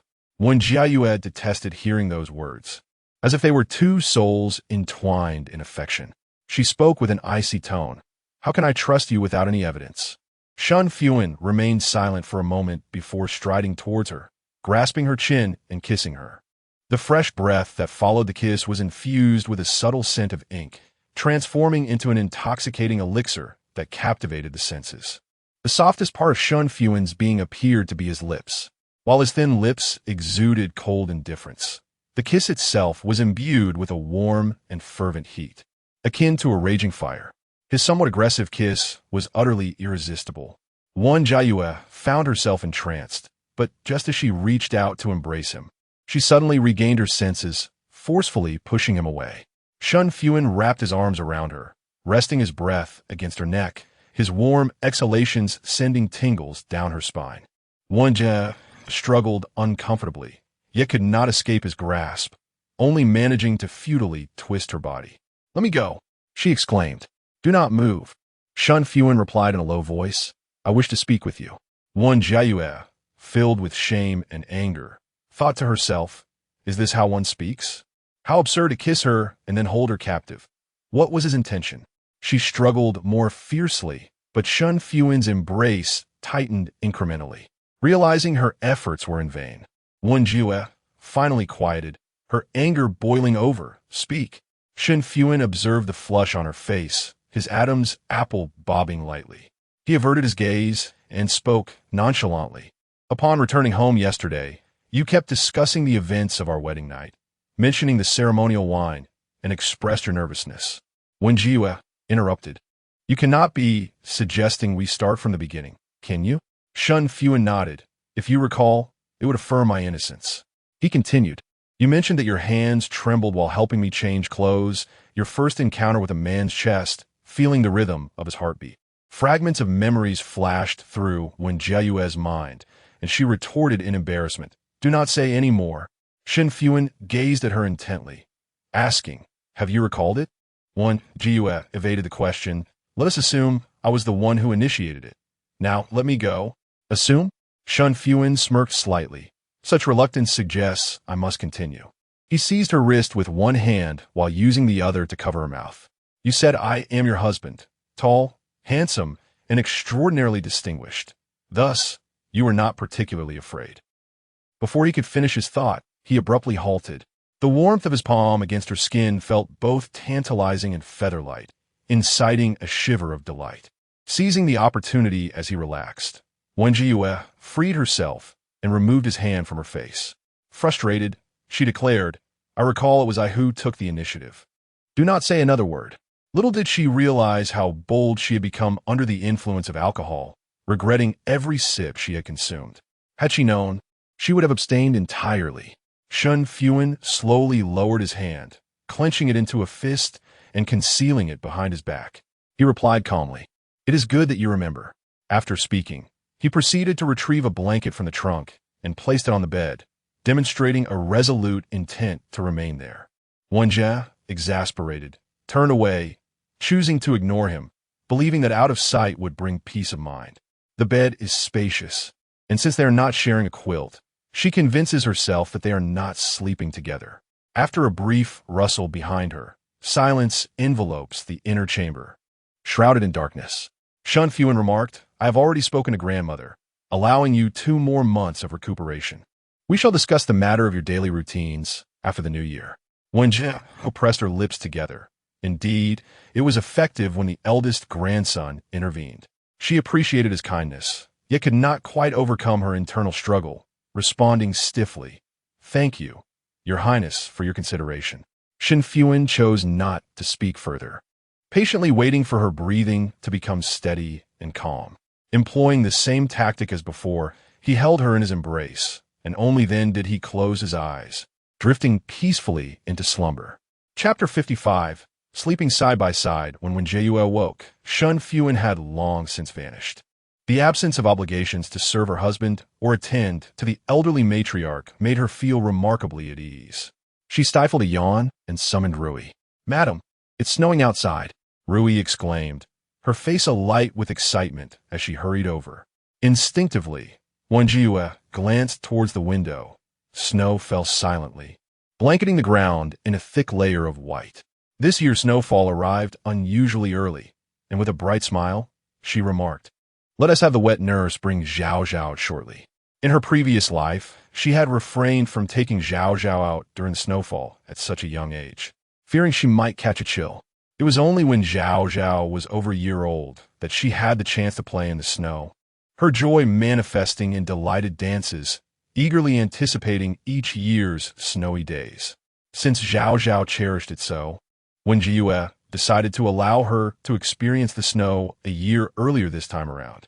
Rui nodded. "I shall ensure that the wet nurse dresses the young lady warmly, so she won't feel the cold at all." After a hurried breakfast, Wen Jiayue took Zhao Zhao from the wet nurse's arms and led her outside to frolic in the snow. As they stepped out, a gust of wind engulfed them in flurries. Zhao Zhao showed no fear, Instead, she curiously reached out her tiny hands to catch the flakes dancing in the air. Wen Jiayue laughed as she walked into the courtyard, a snowflake landing perfectly on Zhao Zhao's chubby little hand, prompting an ecstatic giggle from her. "Miss, you truly adore the snow," Rui observed in amazement. She squatted down to form a small snowball and placed it in Zhao Zhao's palm, which was easily crushed by her grip. Zhao Zhao stared, bewildered, her large, dark eyes fixed on her tiny hand, puzzled as to why the snowball had shattered. Wen Jiayue felt her heart melt at Zhao Zhao's adorableness, unable to resist showering her with affectionate kisses. "Aunt," came the distant voice of Wang Qingyao, prompting Wen Jiayue to look up and see Shen Fuhan leading him over. Surprised, Wen Jiayue inquired, "Why isn't your sister attending to the flower viewing banquet? She seems to have quite a bit of leisure, with the rest day approaching." Time was scarce for Shen Fuhan. Irritated, Shen Fuhan replied, "It's snowing. What flowers could there possibly be? I told grandmother we wouldn't be holding it tomorrow, but she insists we must. It's infuriating." Wen Jiayue asked, "Are you resigning yourself to this?" "I never intended to put in any effort," Shen Fuhan said, her expression tense. "I'm still haunted by grandmother's words from last night." Feeling the chill in the courtyard, Wen Jiayue invited the two of them inside to converse. Rui brought forth hot tea and a plate of lily cakes. Just as Wang Qingyao reached for one, he caught a sharp glance from his mother and quickly retracted his hand. "I haven't eaten." "Go ahead, indulge," Shen Fuhan said with exasperation. "It seems you'll never slim down." Wang Qingyao eagerly seized a lily cake and devoured it. Shen Fuhan turned her head away, fuming, "That little rascal, braving the cold to seek you out just for your treats." Wen Jiayue smiled gently. "He is still young. The more he eats, the taller he'll grow." At this, Wang Qingyao hastily swallowed his mouthful and added, "When I grow up, I can protect Sister Zhao Zhao." Wen Jiayue paused, her heart swelling with emotion, realizing that her decision had indeed been the right one. Shen Fuhan expressed her surprise, remarking that she never anticipated such awareness from him. With her obligations concerning the flower appreciation banquet demanding her attention, she prepared to take her leave after a brief moment. Naturally, Wen Jiayue did not impede her, allowing Rui to see her off. Shortly after, Rui returned with a furrowed brow, softly inquiring, "Madam, is the flower appreciation banquet truly to be held tomorrow?" "Indeed," Wen Jiayue affirmed. "The old matriarch's urgency indicates that it shall proceed." Rui lowered her voice, "But I perceive that the marquis has no intention of taking a concubine." Wen Jiayue replied, "Perhaps he harbors such thoughts in secret. It may serve to fulfill his desires. Should he not wish for it, what concern is it of mine? The one to bear the brunt of his resentment would surely be the old matriarch. In comparison to such matters, her greater preoccupation lay in how to forge an acquaintance with the Princess of Chang, seeking retribution tit for tat. Yet, she remained utterly ignorant of Li Zhilan, and evading the calamity that loomed 3 years hence was of utmost importance. Nevertheless, with the selection ceremony merely 4 months away, she found herself increasingly anxious. Still unable to make contact with Miss Yan, once the snow had melted, she would need to venture out once more. Wen Jiayue chose not to dwell on these vexing thoughts, instead settling down to paint. Today, she once again depicted plum blossoms, and, compared to yesterday, her technique had evidently improved. Rui praised, "Madam, your painting is truly exquisite." Wen Jiayue, however, felt dissatisfied, stating, "It still falls short of my previous standards." Years of neglect had rendered her skills quite rusty. It appeared only marginally superior to that of a novice. "You're simply holding yourself to excessively high standards," Rui chuckled. "This plum blossom resembles the real thing." Wen Jiayue laughed at her jest. "It is not that remarkable. You merely flatter me. If Madame does not believe it, you might show it to the Marquis later. I am certain he will commend your work." Wen Jiayue pursed her lips. "I would not show it to him." As if summoned by her thoughts, sounds of formal greetings resonated from outside. Wen Jiayue hastily tucked away her drawing paper. Upon entering, Shen Fuhan observed her flustered demeanor, his gaze catching a fleeting glimpse of the painting. He quietly inquired, "What are you painting?" "Nothing of consequence. I was merely amusing myself," Wen Jiayue replied, feigning calmness. The marquis should wash up, as we shall dine shortly. He did not press further and turned towards the washroom. Wen Jiayue exhaled with relief, cautioning, "Please remind me to cease painting when dusk approaches." It was peculiar. During this recent period, Shen Fuhan had been returning exceptionally early each day. When had the Dali temple become so unoccupied? After dinner, Shen Fuhan played with their daughter for a while. Wen Jiayue had no desire to join, preferring not to draw too close to him. However, the sound of their daughter's laughter was irresistibly charming, and she found herself unconsciously seated beside Shen Fuhan. Shen Fuhan asked, "Did Zhao Zhao see the snow today?" Noticing his genuine concern, Wen Jiayue decided to open up. "Yes, Zhao Zhao loves the snow. When I brought her back, she was reluctant to leave." Whether it was the warmth of the candlelight or another reason, Shen Fuhan's expression softened. "Tomorrow is a day off. I shall also take Zhao Zhao to see the snow." Wen Jiayue replied coolly, "There's the flower appreciation banquet tomorrow. Do remember to attend." Shen Fuhan inquired, "Will you be going?" Of course. Since she had nothing to do, she decided to join in the fun. After playing for a while, Wen Jiayue, feeling drowsy, yawned and lay down to sleep. Her slumber was particularly deep, and upon awakening, even before fully opening her eyes, she instinctively wanted to stretch. As she moved her hand, however, she sensed something was amiss. Upon opening her eyes, she found herself face to chest with Shen Fuhan, whose steady, rhythmic breathing filled the air. Taken aback, she instinctively tried to retreat, only to find herself confined by a large hand behind her, pressing her back into his embrace. Infuriated, Wen Jiayue struck him, exclaiming, "What are you doing sleeping here?" They had been sleeping soundly under separate blankets. Why was Shen Fuhan not adhering to the rules? Shen Fuhan replied nonchalantly, "It is you who are sleeping here with me." Chapter 56. The Flower Viewing Banquet. When Jiayue's gaze slowly drifted towards the bed. Behind her, the crimson hibiscus-patterned quilt she had covered herself with lay somewhat haphazardly, with a corner even flipped up. She stiffly turned back, unable to utter a word for a long moment. This was inconceivable. How could she possibly find herself in Shen Fuhan's bed? Reflecting on the previous days, she distinctly recalled awakening in her own covers, and a chill ran down her spine. Wen Jiayue pursed her lips and thought, "Surely you have meddled with things." Shen Fuhan asked coolly, "Where's your evidence?" "You." Wen Jiayue took a deep breath. "I did not sleep this way yesterday, or the day before." Shen Fuhan replied calmly, "I carried you over when I woke up this morning." Wen Jiayue was momentarily speechless. Hearing him say this, it seemed that during the latter part of the night, these past 2 days, she had indeed felt a bit chilly. Could it be that she had unconsciously sought his warmth and gravitated towards him? She dared not ponder further and stammered, "If that is the case, why didn't you push me away?" Her voice softened, and a blush crept onto her cheeks, rendering her exceptionally adorable. Shen Fuhan shifted his gaze and inquired, "Why should I push you away?" Wen Jiayue bit her lip. "Next time, if I do this again, wake me up, and I will return." The two of them dressed and went about their morning routines. After breakfast, Shen Fuhan retreated to his study, while Wen Jiayue took their daughter to play in the courtyard. The snow that had fallen yesterday blanketed the ground in a thick layer, and servants had already cleared paths. Wen Jiayue specifically instructed to leave a small patch for Zhao Zhao to play in. She crouched down, placing her daughter onto the snow, assisting her as she stomped around. Zhao Zhao was particularly excited, babbling incessantly. Though Wen Jiayue felt fatigued, the little one showed no signs of weariness. Rui chuckled, "Madam, why not allow me to take over?" Wen Jiayue shook her head. "We will return indoors shortly. Zhao Zhao must not catch a chill." The wind was brisk, and Zhao Zhao was not bundled up adequately. She dare not take the risk. Remembering something, she asked, "By the way, when is the flower viewing banquet?" "It is set for the hour of the snake." "Do you wish to go now, madam?"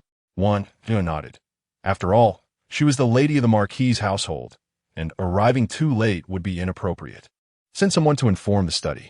Rui's expression changed immediately, and she whispered, "The marquis may have already forgotten about it. Why should you remind him?" It was beyond her comprehension why the madam would wish for her husband to take a concubine. Wen Jiayue nonchalantly replied, "Just go ahead." She had cherished her feelings for Shen Fuhan for 4 years, aware that she would still care about his thoughts, and her heart would race upon seeing his face. This was instinctive. She found it impossible to suppress, and this love was not easily discarded. However, the moment he took a concubine, her heart would wither. Rui had no choice but to send a young servant to deliver the message. Before long, Shen Fuhan arrived, and the two walked side by side towards the garden. As they exited the main courtyard, the wind blew against them, prompting Wen Jiayue to tighten her cloak and lower her head. In the next moment, Shen Fuhan stepped ahead of her, shielding her from the wind. Warmth flooded her eyes.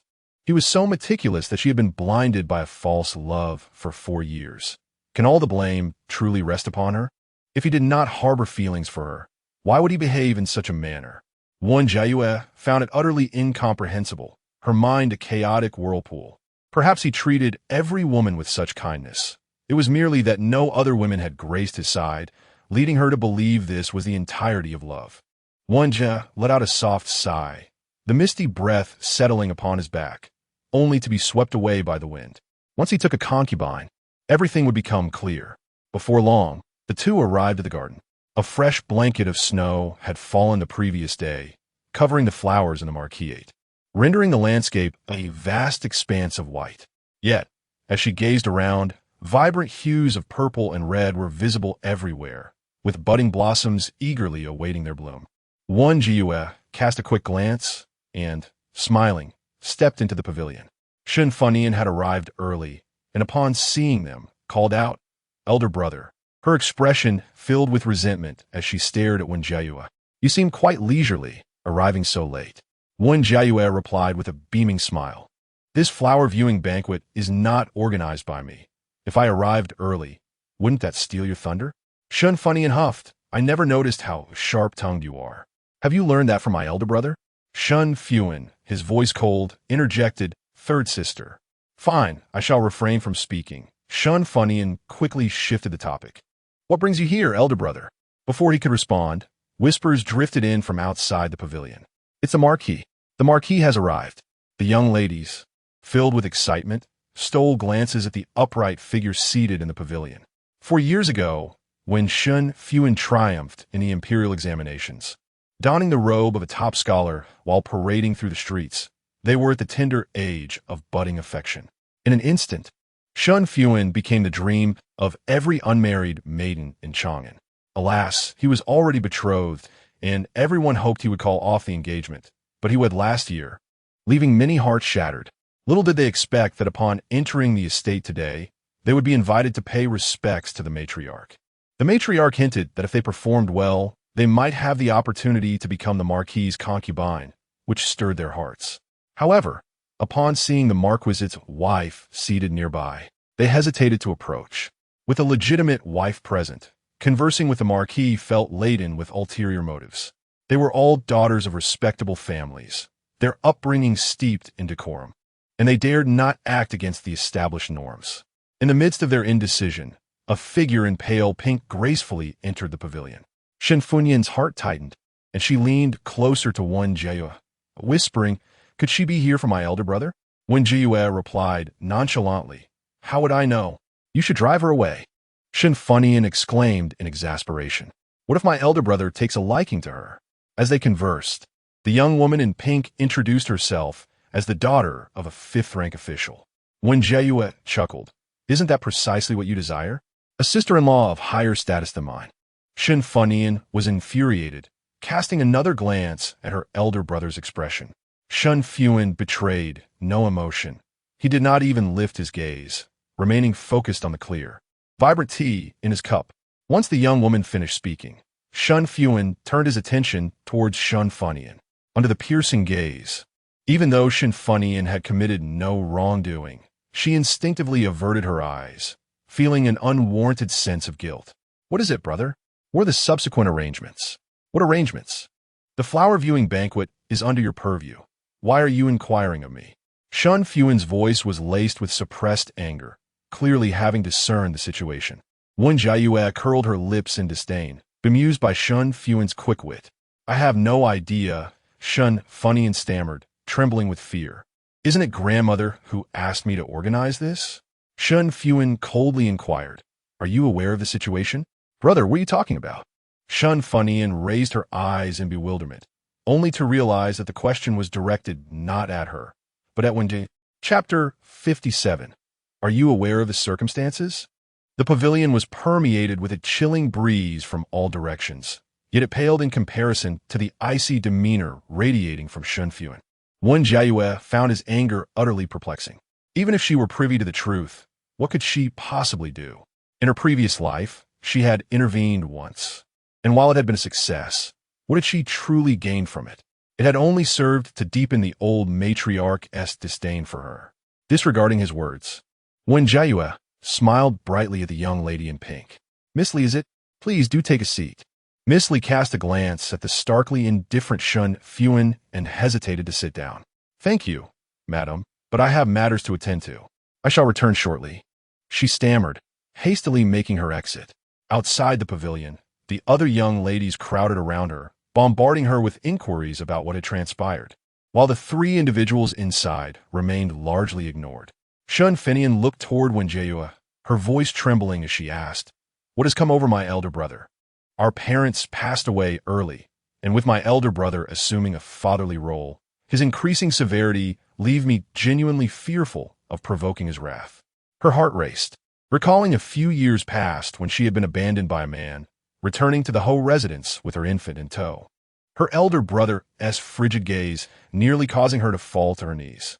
The expression he bore now was not dissimilar to that time. Had she not been seated, she might have succumbed to the urge to kneel. Wen Jiayue casually replied, "Perhaps the case at the Dali Temple has not progressed favorably, and he is merely venting his frustrations." Shen Fuhan protested, "My elder brother is not the sort to behave in such a manner. Do not besmirch his character." Before she could finish her sentence, Shen Fuhan rose abruptly, prompting her to silence herself and shrink back like a quail. "Return," Shen Fuhan commanded, directing his gaze toward Wen Jiayue. Unmoved, Wen Jiayue replied calmly, "The Ho residence is hosting a flower appreciation banquet, and, as the lady of the house, it is my duty to oversee the event. I cannot leave so easily." Shen Fuhan's jaw dropped in astonishment. Wen Jiayue dared to contest her elder brother. In her confusion, she thought, surely, he will not confine her to the ancestral hall to transcribe scriptures? Should I intervene or feign ignorance? No, why should I intervene? It would suffice to not add to her troubles. Her mind was a flurry of chaotic thoughts when the sound of hurried footsteps approached. Shen Fuhan looked up, stunned to see Shen Fuhan striding away. "He is simply leaving?" she exclaimed, quickly nudging Wen Jiayue. "You must follow after my elder brother." "Why should I?" Wen Jiayue replied, bewildered. "If he wishes to depart, then let him." Shen Fuhan truly could not fathom the dynamics between the couple, letting out a deep sigh. The flower appreciation banquet continued, yet without Shen Fuhan, the atmosphere was notably subdued, lacking its previous vibrancy. Wen Jiayue felt a tumult of emotions within her. Shen Fuhan had still not taken a concubine. He was indeed a curious individual, showing no affection for her as his wife, nor any inclination towards a concubine, and his demeanor towards the eldest princess remained indifferent. His intentions remained inscrutable to her. Perhaps he was solely focused on establishing his foothold in the political arena, indifferent to matters of the heart. This was the only explanation she could conceive. As dusk approached, the flower appreciation banquet came to a close, and the noble ladies began to return to their homes. Wen Jiayue and Shen Fuhan braved the biting cold wind for an entire day, forcing smiles as they bid farewell to their departing companions. Once the last person had left, the smile on Shen Fuhan's face immediately faded. "I am utterly exhausted. What a torment." Wen Jiayue patted her somewhat stiff face and said, "I shall take my leave now." Shen Fuhan waved her hand dismissively. "Best of luck to you." "What's wrong?" Wen Jiayue paused in her tracks. "My elder brother is angry." Shen Fuhan clicked her tongue. "You best tread lightly in his presence today." Wen Jiayue furrowed her brow. "I haven't provoked him, and besides, I have no tail to tuck." Shen Fuhan smirked slightly. "You do have a sense of humor."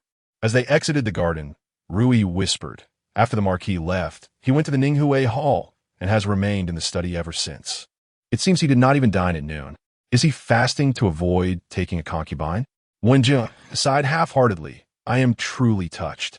Rui, anxious, urged Madam. Why just at a time like this? Should we not send the marquis some meals as we used to? Wen Jiayue was momentarily taken aback. In the past, Shen Fuhan would often spend the entire day in the study, neglecting food and rest. She had felt compassion for him, sending provisions and messages urging him to take care of his health, fulfilling the duties expected of a virtuous wife. However, men seldom learn to appreciate such gestures. Perhaps once or twice they might be moved, but by the third time, they would surely dismiss it with disdain. Now, she had no desire to continue such actions. Let him be. If he chooses not to eat, then he must not be hungry. Upon returning to the main courtyard, Wen Jiayue distinctly sensed an unusual heaviness in the atmosphere. As she entered the courtyard, Nurse Zhang approached with an anxious expression. Wen Jiayue's heart tightened, and she asked with concern, "What has happened to Zhao Zhao? The young lady is well?" Nurse Zhang quickly replied, "It's just that when the marquis returned, he took the young lady in his arms and forbade anyone from approaching. I'm a bit worried." Wen Jiayue breathed a sigh of relief. "How long has he held her?" "For an hour," Nurse Zhang said apologetically. "The young lady is due for feeding, but at the marquis's command, I dared not intrude." Wen Jiayue frowned deeply. If he was angry, why starve Zhao Zhao? She made her way to the bedroom. Inside, the room was so quiet that one could hear a pin drop. Automatically, she held her breath, only to see both father and daughter asleep on the bed. Shen Fuhan had his arms tightly wrapped around their daughter, who was nestled against him, one foot resting on his waist and the other draped over his wrist. Sprawled comfortably in slumber, Wen Jiayue couldn't help but chuckle softly as she approached, intending to lift their daughter out.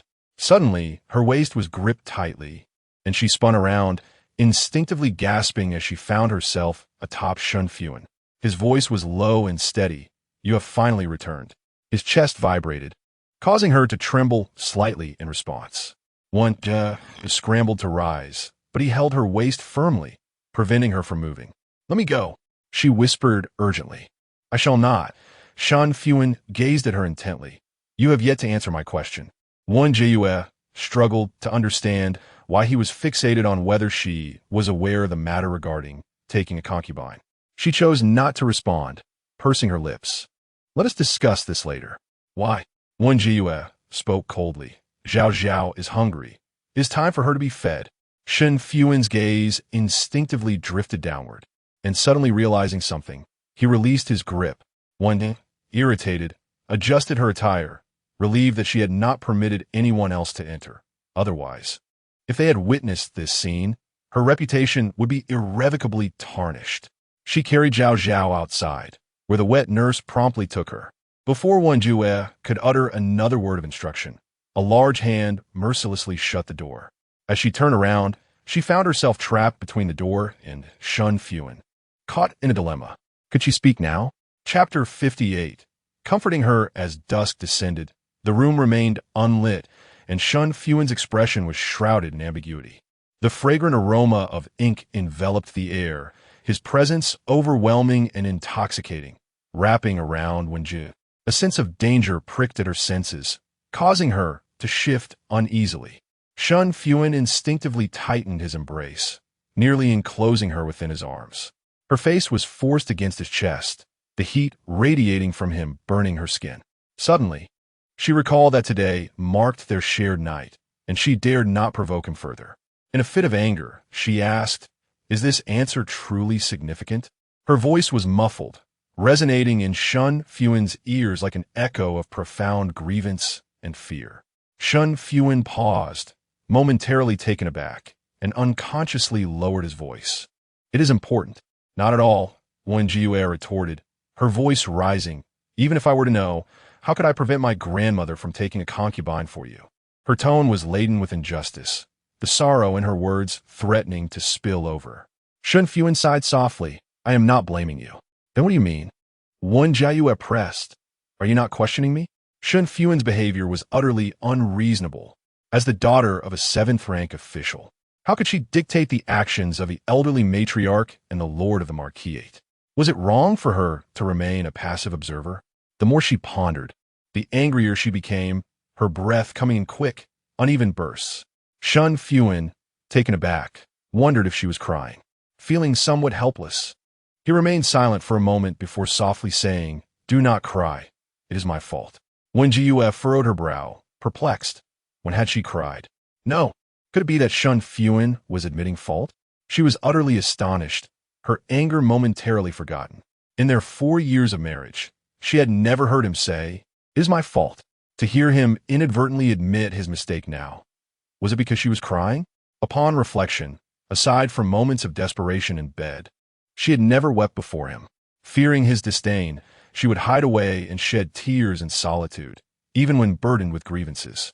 Wen Jiayue remained silent for a while, contemplating whether she should continue her charade.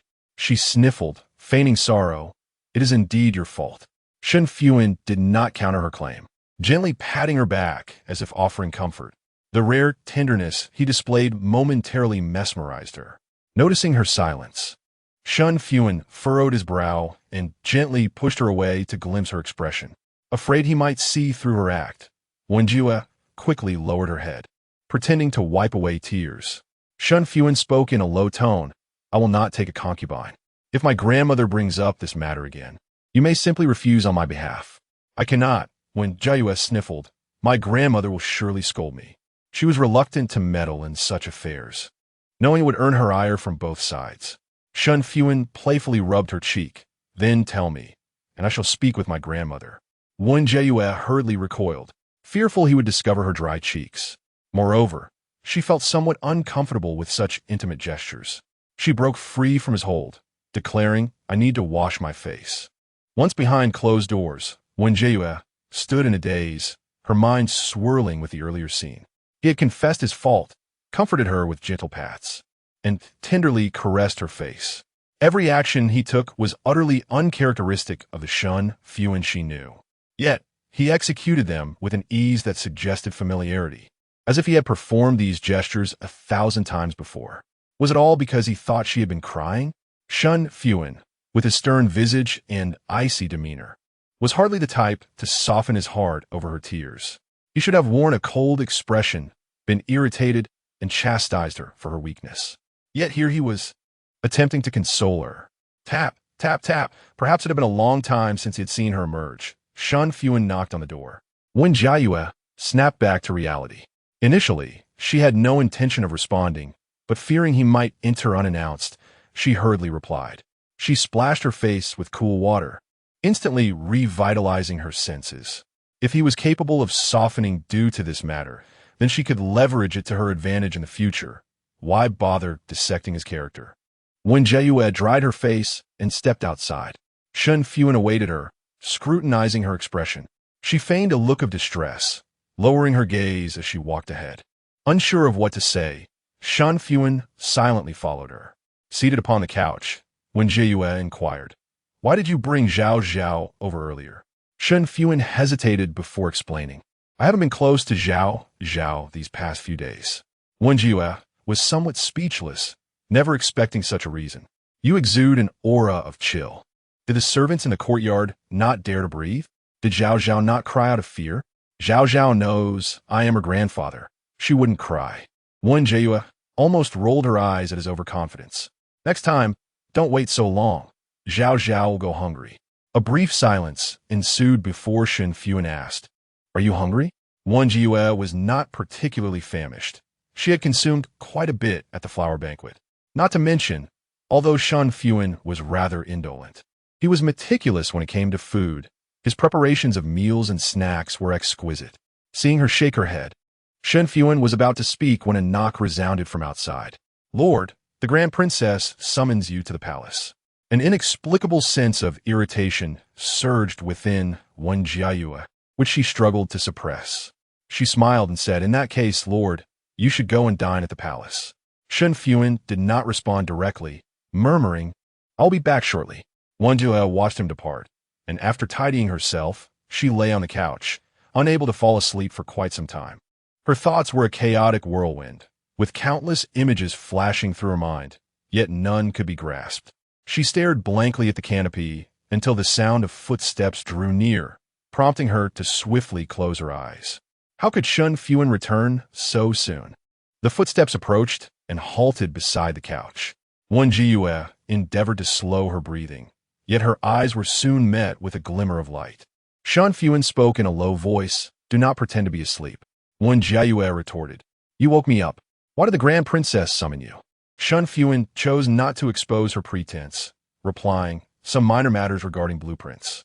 Wen Jiayue pursed her lips. Were such trivialities worth a late-night excursion?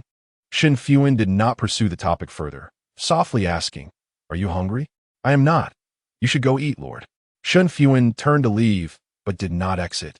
Instead, he entered the washroom. Wen Jiayue chose to disregard him, allowing herself to drift into slumber. Before long, the room was enveloped in darkness.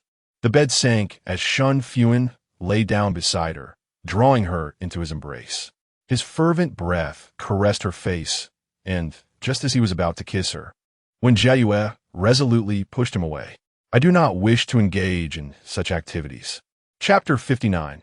Refusal of intimacy. This marked the first occasion on which Wen Jiayue had turned him down. At the onset of their marriage, while she felt a tinge of trepidation regarding such matters, Shen Fuhan was never rough, allowing her to gradually relax. In time, her love for him deepened profoundly, and she found herself looking forward to their trysts every 3 days, never once considering a refusal. Thus, they had developed an unspoken understanding. There was no need for words. When the time came, they would journey together to Wushan for a night of blissful abandon. As she faced her first refusal, a wave of anxiety washed over her. Yet, no matter what Shen Fuhan said, her resolve remained firm.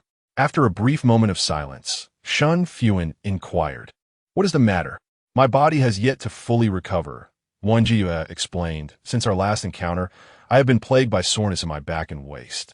She contemplated using the flower-viewing banquet or matters concerning the Grand Princess as an excuse, but ultimately concluded that citing her physical discomfort was a more prudent choice. Just as the dawn and dusk were set by her own determination, so too would her recovery be dictated by her own words. Otherwise, she would need to concoct further excuses for any future refusals. The mention of their previous indiscretion made Shen Fuhan somewhat uneasy, casting a shadow of silence over him. "Have you consulted the physician?"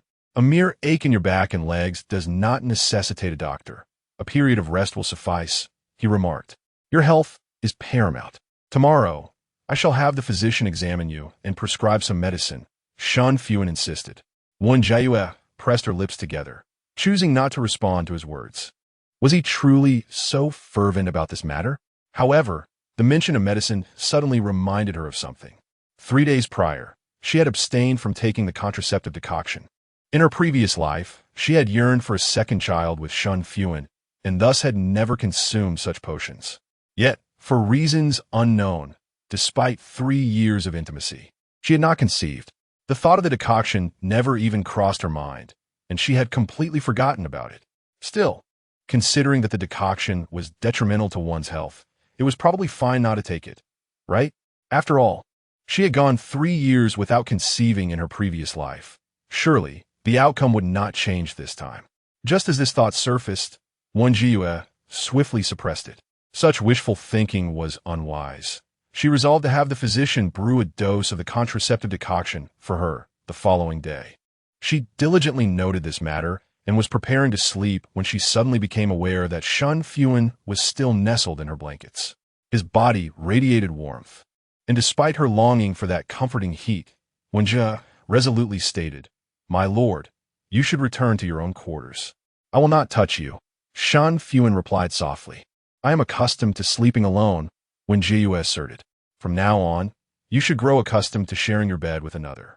"Wen Jiayue, with you here, I cannot fall asleep." Shen Fuhan fell silent for a moment before responding. "A few nights ago, you slept quite soundly." Wen Jiayue froze, recalling the time she had snuggled into his blankets, her face flushing with warmth. She stammered an explanation. I had already fallen asleep by then, so it doesn't count."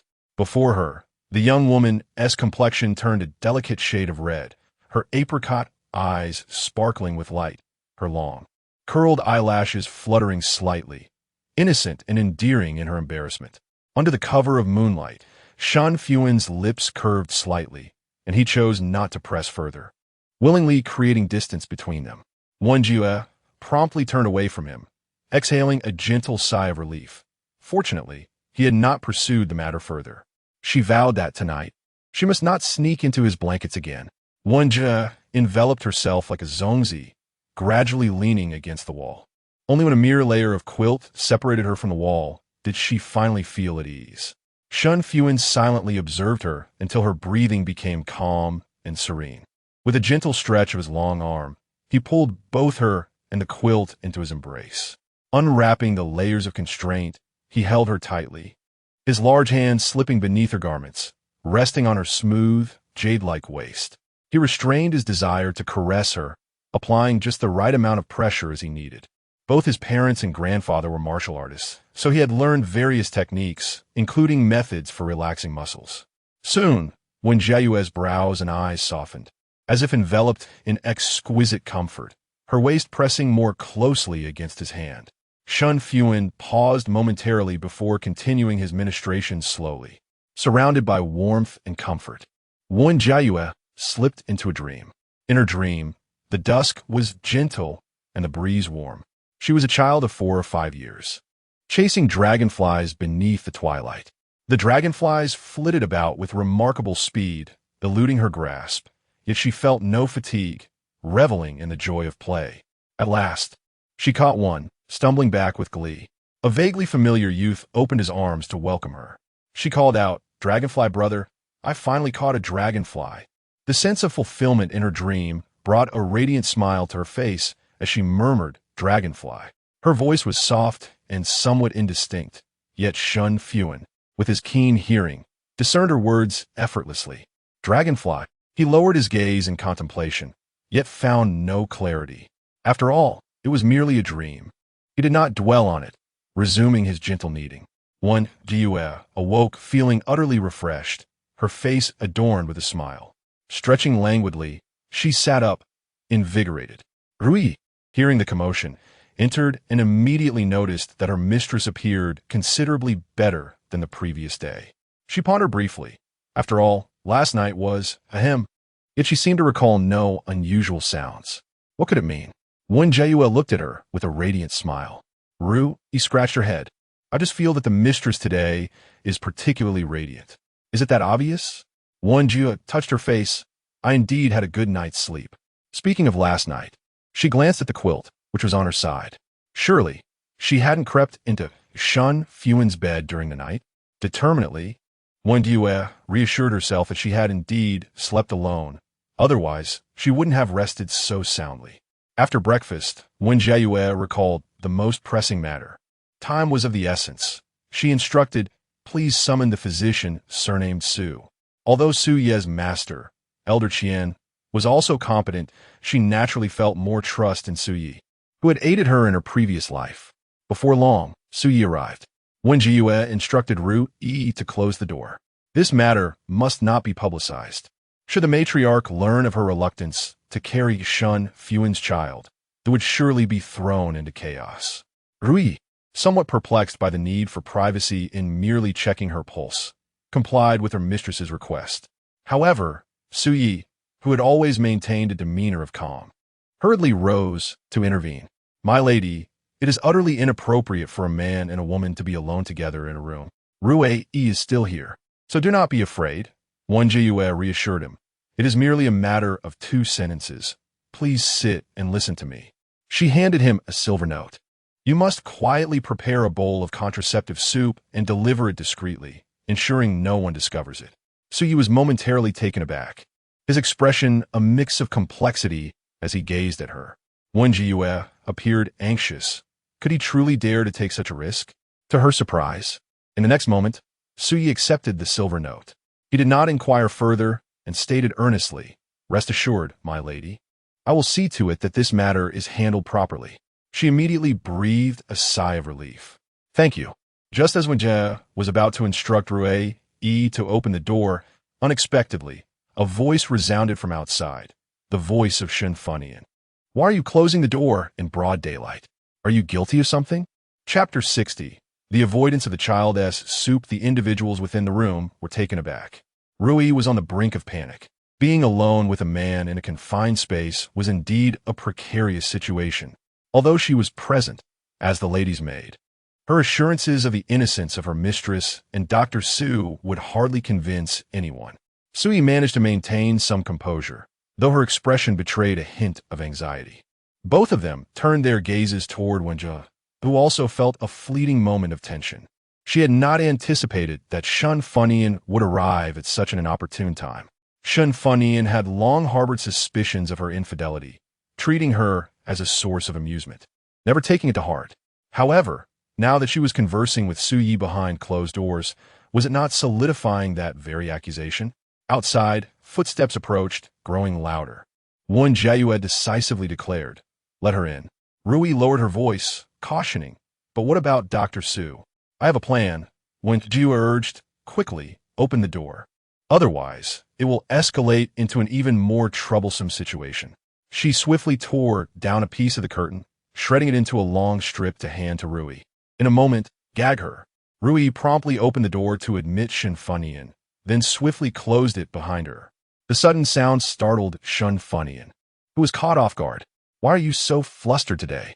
Rui forced a semblance of a smile and performed a respectful bow. Wen Jiayue approached her cheerfully, asking, "What brings you here today, third sister?" As Shen Fuhan stepped further inside, she exclaimed, "Oh my, what's she doing here?" Her finger trembled as she pointed at Su Yi, who sat quietly to the side. Before Shen Fuhan could complete her sentence, Wen Jiayue quickly covered her mouth.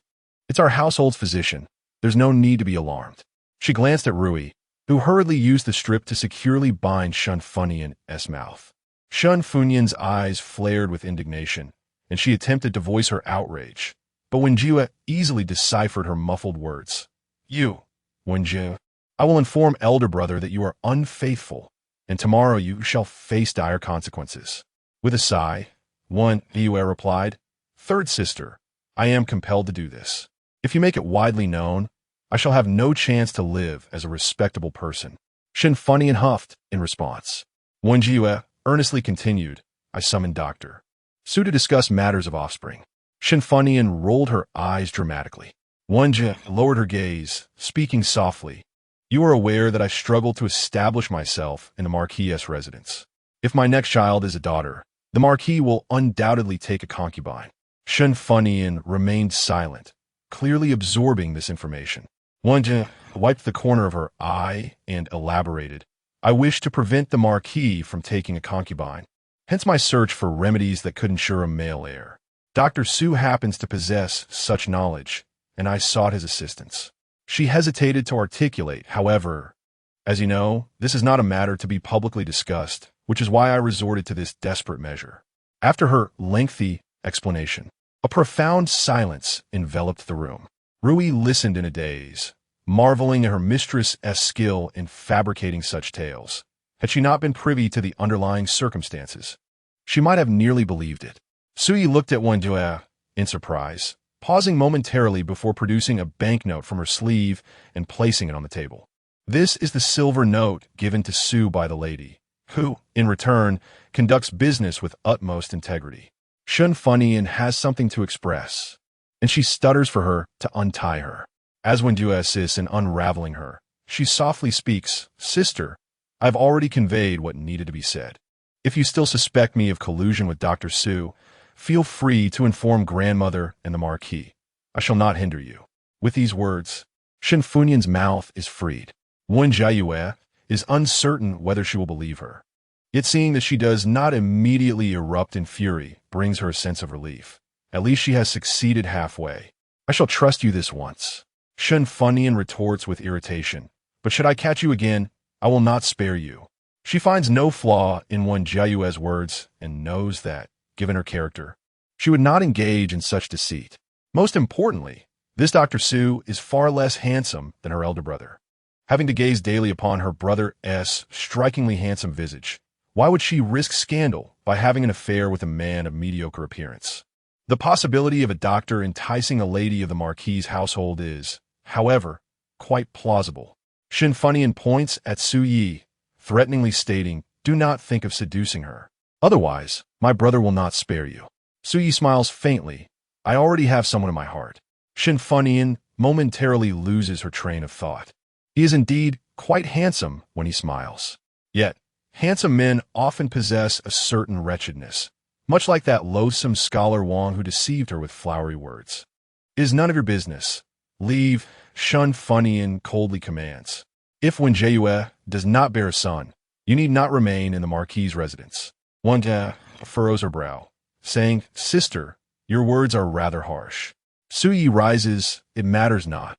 I shall take my leave. Wen Jiayue gestures for Rui to see him off. Once they are alone, Shen Fuhan, with a look of disbelief, inquires. He appears to be quite young. Does a prescription truly work? Wen Jiayue fabricates. It is said to be a family secret recipe, which I saw for a long time. Shen Fuhan scoffs. Do not be careless. You may end up suffering from an ailment. It would be best to have the imperial physician examine the prescription. How can I possibly see the imperial physician? Your brother can, but I am reluctant to share this matter with him. Shen Fuhan curiously asks why. Her brother, already 24, remains without an heir, and she is anxious. She cannot believe he is not concerned. If the prescription is indeed effective, he would surely rejoice. I fear the prescription may be inaccurate, and should it lead to false hopes, your brother would undoubtedly blame me. After a moment's thought, Wen Jiayue adds, They say great deeds should be done quietly. If this matter becomes widely known, it might jeopardize even the prospect of son. Shen Fuhan quickly exclaims, Do not speak such ominous words. Wen Jiayue seizes the opportunity. Thus, I wish to ask you, dear sister, to keep this matter confidential and refrain from disclosing it to anyone. Very well, considering your earnest desire to bear a son for my brother. I shall not utter a word. Thank you, sister.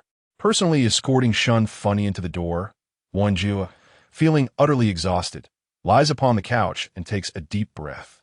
To weave one line necessitates countless others to sustain it. Fortunately, she has managed to keep them all intact. The matter concluded satisfactorily, and Rui let out a sigh of relief before hesitantly speaking. Madam, are you truly determined to consume the contraceptive soup? Wen Jiayue refrained from disclosing her reluctance to bear more children to Rui, instead stating, I have only recently given birth to Zhao Zhao and need to recuperate for a while longer. Upon hearing this, Rui wholeheartedly agreed, saying, Madam must prioritize her own health. After lunch, Su Yi, under the pretense of delivering a calming soup, brazenly brought forth the contraceptive concoction. The soup emitted a foul, bitter odor that even Rui found off-putting, pinching her nose in distaste. However, Wen Jiayue appeared somewhat lost in thought, reminiscing about the last bowl of medicinal soup she had consumed in her previous life. It was the final trace of warmth she had experienced in a mortal realm. She downed the contraceptive soup in one go and, raising her gaze toward Su Yi, earnestly expressed her gratitude. Thank you. Chapter 61. I will sleep in the study tonight. As the darkness enveloped the sky, Shen Fuhan had yet to return home.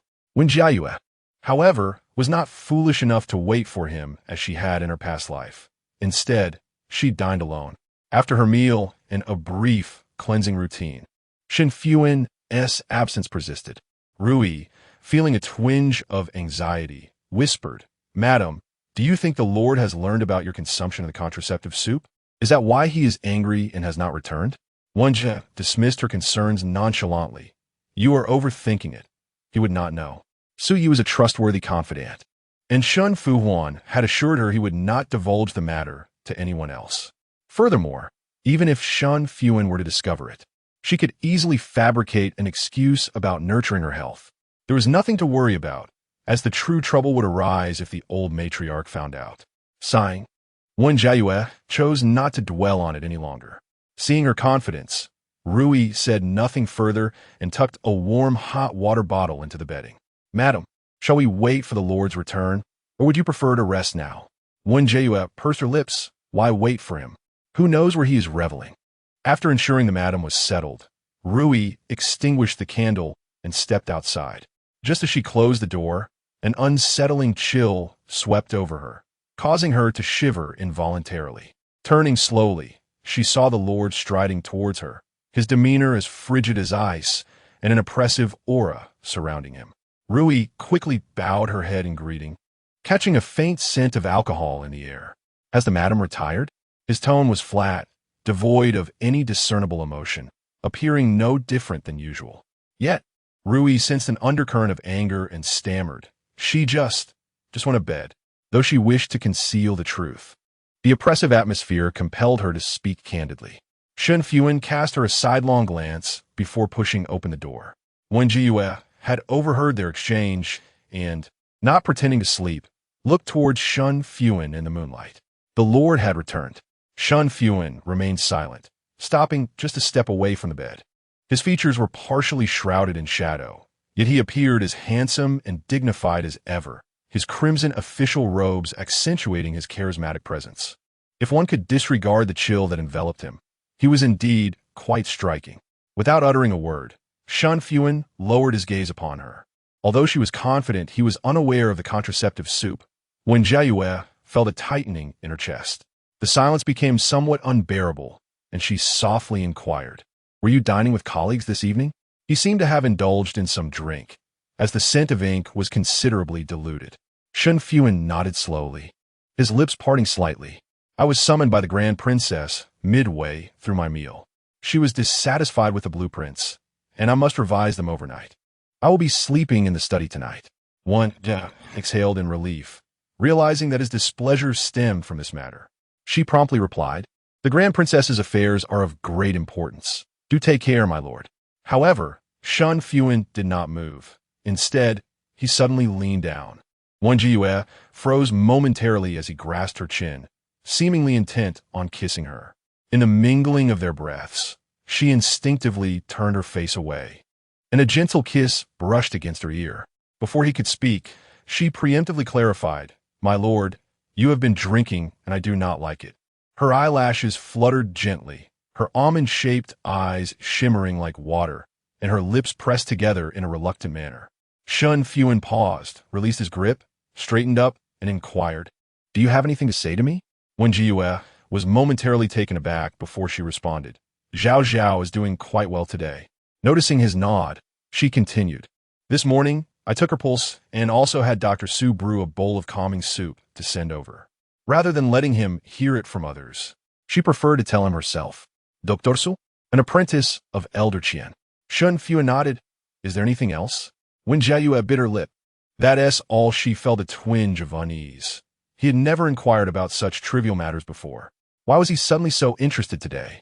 Could it be that he truly knew she had consumed the contraceptive soup? As she pondered, Shen Fuhan remarked calmly, "I worry that grandmother might target you." Suddenly, she exhaled in relief.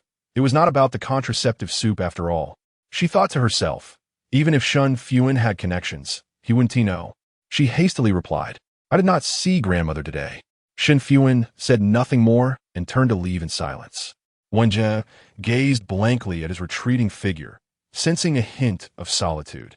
She slapped her cheeks. With her mind in such a haze, it was best to sleep. Adjusting the hot water bottle beneath her feet to a comfortable position, she curled up and drifted off to sleep. Shen Fuhan returned to his study and began to attend to official matters. Time passed, and after an indeterminate while, the attendant, Sibai, gently knocked on the door to remind him that half an hour had elapsed. Shen Fuhan focused intently, finishing the final character he was writing, and prepared to take a brief respite. He spent a quarter of an hour revising the drawings. Setting down his brush, he stood up and pulled a book from a hidden compartment on the bookshelf, flipping to a blank page. Dipping his brush into the dark ink, he hesitated to begin. A thick droplet of ink fell onto the page, creating an unsightly blotch. With a calm demeanor, Shen Fuhan tore out the stained page and finally set his pen to paper. The first year of Chuping, the 14th of November. After writing this, he found himself at a standstill, uncertain of how to proceed. The door attendant, Sibai, yawned and glanced towards the window, faintly seeing a lean, upright silhouette standing still. He wondered what ancient conundrum had left his master, who usually wrote with such divine inspiration, in a quandary. The moonlight was cold and gradually faded, giving way to the rising sun. Wen Jiayue had gone to bed early and naturally awoke early as well. She initially intended to linger a bit longer, but the chill in the bedding compelled her to rise. She couldn't help but muse, if only Shen Fuhan were here, never mind. She certainly did not want to drink the contraceptive soup again. After having breakfast, Wen Jiayue prepared to venture out of the manor. As Rui sent someone to ready the carriage, she had just stepped outside when the messenger returned. "Madam, fourth master is outside. He wishes to see you." Wen Jiayue was somewhat surprised. Why was Shen Fuyo here at such a time? She quickly invited him in. Shen Fuyo approached with a graceful stride, smiling as he greeted sister-in-law and little Zhao Zhao as well. Wen Jiayue felt her spirits lifted by his smile and responded with a grin. "What brings you here today, fourth brother?" Clearing his throat, Shen Fuyo said with solemnity, "I have come to bid farewell." Wen Jiayue, startled, rose to her feet. "Are you leaving? Is Shen Fuyo truly heading to the frontier?" Upon noticing her alarm, Shen Fuyo scratched his head and inquired, "Sister-in-law, what troubles you?" Regaining her composure, Wen Jiayue hurriedly asked, "Where are you going?" "I have made plans with a few friends to visit Jianzhou for a while. It's not far, merely near Chang'an." Wen Jiayue, still apprehensive, pressed, "Is it truly just Jianzhou?" "Indeed, it is," Shen Fuyo replied, puzzled. "Where else could I possibly go to the frontier?" At the mention of that place, Wen Jiayue's heart quivered. The frontier was far too distant and perilous. "You must not go there." "I am well aware," Shen Fuyo said as he moved toward the exit, waving his hand. "Time is of the essence. I shall depart shortly. Please remember to inform my elder brother." Wen Jiayue bit her lip, sensing something amiss. Resolutely, she declared, "I too shall take my leave. I will accompany you." Shen Fuyo paused, his expression shifting to one of discomfort. He gritted his teeth and said, "Perhaps it is best if I speak frankly with you." Chapter 62 Farewell. Wen Jiayue felt a sudden jolt in her heart. Could it be that her suspicion was indeed correct? Shen Fuyo was heading to the frontier? She invited him to sit and converse. Shen Fuyo appeared somewhat restless, his expression awkward as he confessed, "Sister-in-law, my trip to Jianzhou isn't for leisure, it's for business." Wen Jiayue was taken aback. Business? The Jing'an marquis was affluent, receiving bountiful rewards from the palace each year. The household was not large, and even with 10 extravagant Shenfuyas, they could afford it comfortably. What had prompted him to suddenly seek a venture in commerce? With a sigh, Shen Fuyo continued, "I am not cut out to be a wayward young master. I've grown weary of a life where everything is handed to me. With idle time on my hands, I might as well find something to occupy myself." Wen Jiayue furrowed her brow and inquired, "If that is the case, why did you not speak the truth earlier?" Shen Fuyo scratched his head. "In the hierarchy of society, commerce ranks last. I was merely concerned that my elder brother would disapprove." Wen Jiayue was puzzled by his apprehension regarding Shen Fuhan's potential disapproval. Shen Fuyo's face turned sheepish as he remarked, "My elder brother is quite proud. He would surely find me embarrassing." Without hesitation, Wen Jiayue refuted, "He would not." Shen Fuyo paused, then chuckled, "Sister-in-law, you've only been married for a year. You might not yet fully understand my elder brother."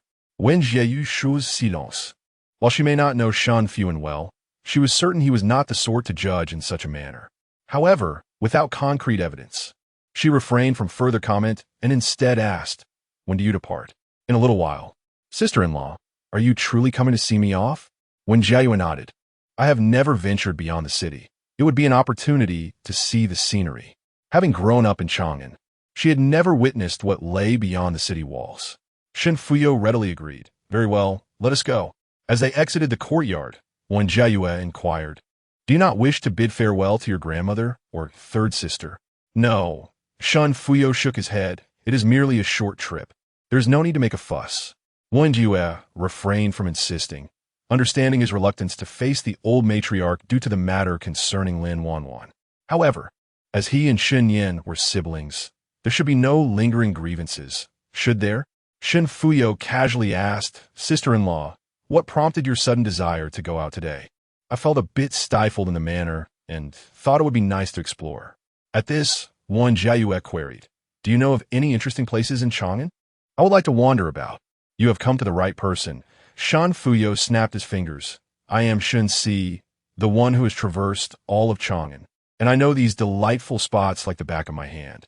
As they spoke of places beyond the manor, Shen Fuhan decided against riding and opted to share a carriage with her, given the impropriety of a solitary young man and woman traveling together. Wen Jiayue invited Rui to accompany her. Along the way, they passed numerous sights, with Shen Fuhan providing commentary and insights, effortlessly eliciting laughter. Seizing the moment while he sipped tea, Wen Jiayue finally interjected, "In my opinion, fourth brother, you ought not to pursue business. Instead, you could thrive as a storyteller in a tea house." Rui nodded in agreement. "How much can a storyteller earn?" "Business is far more lucrative," Shen Fuhan replied, rubbing his hands together. "In 3 years, I shall be the wealthiest merchant in Chang'an." Wen Jiayue smiled gently. "Then I shall congratulate my fourth brother in advance." Shen Fuhan clasped his fists in gratitude, replying, "Thank you, sister-in-law. Once I am wealthy, I shall share a portion with you." "Is it really that simple to share?" Wen Jiayue replied with a bright smile. "Then I must speak more." She regarded Shen Fuhan as a younger brother, feeling far more at ease around him than in the presence of Shen Fuhan. Shen Fuhan quickly added, "That won't do. I still need to save money to marry." Wen Jiayue, curious, inquired, "Am I to expect a sister-in-law soon?" No. Shen Fuhan hastily waved his hand. "I'm only 16 and not in a hurry to wed." "What kind of girl do you prefer?" Shen Fuhan pondered seriously, perhaps someone gentle and serene, certainly not like Lin Wanwan. He excelled at reading people, often discerning good from evil at a glance. For over a decade, he had never erred in recognizing who was worthy of friendship and who sought to exploit him. Thus, he believed that he would surely fall for a girl at first sight. If he did not feel an instant attraction, it would never develop. Upon hearing this, Wen Jiayue covered her mouth and chuckled. "Miss Lin is already married and will not easily entangle you. There is no need for concern." As they conversed, they soon arrived at the city gate. As the carriage passed through, Wen Jiayue curiously lifted the curtain. Outside, the snow had yet to melt, revealing a vast expanse of white, with towering trees standing strong and resilient. Apart from this desolate landscape, nothing else was visible. After gazing for a while, Wen Jiayue felt a chill and returned to her seat. Shen Fuhan said, "Sister-in-law, this is far enough. There are few people outside the city. Although there are guards, I still feel uneasy." Thus, Wen Jiayue did not insist on accompanying him to the 10-mile pavilion. "It's cold. Take care of yourself and return swiftly. Don't make me and your brother worry," she advised. Shen Fuhan replied with a smile, "I will definitely return before New Year's Eve to celebrate at the Ho residence." With youthful exuberance, he spurred his horse and galloped towards the rising sun. Wen Jiayue watched him for a long while until he vanished from sight. Upon returning to Chang'an, she first visited a pastry shop recommended by Shen Fuhan. Though it was somewhat far, it was near Yin Mansion, and she hoped for a stroke of luck. The shop had a long queue, and the carriage stopped across the street while the guards went to purchase pastries. Wen Jiayue instructed the coachman to circle the area, and soon she spotted the plaque of Yin Mansion. The gates of Yin Mansion were tightly shut, with the guards huddled together, stamping their feet to keep warm, their demeanor forlorn and desolate. No one could have anticipated that this place would give rise to a favored imperial consort. After observing for a while, without any sign of activity, Wen Jiayue had no choice but to leave empty-handed. As the selection time drew near, she still had not caught a glimpse of Miss Yen. Approaching evening, Wen Jiayue returned home, initially believing Shen Fuhan had not yet arrived. To her surprise, he was back unusually early, engrossed in reading to their daughter. Zhao Zhao, lively and chubby, intermittently patted the book and then grabbed her father's hand. Shen Fuhan displayed remarkable patience, repeatedly placing her hand back on the book. Zhao Zhao, displeased, cried out and leaned down to bite. Lacking teeth, her bite was not painful, and Shen Fuhan indulged her whims. When Wen Jiayue entered, she beheld this scene and refrained from intervening with her daughter. In her heart, she even applauded the action, urging her to bite a few more times, for he deserved it. Shen Fuhan glanced in her direction, prompting Wen Jiayue to compose her expression. "Has the Lord returned so early today?" she inquired. "There is nothing to attend to at the court of judicial review." With a graceful flick of his long fingers, he turned a page of the book and softly inquired, "Did the fourth brother visit today?" Chapter 63. Gentle and serene, realizing she could not conceal the truth from him, Wen Jiayue nodded. Her fourth brother expressed a desire to travel to Jianzhou. Since Shen Fuhan was reluctant to disclose the reality, she decided to assist in maintaining the secrecy. Shen Fuhan inquired, "Did you go to see him off?" His voice bore no fluctuations. Although it was a question, his tone conveyed certainty. Wen Jiayue replied candidly, "I felt somewhat uneasy. As the eldest sister-in-law, it is both my duty and sentiment to see him off." Shen Fuhan refrained from further comment. Placing his book aside and lifting their daughter, "Let us dine." Halfway through their meal, Shen Fuhan asked again, "Did the fourth brother mention when he would return?" Wen Jiayue swallowed her food before responding. He said he would definitely be back before New Year's Eve, and he also mentioned wanting to celebrate the new year at the Ho residence.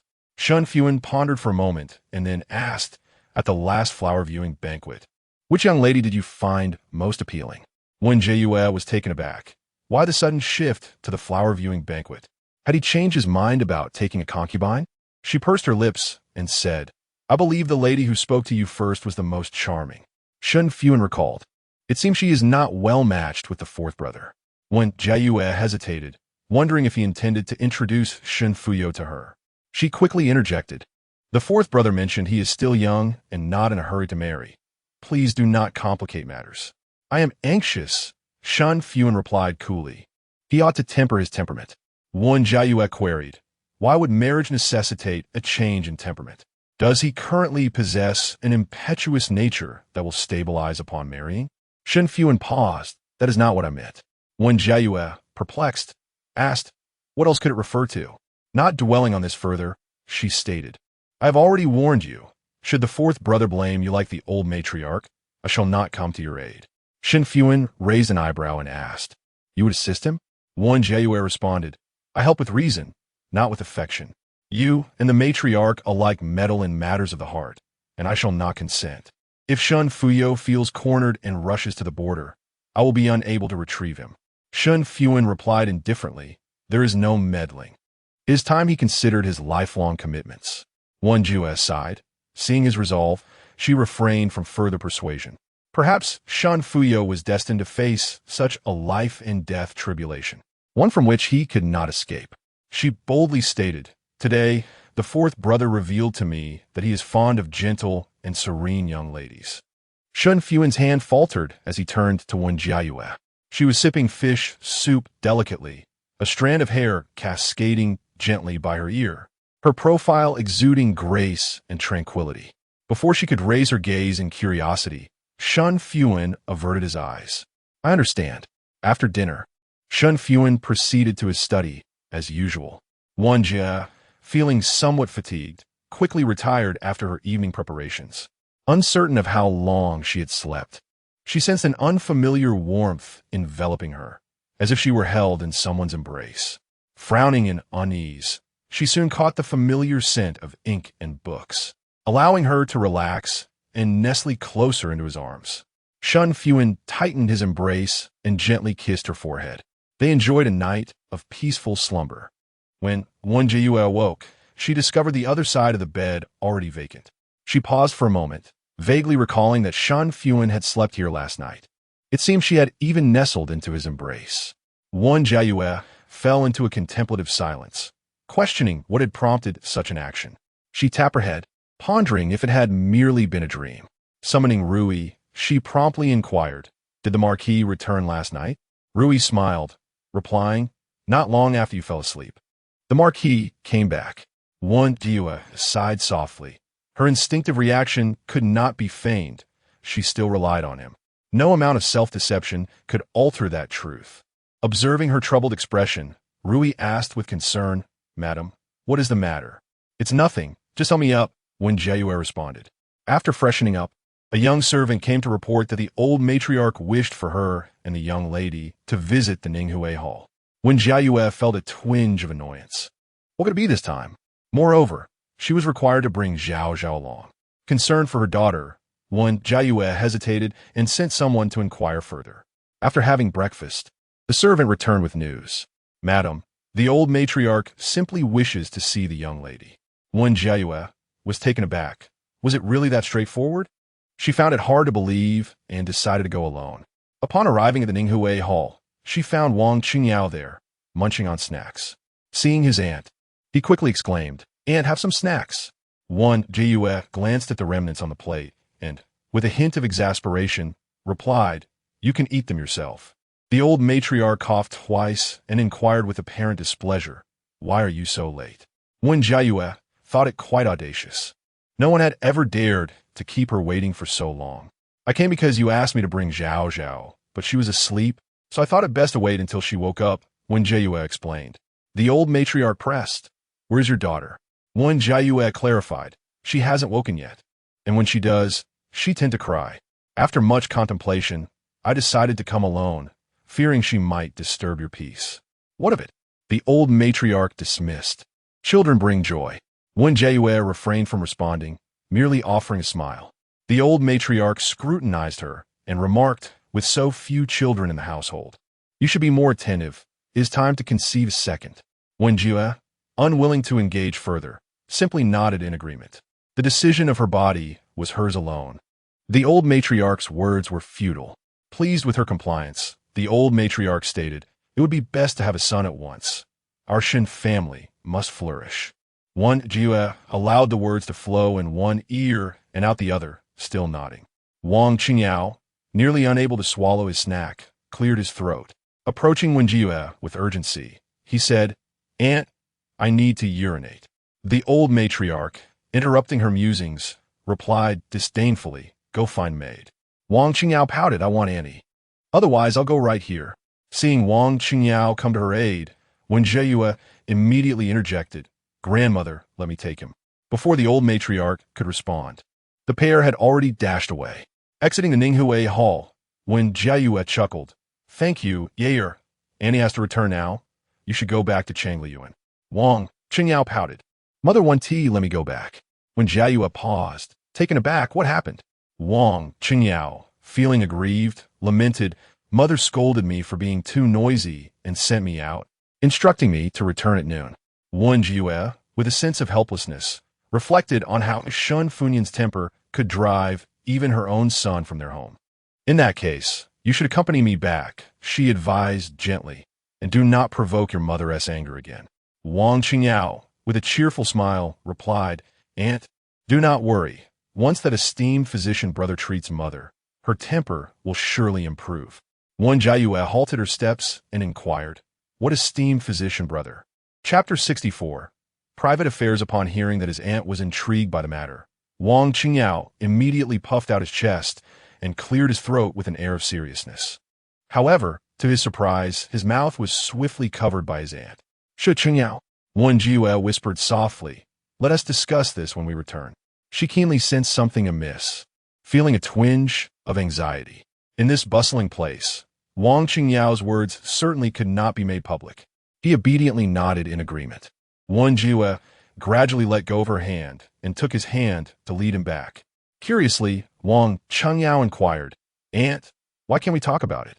Wen Jiayue casually fabricated an excuse, saying, "Aunt is a bit tired from standing and wishes to return soon." "Ah, I see," Wang Qingyao replied with a cheerful smile. "I'll give you a leg massage later." Wen Jiayue responded gently, "That sounds good." Once they arrived back at the main courtyard, she instructed Rui to stay outside and cautiously close the bedroom door. Wen Jiayue advised, "Qingyao, Aunt does not favor loud noises, so please speak softly." Wang Qingyao promptly nodded and lowered his voice to ask, "Is this all right?" Seeing his aunt's approval, he began to spill out everything he had been holding back during their walk. "It's about the young physician in our household, tall, thin, and fair, with a lovely smile." Upon hearing this, Wen Jiayue's heart sank. It was indeed Su Yi.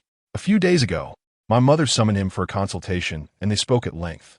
Wang Qingyao cleared his throat and, sitting on the couch, extended his chubby hand while inspecting his nails. Mimicking the tone of Shen Fuhan, he prepared the medicinal concoction for her, ensuring it would not harm her health. Wen Jiayue paused in surprise, realizing that Shen Fuhan was quite concerned about her. Wang Qingyao then stood again, imitating Su Yi with utmost respect. "It will not harm her, I am well aware." He then nonchalantly added, "It's best that way, or else I would simply castrate you." Wen Jiayue nearly burst into laughter. It was indeed something Shen Fuhan would say. Wang Chengyao rose once more, wearing a mysterious smile. You wouldn't want that. Wen Jiayue was momentarily taken aback, contemplating. Had this private matter been ongoing for quite some time? Yet, during their last encounter, when she found herself alone with Su Yi, Shen Fuhan had shown no signs of jealousy, only shock. Shen Fuhan did not seem to know Su Yi at all. As for Su Yi, she had not paid much attention at the time, and thus was unaware of his demeanor. Wang Qingyao said, "Aunt, you should act as my mother." Wen Jiayue snapped back to reality and agreed. Wang Qingyao leaned closer, whispering in her ear, "I don't know what the young physician said to my mother, but that is how it went." Wen Jiayue asked, "Is there more?" Wang Qingyao stepped back a few paces, feigning a pitiful expression. "My mother was very shocked, then began scolding me, telling me to memorize the 1,000-character classic." Wen Jiayue hesitantly inquired, "Do you know when the physician left?" Wang Chengyao shook his head. "I don't know. I only know that when I saw my mother again, she was in good spirits and didn't even ask if I had memorized it." With an innocent expression, he remarked, "When I return later, Mother will surely be in good spirits. Brother Longzhong's medical skills are truly remarkable." Wen Jiayue's demeanor reflected an indescribable complexity. "Silly child, your mother is finding you a father." After digesting these words, Wen Jiayue earnestly reminded him not to disclose this to anyone. Wang Qingyao, while indulging in pastries, agreed, "I like my aunt. I will only tell her." Wen Jiayue affectionately patted his head, feeling a sense of comfort within her heart.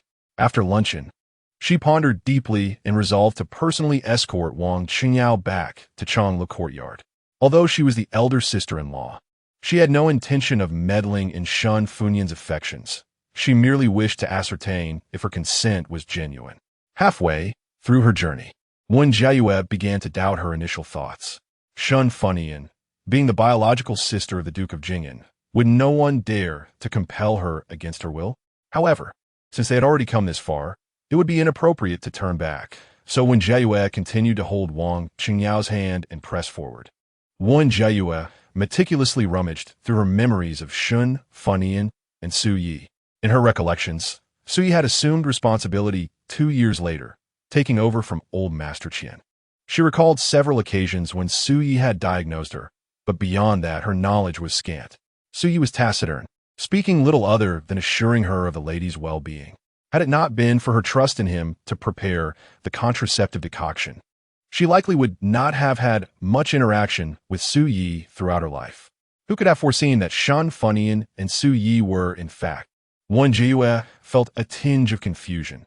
Were they truly together for the first time in this life? Or had there been indications in a past life? If they had shared a connection previously, perhaps the last bowl of medicine she consumed had been under Shen Fuhan's directive. If not, what could have compelled Su Yi to prepare the medicine for her? Out of kindness? Wen Jiayue's expression grew increasingly intricate, and after a long contemplation, she found no clarity. As Changlu courtyard came into view, she decided to set aside her musings for the moment. Upon entering the courtyard, just as Wen Jiayue was about to send a word of announcement, Wang Chengyao called out to his mother in a loud voice. From inside, Shen Fuhan's languid voice responded, "You little rascal, have you finally decided to come back?" Sensing no anger in his mother's tone, Wang Chengyao grew bolder, tugging at Wen Jiayue's hand as he charged into the house. Caught off guard, Wen Jiayue stumbled slightly, forced to follow him a few steps before regaining her balance. Wang Qingyao flung open the door and exclaimed, "Mother, Anne is here too." For a brief moment, the room fell into silence, only to be followed by a flurry of commotion. Shen Fuhan's voice took on a different tone. Who has arrived?" Wen Jiayue felt a pang of embarrassment. Surely, so you cannot still be here? Chapter 65. The elder sister Wen Jiayue hastily said, "Third sister, I have come to escort Yaoer. Since I have delivered him, I shall take my leave." Shen Fuhan felt a pang of guilt. Not long ago, she had gone to catch a cheating spouse, and now the tables had turned. Fearing that Wen Jiayue might suspect her, she feigned calmness and replied, "It's nothing. Please come in and have a seat." Wen Jiayue breathed a sigh of relief, realizing that Su Yi had already departed. Together with Wang Qingyao, she stepped into the inner chamber. Before her was Shen Fuhan, elegantly seated on the couch. Her complexion was slightly flushed, her eyes brimming with springtime allure, and her long hair cascaded down, somewhat disheveled. Shen Fuhan was not the delicate beauty. She possessed ample curves in all the right places, exuding a fragrant charm. At this moment, she resembled exquisite jade, polished to perfection. Feeling somewhat uncomfortable, Shen Fuhan tugged at her garments and explained, I just took a nap, hence the loose hair. Wen Jiayue nodded in acknowledgement. I can see that. Shen Fuhan cleared her throat, acutely aware of an inexplicable sense of guilt washing over her. Please take a seat. I shall summon a maid to assist with your grooming. Wen Jiayue acquiesced, casually surveying the inner room. Shen Fuhan had a penchant for gold and red, and the chamber was adorned with jade vases and golden cups, exuding opulence. In stark contrast, her own bedroom appeared rather modest. Shen Fuhan favored paintings and calligraphy, and she had arranged the room to reflect his tastes, leaving little else to embellish the space. For years of marriage had rendered the decor stagnant and dreary. Wen Jiayue resolved to revamp her own room upon returning home. Her gaze fell upon the embroidered stool, and she lingered there in contemplation, pondering how to rearrange the space. Shen Fuhan had been observing her expressions and began to feel increasingly restless. Upon closer inspection, one could discern a dark water stain on the red embroidered stool, and she feared that Wen Jiayue might notice it. Clearing her throat, she asked, Have you dined? Wen Jiayue snapped back to reality and gently nodded. Yaoer has dined with me. Oh, then that is satisfactory. Seeing that she had shifted her focus away from the stain, Shen Fuhan let out a sigh of relief. Inyar de kursink suye a tosan times. The last time they dined at Taoyuan, after Wen Jiayue and her elder brother departed, she had been overwhelmed by nostalgia, drowning her sorrow in drink until she became inebriated. While still somewhat coherent, she stumbled out, only to encounter a man by chance.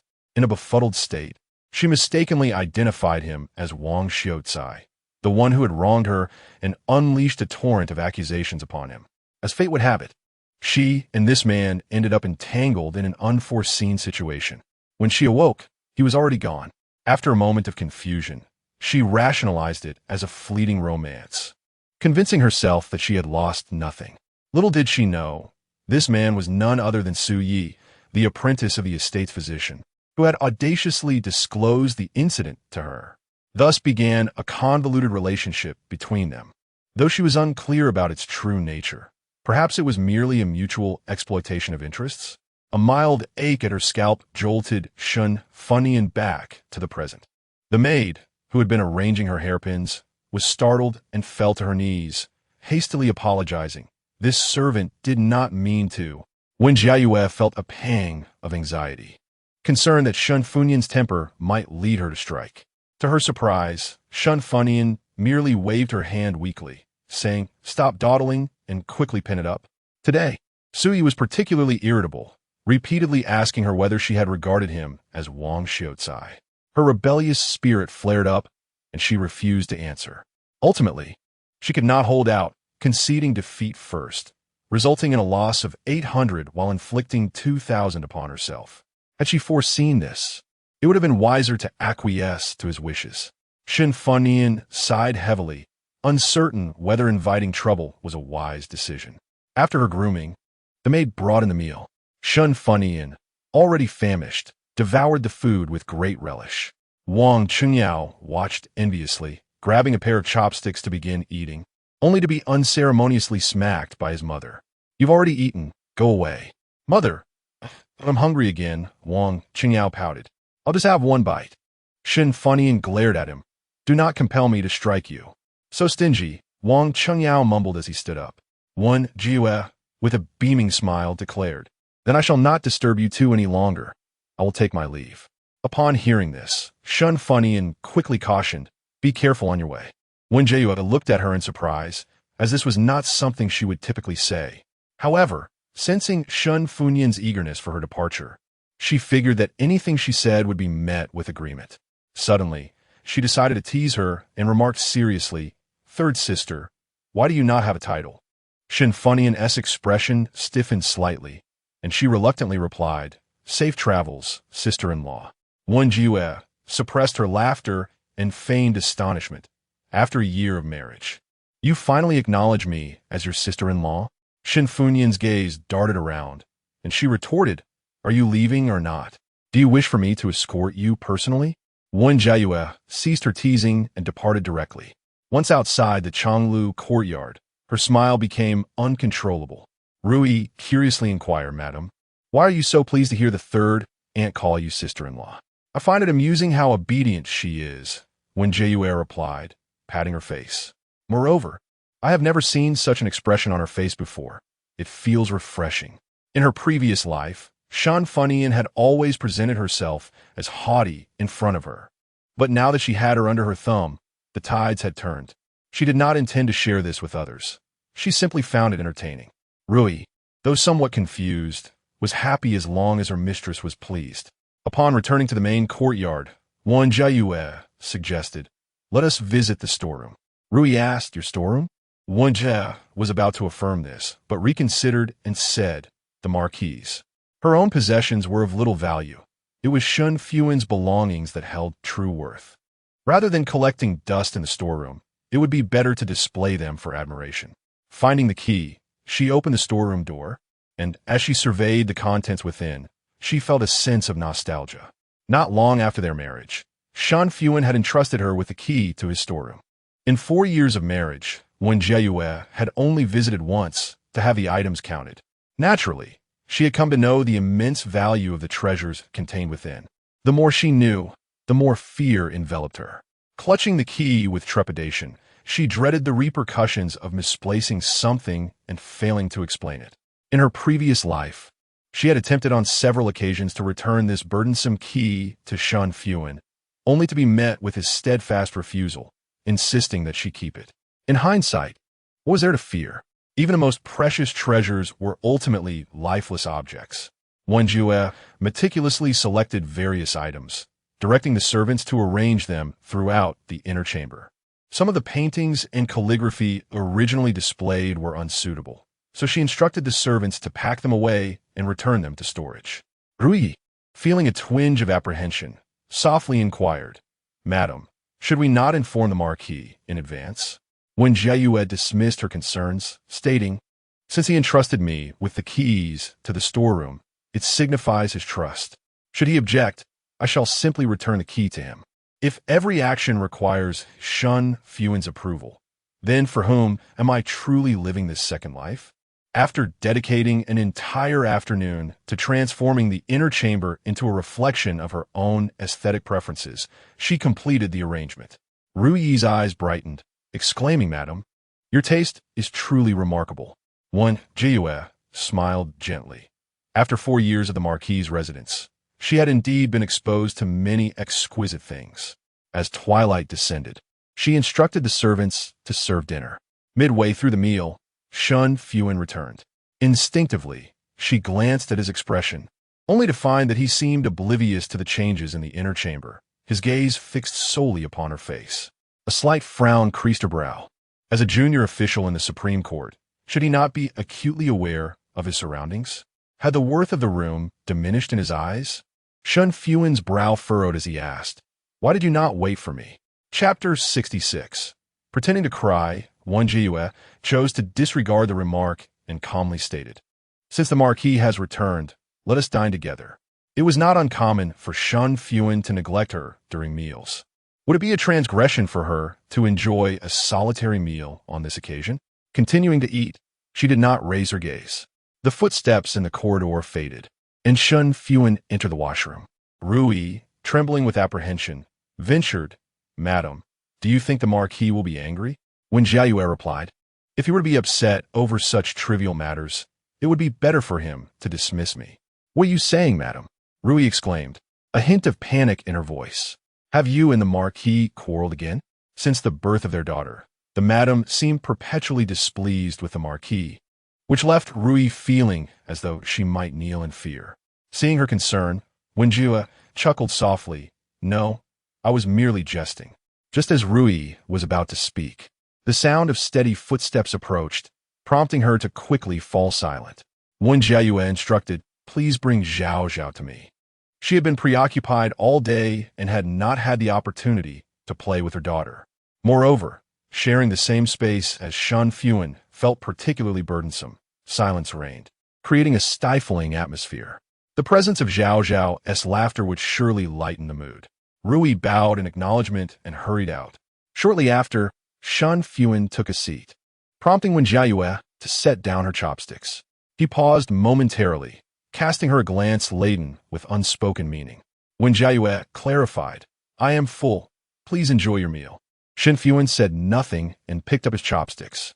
After a while, Rui returned, cradling Zhao Zhao, and whispered the wet nurse was just feeding her. Seated on the couch, Wen Jiayue took her daughter, who was still smacking her tiny lips, into her arms and inquired, "Did Zhao Zhao eat a lot?" The wet nurse had mentioned being cautious not to overfeed her, fearing she might spit up. Wen Jiayue nodded, planting a kiss on her daughter, who seemed to recognize her mother and erupted into giggles.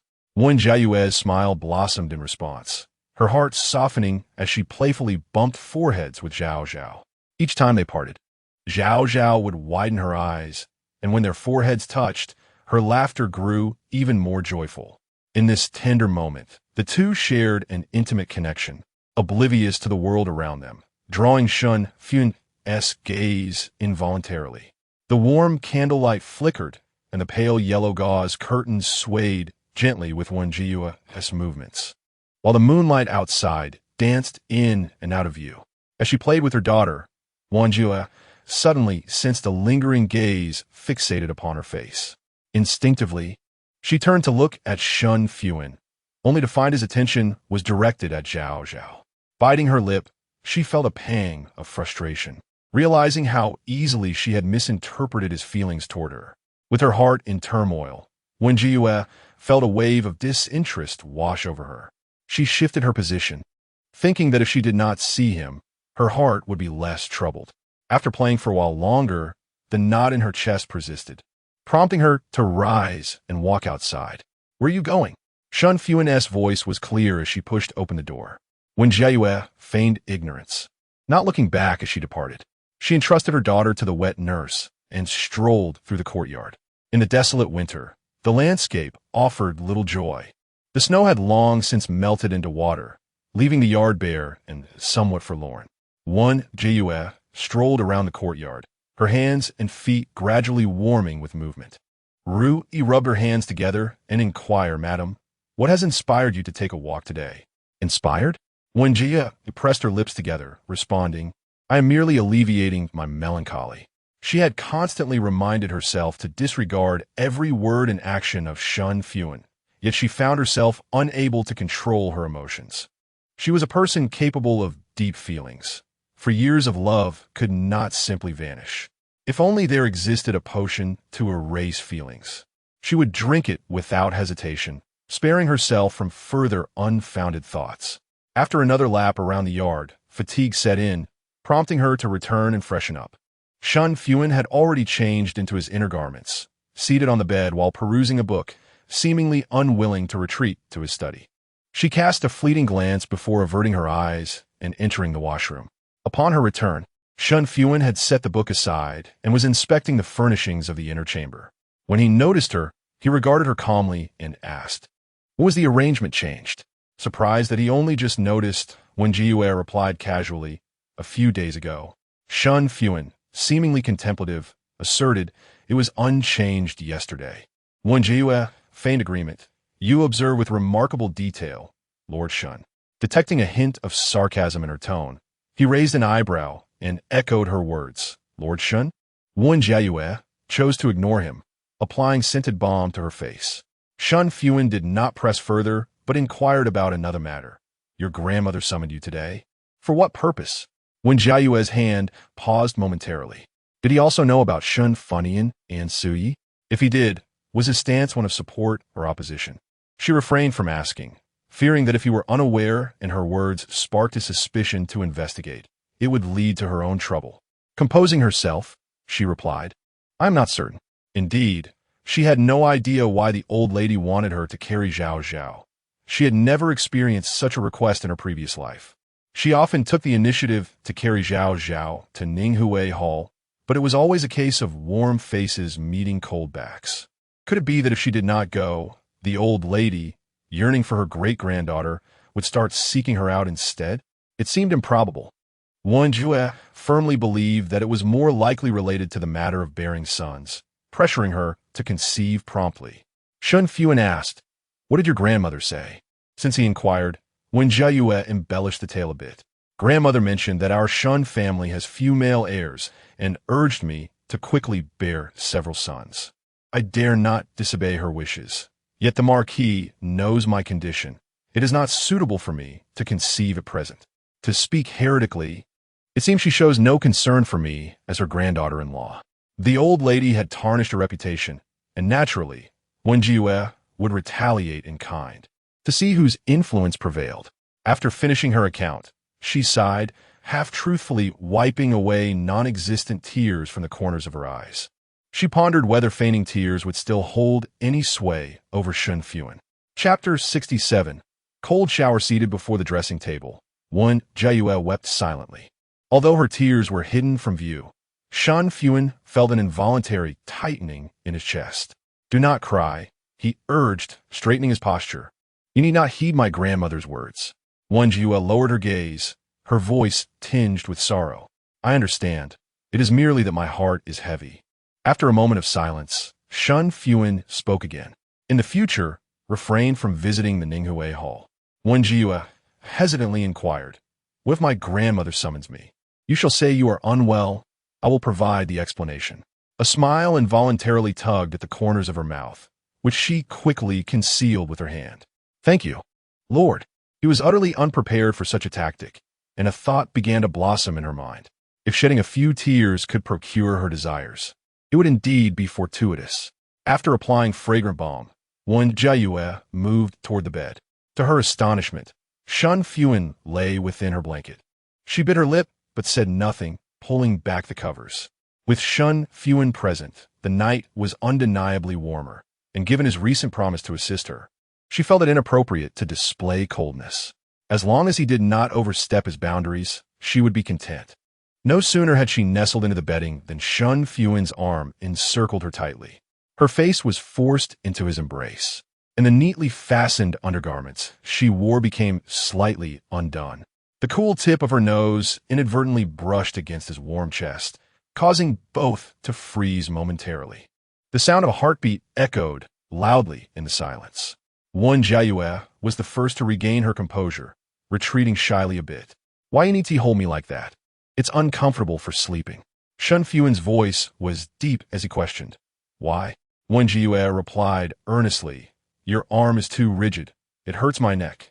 In her past life, she had always slept resting on his arm. Though that position was not particularly comfortable, she relished the feeling of being embraced and had endured it for 4 long years. Now, she wished to no longer endure, but rather to sleep in a manner she preferred. After a brief silence, Shen Fuhan asked, "How would you like to sleep?"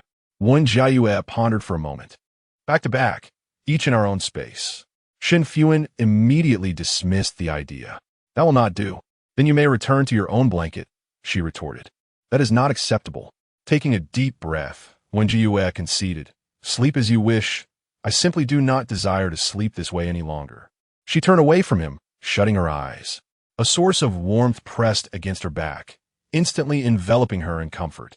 His right arm lay between her and the soft pillow, while his left hand rested possessively on her waist. Shen Fuhan inquired, "Is this acceptable?" Wen Jiayue felt no discomfort, though she wished to adjust her sleeping position. However, as she moved slightly, his hand tightened around her waist.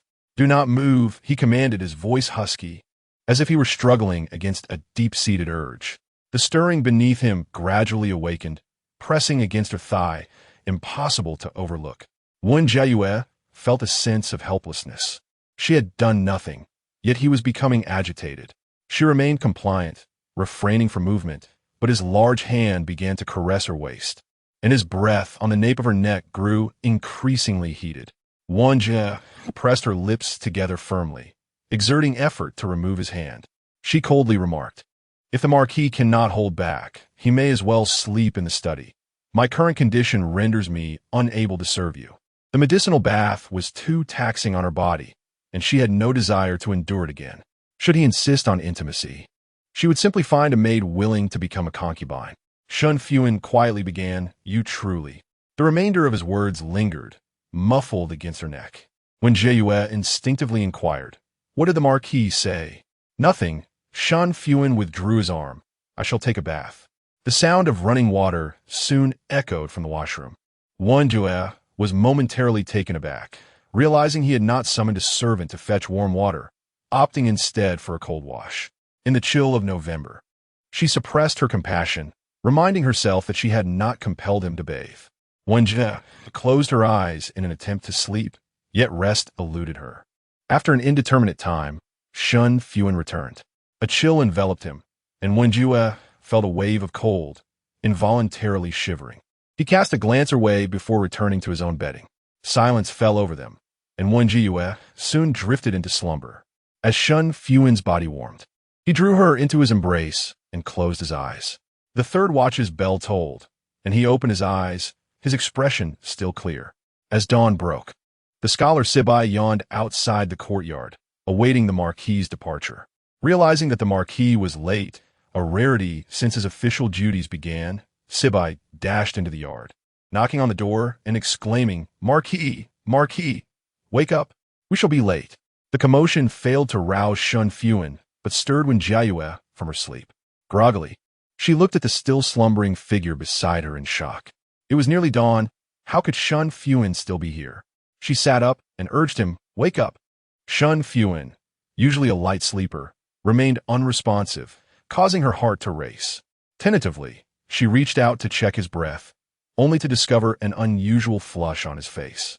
Frowning slightly, she pressed the back of her hand to his forehead, finding it alarmingly hot. Wen Jiayue called out, "Sibai, your marquis is ill. He cannot go today. Please inform the Dali Temple." As Rui entered at the sound, she quickly said, "Madam, let me assist you in getting up first." Wen Jiayue shook her head. "You go and summon the physician, then bring a hot towel." She looked at the ailing Shen Fuhan with a complex expression. He was robust, having suffered no ailments in their 4 years of marriage. It was surprising that a cold bath could bring him down. After applying a warm towel to him, Wen Jiayue dressed and waited for the physician's arrival. Shortly, Su Yi arrived, hurriedly carrying a medicine box.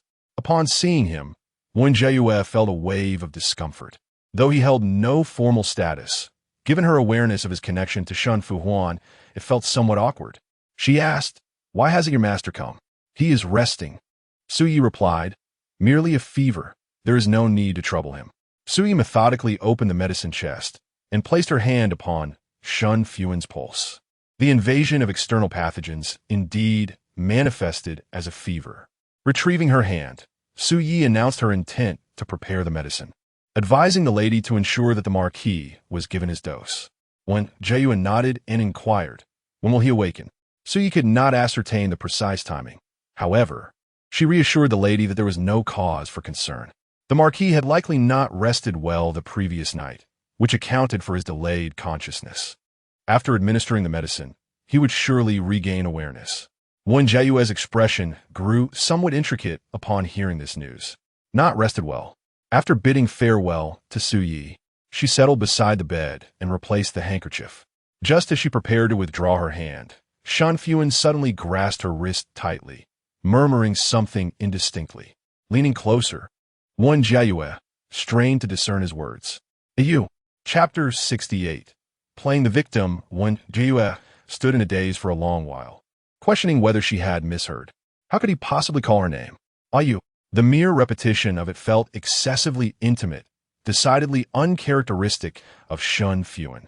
Typically, he never addressed her by name, always opting for direct communication. However, when theatrics were required in front of the Wen family, he would occasionally call her Yuer. Beyond that, he had never referred to her again.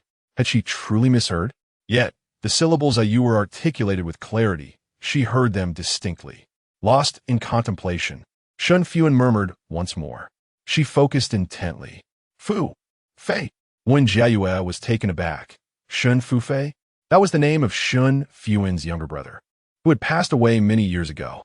Upon reflection, it had been precisely 4 years. Shen Fuhan had never brought up the memory of his deceased sibling. Did he still harbor thoughts of him deep within his heart? Was Fuhan unwell? What was happening?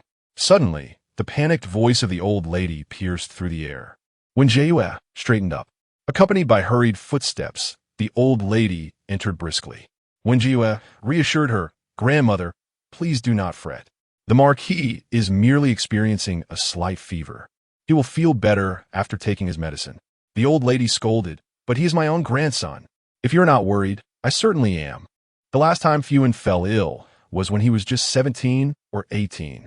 Wen Jiayue refrained from arguing. "Grandmother, perhaps it would be best for you to remain calm. The marquis did not sleep well last night."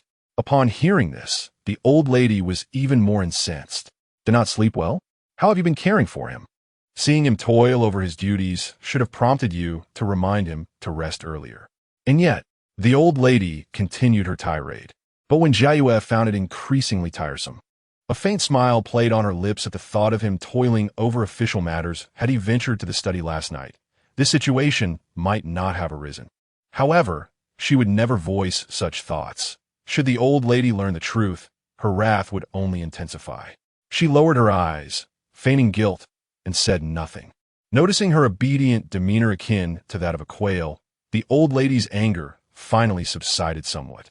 Yet, she still viewed Wen Jiayue unfavorably and declared, "Go to the ancestral hall and repent by copying scriptures. You may return only when Fuhan has recovered." Wen Jiayue abruptly lifted her gaze, bewildered by this reasoning. Shen Fuhan's illness was somehow her fault? Just as she was about to speak, she caught sight of Shen Fuhan's eyelashes fluttering, as though he were on the verge of awakening.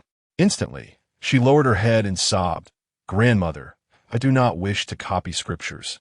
I want to take care of the marquis myself." The old lady's eyes widened in disbelief as she exclaimed, "You have truly gone too far."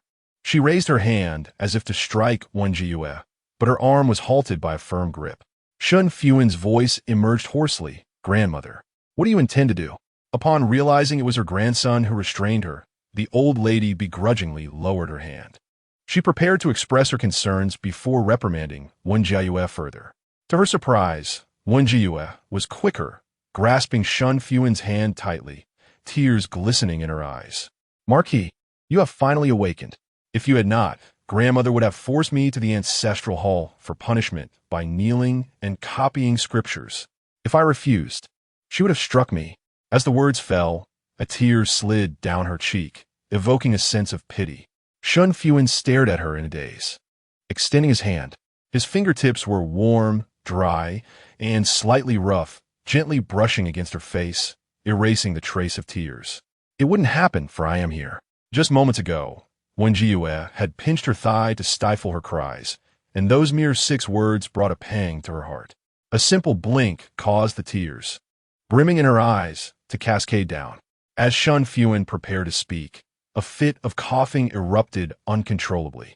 The old lady was flustered and at a loss. "Someone, quickly call for the physician."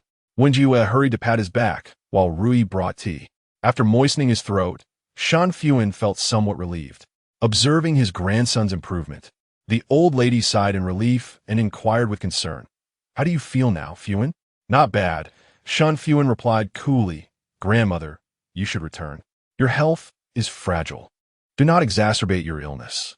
I will pay my respects once I recover." The old lady, touched, insisted, "I am fine.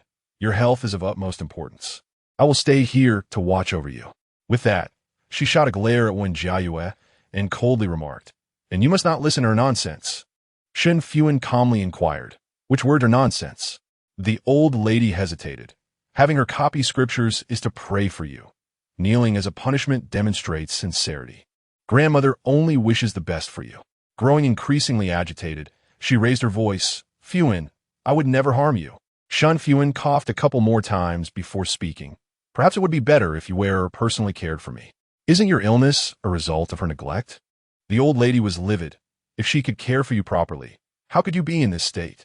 Wen Jiayue remained silent, merely wiping her tears intermittently. As long as she feigned pity, Shen Fuhan would assist her. Shen Fuhan replied indifferently, "Grandmother, you are overthinking. I simply dressed too lightly when returning from Dali Temple last night. It is not Yuer's fault." The old lady remained skeptical. "You are defending her. If Grandmother does not believe me, there is nothing I can do. Shen Fuhan sighed, pinching the bridge of his nose. I have a slight headache. You should return home. The old lady, still unwilling to relent, suggested, shall I send 2 capable maidservants to care for you? Shen Fuhan did not respond, but stated directly, please take your leave. Sensing her grandson's displeasure, the old lady reluctantly stood and departed. Rui quietly slipped out as well. Soon, the inner chamber was left with just the 2 of them, and silence enveloped the room. Shen Fuhan asked, did grandmother strike you? Wen Jiayue shook her head, thanks to the marquis waking up in time. Shen Fuhan furrowed his brow and questioned, if I had not awakened, would you not have hidden? Am I allowed to retaliate? You could have intervened. After a pause, he clarified, if news of striking grandmother were spread, it would tarnish your reputation. Wen Jiayue pressed her lips together. Thank you, Marquis, for considering my reputation. Shen Fuhan then coughed several times. Wen Jiayue quickly offered him tea, and upon seeing him drink, softly inquired, is the Marquis feeling well? Not feeling well. Shen Fuhan coughed lightly, his head spinning, his throat itchy, and his body burning with heat. Wen Jiayue set down her teacup and softly remarked, who told you to use cold water last night? Shen Fuhan paused in silence, then replied, what else was I to do? He turned his gaze towards her. His eyes dimmed. You were unwilling. Wen Jiayue averted her face, daring not to meet his eyes, and insisted on explaining, I was unwell. A sense of unease crept over her. She felt as though he knew something, yet chose not to expose her. However, a flicker of hope lingered in her heart, believing he could not be so perceptive. Shen Fuhan remained silent, closing his eyes. I shall sleep a little longer. Chapter 69. Do not leave after a quarter of an hour. Su Yi sent over the prepared medicine. Shen Fuhan remained deeply asleep, and after much contemplation, Wen Jiayue decided to awaken him. She gently nudged him several times until he slowly opened his eyes. Wang Yi, it's time to take your medicine, Wen Jiayue said, assisting him to sit up. Shen Fuhan inquired, how should I drink it? Wen Jiayue paused, taken aback. Naturally, you are to drink it yourself. Do you expect me to feed you? In the past, she would have tenderly fed him the medicine, caring for him tirelessly until he recovered. However, now she sought only the most convenient approach. Upon hearing her words, Shen Fuhan took the bowl and, with decisive swiftness, consumed the entire contents. When Jiayue was startled, the medicine was still quite hot, and he had finished it so quickly. Do you need some water? She asked.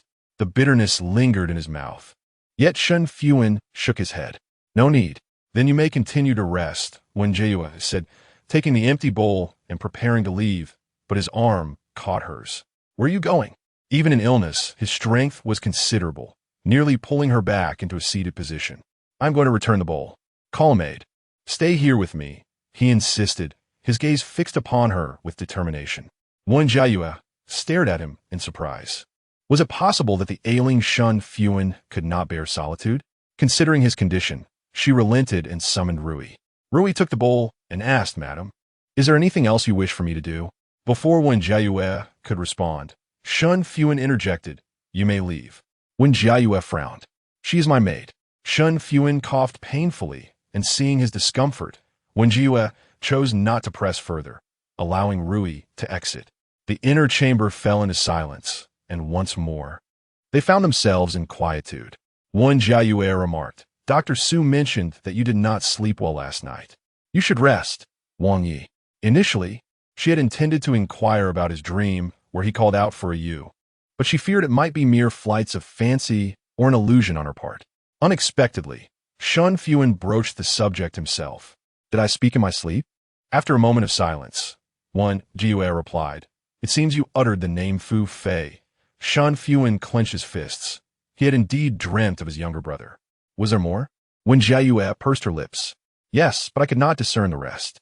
Shen Fuhan's gaze sharpened as he scrutinized her. Are you certain you did not hear clearly? Wen Jiayue countered, Why would I deceive you? Regardless of what you heard, forget it immediately. Shen Fuhan's expression turned grave. Do not be curious, nor attempt to pry. Wen Jiayue sensed that his words pertained to his deceased brother, Shen Fuhan. Yet, he had been gone for 4 years, and she had never met him. Why would she harbor curiosity about his affairs? Was there perhaps more to his demise? Wen Jiayue remained silent, simply nodding. Even if there were hidden truths, she had no intention of involving herself. Her own matters were already overwhelming. She tucked the covers around him. Wang Yi, do take your rest. However, Shen Fuhan did not close his eyes. He continued to gaze at her intently. His gaze was like that of a hawk, fixated upon her as if she were prey, ready to pounce at any moment. Wen Jiayue felt an unsettling discomfort under his scrutiny and stood up, saying, "If your excellency fears hearing anything further from me, I shall take my leave and not return." Shen Fuhan grasped her hand once more. "Do not go." Wen Jiayue sighed. "If I remain, will you forego sleep?" "I can endure. You must not leave." "Very well, I promise I shall stay." Content to indulge in this playful torment, Wen Jiayue fetched a book from the hidden compartment by the bedside and began to peruse its pages. Soon, she gently turned a page and glanced at the bed. Shen Fuhan had already succumbed to slumber. His long eyelashes concealed his indifferent eyes, his nose was elegantly defined, and his thin lips formed a straight line, while his jawline was sharp and pronounced. Yet, overall, his sleeping visage was far more gentle than his usual aloof demeanor. Wen Jiayue shook her head, musing on how he had claimed to be able to endure but had fallen asleep so swiftly. Noticing his peaceful rest, she quietly exited, having not yet partaken of breakfast and feeling a twinge of hunger. Upon her return, Shen Fuhan was awake, regarding her with calm eyes. "Did we not agree you would not leave?" Wen Jiayue felt a twinge of guilt but responded defiantly, "I am hungry. Does your excellency not permit me to eat? You may dine here. I fear I would disturb your slumber. I am untroubled by disturbances." Left without a retort, Wen Jiayue conceded, "I shall not leave now. And if you were to depart, do as you wish." Shen Fuhan finally appeared satisfied, a slight smile gracing his lips. She muttered softly, "The esteemed deputy minister of the Dali Temple, reduced to a child after falling ill." Shen Fuhan's expression stiffened slightly. "In what manner am I like a child?" Surprised that he had overheard her teasing, Wen Jiayue was undeterred and quipped, "Very well, you are not. You remain the esteemed Shen Darren, even in illness."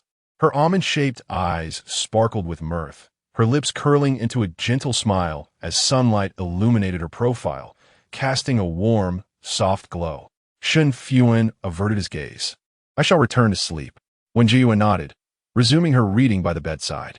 As noon approached, the palace sent gifts from the emperor and the princess royal, an array of precious herbs and supplements filling the courtyard. Gong Zhao, accompanying the emperor, arrived with the imperial physician to inquire after Shen Fuhan's health. After taking his pulse, the physician's initial concern transformed into a beaming smile. "Indeed, Shen Darren is robust. You shall recover swiftly. With your well-being assured, the emperor can rest easy." Shen Fuhan replied, "I merely caught a chill. I appreciate the emperor's concern." Gong Zhao clicked his tongue in admiration. Had the emperor not been restricted from leaving the palace, he would have come to see you personally. It is but a minor ailment. There is no need for the emperor to worry. Zhao nodded and added, "The princess royal also entrusted me with a message for you. Shen Darren, she implores you to take good care of your health." Shen Fuhan inclined his head. "I thank the princess royal." Soon, Gong Zhao took his leave. Wen Jiayue clicked her tongue. Although she was already aware of the emperor's and the grand princess's extraordinary regard for Shen Fuhan, she had not anticipated the extent of such favor. Merely a fever. Yet there were rewards, physicians, and eunuch Zhao, all indicative of immense favor. Shen Fuhan turned to Wen Jiayue, who seemed lost in thought. "I am somewhat hungry. Please fetch the meal." Wen Jiayue nodded and was about to leave when he once again grasped her wrist. "You cannot go." Wen Jiayue replied gently, "The physician has already examined you. Your condition is improving." Shen Fuhan countered, "Improving does not equate to being well." With a resigned sigh, Wen Jiayue reflected on how he insisted he was not a child. What difference was there? She had no choice but to summon Rui to bring the meal. Shen Fuhan coughed slightly as he sat up. Wen tucked a soft pillow behind him and inquired, "Would you prefer to eat in bed, or—" Before she could finish her sentence, a pair of hands encircled her waist, and she found herself uncontrollably falling onto the bed, her face nestled in his neck. "Not in bed," he murmured, kissing her earlobe softly. "Would you help me change, please?" Chapter 70. May I hold you for a while? As Shen Fuhan spoke, His voice took on a particularly enchanting cadence. His pace deliberately slowed. Wen Jiayue was momentarily taken aback, almost succumbing to the impulse to acquiesce, but upon realizing her thoughts, she promptly pushed him away. No, she thought. She could not fathom his intentions. Did illness render him so emotionally reliant? Zhou had never been this demanding when unwell. Shen Fuhan paused, seemingly surprised by her rejection. He coughed a few times, murmuring, "I lack strength. You were certainly strong enough to push me away just moments ago." Wen Jiayue replied with pursed lips, "You can dress yourself." His gaze dimmed slightly. "Very well, but you must not leave." Wen Jiayue nodded and settled on the couch to wait for him.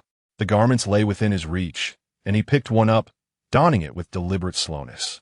Shen Fuhan was usually efficient in his actions. She had never witnessed him move so sluggishly, causing her to frown slightly. Could he truly be feeling that unwell? Outside, Rui called out, "My lord, my lady, lunch is ready." Wen Jiayue raised her voice in response. "Just a moment." Shen Fuhan picked up another article, coughed again, and continued dressing. After a prolonged wait, Wen Jiayue could no longer bear to watch and approached him. "Let me assist you." Shen Fuhan stretched out his arm and whispered, "Thank you." Without a word, she swiftly helped him change. After 4 years of marriage, she was remarkably adept at this task. Even though she had not done it frequently in recent months, each step was ingrained in her memory. Upon securing the final dark blue outer garment, she carefully tied the jade belt. Shen Fuhan gazed down at her softly curved profile, gradually enveloping her in his embrace. Wen Jiayue's movements faltered. Just as she was about to speak, Shen Fuhan interjected. "I had intended to do this," he murmured, nuzzling her hair. "May I hold you for a while?" Wen Jiayue was taken aback by his unexpected display of affection, momentarily frozen in place. Since when had Shen Fuhan become so clingy after falling ill? Noticing her lack of resistance, he tightened his embrace. "Are you fully aware of your surroundings now?" she hesitantly inquired, nearly suspecting that Shen Fuhan's essence had been overtaken by another. In their 4 years of marriage, she had never seen him initiate closeness with anyone. He had always been aloof and distant. A mere illness seemed to have transformed him entirely. "I do not know," he replied softly. "I only know that I wish to hold you now, and so I shall."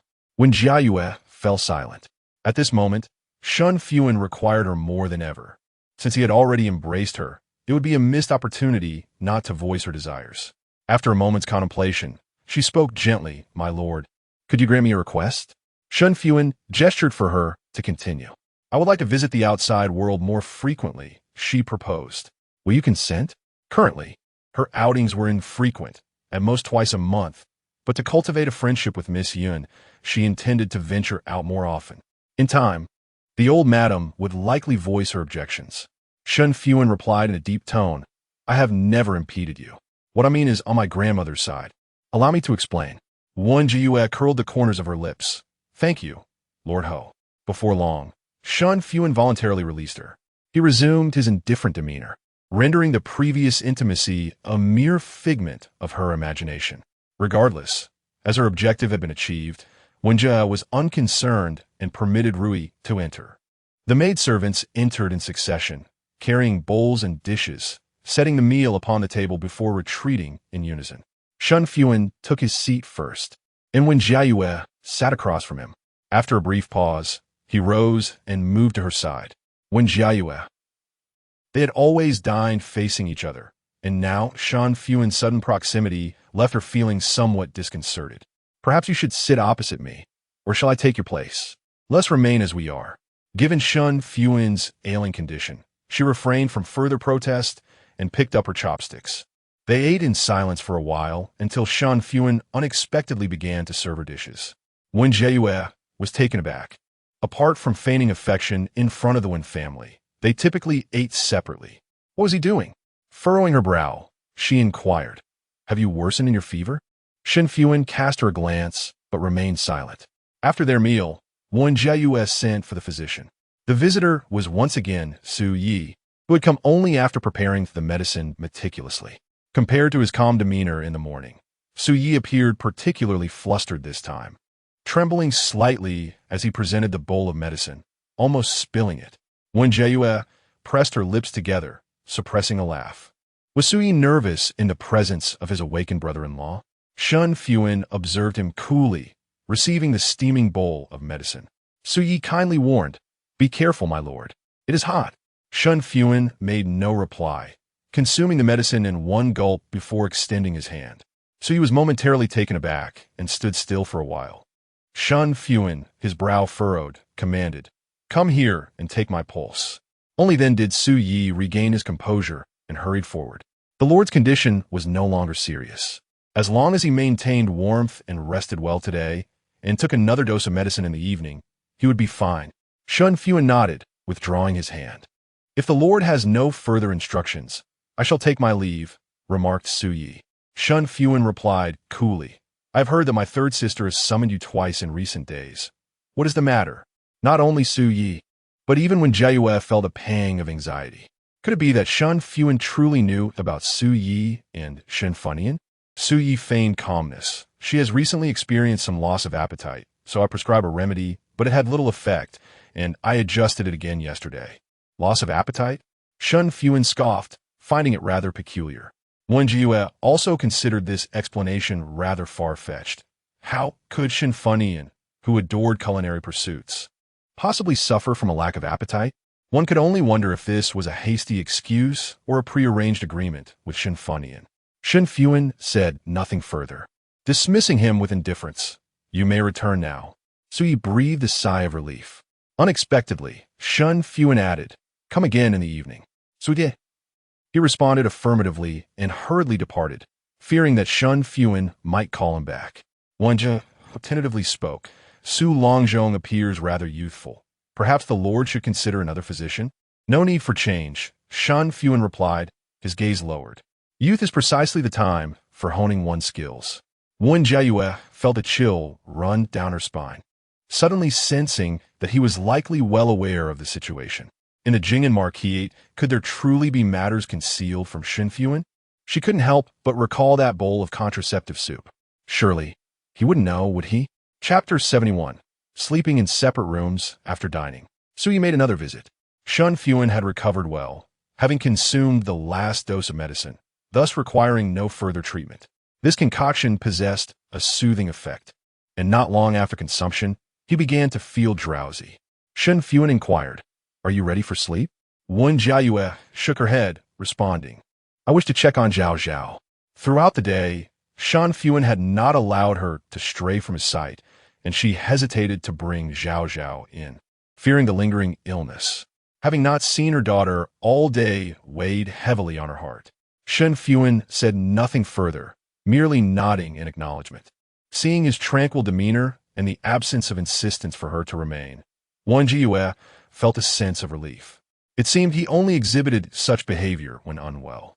As she approached the nursery, the sound of Zhao Zhao's laughter reached her ears. Although Nurse Zheng was typically stern, her fondness for children shone through when she played with them, revealing a tender side. Wen Jiayue hurried inside, and upon noticing her, Nurse Zheng promptly bowed in respect. "I have come to see Zhao Zhao," Wen Jiayue said, lifting her daughter. "How has she been today?" Nurse Zheng replied, "The young lady is quite lively. She usually sleeps at this hour, but today she is in excellent spirits." With a radiant smile, Wen Jiayue embraced her daughter, playfully tapping her tiny lips. "Is our Zhao Zhao waiting for her mother?" Zhao Zhao blinked, seemingly unsure if she understood, before bursting into laughter. The child's laughter was clear and pure, prompting Wen Jiayue to shower her with kisses. Having not seen Zhao Zhao all day, she lingered to play with her a little longer, reluctant to depart. Finally, she declared, "I shall sleep here tonight." Nurse Zheng appeared taken aback. "Madam, this..." Wen Jiayue quickly concocted a grand justification. "The marquis is unwell, and it would be inconsiderate to disturb his rest. Thus, it is settled." After freshening up, she nestled into bed with her fragrant, soft daughter, her heart brimming with contentment. If she could, she would cherish the opportunity to hold her daughter close every night. Yet, Zhao Zhao was still young and required the nurse's nourishment at night. In just a few months, when her daughter reached half a year, they would be able to sleep together every night. In the blink of an eye, Zhao Zhao was already 3 months old, and upon reflection, only a few months remained. Wen Jiayue kissed Zhao once more and was preparing to settle down when Rui knocked gently at the door. "Madam, the marquis requests your return." Wen Jiayue paused, surprised that Shen Fuhan had not yet retired. She called out, "Just tell him I will stay here." Rui hesitantly replied, "Madam, the marquis is just outside the door." Wen Jiayue frowned slightly. Had he not already recovered? Were it not for her prior knowledge of Shen Fuhan's indifferent nature, she might have thought he cherished her presence to the point of unease at her absence. "Marquis, I will be staying with Zhao tonight. Please return to your quarters." "Why?" came his low voice, tinged with an inexplicable hint of melancholy. Wen Jiayue quickly dispelled any inappropriate thoughts, pursing her lips as she replied, "I wish to stay with Zhao and do not wish to disturb your rest." "Understood." Footsteps receded, and Rui quietly entered. "Madam, the marquis has returned to his room." I observed that he did not seem particularly pleased. Disregarding the matter, Wen Jiayue stifled a yawn, declaring her intention to sleep. She cradled her daughter in her arms and peacefully drifted into slumber. When she awoke, she found Zhao beside her, and an involuntary smile graced her lips. Upon learning that Shen Fuhan had departed the residence early, Wen Jiayue retreated to her inner chamber, instructing the maidservants to open the windows for ventilation. After partaking in a modest breakfast, she held Zhao close. Rui entered with an air of mystery. Wen Jiayue inquired, "Where did you go just now?" "I didn't see you." The maid replied candidly, "While you were dining, I went outside to meet Brother Changsheng." It turned out she had rendezvoused with a suitor. Pretending to be displeased, Wen Jiayue jested, "I shall deduct half a month's allowance from you." Rui quickly pleaded for forgiveness. "I have news of great importance for you." "My lady, will you pardon me? What news?" In an instant, Wen Jiayue's intuition sparked, and she asked, "Is it about Wen Ruoqian visiting the brothel?" Rui nodded. "You guessed correctly, my lady. Brother Changsheng observed performances there all day yesterday and came to inform me this morning." Wen Jiayue envisioned the chaotic scene unfolding at the Wen residence and nearly burst into laughter. However, a tinge of concern creased her brow as she queried, "Wen Ruoqian doesn't suspect I'm the source of this information, does he?" "Certainly not. The second young master and the third young lady quarreled for quite some time yesterday, nearly severing their sibling bond."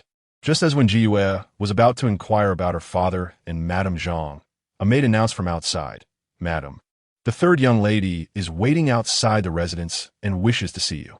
It was as if the very mention of her name summoned her presence. Wen Jiayue let out a cold laugh. She needed no guesswork to discern Wen Ruohuan's intentions. Surely, she had come to lament to her, and, as a matter of course, would seek to stay at the Ho residence for a few days. Feeling disinclined to entertain her, she informed the third sister to bring Wen Ruohuan here. Shen Fuhan had previously remarked that Wen Ruohuan would visit repeatedly, hoping she would honor her promise. Before long, Rui returned, brimming with excitement, to share the news she had uncovered. "Madam, the third aunt personally chased the third young lady away." Instantly, Wen Jiayue felt a surge of relief. She was spared the need for pretense. She then inquired about her father and Madame Zhang. The master and mistress wept for a long while and sent the second young master back to the academy. Wen Jiayue, taken aback, asked, "Just like that? Not even a single reprimand?" Rui hesitated before responding.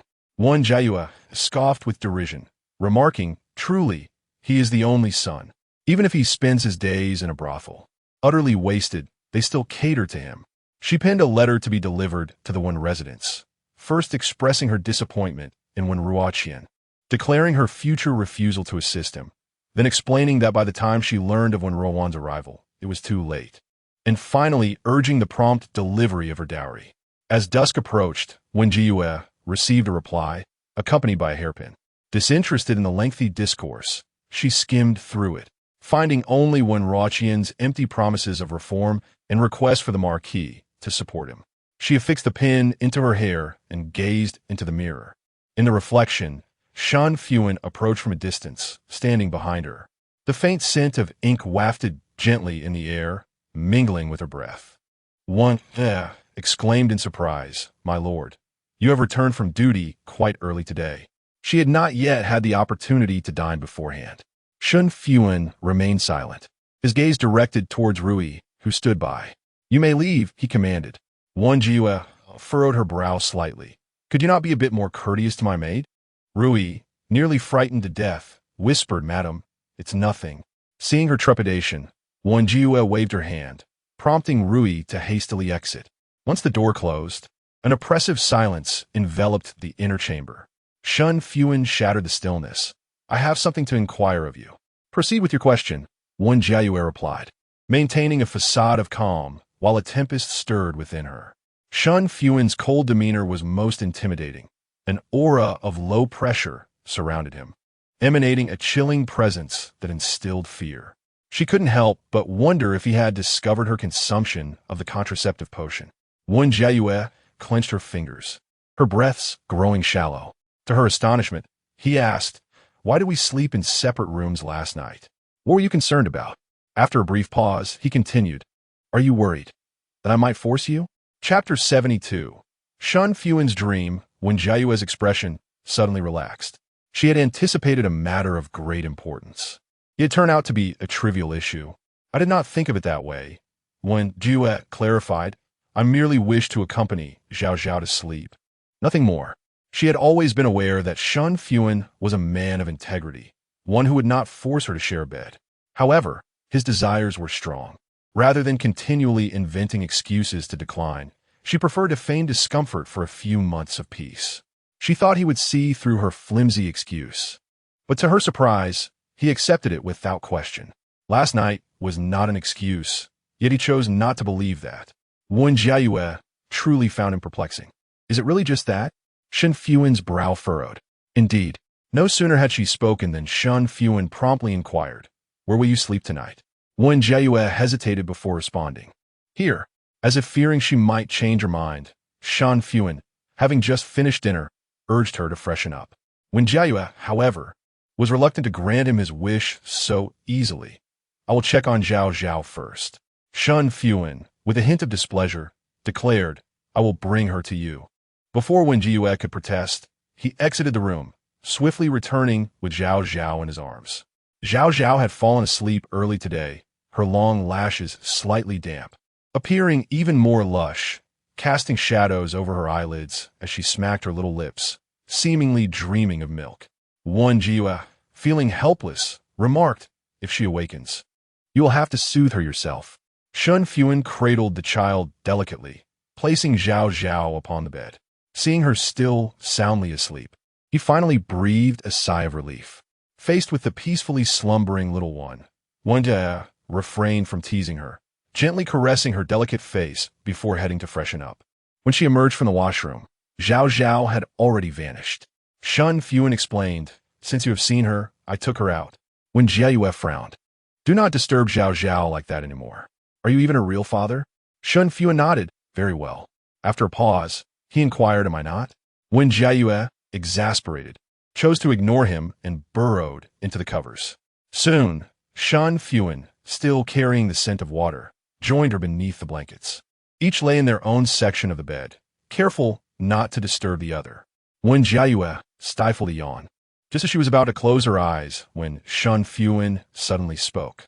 "Yesterday, you mentioned you would often venture outside the manor. Where do you intend to go?" Wen Jiayue replied ambiguously, "Just wandering about. My fourth brother has told me of many delightful places, and I plan to explore them all." Shen Fuhan narrowed his eyes slightly. "Fourth brother? When did he mention this?" His voice, muffled by the blankets, was particularly rich and gentle. Wen Jiayue, feeling more casual, responded. "He spoke of it all the way to Jianzhou before he left." After a moment's thought, she added, "After I saw him off, I visited a pastry shop he recommended. It was indeed quite delicious.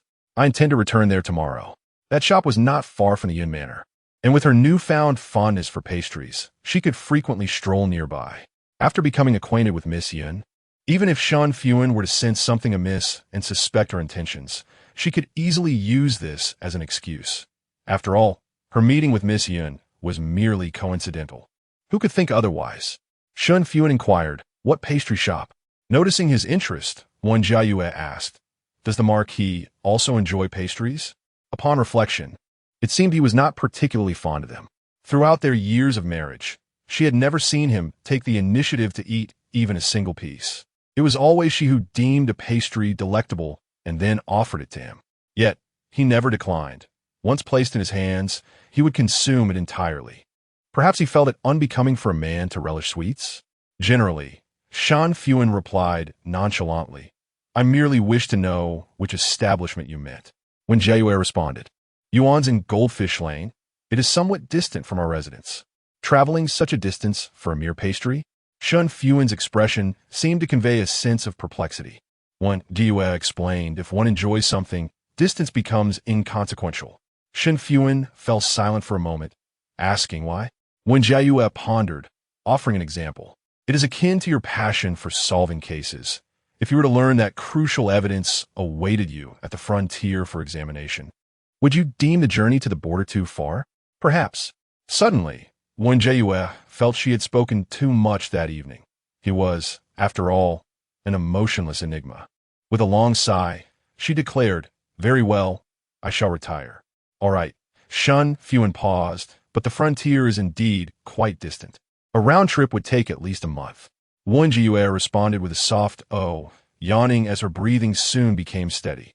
Bathed in the cool moonlight, Shen Fuhan gazed upon her serene slumber. Her visage was gentle and tranquil, appearing even more delicate in sleep, akin to water, like the moonlight, radiating a soft luminescence. She resembled the painting he had dreamt of the previous night. In the dream, he seemed to be on the brink of death, mustering his last strength to open a long-cherished box. The painting depicted her, an oval face, distant mountain-like brows, an upturned nose, and cherry lips.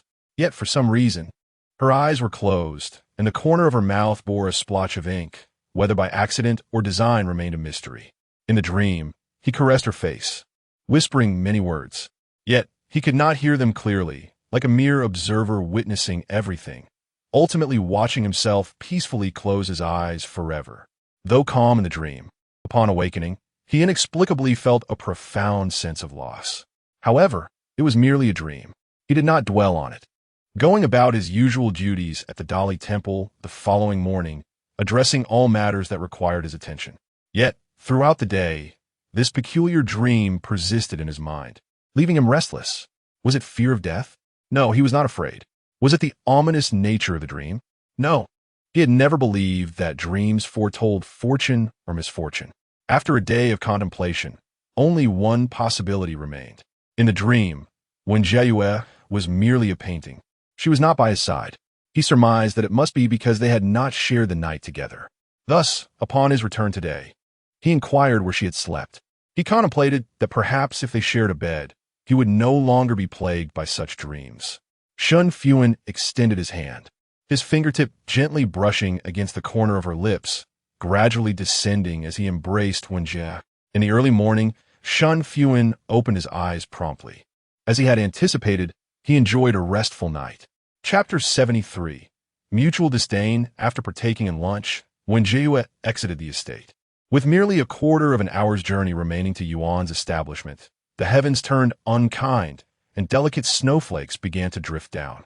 Given that this place was not far from the Yun residence, she decided to halt her progress. Whether at Yuan's or here, it mattered little. Noticing a jewelry shop along the long street, she instructed the coachman to stop. As she entered the shop, the drowsy shopkeeper immediately perked up. The lady's attire was unassuming, yet her bearing was unmistakably regal, accompanied by a retinue of guards that hinted at her noble status. The shopkeeper rushed forward, beaming with a welcoming smile, saying, "Madam, take your time to browse. Should you require assistance, do not hesitate to call upon me." Wen Jiayue nodded and picked up a pair of white jade earrings carved into the shape of crescent moons. The shopkeeper immediately praised her discerning taste, exclaiming, "Madam, you truly possess an eye for fine goods. This pair of earrings is the only one in all of Chang'an. Just look at the jade, the craftsmanship, truly exquisite." Upon glancing at Wen Jiayue's appearance, the shopkeeper sincerely complimented, "Madam, your beauty is captivating, gentle as flowing water. This jade complements you splendidly." Wen Jiayue smiled, feeling that any jewelry associated with her name appeared particularly beautiful. "I shall take this," she declared. The shopkeeper, delighted by her generosity, beamed with joy. Madam is truly magnanimous. Having set her eyes on it, she buys it outright. The loquacious shopkeeper continued. They're the young lady who has long desired these earrings, but alas, she lacks sufficient funds and merely comes to admire them. Wen Jiayue paused, taken aback. Am I then to covet what another desires? She pondered. She did not particularly need earrings. Her interest lay solely in the moon's design. Whether she purchased them or not was of little consequence. Yet, to deprive a girl of a cherished ornament seemed rather unkind. Noticing her hesitation, the shopkeeper inwardly cursed her own indiscretion. However, having spoken, there was no turning back.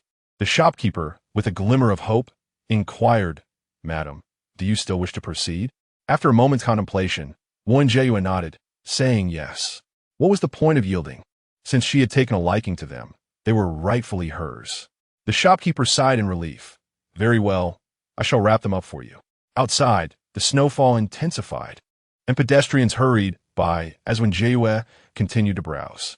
The shop was modest, its jewelry ordinary and scattered. Yet there were 2 or 3 pieces that stood out as commendable. Wen Jiayue admired them one by one, while the shopkeeper remarked, Madam's discerning eye is indeed remarkable. These 2 pieces are among my prized possessions. Unable to restrain her chatter, the shopkeeper continued, Incidentally, all these pieces were sold to me by a young lady. Interestingly, the earrings you purchased were also ones she wished to acquire. Intrigued, Wen Jiayue asked, if these 2 pieces could be exchanged for 50 pairs of earrings, why did she not buy them?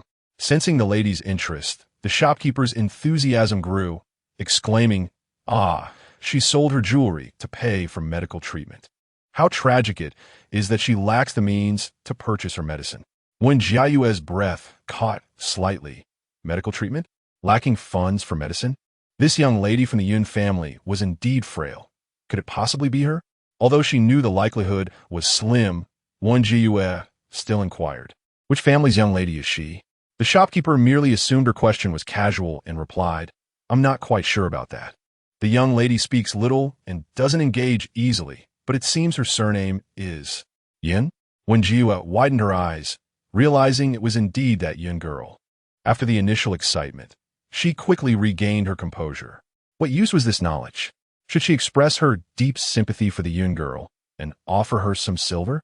Yet, was the Yun family truly so impoverished that the young lady had to sell her jewelry to buy medicine? As far as she recalled, after gaining favor in the palace, the Yun girl had treated her family well, often bestowing gifts or inviting them to speak with her. It seemed this illness was difficult to cure, and the Yin family must have exhausted their resources to seek treatment for her. Contemplating this, Wen Jiayue felt a twinge of envy toward her own family. But best not to dwell on that. With a soft sigh, she caught sight of the pair of earrings and suddenly had an epiphany. Since this was the young lady's desired item, she would gift it to her. When she next visited, she would trouble the shopkeeper to pass it along. The shopkeeper was momentarily taken aback and remarked, Madam, you truly possess a kind heart. When that young lady comes, I shall certainly inform her. Wen Jiayue nodded slightly. Thank you for your trouble. After some contemplation, the shopkeeper asked, Might I inquire about your identity, madam? This was precisely the question Wen Jiayue had been waiting for. She slowly replied, the Wen family of the Jing'an marquis. No matter when the Yun girl next came, this was undeniably a step forward, far better than returning empty-handed. The snow fell for a full hour before it gradually ceased. Wen Jiayue made another trip to Yuan's to purchase a few delicacies before heading home. The streets were covered in snow, making her journey arduous.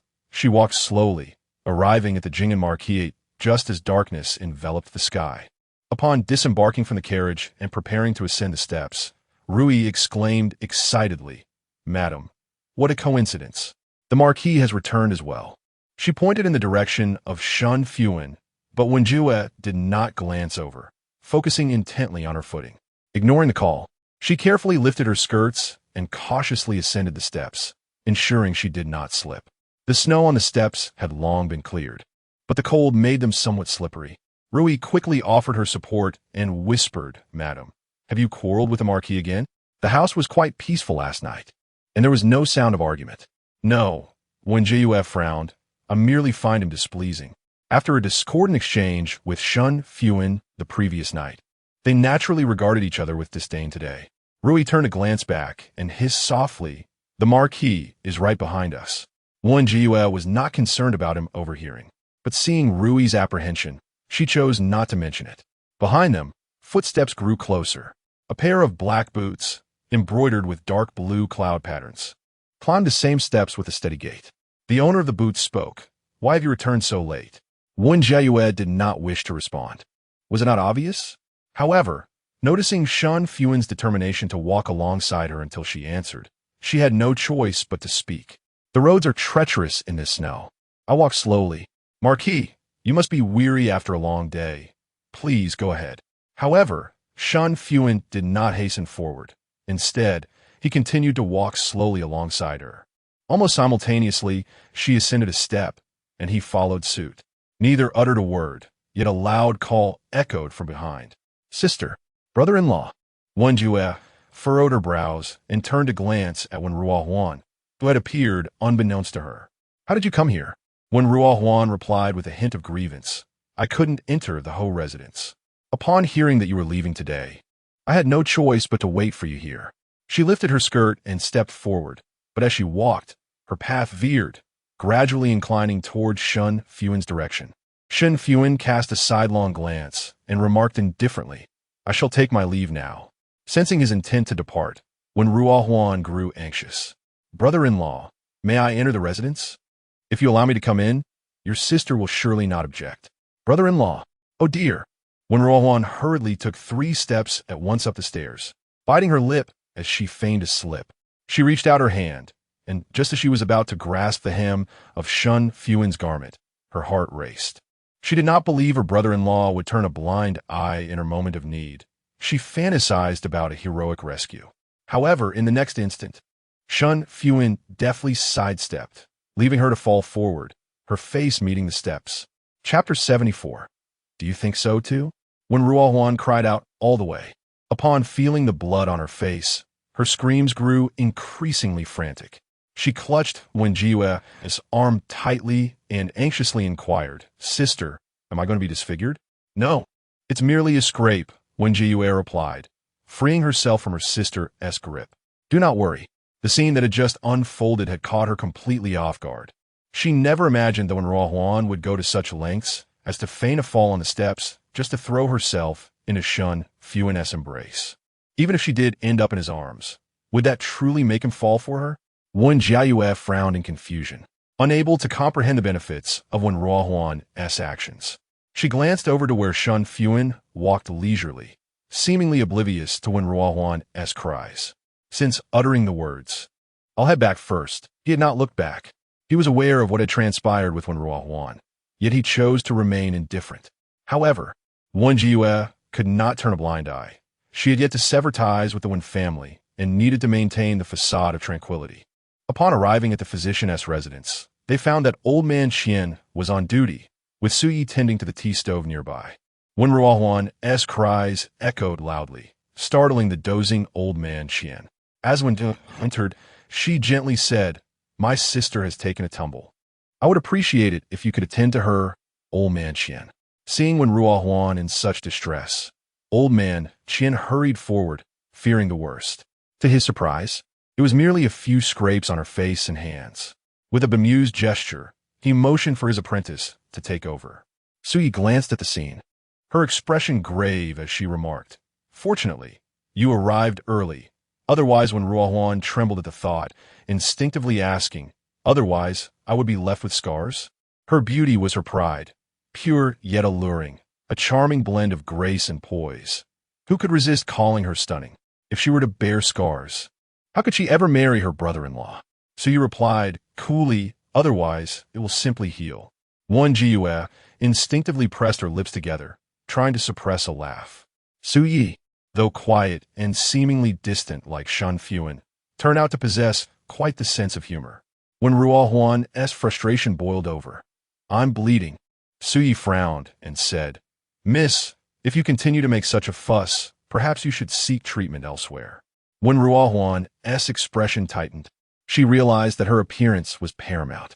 After the ointment was applied to her wounds, she finally breathed a sigh of relief. With a pitiful demeanor, she said, "Sister, I'm exhausted. Why don't you speak to brother-in-law and let me stay at the tonight? It's all right. I'll have someone carry you back to the Wen residence." "Mother and father must be quite worried about you," Wen Jiayue replied. "But that has settled then." Wen Jiayue interjected, "Rui, please prepare the carriage." "Sister, I'm not leaving," when Ruohuan clung to her arm, swaying it back and forth. "I've finally gotten to see you. I haven't even had a chance to discuss important matters with you." Wen Jiayue discreetly withdrew her hand and inquired, "What matters?" When Ruohuan rolled her eyes and, placing a hand on her stomach, said, "I'm hungry. Let us talk while we eat." "I'm quite busy today and cannot accompany you," Wen Jiayue replied, signaling Rui with a glance, prompting her to quietly exit. "Sister, you are being rather unkind to me." When Ruohuan feigned wiping away tears, "I shall inform father and mother." Wen Jiayue was thoroughly exasperated by her theatrics and turned away. "I must return. If you wish to remain here, then do so." When Ruohuan was momentarily taken aback, feeling that Wen Jiayue had grown increasingly impatient with her of late. Was it merely her imagination? There was no time to ponder, and she hurried after her. "Sister, wait for me." Upon exiting, Wen Jiayue realized her disdain had been overly apparent. Taking a deep breath, she slowly turned around, donning a gentle smile. It was merely that her sister was anxious. "Dear Ruohuan, please do not hold it against me." Seeing her sister's demeanor unchanged, Wen Ruohuan felt relieved. "What business does sister have?" Wen Jiayue casually fabricated an excuse. "With the new year approaching, I must oversee many matters in the household. There is quite a bit to attend to." At this, Wen Ruohuan felt a pang of jealousy, wishing she were the lady of the marquis' residence. However, she maintained a demure facade. "I see. Then I shall not blame you, sister." Just then, Rui hurried over. "Madam, third miss, the carriage is prepared." The smile on Wen Ruohuan's lips immediately faltered. How could they let her leave? Wen Jiayue smiled slightly. "Ruohuan, you know I have much to handle. You are the most obedient, so please do not add to my troubles at this critical juncture." She understood why Wen Ruohuan had come. She had stated in her letter that she would no longer assist Wen Ruoqian, that their fates were intertwined, and they would no longer be adversaries, thus transforming hostility into harmony. The Wen family, believing in the cordiality between Wen Ruohuan and her, sought her intercession. "Furthermore, inform father and mother that I shall not change my stance regarding Ruoqian. I have the utmost disdain for men who linger in flower gardens. He shows no signs of improvement at his young age, and he will not change as he grows." With that, Wen Jiayue left without hesitation. Upon returning to the main courtyard, she quietly exhaled in relief. Wen Jiayue instructed, should anyone from the Wen household come again, they are to be turned away unless they bear gifts of jewelry. She had made her position clear. No pleas would sway her resolve. In her inner chamber, Shen Fuhan was amusing Zhao Zhao. His face bore no expression, yet his large hand deftly manipulated the rattle, producing cheerful rhythms, a scene that felt oddly out of place. Upon hearing Wen Jiayue's footsteps, he paused momentarily, awkwardly setting aside his toy. He inquired, "Did you dine outside the residence?" Not a hint of concern for Wen Ruohuan was evident, as if she were invisible. Wen Jiayue chose not to mention her, shaking her head. Shen Fuhan then ordered the meal to be brought in, and they dined there together. Zhao Zhao lay in her cradle, her face turned toward them, fixated on the dishes on the table. Wen Jiayue chuckled. "Zhao Zhao, are you feeling peckish?" The little one responded with an ah, as if in acknowledgement, her mouth agape in anticipation of being fed. Wen Jiayue gently remarked, "You are still young. After the new year, mother will feed you." Zhao Zhao smacked her lips a few times, and seeing no one attending to her, turned away in displeasure. Shen Fuhan asked, "Is Zhao Zhao unable to eat anything at all now? Is that so?" Wen Jiayue turned her gaze towards him. What does the Lord intend to do? He found himself momentarily speechless, but ultimately confessed, "I wish to feed her." Wen Jiayue remarked with a hint of smile. Who would have thought that the seemingly indifferent Lord Shen is, in fact, a tender-hearted father? Shen Fuhan narrowed his eyes slightly. Indifferent and cold? His expression grew even more frigid, though it did not seem to convey anger. Wen Jiayue felt little trepidation and continued to serve herself. That is what others say. No sooner had she spoken than Shen Fuhan inquired, "Do you share the same sentiment?" Chapter 75. Dreaming the chopsticks were raised to the air and suddenly halted. With an expression of calm, Wen Jiayue continued softly, "Does it matter how I feel? Would his indifference change if I voiced it? He has always been this way, keeping others at a distance, exhibiting the same aloofness towards everyone.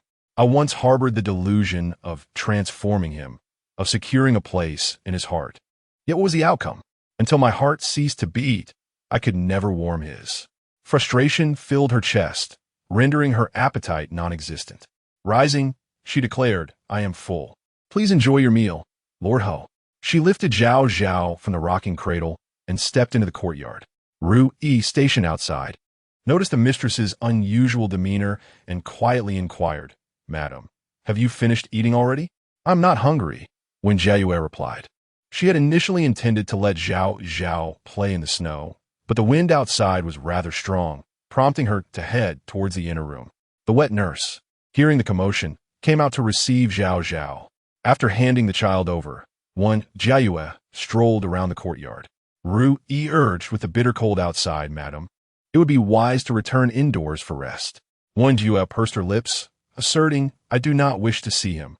Tonight, Zhao Zhao and I will sleep together."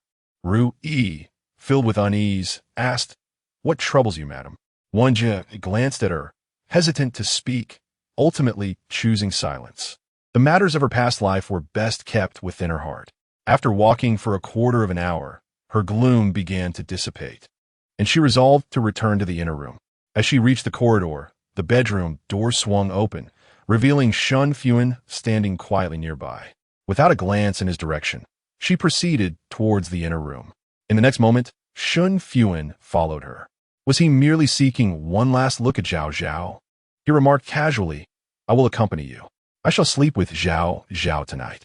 Shen Fuhan paused, a peculiar dream flooding his thoughts.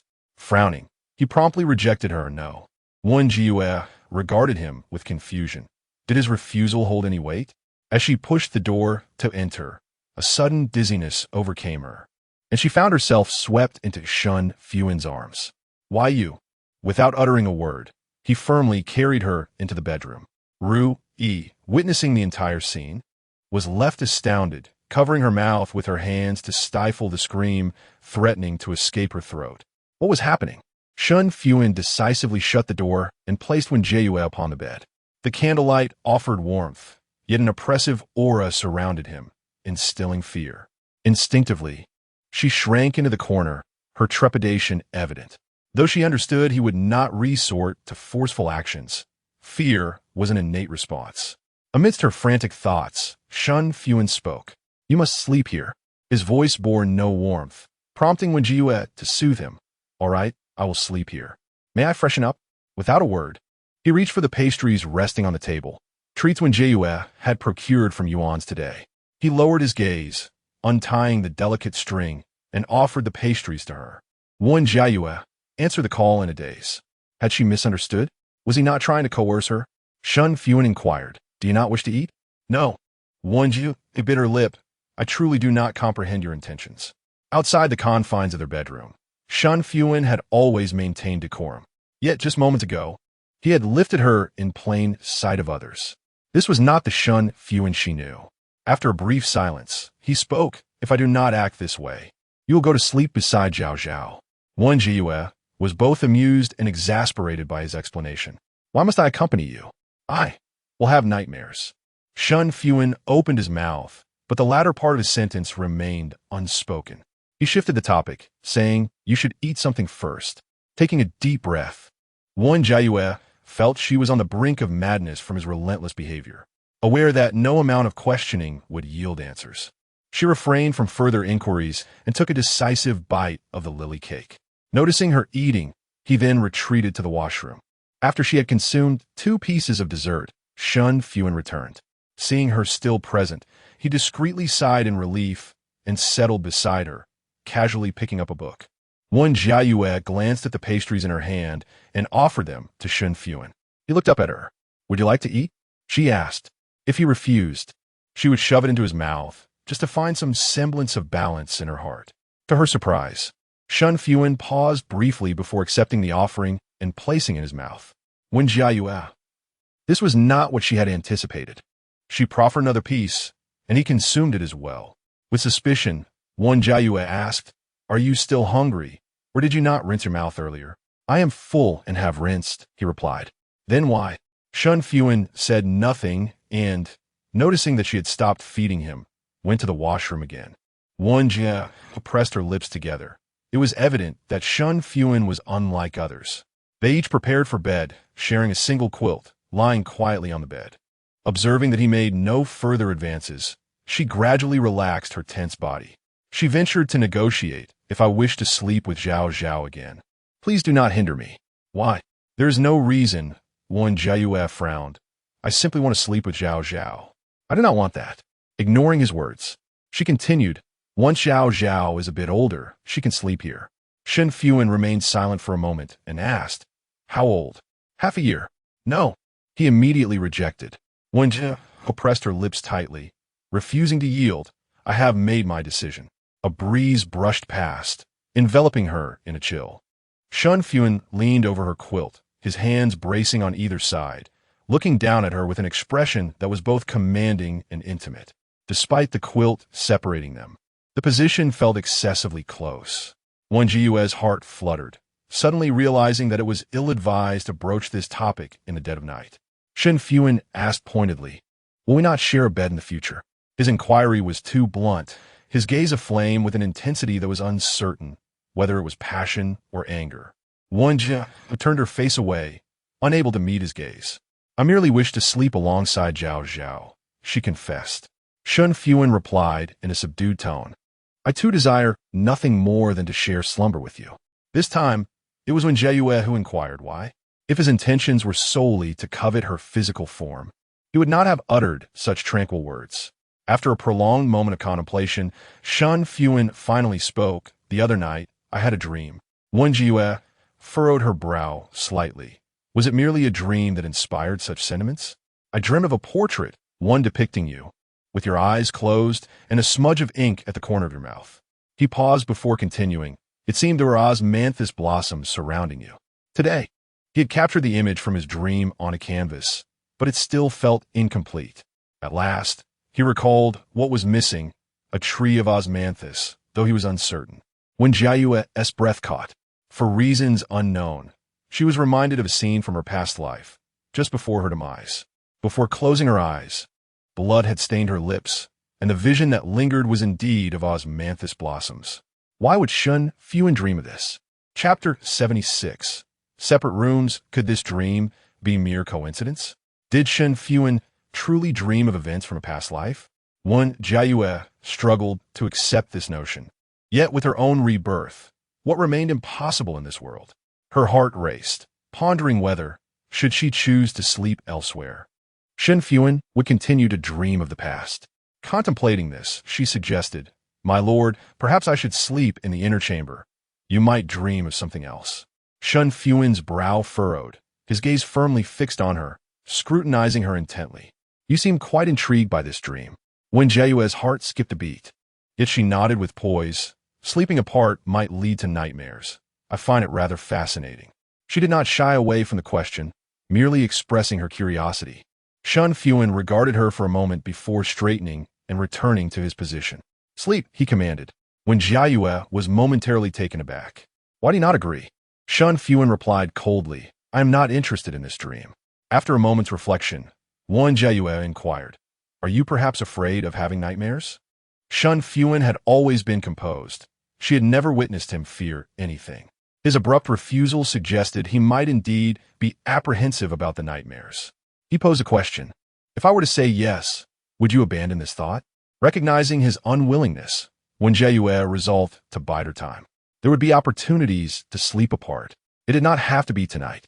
She feigned indifference, saying, "Never mind, it's so cold. I am too lazy to move about. Let us sleep." "Do not sleep," he countered. Wen Jiayue stifled a yawn, asking, "Is there anything else?" Regarding the matter of Xiao Xiao sleeping here after 6 months, Shen Fuhan stated, I do not consent." Wen Jiayue frowned slightly, "But I truly wish to sleep with Xiao Xiao." Shen Fuhan stepped back, She may occasionally come to sleep here. Wen Jiayue pressed her lips together. Understanding his implication, he merely intended to deny Zhao Zhao's presence on the night of their consummation. However, her primary objective in having Zhao Zhao sleep with her was to resist such intimacy. Yet, prolonging the argument would yield no results. There were still 3 months until Zhao Zhao's 6-month mark. The pressing concern was how to sleep apart from Shen Fuhan and ascertain whether he would continue to dream of his past life. With this in mind, Wen Jiayue remarked, "We shall discuss it later. I am feeling a bit tired." Noticing her lack of resistance, Shen Fuhan refrained from further discussion. Once she fell asleep, he once more enveloped her in his embrace, sinking into a deep slumber.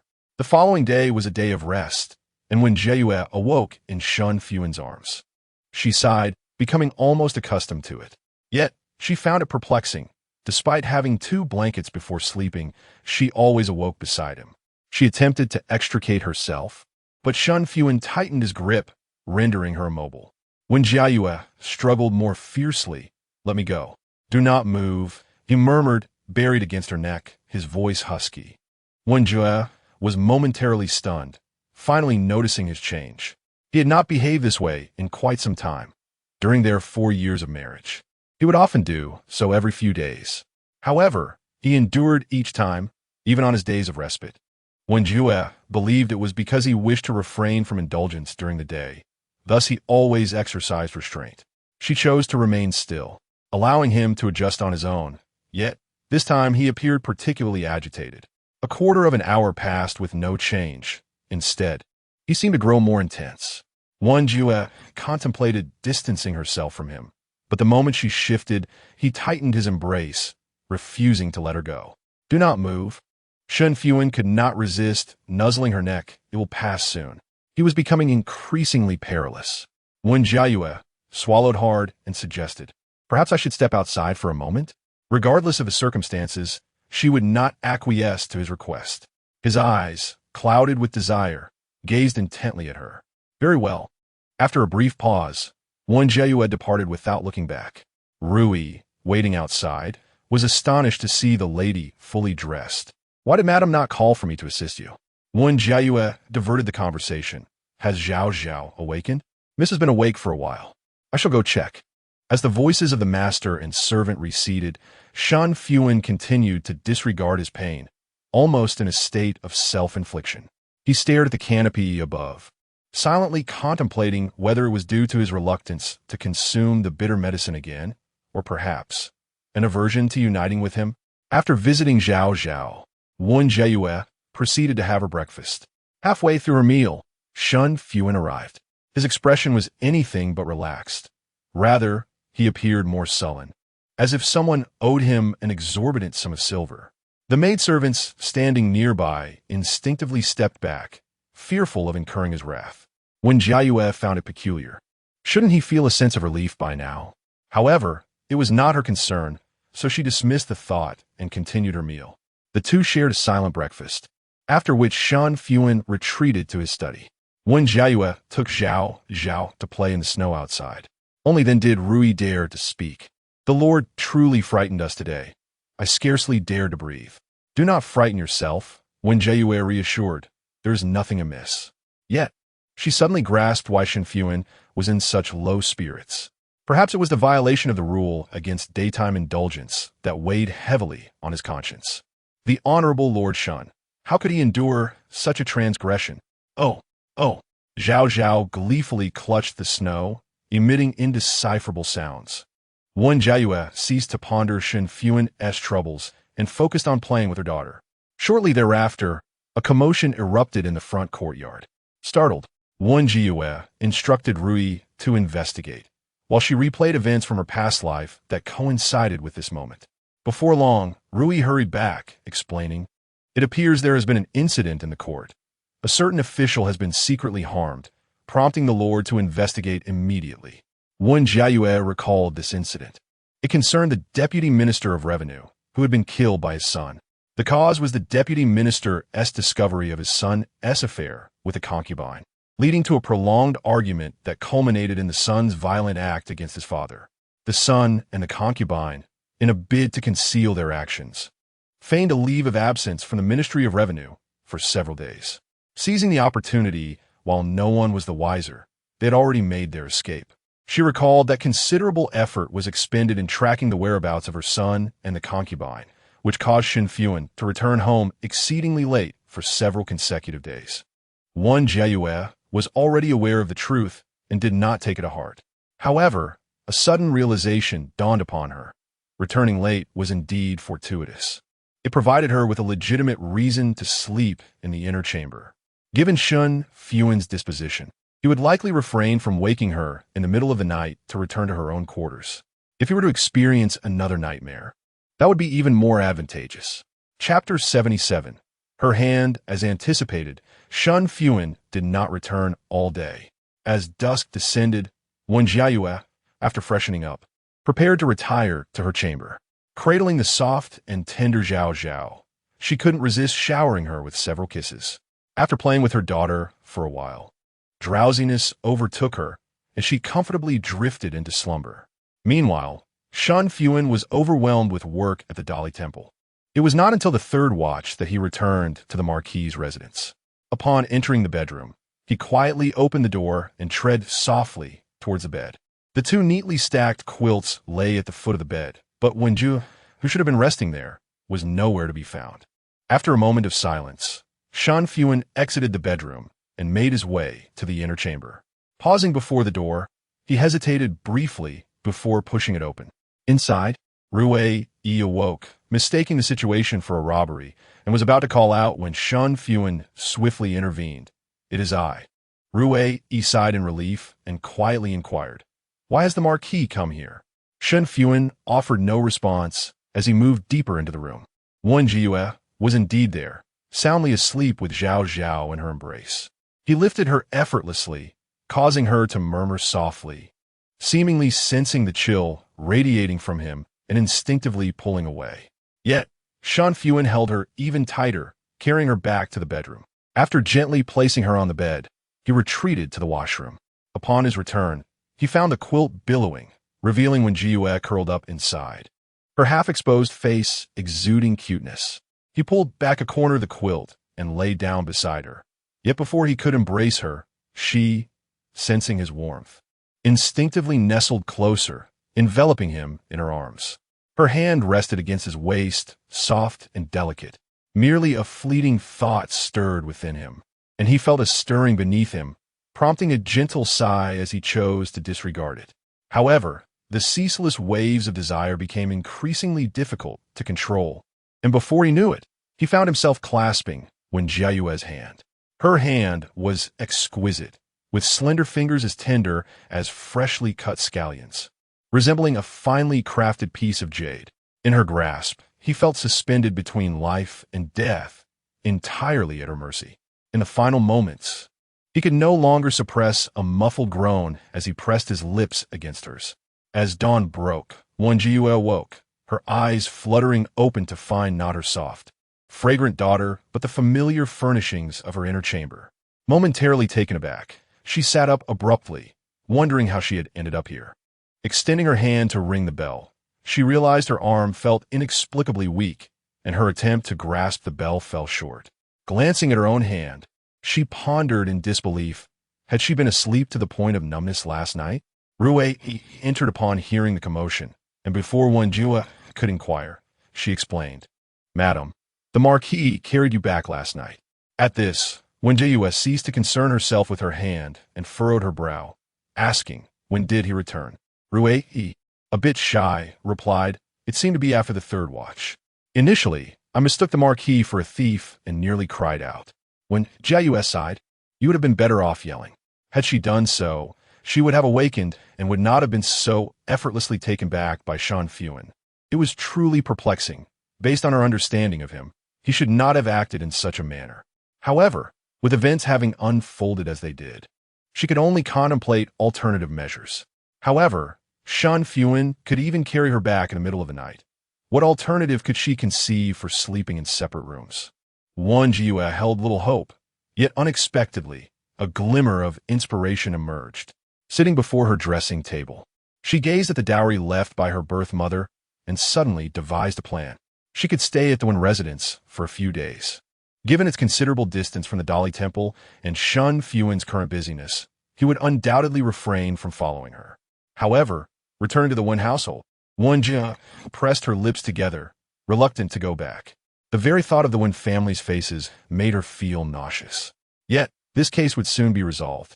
And time was of the essence. If she did not seize the opportunity promptly, what other excuses could she conjure? In comparison, Shen Fuhan's dreams took precedence. And perhaps there would be unexpected delights.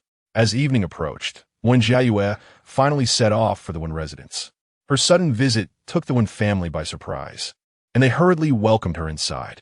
Mrs. Zhang inquired, "My dear, why have you come at such an hour?" Wen Jiayue endeavored to maintain a smile, replying, "The marquis has been preoccupied lately, so I thought I might stay for a few days." She then added, "However, I must express my discontent in advance. I do not wish to hear anything about Wen Ruoqian.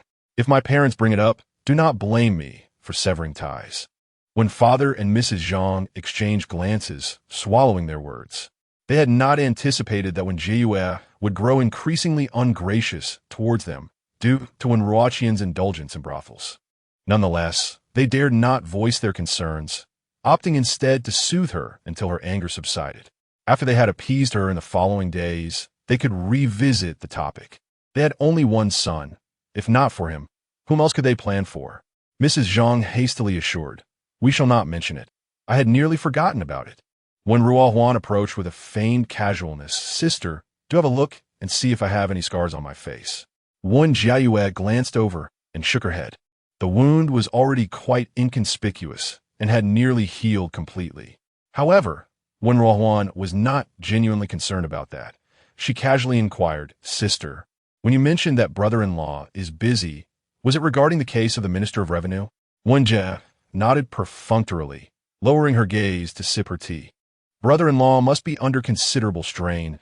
When Ruohuan sighed, "Sister, once you return, you must take good care of him." Naturally, Wen Jiayue set down her teacup and, with a teasing smile, asked, "Or would you like to take care of him?" When Ruohuan hesitated, almost nodding, then quickly shook her head. "Sister, that's not what I meant. Why you tease me?" Wen Jiayue replied lightly, "I was merely joking. Why are you so flustered?" Seeing her daughter at a loss for words, Mrs. Zhang quickly interjected, "After your long journey, Jiayue must be hungry. Let us dine first." Wen Jiayue had little appetite. The prospect of dining with the Wen family filled her with apprehension over the matters that awaited her at the table. She declined, saying, "I have already dined and feel a bit fatigued. I shall return to my room to rest." Despite Mrs. Zhang's attempts to persuade her, she remained resolute, and thus they relented. Once back in her chamber, after refreshing herself, Wen Jiayue intended to sleep. Ru Yi hesitated before asking, "Madam, do you think the marquis will come tonight?" "No," Wen Jiayue asserted with conviction. He would not come from such a distance. She had come to the Wen family to evade him. If he truly arrived, what purpose would her visit serve? The maid hesitated to speak, but Rui remarked with a twinge of astonishment, "The marquis has been rather attentive to you lately. Perhaps he might actually show up." When Jiayue paused, amusement dancing in her eyes as she inquired, "Attentive? How you discern that?" The maid could not cite specific instances. Yet Rui cryptically replied, "This is something that can only be understood intuitively, not articulated." When Jiayue chuckled, dismissing her words as mere jest. In her previous life, she often harbored such sentiments, ultimately revealing themselves to be nothing more than her own fanciful musings. "You should go to sleep now," Wen Jiayue said, playfully tapping her on the head. Yuri already dreaming. She was certain that Shen Fuhan would not come. As the hour of the rat approached, Wen Jiayue was deep in pleasant dreams. Outside the Wen residence, Shen Fuhan dismounted his horse. Chapter 78. "Will you come again tonight?" Madam, wake up," Rui urged, a hint of urgency in her voice as she gently nudged Wen Jiayue. "What is it?" Wen Jiayue murmured, still heavy with sleep. "Is it dawn yet?" "Madam, the marquis has arrived." Instantly, Wen Jiayue's senses sharpened, her eyes widening as she gazed out the window. The winter night was as dark as ink, a chilling cold enveloping the air. Was it truly possible that Shen Fuhan had come to the Wen residence? Am I dreaming? When Jiayue pondered, feeling somewhat dazed. It's your fault for mentioning the marquis would come last night. I've been thinking about it all day and dreaming about it at night. This is no dream, Rui insisted, urgency lacing her words. Madam, please get up. The master has already gone over, and you are the only one left. Wen Jiayue remained in disbelief, questioning, he truly has come? Indeed, without a doubt, Rui affirmed, picking up a garment. Let us hurry to the main courtyard. Wen Jiayue halted her movements, frowning. Why should we go to the main courtyard? He arrives in the dead of night. Does he expect a grand affair? Rui hesitated. But you're the only one left to go. What if the marquis takes offense? What offense? Simply tell him I was still asleep, Wen Jiayue replied. Sinking back in her bed, I shall continue to sleep. Rui stood momentarily stunned, witnessing her mistress genuinely recline, before reluctantly departing, glancing back several times. Wen Jiayue closed her eyes, though sleep eluded her. Her mind was a tumult of confusion. She could not fathom why Shen Fuhan would suddenly appear here. Was it truly worth braving the cold night winds just to come to the Wen residence to avoid nightmares? Unable to decipher Shen Fuhan's intentions, she compelled herself to cease her ruminations, yet her mind remained restless, refusing to quiet. After an indeterminate period, the door creaked open and familiar footsteps approached, growing nearer. Wen Jiayue hastily regulated her breathing, striving for calmness. The footsteps halted nearby, and she felt a gaze upon her, watching intently. Had it not been for her knowledge that it was Shen Fuhan observing her, the sensation would have been quite alarming. Before long, the gaze vanished, and the footsteps receded, seemingly heading to the washroom. Wen Jiayue exhaled softly, resuming her charade of slumber. He returned swiftly, lifting the covers to lie beside her. The warmth of his body pressed against her, causing her to bite her lip. She should have asked Rui to bring an additional blanket. However, to do so would imply that she had awakened, which felt inappropriate. As she contemplated these trifles, Shen Fuhan wrapped his arms around her. Wen Jiayue stiffened, caught between the decision to awaken or maintain her pretense. Suddenly, she heard a faint, almost imperceptible chuckle behind her. Wen Jiayue froze, questioning her own hearing. How could Shen Fuhan possibly laugh? Yet, if he could arrive at the Wen residence in the middle of the night, what else was beyond his capability? She contemplated inquiring about his reason for coming. Yet after feigning sleep for so long, she could not afford to ruin it now. Moreover, his lack of further action suggested that if she were to awaken suddenly, it would seem disingenuous. Thus, she resolved to continue her charade. Her breathing steadied, the chaotic thoughts gradually dissipating, and she drifted into slumber. Upon awakening, Shen Fuhan had long since vanished. The events of the previous night felt like a fleeting dream. She summoned Rui, inquiring whether Shen Fuhan had indeed come the night before. Certainly, the nobleman has arrived, though the lady might have believed herself to be dreaming. Wen Jiayue remained silent, contemplating the possibility that this might indeed be a dream within a dream. Even now, she struggled to accept that Shen Fuhan would truly visit the Wen residence. However, the nobleman departed before the rooster crowed, leaving Rui to sigh, remarking on the hardship. Wen Jiayue interjected, stating that he willingly endures such trials, with no one compelling him. Noticing the lady's unusual demeanor, Rui refrained from further comment. After her morning ablutions, Wen Jiayue proceeded to the main hall for breakfast. In light of Shen Fuhan's actions the previous night, the family's attitude towards her was markedly more favorable than the day before, save for Wen Ruohuan. Whenever her gaze lingered on Wen Jiayue, a flicker of jealousy would cross her features. Unfazed, Wen met her gaze just as she turned to look again, catching a glimpse of Wen Ruohuan's distorted expression. "What troubles you, dear sister?" she inquired, frowning. "Why do you gaze at me as if I were your adversary?" Wen Ruohuan had not anticipated being noticed and quickly donned a sweet smile. With a swift mental calculation, she concocted an excuse. "I had a restless night and woke with a stiff neck. It pains me to turn my head." Wen Jiayue expressed her concern. "Sister, you must be in great discomfort. Rui, please fetch a physician to examine her." Before Wen Ruohuan could protest, Rui had already hastened towards the door. "Sister, truly I am fine." Wen Ruohuan insisted in a flurry. "It is merely a stiff neck. It will improve shortly." She had merely fabricated an excuse, yet Wen Jiayue was being overly earnest. "That will not do," Wen Jiayue insisted. "What if it leads to a lingering ailment?" Zhang Shi, who had been an observer, chimed in. "If your sister wishes to see a physician, then let her do so." To her, it was hardly a matter of significance. Even if it were a pretense, the physician would surely find a way to profit from the consultation. When Ruohuan, feeling anxious, protested, "But didn't I just say that I feel neglected and uncared for by you?" Wen interrupted. "Today, I express my concern, and yet you seem ungrateful." Faced with no rebuttal, when Ruohuan reluctantly acquiesced, Wen Jiayue smiled and resumed her meal, well aware that the physician would not expose the ruse. It was merely a means to temper Wen Ruohuan's sharpness, since she intended to remain at the Wen residence for a few more days. She wished to avoid unwarranted scorn. After breakfast, the physician arrived. Wen Ruohuan, somewhat apprehensive, allowed him to examine her while Zhang Shi spoke of her stiff neck. The physician, indeed, did not reveal the truth, feigning a diagnosis, collecting his fee, and departing. Wen Jiayue had witnessed the spectacle and found an excuse to leave. Returning to her chamber, she began to sort through her paintings. In her youth, she had created numerous works, nearly all of which she intended to take back to the marquis residence. Initially, she meant to arrange them one by one, yet the longer she looked, the more time slipped away. Each painting was imbued with her memories, flooding back at the mere sight, transporting her to her childhood. As she caressed a dragonfly, a wistful gleam shone in her eyes. Perhaps the creature she had painted most frequently in her youth was indeed the dragonfly. At that time, she possessed a certain ethereal charm. Each dragonfly she painted seemed to come alive. Now, however, she feels a profound sense of inadequacy. It is worth mentioning that her fondness for painting dragonflies originated from that neighborly brother.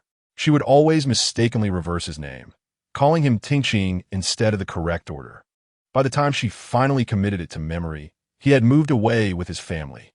To reminisce about him, she devoted herself to painting dragonflies for 2 or 3 consecutive years. As time has passed, Wen Jiayue has nearly forgotten what that dragonfly brother looked like, leaving only a vague silhouette in her mind. She faintly recalls that he was gentle in nature and particularly patient with her.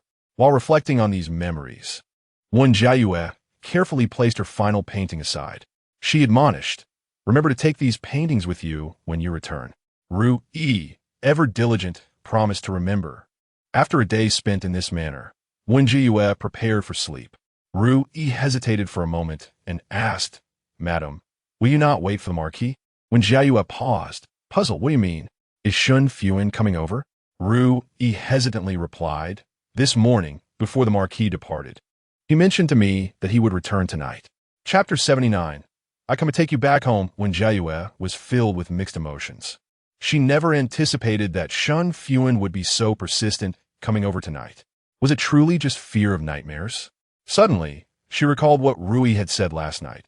Recently, the marquis had shown considerable concern for you. This notion quickly sprouted into a tender bud, breaking through the soil of her heart. Wen Jiayue resolutely severed the thought.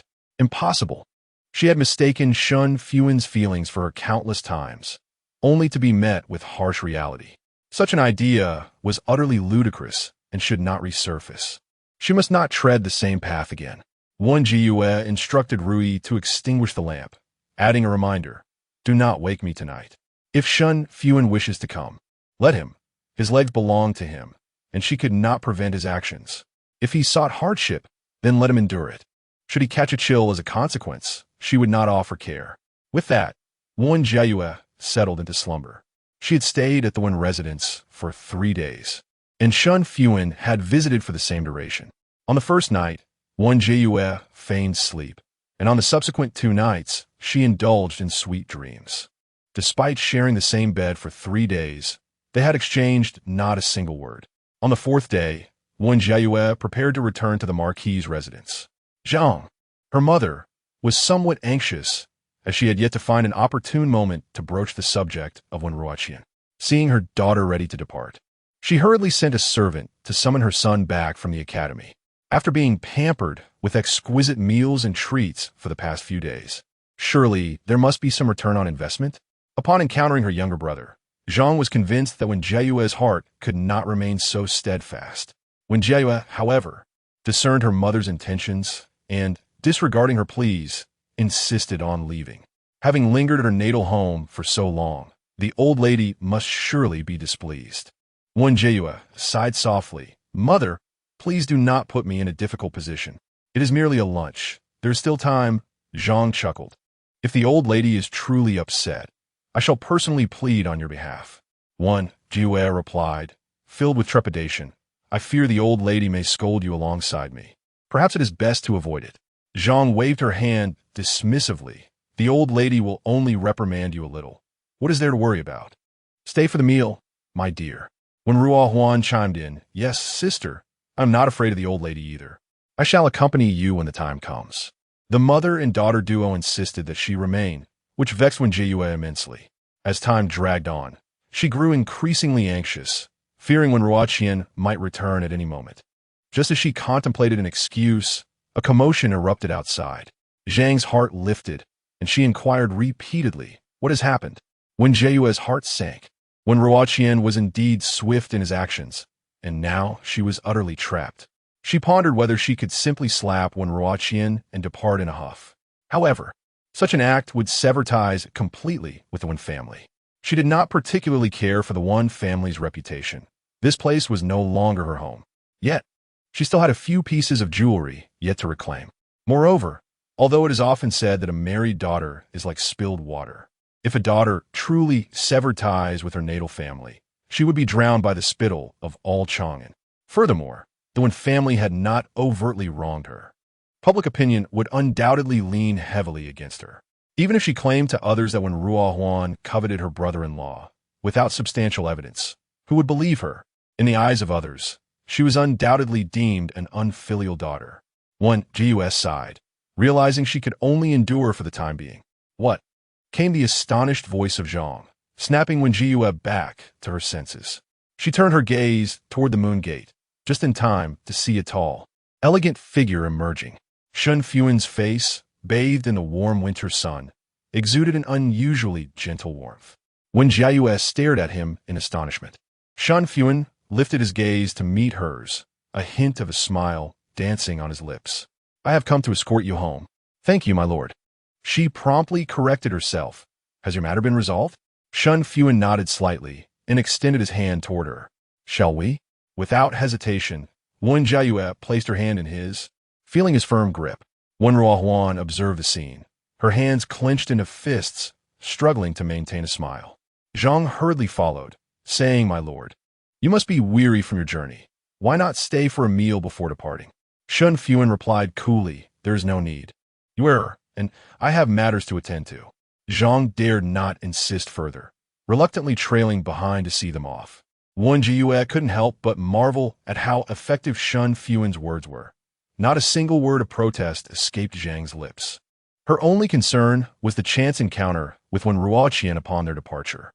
However, upon reflection, this worry seemed unnecessary. Family disgrace should remain private. Although Shen Fuhan was not an outsider, what benefit would it bring him to be privy to such matters? Though he had likely known all along. Once comfortably seated in the carriage, Wen Jiayue exchanged a few perfunctory farewells before promptly drawing the curtain. Remembering something, she inquired of Rui, "Have those paintings been brought along?" "Rest assured, madam, I have kept this in mind and packed them long ago." Wen Jiayue breathed a sigh of relief, only to hear Shen Fuhan ask, "What paintings?" She briefly explained, "The ones I drew in my childhood." Shen Fuhan did not pursue the matter further, seemingly uninterested. Wen Jiayue chose not to speak again, and the carriage was filled only with the sound of the wheels, the silence stretching between them. Being in close quarters with Shen Fuhan felt like torment. She lifted the carriage curtain to watch the bustling citizens on the street, and suddenly caught sight of a woman holding a child, her gaze following them until they vanished from view. It had been 3 days since she last saw Zhao Zhao, and she wondered how the little one was faring. Upon returning home, she intended to remain by her daughter's side. "Zhao Zhao misses you dearly." The voice beside her broke the silence, and Wen Jiayue was momentarily taken aback. "What? Zhao Zhao misses you?" Shen Fuhan repeated. "She has been crying these past few days. The moment she enters the bedroom, she stops, perhaps because of your presence. His tone remained flat, yet Wen Jiayue felt her heart shatter. After 3 exhausting days, not only had Shen Fuhan not dreamt, but he had also caused Zhao Zhao distress. Had she known this, she would have returned sooner, sparing them both the torment. Upon returning to the marquis' residence, Wen Jiayue devoted herself to bonding with her daughter. Zhao Zhao became exceedingly clingy, insisting on being held by her alone, rejecting all attempts at comfort from others. Wen Jiayue held her throughout the day, feeling both weary and utterly joyful. Seizing the opportunity, she suggested, "Zhao Zhao cannot do without me, otherwise I might." "No," Shen Fuhan interrupted, rejecting her before she could finish. What if Zhao Zhao cried at night? No one could soothe her but me. Wen Jiayue felt particularly justified. Zhao Zhao's dependence on her was evident, and she spoke no falsehood. Shen Fuhan fell silent for a moment and replied, "We shall discuss it tonight." Wen Jiayue acquiesced. Given the fortuitous alignment of circumstances today, it would be quite challenging for her not to share a bed with Zhao Zhao. Chapter 80. A failed plan during dinner. Wen Jiayue cradled Zhao Zhao in her arms as she ate. Shen Fuhan furrowed his brow and remarked, "You should entrust Zhao Zhao to the nanny." "How can you eat like this?" "She only wishes to remain in my embrace," Wen Jiayue replied. "If you don't believe me, try holding her." Shen Fuhan extended his hand, but upon seeing him, Zhao Zhao immediately turned away. Wen Jiayue chuckled and planted a gentle kiss on her daughter's forehead. Despite the fatigue, the profound sense of trust and dependency emanating from her daughter was exceptionally enchanting, a delightful torment. Shen Fuhan refrained from further comments. Yet Wen Jiayue had more to express. If I were to hand Zhao Zhao over to someone else, she would certainly cry. Surely, the Lord does not wish to endure her cries throughout the night? Shen Fuhan nodded in agreement. Thus, I shall accompany Zhao Zhao to sleep tonight, to spare her from crying in my absence. He resumed his meal, leading Wen Jiayue to believe he had conceded, filling her heart with joy. "My lord, should you dream the same dream as last time, you must tell me," she urged, growing increasingly convinced that the dream held a connection to her past life. Shen Fuhan inquired with a hint of indifference, "Are you so curious?" "I find it rather intriguing," Wen Jiayue responded. "Do you not think so?" "Not at all. Dreams are mere fabrications," he countered. Wen Jiayue replied incisively. "Then what is the harm in experiencing such a dream again? What is the Lord truly afraid of?" "I am not afraid," Shen Fuhan said, lifting his gaze to meet hers. "I merely see no necessity." "Is that so?" Wen Jiayue smirked. "If my lord were genuinely unafraid, why do you come to the Wen residence every day?" Shen Fuhan explained coolly, "I am simply unaccustomed to sleeping alone." Wen Jiayue immediately retorted, "You have chosen to sleep in the study before." She recalled the day she took the contraceptive decoction when Shen Fuhan opted for the study. Shen Fuhan hesitated before clarifying. "Some matters are urgent and require immediate attention." Wen Jiayue pressed further. "Is this case not urgent enough?" Shen Fuhan averted his gaze, a hint of discomposure flickering across his expression. Was it so difficult to admit his fear of nightmares? "I'm not afraid." Shen Fuhan fell silent for a moment before conceding, "If you wish to think that way, so be it." "What do you mean by that?" It was evident that he feared nightmares. Wen Jiayue scoffed inwardly, a stubbornness akin to that of a dead duck refusing to yield.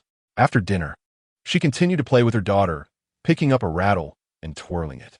Zhao Zhao watched intently, her eyes fixed on the vibrant motion. Shen Fuhan sat nearby with a book, though his attention remained solely on the mother and daughter as they engaged in play.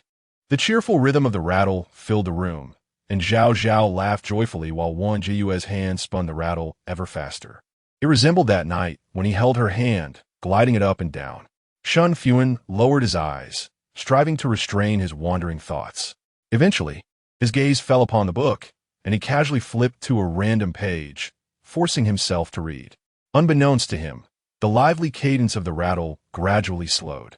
Shen Fuhan lifted his head and set the book aside. "Let me take over." Just then, Wen Jiayue felt a tinge of fatigue herself and handed the rattle to him. Shen Fuhan clumsily fumbled with it, producing a stilted sound. Zhao Zhao no longer smiled, tilting her head to gaze intently at the rattle drum. unable to bear the sight. Wen Jiayue, I had to advise, you must shake it a bit faster. Shen Fuhan moved his hand from side to side with the rattle drum, inquiring like this. Use more force in your wrist, she instructed. Following her guidance, Shen Fuhan complied, yet his performance remained unsatisfactory. With a sigh, Wen Jiayue thought, was he not a top scholar? How could he be incapable of playing a simple rattle drum?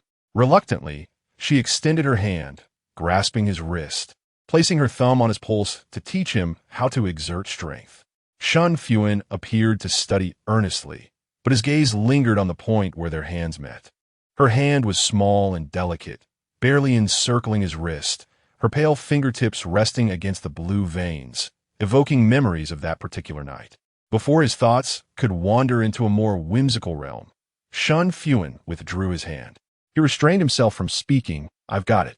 Wen Jiayue was momentarily taken aback, realizing that in her effort to teach him, she had inadvertently made contact. Observing his expression, it seemed as though she had taken undue advantage of him. She pressed her lips together, swearing that her intentions were purely educational. However, further explanation would likely only serve to incriminate her more. Stealing a glance at him, she thought, what a troublesome man. Noticing the playful glimmer in her eyes, Shen Fuhan's lips curled slightly. After a short while, seeing Zhao Zhao's waning interest, he exchanged the rattle drum for a cloth tiger. Noting his continued engagement with their daughter, Wen Jiayue curiously asked, are you not going to the study tonight, my lord? No, he replied, raising the cloth tiger high, prompting Zhao Zhao to look up. As he lowered it, she immediately bowed her head. When he reached forward, Zhao Zhao instinctively stretched her hands to grasp it. Wherever the cloth tiger went, her gaze followed. Wen Jiayue felt as though he were teasing a cat, though she lacked evidence. Once Zhao Zhao had played enough with the cloth tiger, Shen Fuhan introduced the 9-linked rings. Wen Jiayue interjected earnestly, Zhao Zhao is far too young to unravel that. Even a prodigy would need to be at least a year old for such tasks. Wouldn't you agree? What could a few-month-old baby possibly comprehend? I do not expect her to solve it, Shen Fuhan replied, offering one end of the 9-linked rings to Zhao Zhao. Upon her firm grip, he tugged towards himself. Not pleased at his attempt to take it away, Zhao Zhao protested with little cries, pulling back with determination. Shen Fuhan allowed her to tug, waiting until the 9-linked rings loosened before exerting some strength to reclaim it. The father and daughter engaged in a delightful tug-of-war over the rings, their laughter filling the air. Such childish antics hardly seemed like something Shen Fuhan would partake in. Yet witnessing his desire to play with Zhao Zhao today, Wen Jiayue chose to indulge him. After some time, Zhao Zhao finally yawned widely. Shen Fuhan observed nonchalantly, continuing to pull the 9-linked rings towards himself. Instinctively, Zhao Zhao tugged back, unwilling to concede. After a little longer, she could no longer sustain her efforts, her little head tilting as she closed her eyes in slumber, yet her fingers remained tightly clenched around the 9-linked rings. Noticing this, Shen Fuhan remarked, Zhao Zhao has fallen asleep. We should take her back. Wen Jiayue was momentarily stunned. Asleep? She gently shook her daughter, who smacked her lips a few times, sinking deeper into a peaceful sleep. It was only then that she realized Shen Fuhan had been entertaining their daughter solely to deplete her energy. You are being excessively unreasonable, Wen Jiayue exclaimed, her eyes wide with indignation. What is the matter? Shen Fuhan raised an eyebrow slightly, questioning whether it was wrong to play with Zhao Zhao. Without further ado, he cradled the sleeping Zhao Zhao in his arms and proceeded to walk outside. She followed closely behind, struggling in desperation. What if Zhao Zhao wakes up midway and cries because she cannot see me? Shen Fuhan confidently asserted, she will not awaken. She is already quite fatigued. Wen Jiayue felt a surge of frustration, realizing only now the malicious intent behind Shen Fuhan's actions. Chapter 81. Spreading across Chang'an, Wen Jiayue entered the inner chamber. Her expression taut as she observed Shen Fuhan placing Zhao Zhao upon the bed. She still harbored hopes that Zhao Zhao might awaken, yet fate was unkind, and Zhao Zhao remained deep in slumber. Shen Fuhan inquired, shall we return to our quarters? Wen Jiayue glared at him. I said I wouldn't return. Does that make any difference? It does. You need not walk back. Wen Jiayue fell silent, her frustration palpable as she retreated to her chamber. Shen Fuhan followed, discreetly refraining from interrupting her, and proceeded directly to the washroom. After both had completed their grooming, they lay on separate beds, each beneath their own quilt. Wen Jiayue wished to avoid his gaze, turning her back to him and closing her eyes. Shen Fuhan remained silent, his presence almost ethereal, his breathing so subdued it seemed he did not exist. At that moment, he understood her sentiments. Wen Jiayue pressed her lips tightly together and drifted into dreams. Shen Fuhan patiently waited for a while, and upon confirming her deep sleep, he gently embraced her. As he gazed upon her, images from his dreams resurfaced in his mind. He brushed his fingers against the corner of her lips, contemplating that dark smudge. Was it blood? Yet, it was merely a dream. He should not dwell on it. Shen Fuhan closed his eyes, banishing all distractions. The following day, when Jiayue awoke to find Zhao lying beside her. Confused, she listened as Rui explained this morning. The marquis specifically instructed that you should see the young lady upon waking. Do not think this will appease me, Wen Jiayue retorted, her expression one of discontent. Rui smiled knowingly, but the marquis is certainly attempting to placate you, is he not? Wen Jiayue was momentarily taken aback. He was trying to soothe her? Do not speak such nonsense, she admonished, fully alert now. She must not allow herself to be ensnared by such illusions again. What troubles you, madam? Rui asked, puzzled. Do not speculate about the marquis's intentions, Wen Jiayue warned, feigning fright. If the marquis were to find out, he would surely be displeased, and I cannot guarantee your safety. The thought of the marquis's frosty demeanor sent a shiver down Rui's spine, and she promised to refrain from further speculation. After breakfast, Shen Fuhan arrived with Wang Qingyao. You seem to be enjoying a leisurely time these past few days, she remarked bluntly as she took a seat. With the year-end approaching, one should be busy. Wen Jiayue chose not to engage with her remarks and inquired with feigned curiosity, why do you not call me sister-in-law this time? The memory of the previous incident caused Shen Fuhan to blush with embarrassment. She forced a smile. That was an accident. I shall not address you that way again. Wen Jiayue was merely teasing her, and she casually asked, what brings you here? Feeling bored and seeking conversation, is that not permissible? Before Wen Jiayue could respond, Wang Qingyao, who had been playfully teasing his sister, chimed in. How could mother be bored? He asked with concern, shall I fetch the physician to take a look? Shen Fuyan's face shifted between red and pale, fearful that Wen Jiayue might discern something amiss, and she swiftly pulled Wang Qingyao away, scolding, you little rascal. What nonsense are you spouting? Mother, oh, please stop, Wang Qingyao exclaimed on the verge of tears. What did I say wrong? Wen Jiayue quickly intervened, pulling Shen Fuhan away. All right, Yaoer did not provoke you. Why such a temper? Shen Fuhan finally relented with her son, offering an explanation for her earlier outburst. When adults speak, children should refrain from interjecting. Wang Qingyao pouted, touching his backside as he scampered away. Shen Fuhan continued her somewhat transparent justification.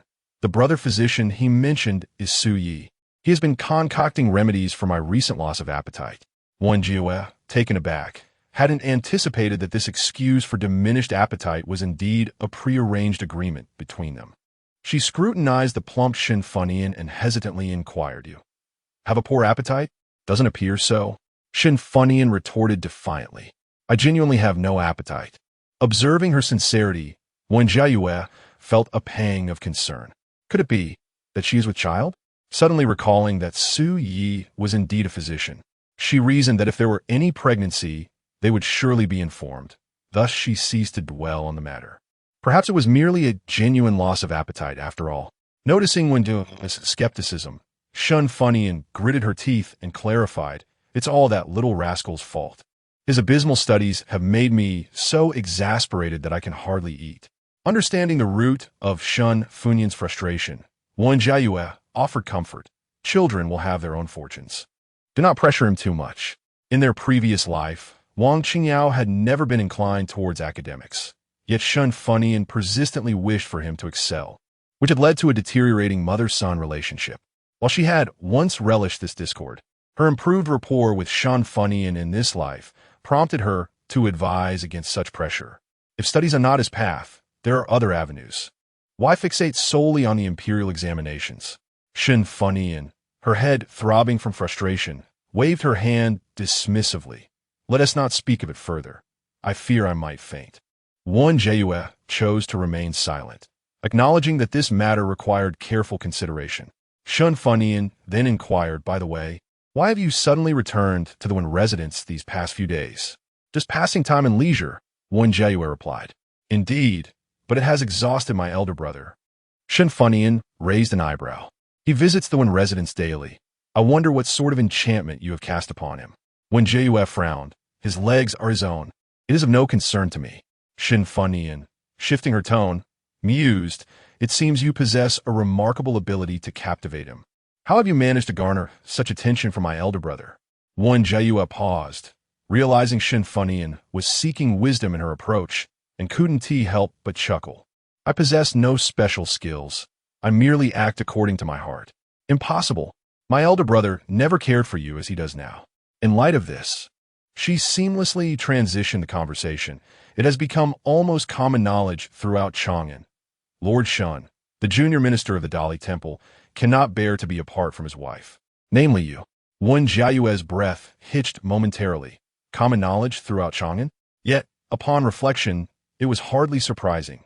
Chang'an was a small city, and the anecdotes of each household were well known, especially concerning Shen Fuhan, the emperor's most trusted minister. Countless eyes were upon them. This was no secret, and its revelation was entirely expected. The princess must certainly be aware by now. Wen Jiayue pressed her lips together, recalling that in her previous life, she and her daughter had still fallen victim to the machinations of the princess. In this lifetime, the affair between her and Shen Fuhan inadvertently spread throughout Chang'an, inevitably inviting the wrath of the princess. Yet, Wen Jiayue found herself surprisingly unafraid. As Shen Fuhan's wife, she bore the weight of original sin. Now that events had unfolded thus, she could only confront challenges as they arose. Hey, what are you thinking about? Shen Fuhan waved her hand, her joy bordering on foolishness. What is there to be joyful about? Wen Jiayue brushed her hand away. I have always preferred to keep a low profile. Yet this time, I find myself in the limelight, which was never my intention. Shen Fuhan replied dismissively, All right, you are indeed the epitome of low-key.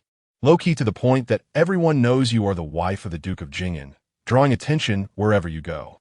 Wen Jiayue chose to disregard her words, a sense of unease stirring within her. She had always perceived the 3 years ahead as distant, a time to gradually plan for herself and her daughter. However, with this incident, would the events of her past life come to pass prematurely? Chapter 82. Shen Fuhan returns to the capital amidst her concerns. Wen Jiayue subtly inquired about the recent well-being of the Grand Princess, yet Shen Fuhan remained reticent. Consequently, she chose to relinquish her worries and continued with her daily life. After all, she would have the opportunity to see the Grand Princess during the New Year's Eve banquet, where she could discern more. During this period, she focused on engaging in a battle of wits with Shen Fuhan, striving for separate sleeping arrangements. Whenever she noticed Shen Fuhan engrossed in his myriad affairs, she would encourage him to rest in the study. He would readily agree, but the following day, when she inquired with Rui, she learned that the marquis had returned in the early hours. If Zhao Zhao cried incessantly, she would suggest sleeping in the side room to soothe him. Shen Fuhan, however, would not acquiesce. He preferred to comfort the child himself. This continued until late December, when Wen Jiayue faced utter defeat, still sharing the bed with Shen Fuhan each night. With a soft sigh, she resolved to leave matters to fate.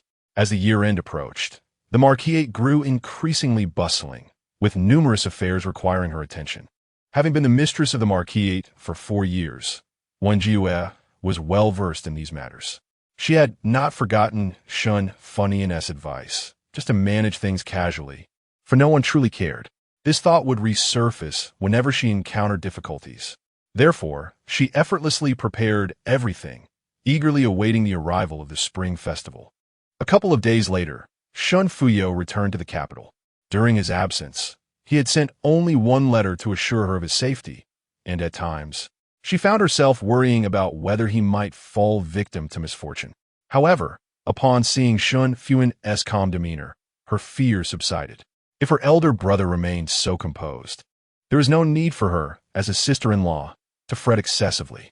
Nevertheless, Wen Jiayue felt a surge of joy at Shen Fuhan's safe return. She scrutinized him from head to toe. He appeared somewhat thinner and noticeably darker, as if he had been exposed to the wind and sun daily.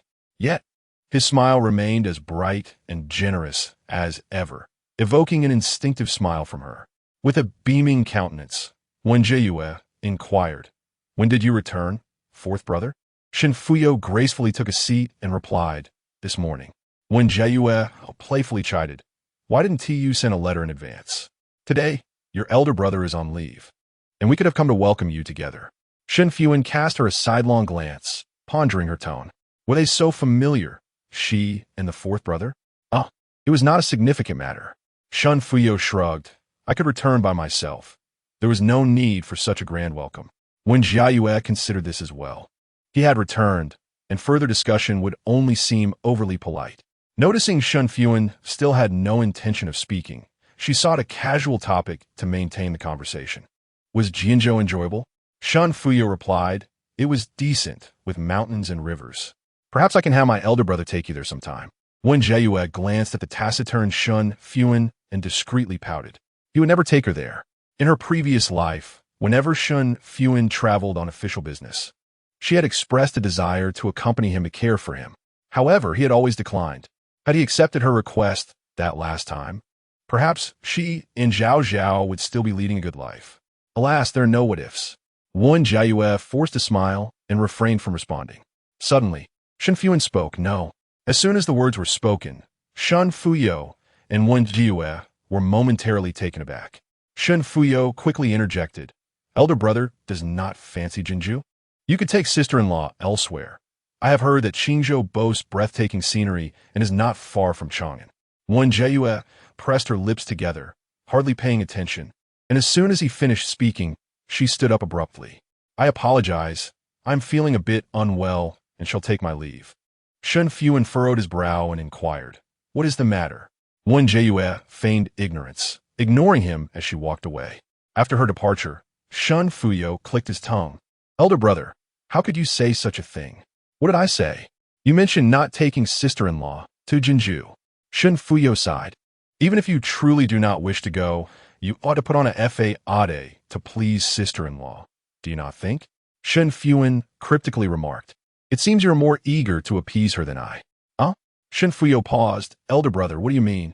"It is nothing." He lowered his gaze. "I have matters to attend to. You should return and rest."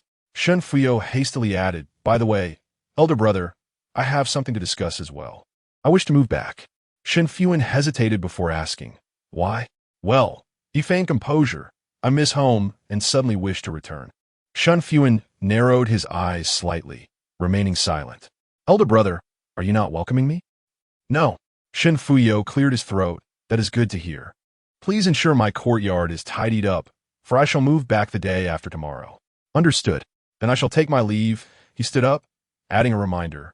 "Remember to comfort sister-in-law later. Do not let her be upset over this, for then I would be in grave trouble." Shen Fuhan merely nodded, observing his indifferent demeanor. Shen Fuhan sighed. It was indeed a challenge to comfort someone in such a manner. Once Shen Fuhan departed, Shen Fuhan returned to his chambers. Wen Jiayue sat on the couch, cradling Zhao Zhao, gently patting her back as if lulling her to sleep. The day was overcast, and Wen Jiayue's expression seemed to darken further. Upon noticing his entrance, she cast him a dispassionate glance, her prior cheerfulness absent. He approached her, explaining, "When I said we would not go, it was due to my distaste for Jinzhou." "Oh." After a pause, Shen Fuhan continued, "If you wish to visit another place, I can make time to take you." Wen Jiayue chuckled lightly. "I truly appreciate your offer, Lord." Seeing her smile, Shen Fuhan decided to let the matter rest. "Are you feeling unwell? Would you like me to summon the physician?" It was that time of the month for Wen Jiayue. She pressed her lips together. No need. She was genuinely unsure whether Shen Fuhan was feigning ignorance or genuinely believed she was unwell. She leaned towards the former, such an obvious excuse. She found it hard to believe he could not discern it. He simply did not care, hence his casual dismissal. Wen Jiayue took a deep breath. She was not angry, as such matters were hardly worth her ire. Noticing no signs of discomfort on her face, Shen Fuhan nodded and began to speak of something else. On the morrow, please arrange for the cleaning of Wuyo courtyard, as my younger brother will be returning to reside here the day after. As he spoke, he scrutinized Wen Jiayue's expression, which revealed nothing but astonishment. She inquired, "Your younger brother is moving back?" "Why?" He replied, "He misses home." Wen Jiayue nodded, indicating her understanding. Shen Fuhan averted his gaze. Noticing he had yet to depart, Wen Jiayue asked, "Is there anything else, my lord?" "No." Shen Fuhan paused. "My younger brother is still quite young, possessing the heart of a child. If he happens to utter something inappropriate, you need not take it to heart." Wen Jiayue, puzzled, asked what kind of words. Shen Fuhan fell silent for a moment, then replied, "It is nothing. Simply remember what I have said." Wen Jiayue regarded him for a moment, finding Shen Fuhan utterly perplexing. In her view, Shen Fuyo's words were far more agreeable. It would be better if he refrained from speaking inappropriately altogether. Chapter 83. Did the lady strike the marquis? At the break of dawn the following day, Wen Jiayue made her way to Wuyo courtyard. The distance from the main residence was not excessive. A brisk 15-minute walk brought her there.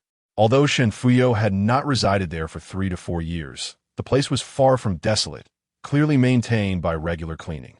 After surveying the surroundings briefly, Wen Jiayue instructed the servants to conduct a thorough cleaning, promising to return later that evening. Curiously, Rui inquired, "Madam, why do you think the fourth master has suddenly moved back?" Wen Jiayue shook her head. "I am uncertain. He claims to miss home, but it does not seem quite right. Lin Wanwan has been married for nearly 2 months. If he truly yearned to return, he would have done so much earlier. His sudden eagerness to stay in the manor upon returning from Jinzhou is puzzling." Nevertheless, she considered it a blessing that Shen Fuyo had returned to the estate. She harbored a nagging feeling that life and death tribulations could not be easily evaded. By residing at the marquis' estate, Shen Fuyo could at least be looked after, which was preferable to staying outside. That evening, Wen Jiayue returned to Wuyo courtyard for another inspection. Finding nothing amiss, she prepared to leave. As she turned a corner, she caught sight of Shen Fuhan returning from his duties. He stood tall and imposing in his crimson official robes, impossible to overlook. However, Wen Jiayue feigned ignorance, casting a fleeting glance before hastening her pace. Rui, noticing him, remarked, "Madam, the marquis is over there." Just as she intended to point, Wen Jiayue grasped her hand gently, replying, "I see him." "But why do you?"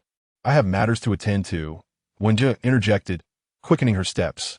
She felt exasperated at the thought of sharing a bed with Shen Fuhan daily, and if she could avoid him on the road, she would.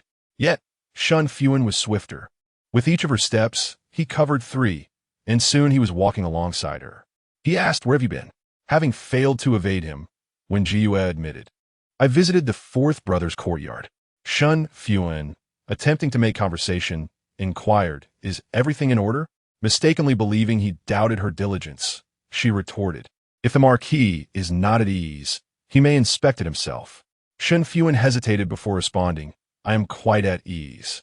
Upon returning to their chamber, the couple dined together, the conversation revolving around Shen Fuyo.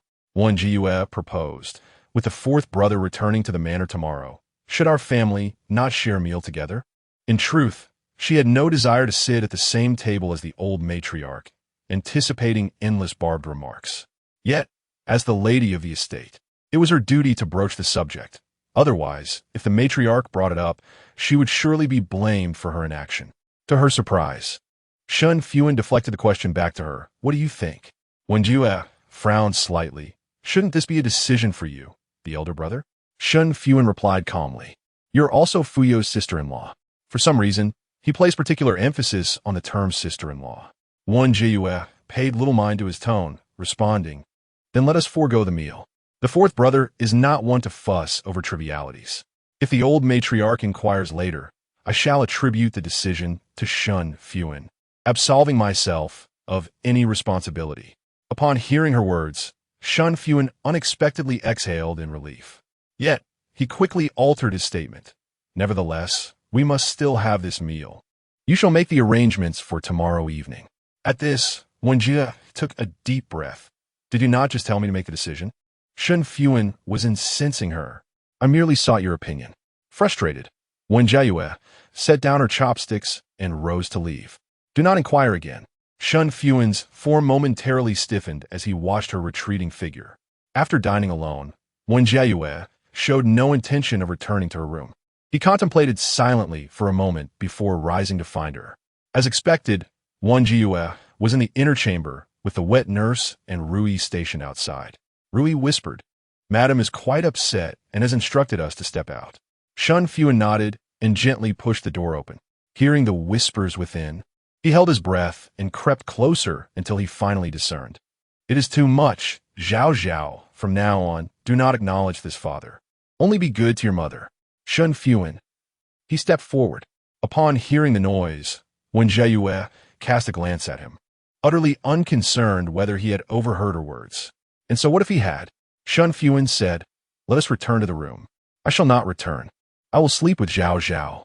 You know well that I will not agree. Then what of it? Wen Jiayue's expression tightened. She was resolute in her decision to stay here tonight. This was not about the dream. She simply did not wish to see Shen Fuhan again. To her surprise, Shen Fuhan resorted to his usual tactic, lifting her effortlessly into his arms.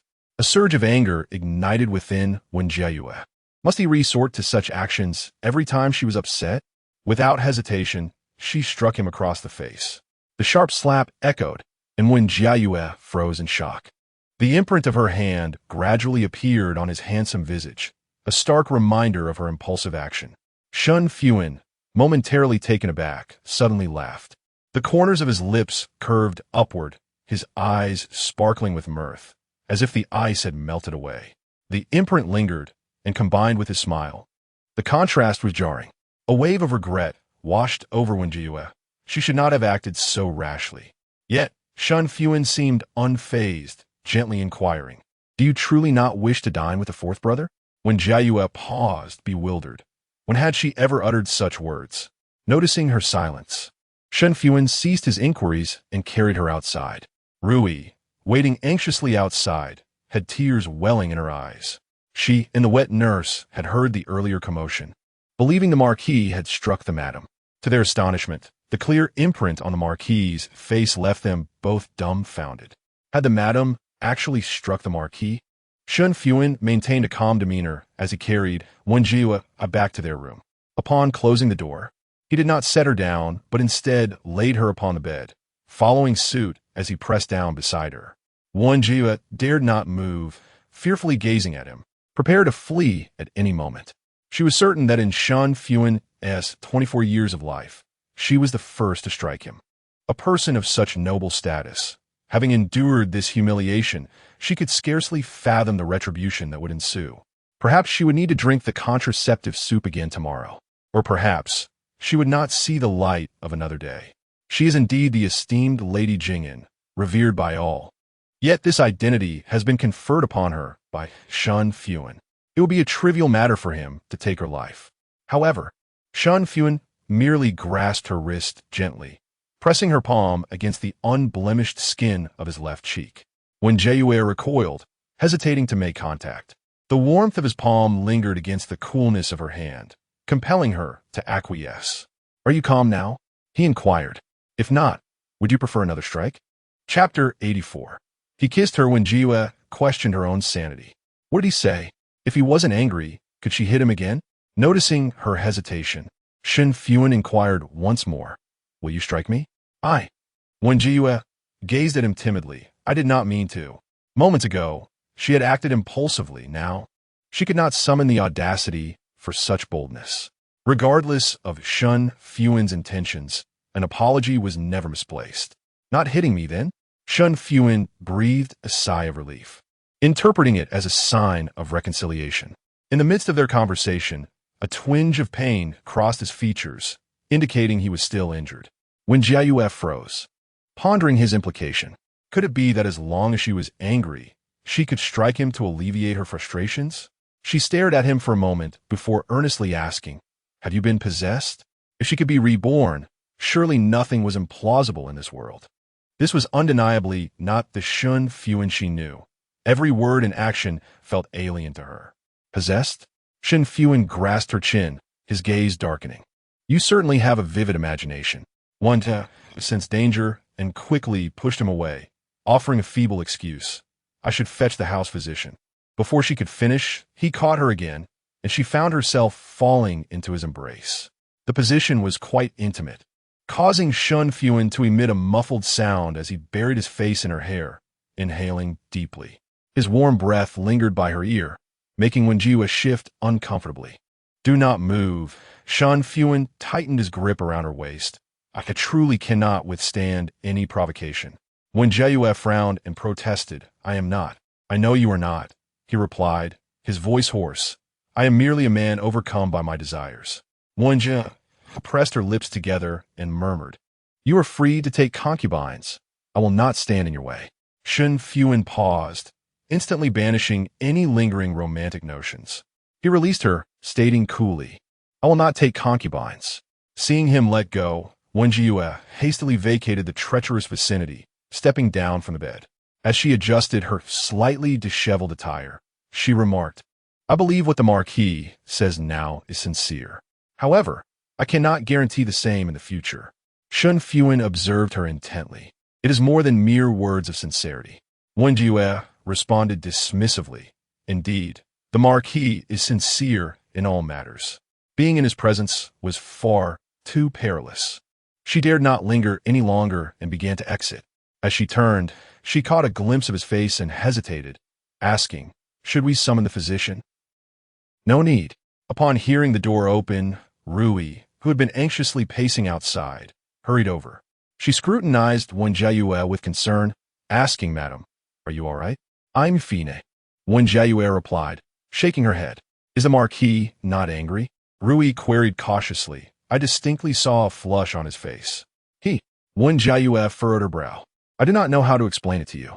She remained bewildered, her thoughts a chaotic whirl, unable to grasp a single coherent notion.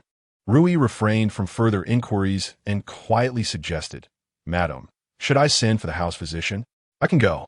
There's no need for that. The Lord wishes to keep this matter discreet." Wen Jiayue genuinely believed he was considering her well-being. If this incident were to leak, the old lady would undoubtedly unleash her wrath upon her. Punishments, such as copying scriptures or kneeling in the ancestral hall, would be mild in comparison. In a fit of anger, she might even issue a divorce decree.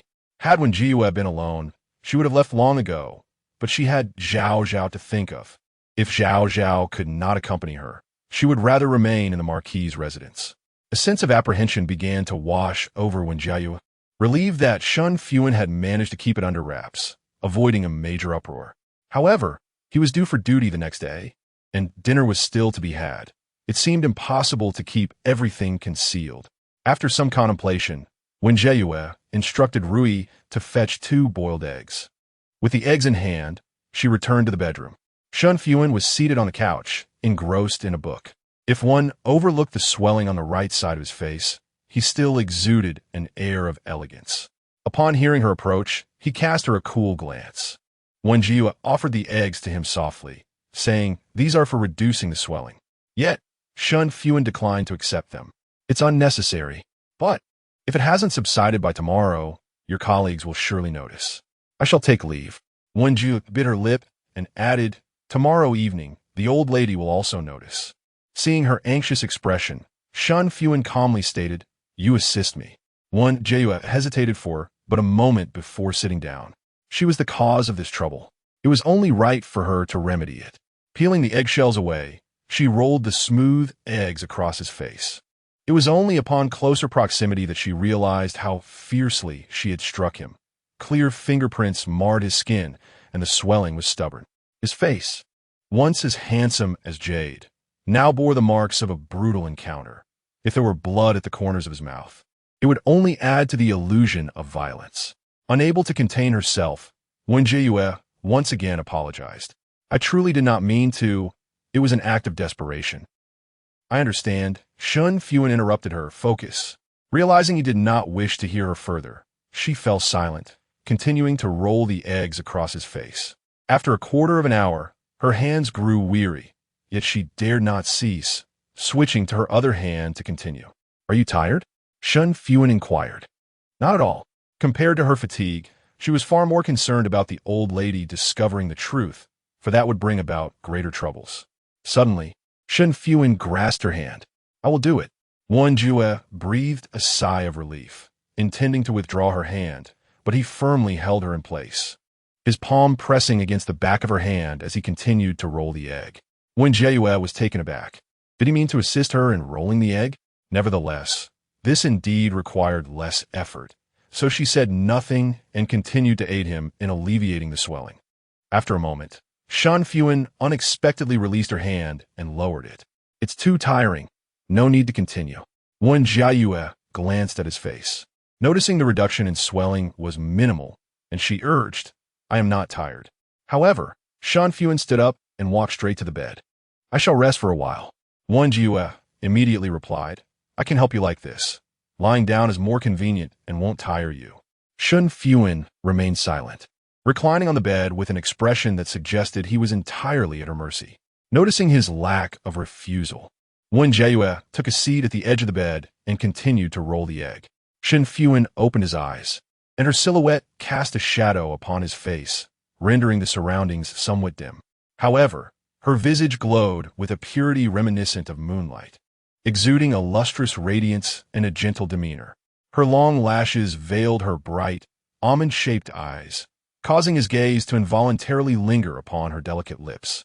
Shen Fuhan extended his arm, drawing her closer, the fragrant breeze enveloping them, their lips merely an inch apart. Wen Jiayue furrowed her brow, returning to her senses and pushing against his chest with her hands. Yet, her strength was no match for him, and he effortlessly grasped her hands. The egg rolled to the ground, unnoticed. His fingertips caressed her soft lips as he whispered, "I assure you that tomorrow, grandmother will remain unaware." A kiss was the price of this exchange. Wen Jiayue's eyes widened, caught off guard, and unable to contemplate the situation before he leaned in to kiss her. Chapter 85. The handprint Shen Fuhan's kiss was a stark contrast to his temperament. He exuded an air of indifference and aloofness, seemingly impervious to the world around him, as if no one could penetrate the depths of his heart.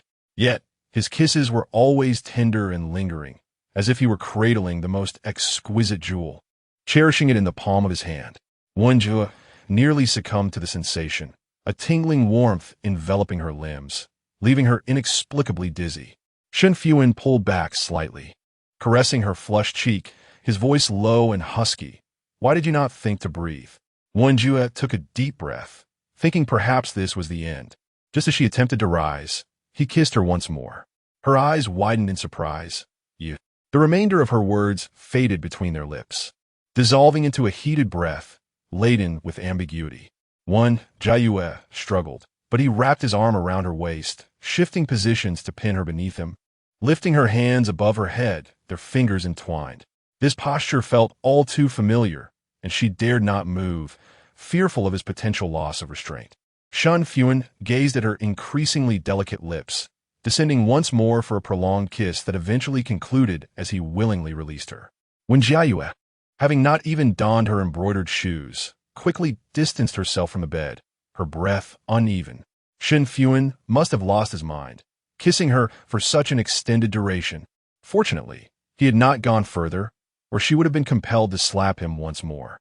Shen Fuhan regarded her retreat with an unsettling calm, his eyes shadowed, as she evaded him like a venomous serpent. His expression was exceedingly stern, and Wen Jiayue dared not meet his gaze, forcing herself to sound composed. "I hope the marquis will honor his word." Shen Fuhan remained silent, taking deliberate steps toward her. She gazed at him in trepidation, unable to help but retreat until she found herself seated upon the couch, with nowhere else to escape. What was his intention? Did he wish to continue? To her surprise, Shen Fuhan merely picked up the pink embroidered shoe and knelt, grasping her ankle. Was he going to help her put on her shoes? Wen Jiayue felt a rush of embarrassment, curling her toes slightly, stammering, "I can manage on my own." Shen Fuhan continued to remain silent, his brow lowered, obscuring the emotions in his eyes, his lips pressed into a straight line. Without further ado, he slipped the embroidered shoe onto her foot. When his hand released her ankle, it felt as though her entire leg was aflame. Wen Jiayue, feeling uncomfortable, retrieved her other shoe from his grasp. Shen Fuhan did not insist, rising slowly. I will naturally keep my word. The following evening, Wen Jiayue and Shen Fuhan prepared to head to the Ninghui Hall together. She carefully observed the handprint on his face. It had faded, but was far from vanished. Hesitating, she inquired, "Do you truly have a solution?" Shen Fuhan glanced at her. "If you do not believe, then kiss me back." Wen Jiayue. Let be as if I did not agree yesterday. Wen Jiayue felt somewhat exasperated. Such a losing proposition was not one she would entertain. Noticing Shen Fuhan's calm demeanor, she chose to refrain from further discussion. The two proceeded towards the Ninghui Hall. Along the way, many servants and maidservants noticed the marks on Shen Fuhan's face, whispering amongst themselves. Wen Jiayue silently broke into a sweat. She had kept Shen Fuhan confined to the courtyard all day, desperately seeking ways to erase the marks left by a slap. She felt they had faded significantly and was somewhat relieved, but to her dismay, they remained glaringly obvious to others. The thought of facing the inquiries of the matriarch filled her with trepidation. Nevertheless, she knew she must go to Ninghui Hall. Before long, they arrived at their destination. Shen Fuhan and Wang Qingyao were already there, idly waiting in the hall. Upon their arrival, they greeted them warmly. Wang Qingyao cheerfully called out and, noticing the stern expression on Shen Fuhan's face, timidly added, "Uncle." Fearless in most respects, Wang Qingyao held a particular apprehension towards Shen Fuhan, who had made him cry as a child. Now a bit older, he no longer wept, but the underlying fear remained. Shen Fuhan chided, "What's the matter? You seem unhappy to see your uncle. Call out again." Wang Qingyao, with his eyes tightly shut, complied, "Uncle." Satisfied, Shen Fuhan lifted her head to speak, only to catch sight of the slap mark on Shen Fuhan's face. Startled, she asked, "Brother, who struck you?" Shen Fuhan replied nonchalantly, "Your sister-in-law." Wen Jiayue looked at him in astonishment. Had he not promised to cover for her? Shen Fuhan was momentarily taken aback before bursting into laughter. "Brother, stop joking." Even with 10 times her courage, she wouldn't dare. Seeing her disbelief, Wen Jiayue sighed in relief and earnestly stated, "Indeed, I wouldn't dare." Shen Fuhan gazed at her thoughtfully, remarking, "Perhaps." Wen Jiayue, feeling anxious, nudged him. Seizing the opportunity, Shen Fuhan grasped her hand and then clarified, "Yesterday, during the interrogation of a prisoner, he became unruly. I stepped in to intervene and inadvertently received a slap." Wen Jiayue's rigid posture relaxed suddenly. This explanation was indeed reasonable, as long as it absolved her. She cared little for whether the matriarch or others believed it. Shen Fuhan readily accepted it, gritting her teeth and declaring, "What? How dare he harm you? He must be taught a severe lesson, enduring several more years of imprisonment." Shen Fuhan gently rubbed the back of the instigator's hand, nodding, "I've already dealt with him." Wen Jiayue did not resist, obediently allowing him to lead her. She feared that if she displeased him, he might make such a jest in front of the matriarch, which she could not bear. Soon after, Shen Fuhan arrived. Naturally, he inquired about the slap mark on Shen Fuhan's face. Wen Jiayue gripped Shen Fuhan's hand tightly, silently pleading that he refrain from attributing it to her. However, before he could speak, Shen Fuhan, as if pouring out beans from a bamboo tube, recounted everything, including a critique of the prisoner. Shen Fuhan clicked his tongue and remarked, "This prisoner is quite skilled, managing to get close to my brother."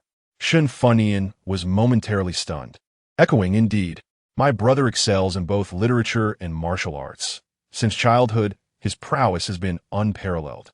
Even now, as a civil servant, they all know he has never neglected his training."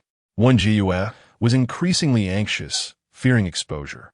Shen Fuhan replied coolly, "What? Am I not allowed to have my guard down at times?" "Of course not," Shen Fuhan explained. "I merely believe that elder brother has been somewhat careless." Shen Fuhan remained silent, his gaze flitting between their faces before breaking into a grin. Wen Jiayue instinctively shivered at his smile, wondering if the clever fourth brother had discerned anything. Shen Fuhan's brows knitted tightly. He abruptly rose to his feet, seemingly nonchalantly interposing himself between Shen Fuyo and Wen Jiayue. Let us summon grandmother, he suggested. Chapter 86. Guilt. The group made their way towards the old lady's bedroom with great enthusiasm. Shen Fuhan opened the door, ushering them in while bowing respectfully. The old lady intended to lay down the law and admonish her grandson, but her attention was suddenly drawn to the handprint on her eldest grandson's face. Forgetting her previous intentions, she quickly inquired, "What happened to your face?" Shen Fuhan recounted the incident once more. A criminal was causing a commotion, and in my attempt to intervene, I inadvertently received a slap. Wen Jiayue felt a pang of anxiety, her gaze fixed on her toes. Knowing how dearly the old lady cherished her grandson, she was acutely aware that the old lady would not let this matter rest easily. How outrageous! The old lady slammed her hand on the table, her anger palpable. What scoundrel dared to harm you? I would not hesitate to have him torn to shreds.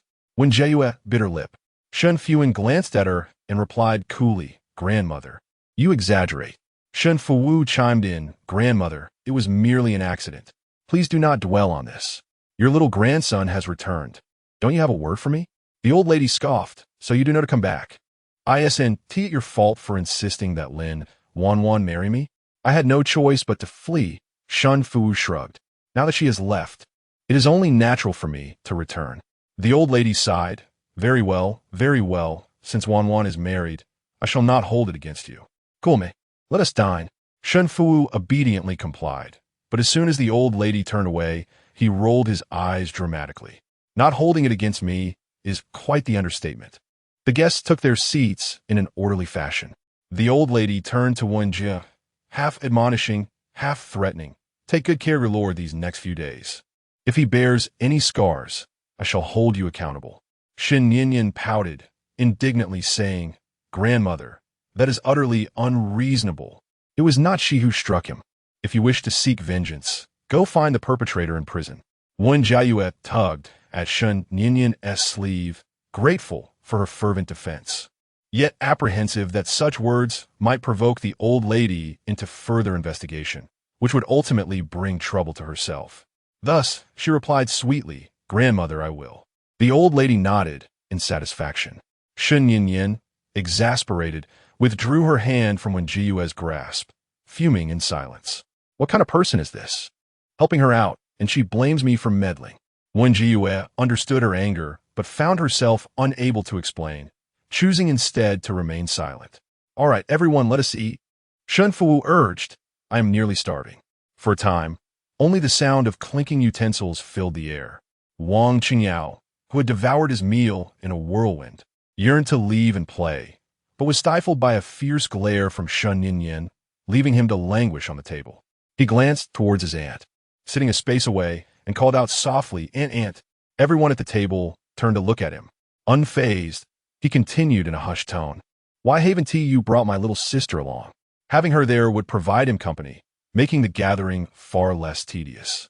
Wen Jiayue explained, "She is still quite young. I will bring her when she's a bit older." "Oh, I see," Wang Qingyao replied. "How much longer must we wait?"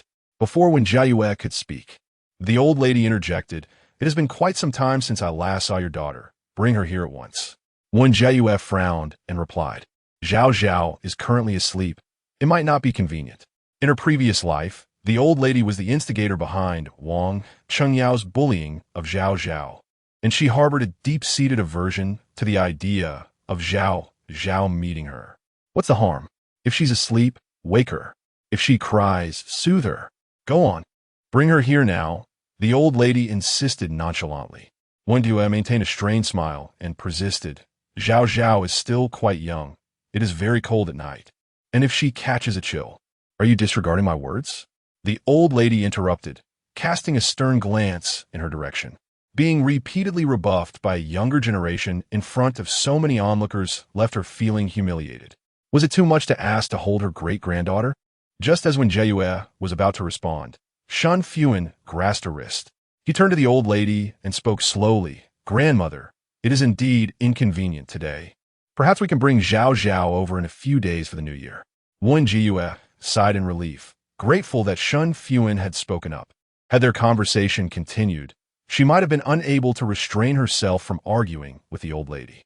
The old lady huffed audibly, shooting a glare at Wen Jiayue before shifting her gaze to Shen Fuhan. You ought to discipline her. She dares to talk back to her elders now. Shen Fuhan remained silent. What did it matter if she talked back? She had already gone so far as to strike him. Shen Fuyo then changed the subject. Grandmother, I noticed the vases in your courtyard are quite exquisite. May I take one to Wuyo courtyard? The old lady paused and playfully scolded. You return only to plot to take my belongings. Before long, my courtyard will be entirely stripped bare. Shen Fuyo chuckled. Who can blame me when you possess so many treasures? A few missing won't matter. He then turned to his older brother and sister, saying, when the time comes, I shall also rummage through your courtyards. You mustn't be stingy. Shen Fuhan generously replied, take what you like. It would be best if you could take this little rascal away. Wang Qingyao quickly clung to her arm, indulging in a fit of charm. Shen Fuyo then cheerfully asked, what about you, elder brother? Shen Fuhan remained silent, casting a cold glance at him. Shen Fuyo was puzzled.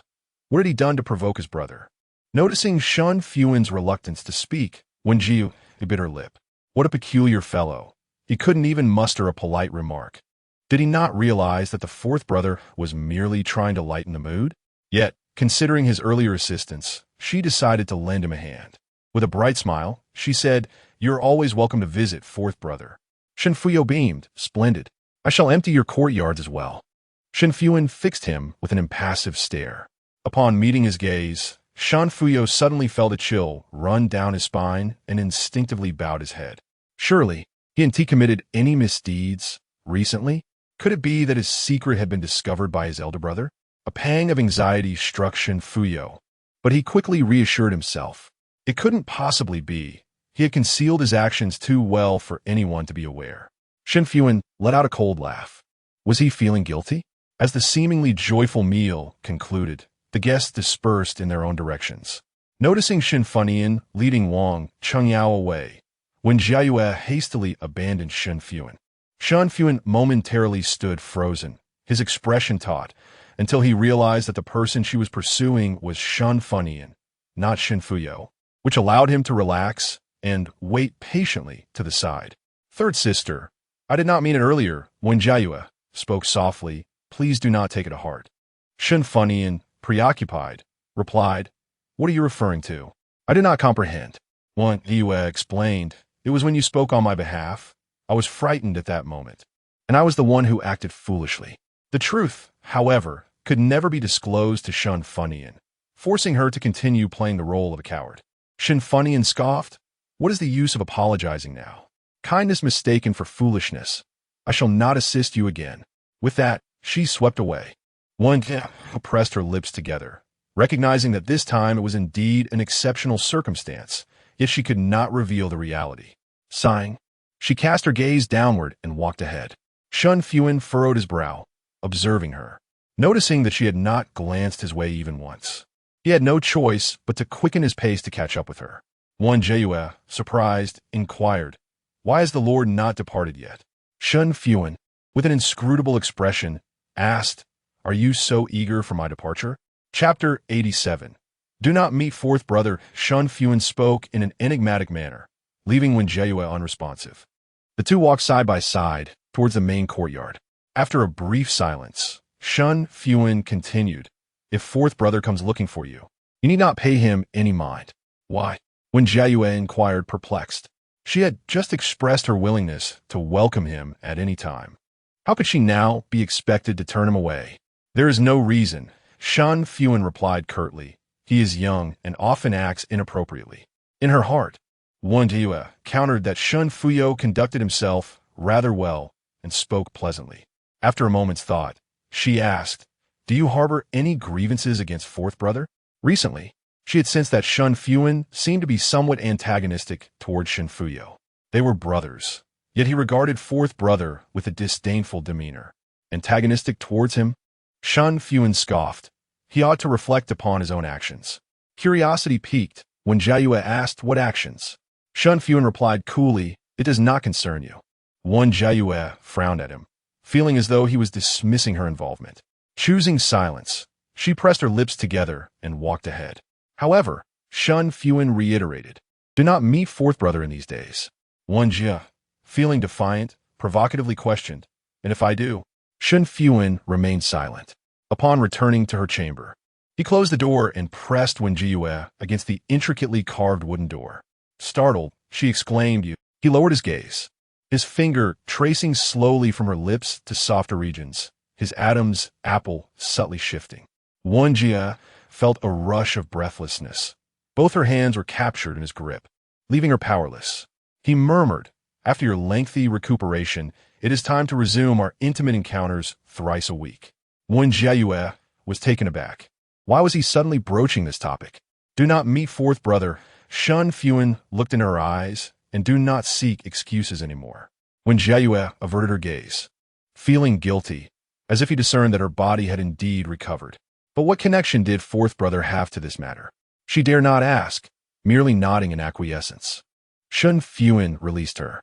Lying in bed, Wen Jiayue anxiously contemplated how to decline Shen Fuyo's forthcoming visit, eventually drifting off to sleep. To her surprise, for 3 consecutive days, Shen Fuyo did not make an appearance. Wen Jiayue breathed a sigh of relief, assuming that Shen Fuyo had merely been polite and had no real intention of visiting. Rui also mentioned Shen Fuyo, expressing her confusion. Fourth master is quite strange. Although he has returned to the marquis, he leaves early and returns late every day. Even during the recent snowfall, he remained undeterred. I wonder what he is up to.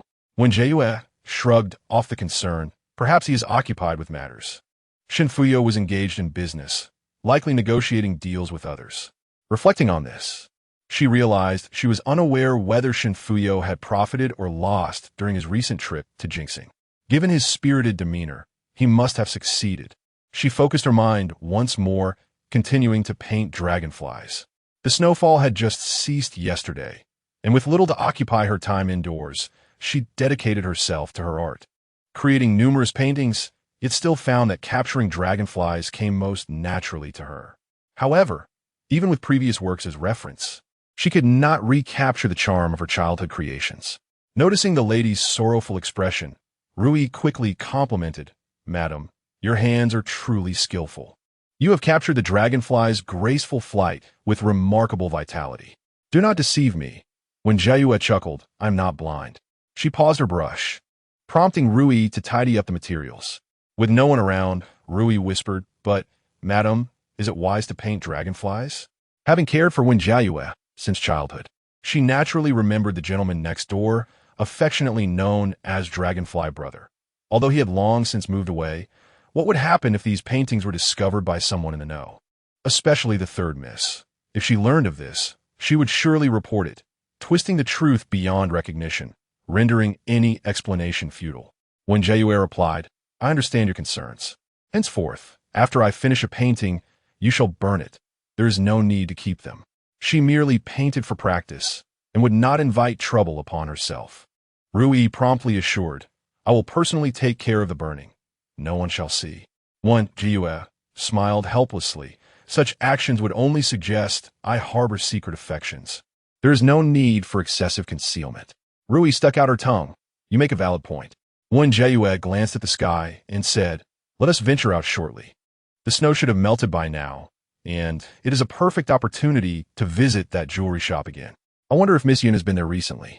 Upon arrival, the shopkeeper immediately recognized her and eagerly approached, exclaiming, "Madam, your presence truly graces my humble establishment."